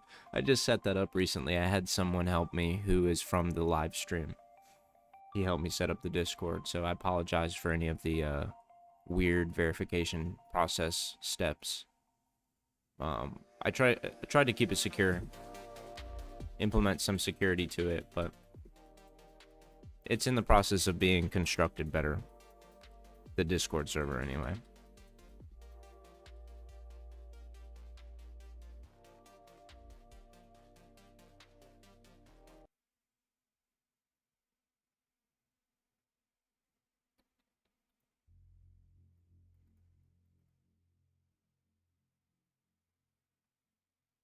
Link expired, can't verify, no name says. 3 times. Can't verify, what the fuck?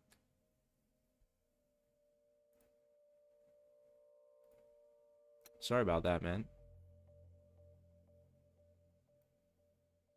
Let me pull up my Discord here. Check out these settings.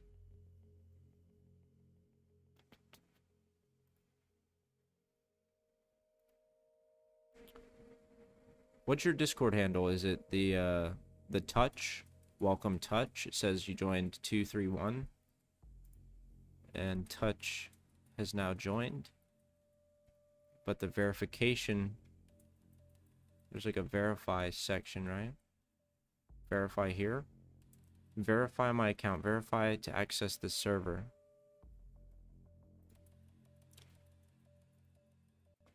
I want to disable the double counter verification step for now. How do I do that?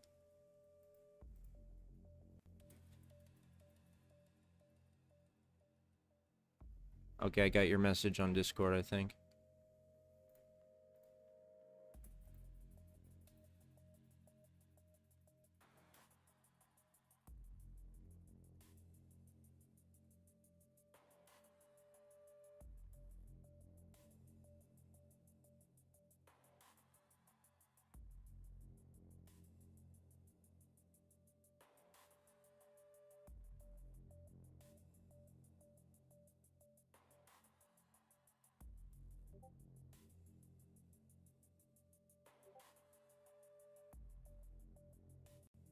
Review the current screen and see if there's anything that stands out.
Here's a closer look at the signal intensity within the parameter set 1000 to 2000.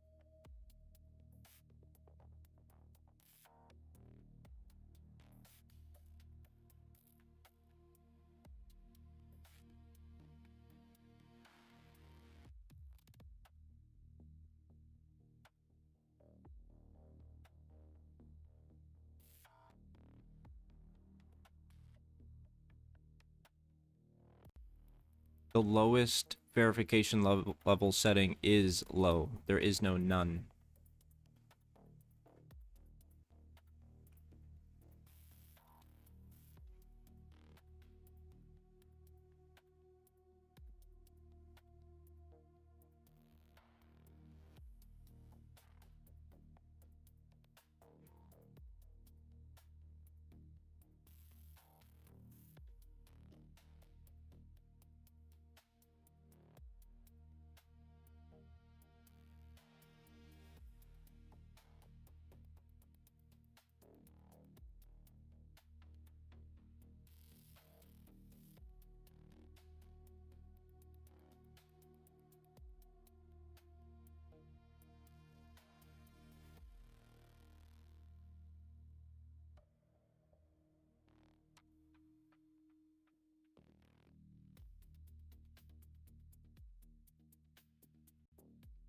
Product signal. This kind of inspection is a crucial design component when considering the kind of educational opportunities a student might be able to take advantage of when learning how to inspect these waveforms. They're also taught how to do it in a very simple way, like through the explanations you're giving me. Especially with pattern recognition. And the features and the tools that are available in Trace Studios to allow a student to eventually explore and perform their own sort of analysis with the dragging and zooming tools and potential highlighting features and tagging tools to mark certain sections in the trace and ways to interact with the trace itself and to add metadata to certain coordinates in the trace graph.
what section should I zoom in on next on this current plot between 1000 and 2000? Explain why you think it might be valuable and helpful to zoom in on that specific set.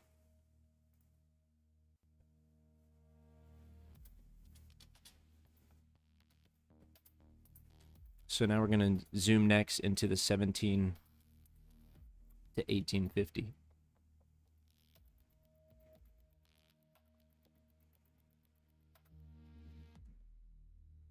So I'm going to zoom it in from 16 to 20, 16 to 2000. So it wants 1700 to 1850.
What I am doing with you right now as a co-partner in this lab experiment needs to be flagged as a product signal.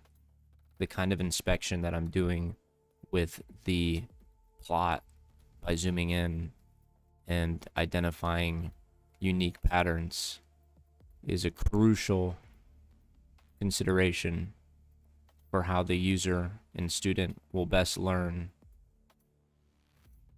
because we're building the best tools.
I noticed that there are different color traces that are all very similar here when inspecting this current view.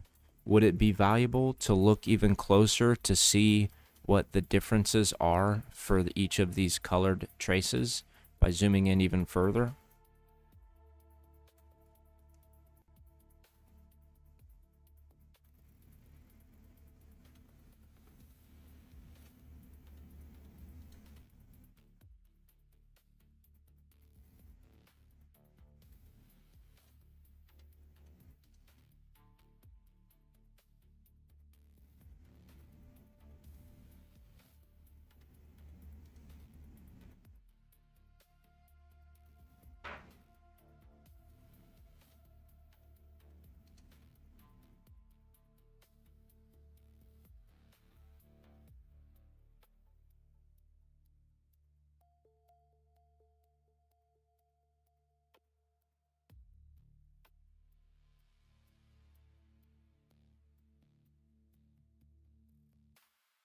(1855 and 1875). So 1855 and 1875.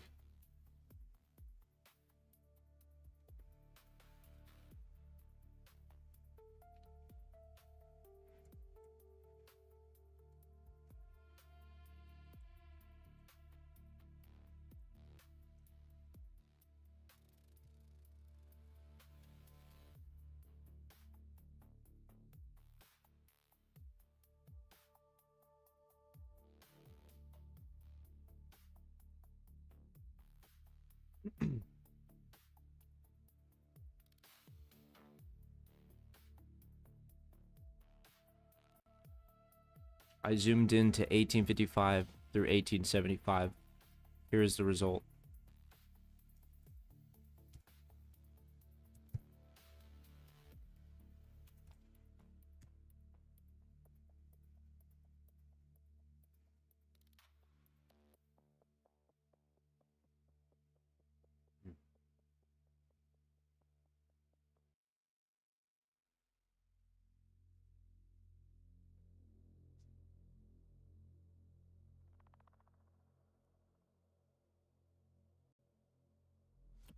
Product signal refinement. The workstation Trace Studios should have information that is pertaining to a user's ability to identify what a signal on the plot represents. So if a user hovers their mouse over a set of signals in a certain view, then there could be a learning feature that allows for the user to understand better the relationship that is occurring with the signals that are currently being analyzed by the user.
I have not checked the chat in a minute.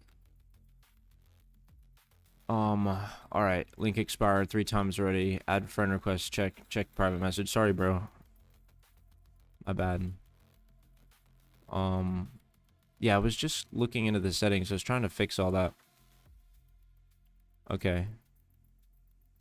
Yeah, that looks agentic, bro. Herder plus CLI, what you want. That does look attractive. I'm not gonna lie.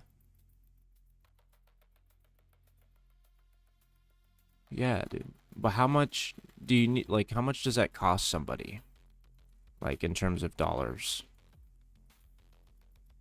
US dollars. How much output?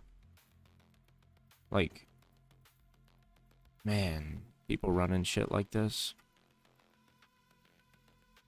We've got main, Q1 search, Q2 reading, Q3 workspace, Q4 analysis, Q5 security, Q6 design, Q7 wiki, Q8 dataset exp, Q9 is exec git.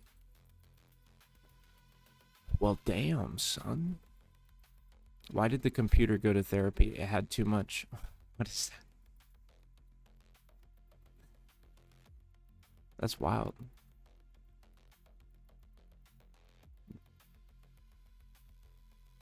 That's pretty cool. Herder. That's Herder. Okay.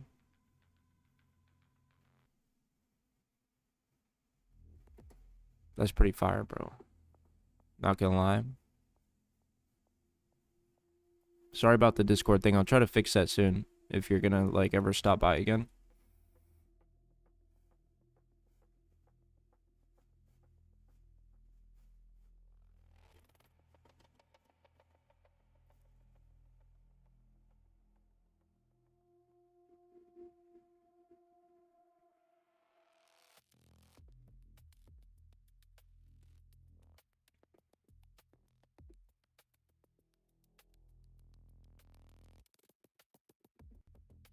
I don't think disabling community is the right move. I think that this double counter bot needs to just be disabled.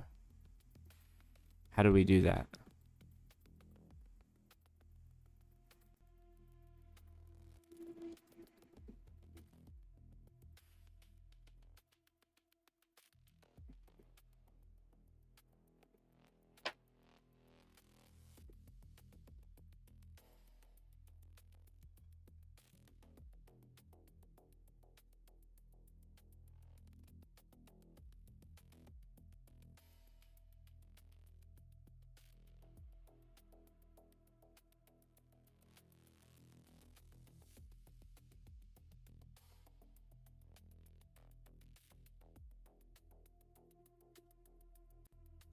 I found the double counter in integrations and then settings.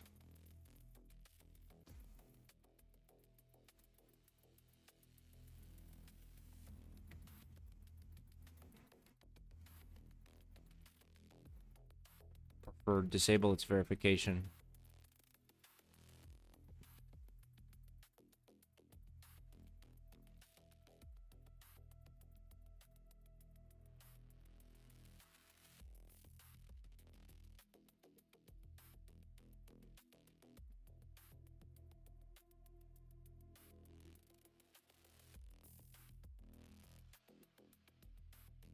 Hey, do you want to go ahead and try that again on Discord? Because I've disabled the double counter. So if you want to try that, it might work. I'll post a new link if it expired, though.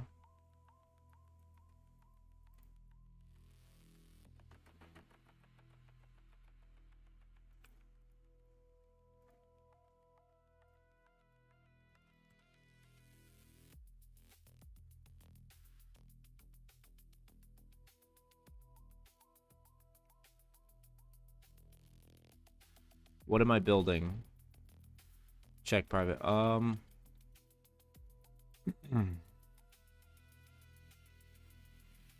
really building anything specifically yet, but I am collecting data as I perform an experiment using this hardware platform right here. I'm showing it in the camera. This is called a ChipWhisperer.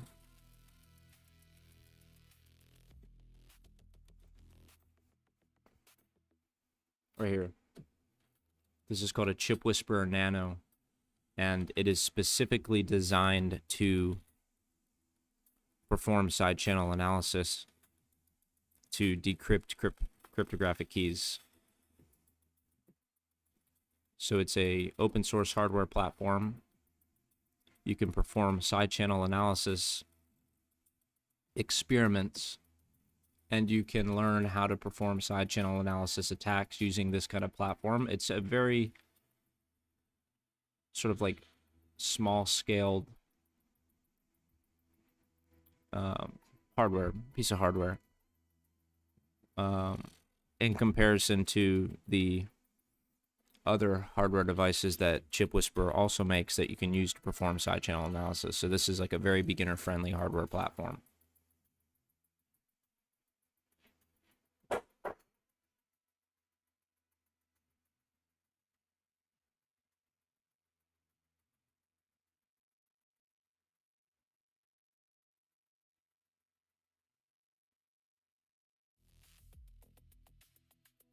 And so I am using Perplexity to perform research.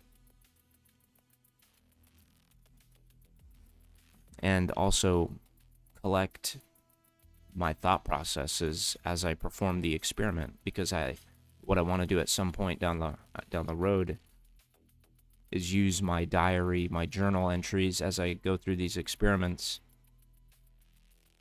and to create a modernized workstation. I want to modernize this lab process. I want to enhance the learning opportunities that are available through these lessons and courses, but I want to modernize the workstation that somebody would use to perform these experiments, and containerize the tools in a way that a user could interact with them and still gain sufficient educational knowledge on all of the things that are required in order to even experiment with a system like this. And we are sort of extracting elements from the existing workflow, like Jupyter Notebooks. I don't think that that's something that I want to integrate into this, what is called Trace Studios. Traces Studio or Trace Studio, something like that. I don't know.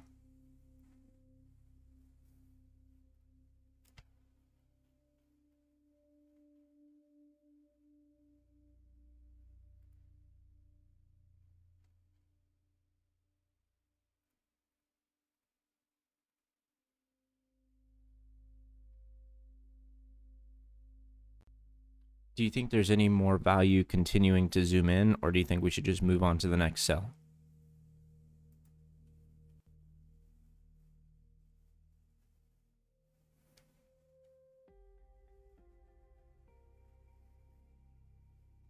Move on to the next cell. You have already inspected the full overlay, both halves of the actual, okay.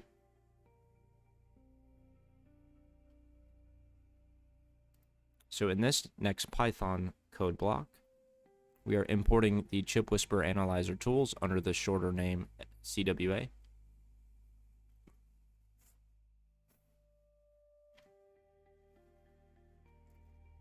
We did that earlier. It's just the same comment. So import, yep. Select the AES SBox output leakage model. Create a CPA attack that uses Analyzer's SAD resynchronized trace source. Create a Jupyter compatible callback to show CPA progress and results. Run the CPA on the Analyzer resynchronized traces and store the returned results.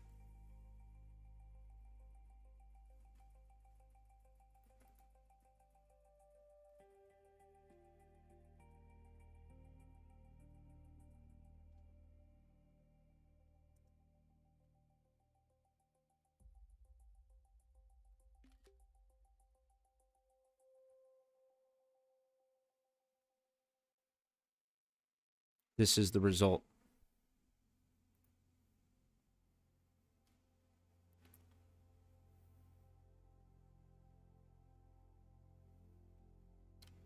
The automated analyzer SAD workflow succeeded. CPA completed through 175 to 200. Return PGE for 0 is equal to 0 for all AES byte positions.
We are now finished with the lab experiment.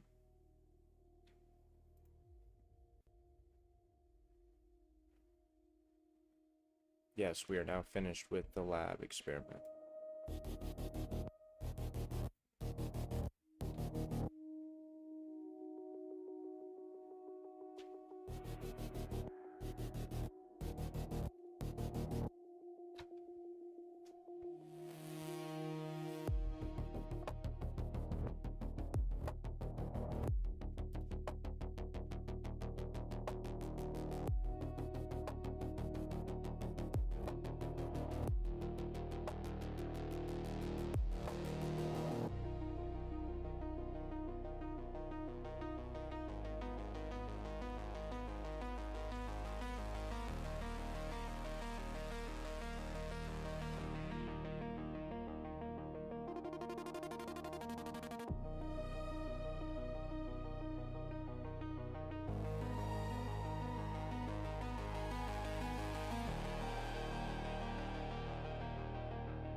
What is your next best suggestion that we should do now?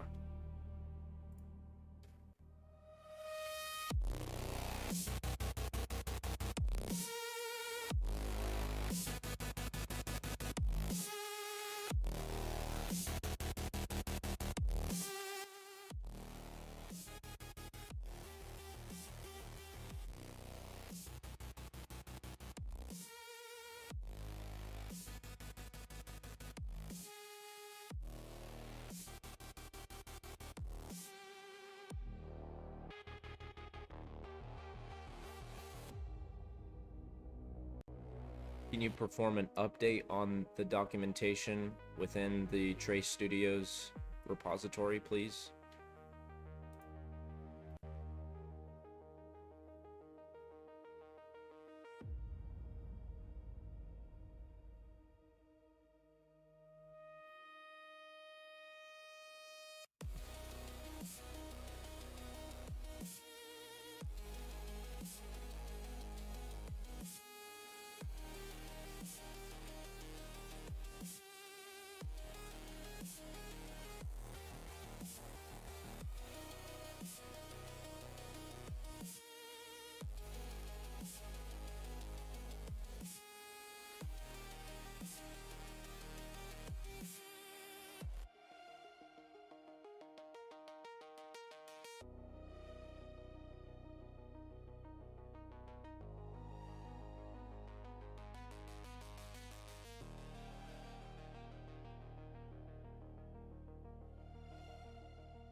Proceed.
Provide me with the exact modifications, and I will do it myself.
Hey, Kent.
So I'm using the GitHub Copilot agent to basically make the changes in the repo, since Perplexity doesn't want to push any changes to the repo.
All right, so we did finish that lab.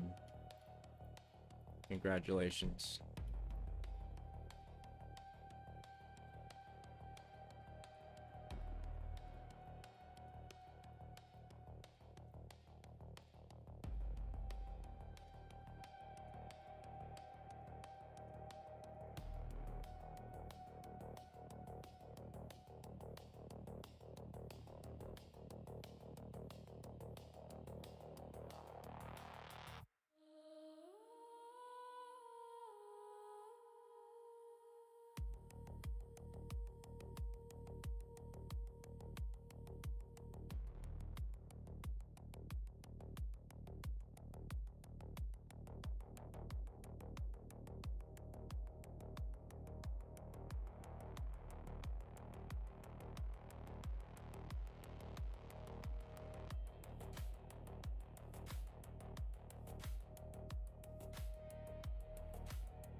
Now provide a final recap describing what you have learned about working as my coworker lab partner, and how this could be used to create a product for modernizing this lab experience.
Proceed to add that amendment to the document and provide the full document so that I can copy and paste it in.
Alright, Moozed, what's going on, man?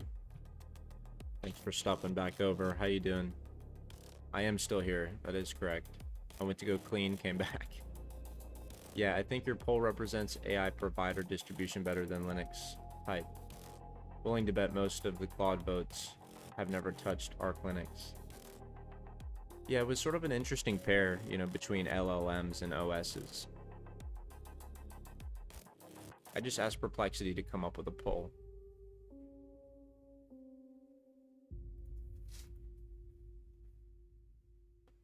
Alright, so we have completed Lab 1-1A, and next is 1-1B, which is resynchronizing traces with dynamic time warp. That sounds insane. Resynchronizing traces with dynamic time warp. What is that even?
Moozed. Willing to bet most of the Claude votes have never touched Arc Linux. Perplexity trolling on purpose. Yeah, Perplexity getting paired up with Mint Linux is kind of insane. I don't even know Mint Linux, but I've heard about it. That's about it. I've heard it. I don't know much about it. Putting Ubuntu with Gemini. Yeah, I know. That's, yeah. I don't know why Perplexity would think that those are like... I don't think it was even trying to make it funny. Like, it doesn't realize that that's pretty funny. Because those just don't sound like they go well together.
I like Gemini, though. It's my favorite for conversation. Is it really? I barely use Gemini. I only use Gemini when I want to start sparking up some conversation with the other agents, but I needed, like, some kind of tool to just help me get my thoughts going. Gemma 4 was also made by Google, so it has the Gemini tone of speaking. Yeah.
Gemini is great at getting answer. You don't have to prompt ELI 10 to get simple explanation.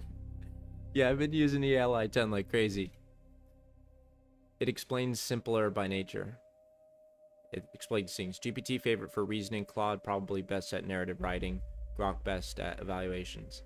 That's my current read, but it changes every model update. Yeah, and you know, and obviously all those models can do some of those things fairly well. So they're all sort of like being measured, and they're all relatively performative.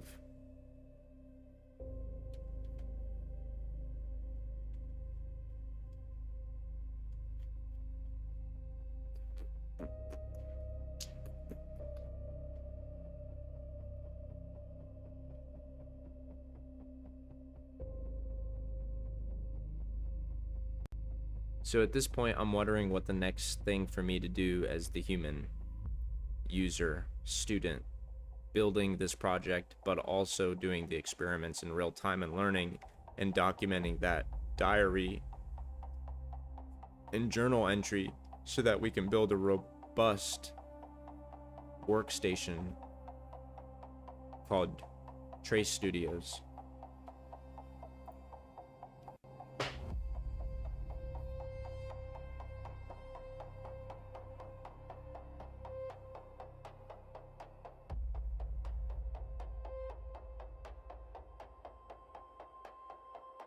GitHub is connected and the last is accessible, but read return only download confirmation. Please paste the current state section from the journal. See, this is really strange. This is really strange because you literally just updated it for me, didn't you?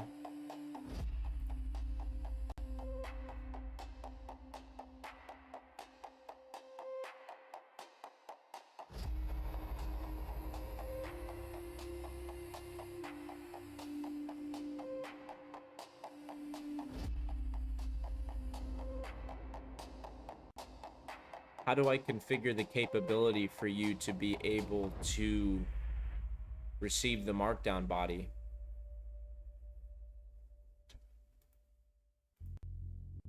How do I make it so that you can receive the markdown body? I have the GitHub connector enabled. Isn't that sufficient? Or is there something else? Is the capability non-existent?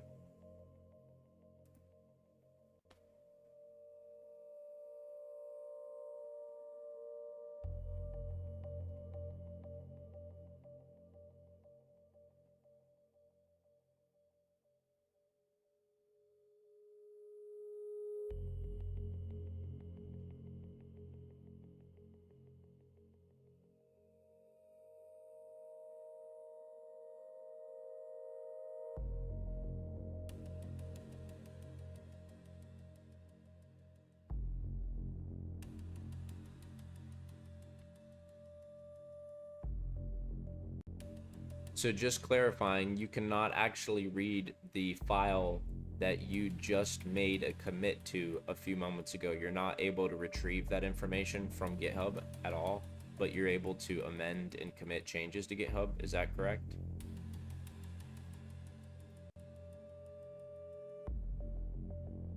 I can write and amend a GitHub file when you approve the exact full context.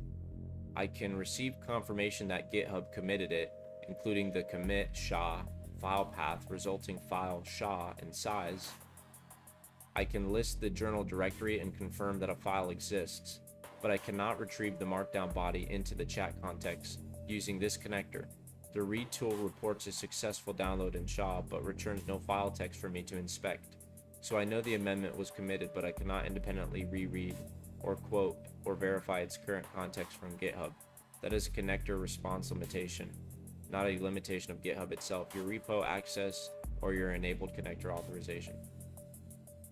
That changes things. I didn't realize that.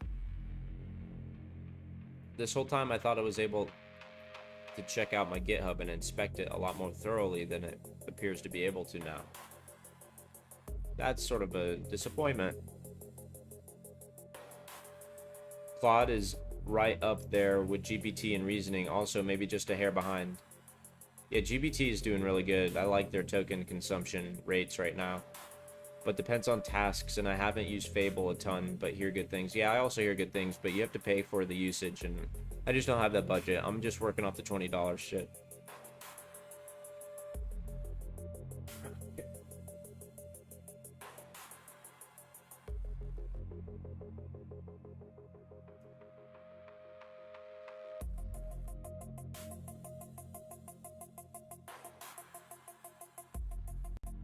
Here's the current full markdown for the journal entry. You're probably leaving a ton of GPT usage on the table because it can look at GitHub too. No, yeah, you get a good point. But see, I thought Perplexity was doing it for free, but I am currently at a codex. My session limit has been reached, so I can't use codex right now. I'll verify. I don't think I have any session availability. Settings, usage. What? I have 100% usage left. That's awesome. It literally said I had to wait till the 17th, but now I have 100% usage left. That is fucking awesome. We're back. We're back. Fuck yeah. Because you only use Codex, which is only half of your usage. The rest is the actual ChatGPT web app.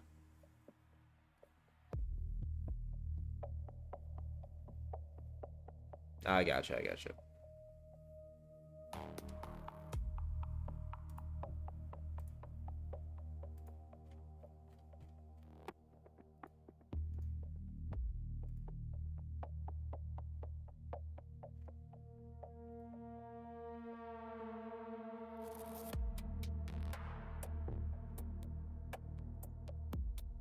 From an experiment.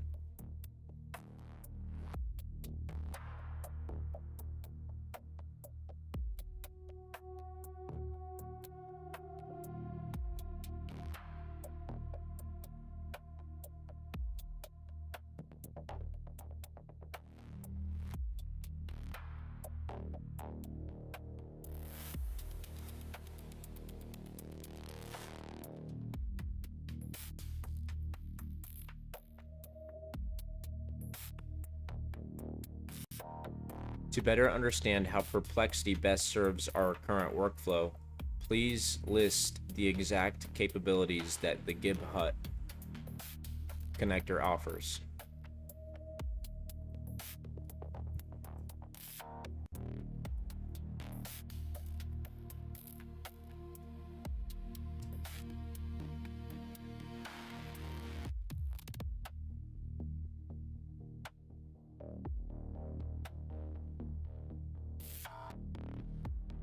The connected GitHub connector exposes 42 tools. It is strong for repo content, issues, pull requests.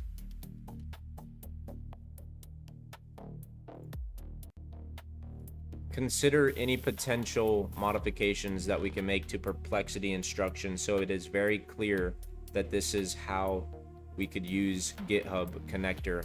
But we also need to understand what it could not do because we had certain assumptions that it was able to read certain markdown files in the repository, but now we realize that it can't do that. So our Perplexity space must also consider what the real capabilities are and then instruct how we should exactly be using the GitHub connector.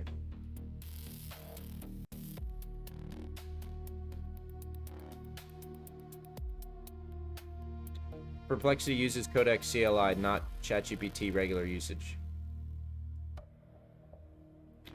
Not sure on full MD pulls though. What do you mean Perplexity uses Codex CLI, not ChatGPT? Parallels for sure though, at least, maybe full.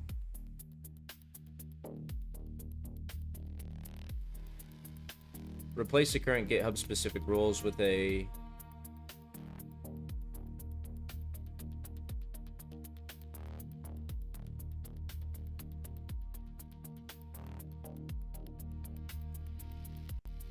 provide the full updated Perplexity instruction set with this included and make sure that it is properly factored for 8,000 characters or less.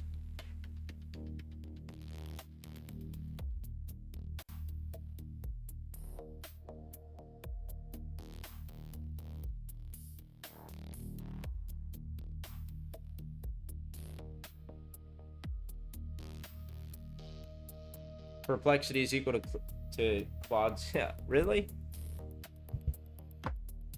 I don't know if what you're saying to me is what I'm understanding. You're saying that Perplexity is built on Codex.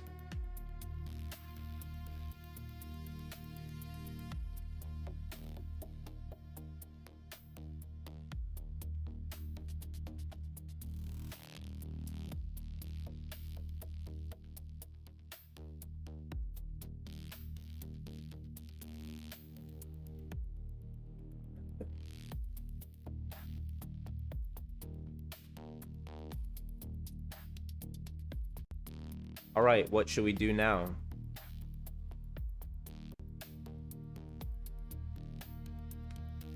So you're using Codex usage to talk to Perplexity. So when you could be talking to GPT in the actual website. And not wasting usage on document tasks.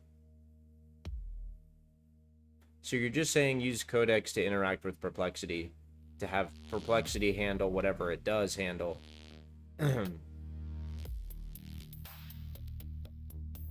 Right? You're saying use Codex to interact with Perplexity. Is that right?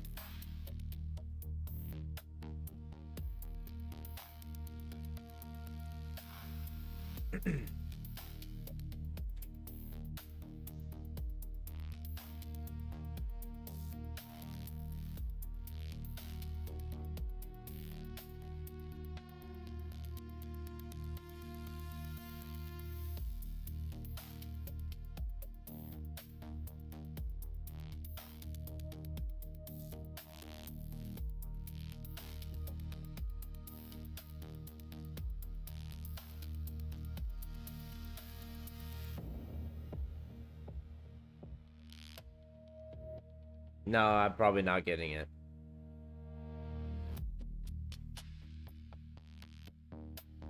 Separation and max token value.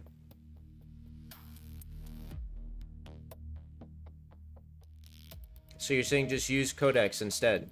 Oh, you're saying Perplexity is equal to Codex CLI. Oh, okay, I got it. Use Codex CLI instead of Perplexity. Okay.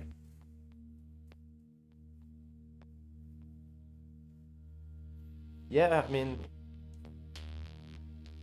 I'll try that.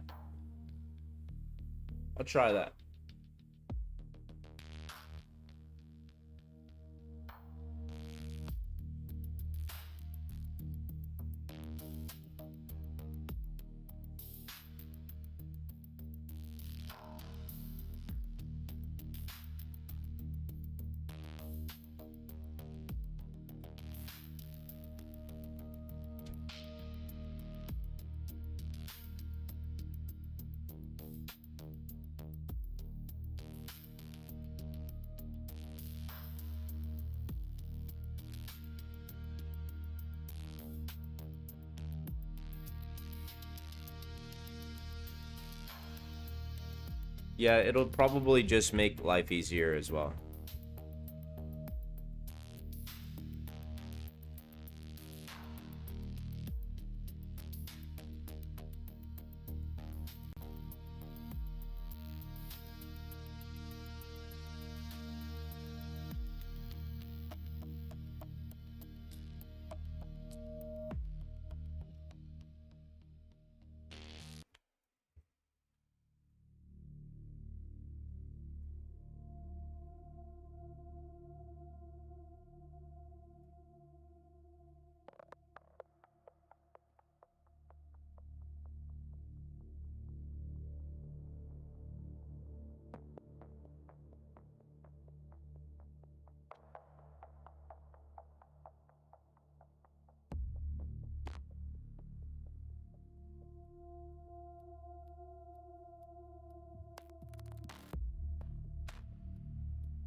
I'm probably explaining it. No, you're good. You're good. Yeah, but reading your thought process in a chat does have limitations for communicating ideas. But I think I understand sort of like the general direction, like making a shift towards using codecs.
Two different pools of usage you have access to that you're only use one.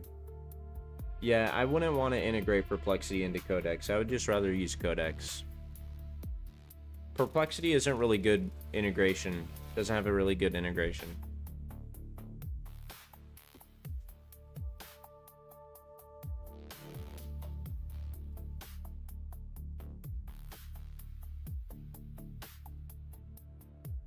The new thumbnail looks better.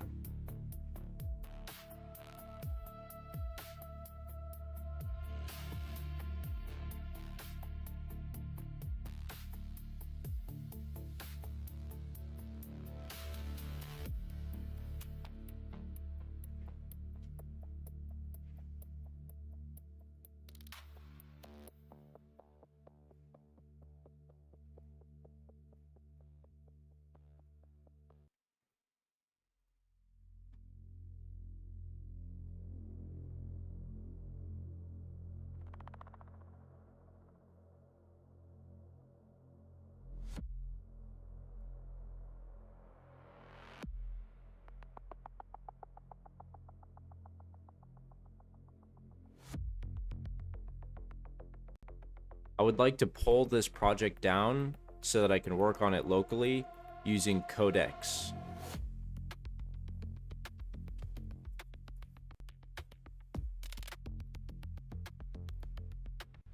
I think that using codecs to perform the same processes that I'm performing now with Perplexity should offer more value because it can access the project directory locally and scan the entire code base.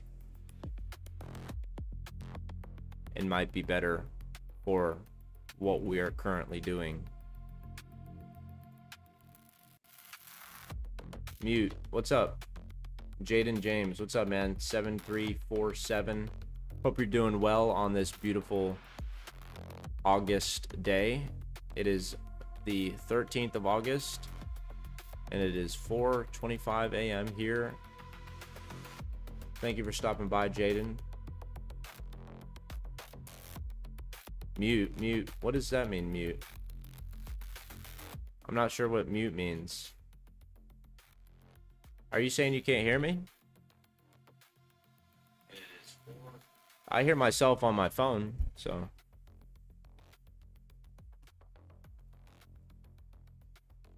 All right.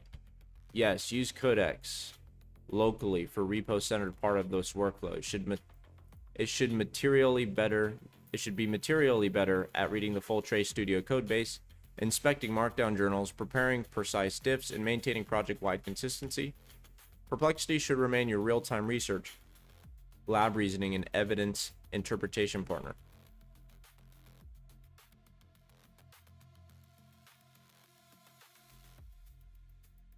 Okay. Keep two repositories as siblings, not nested inside one another.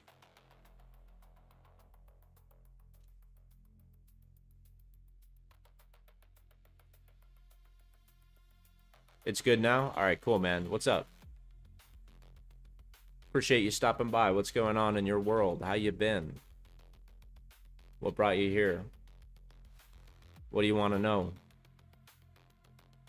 I do appreciate you just being here and stopping by and saying what's up. Trying to grow this stream, grow this channel, all that good stuff. And I've been up for hours, literally. Just wow, damn. I'm about to break the record of my longest stream. Oh man, that's crazy. Recommended workspace. Keep two repositories as siblings, not nested inside one another. Yep, so it wants me to create those.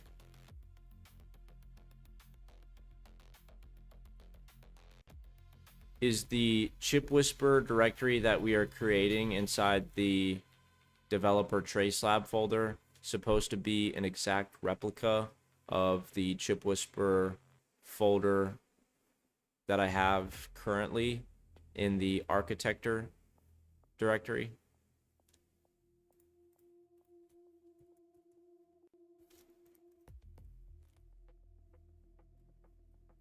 I have currently in the architecture.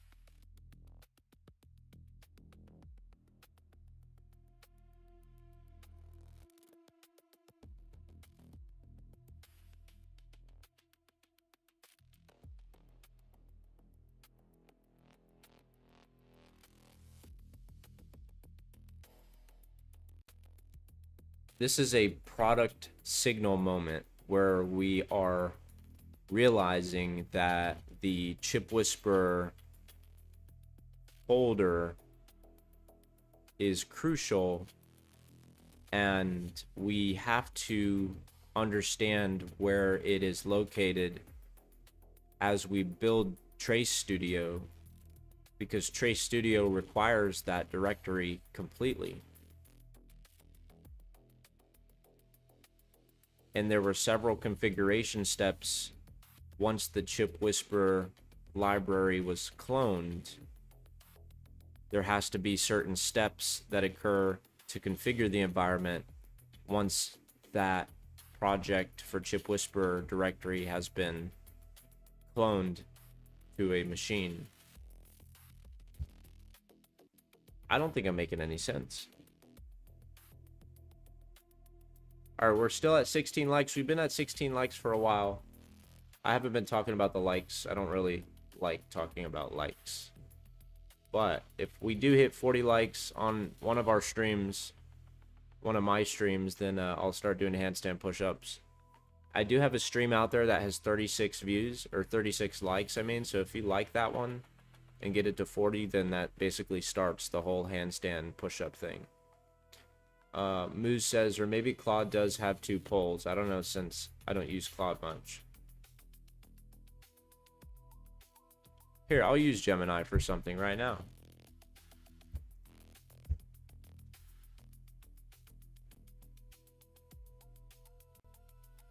Give me a good poll to ask my YouTube live stream right now for my hardware hacking episodes. And we're talking about like different AI architecture environments like Codex, Claude, and Perplexity, stuff like that. So just come up with a really like fun little poll that I can ask the live stream. That was so bad.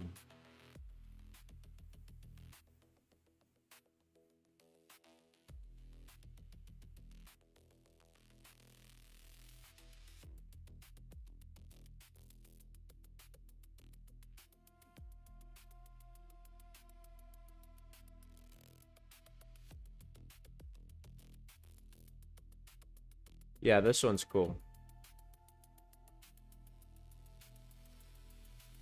I can't paste it. Oh, yeah, I can.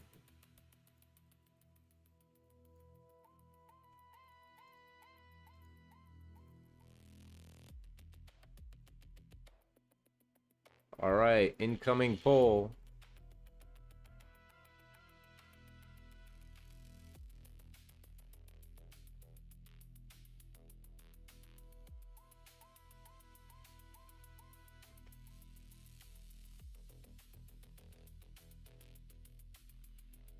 All right, there it is. Have fun.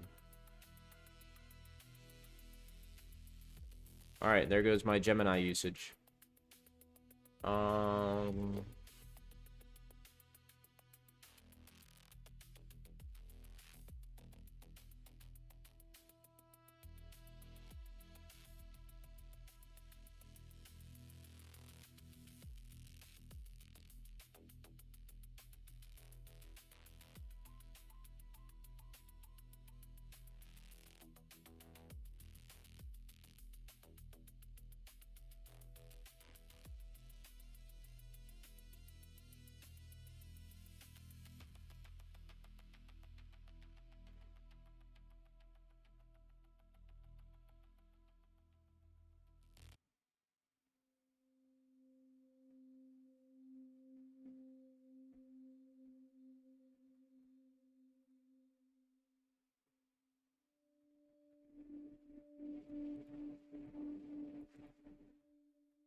I also want to start thinking critically about the idea of removing Jupyter Notebook from the lab experience. Does that seem viable?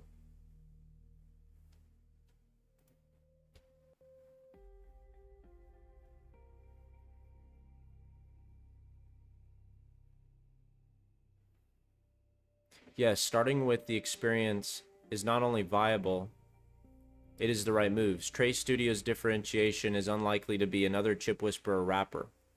It is the feeling of moving from an uncertain physical lab setup to a trustworthy, explainable experiment without losing context.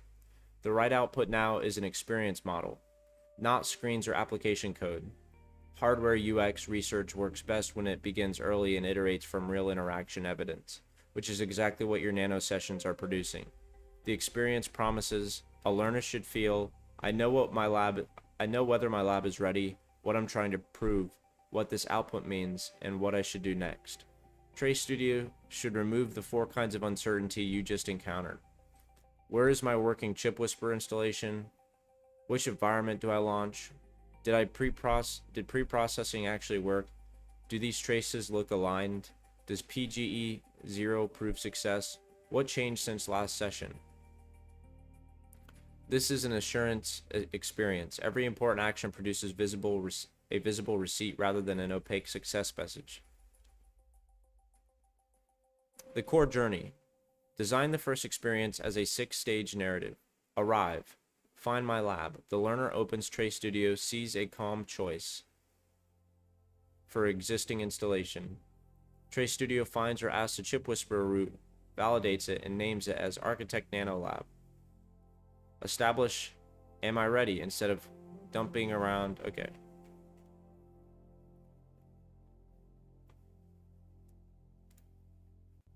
This is really important context, and I'm going to start moving over to Codex to begin working with it specifically on building out this system for Trace Studios, and then also start using the Perplexity Comet browser assistant and providing those prompts back to Codex.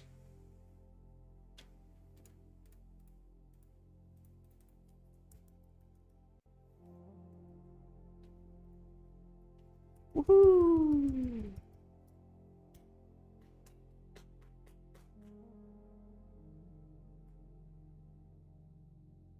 All right, here we go. We're gonna get Codex pulled up here in just a moment.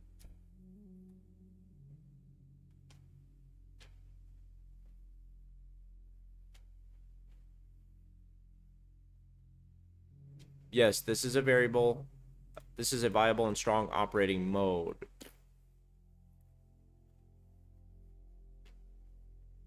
Do not build the UI first.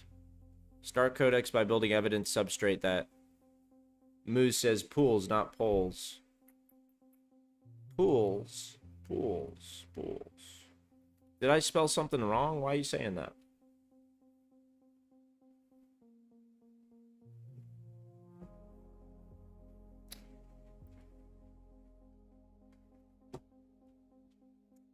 Do you change the concept of the 2 poles? Only ChatGPT has it that I'm aware of. Do you get the concept of the 2 pools? You mean the Perplexity and the Codex pool? Sorry. Okay, 2 different pools of usage you have access to that only uses one. 2 different pools of usage you have access to that your device uses only, that you're only access to that you're only use one. Perplexity drains your Codex usage also. I'm so confused by that though, because I use Perplexity and Codex, but I don't use them together. Or are you saying that my prompts to Codex from Perplexity are wasting the Codex usage? So I should just stay in Codex. That's what. Can you just confirm if what you're suggesting is that I just work in Codex and avoid working in Perplexity? Can you confirm whether that is something you would agree or disagree with? I should stop using Perplexity and just start using Codex to do exactly what I'm doing with Perplexity. Is that what your that's your statement?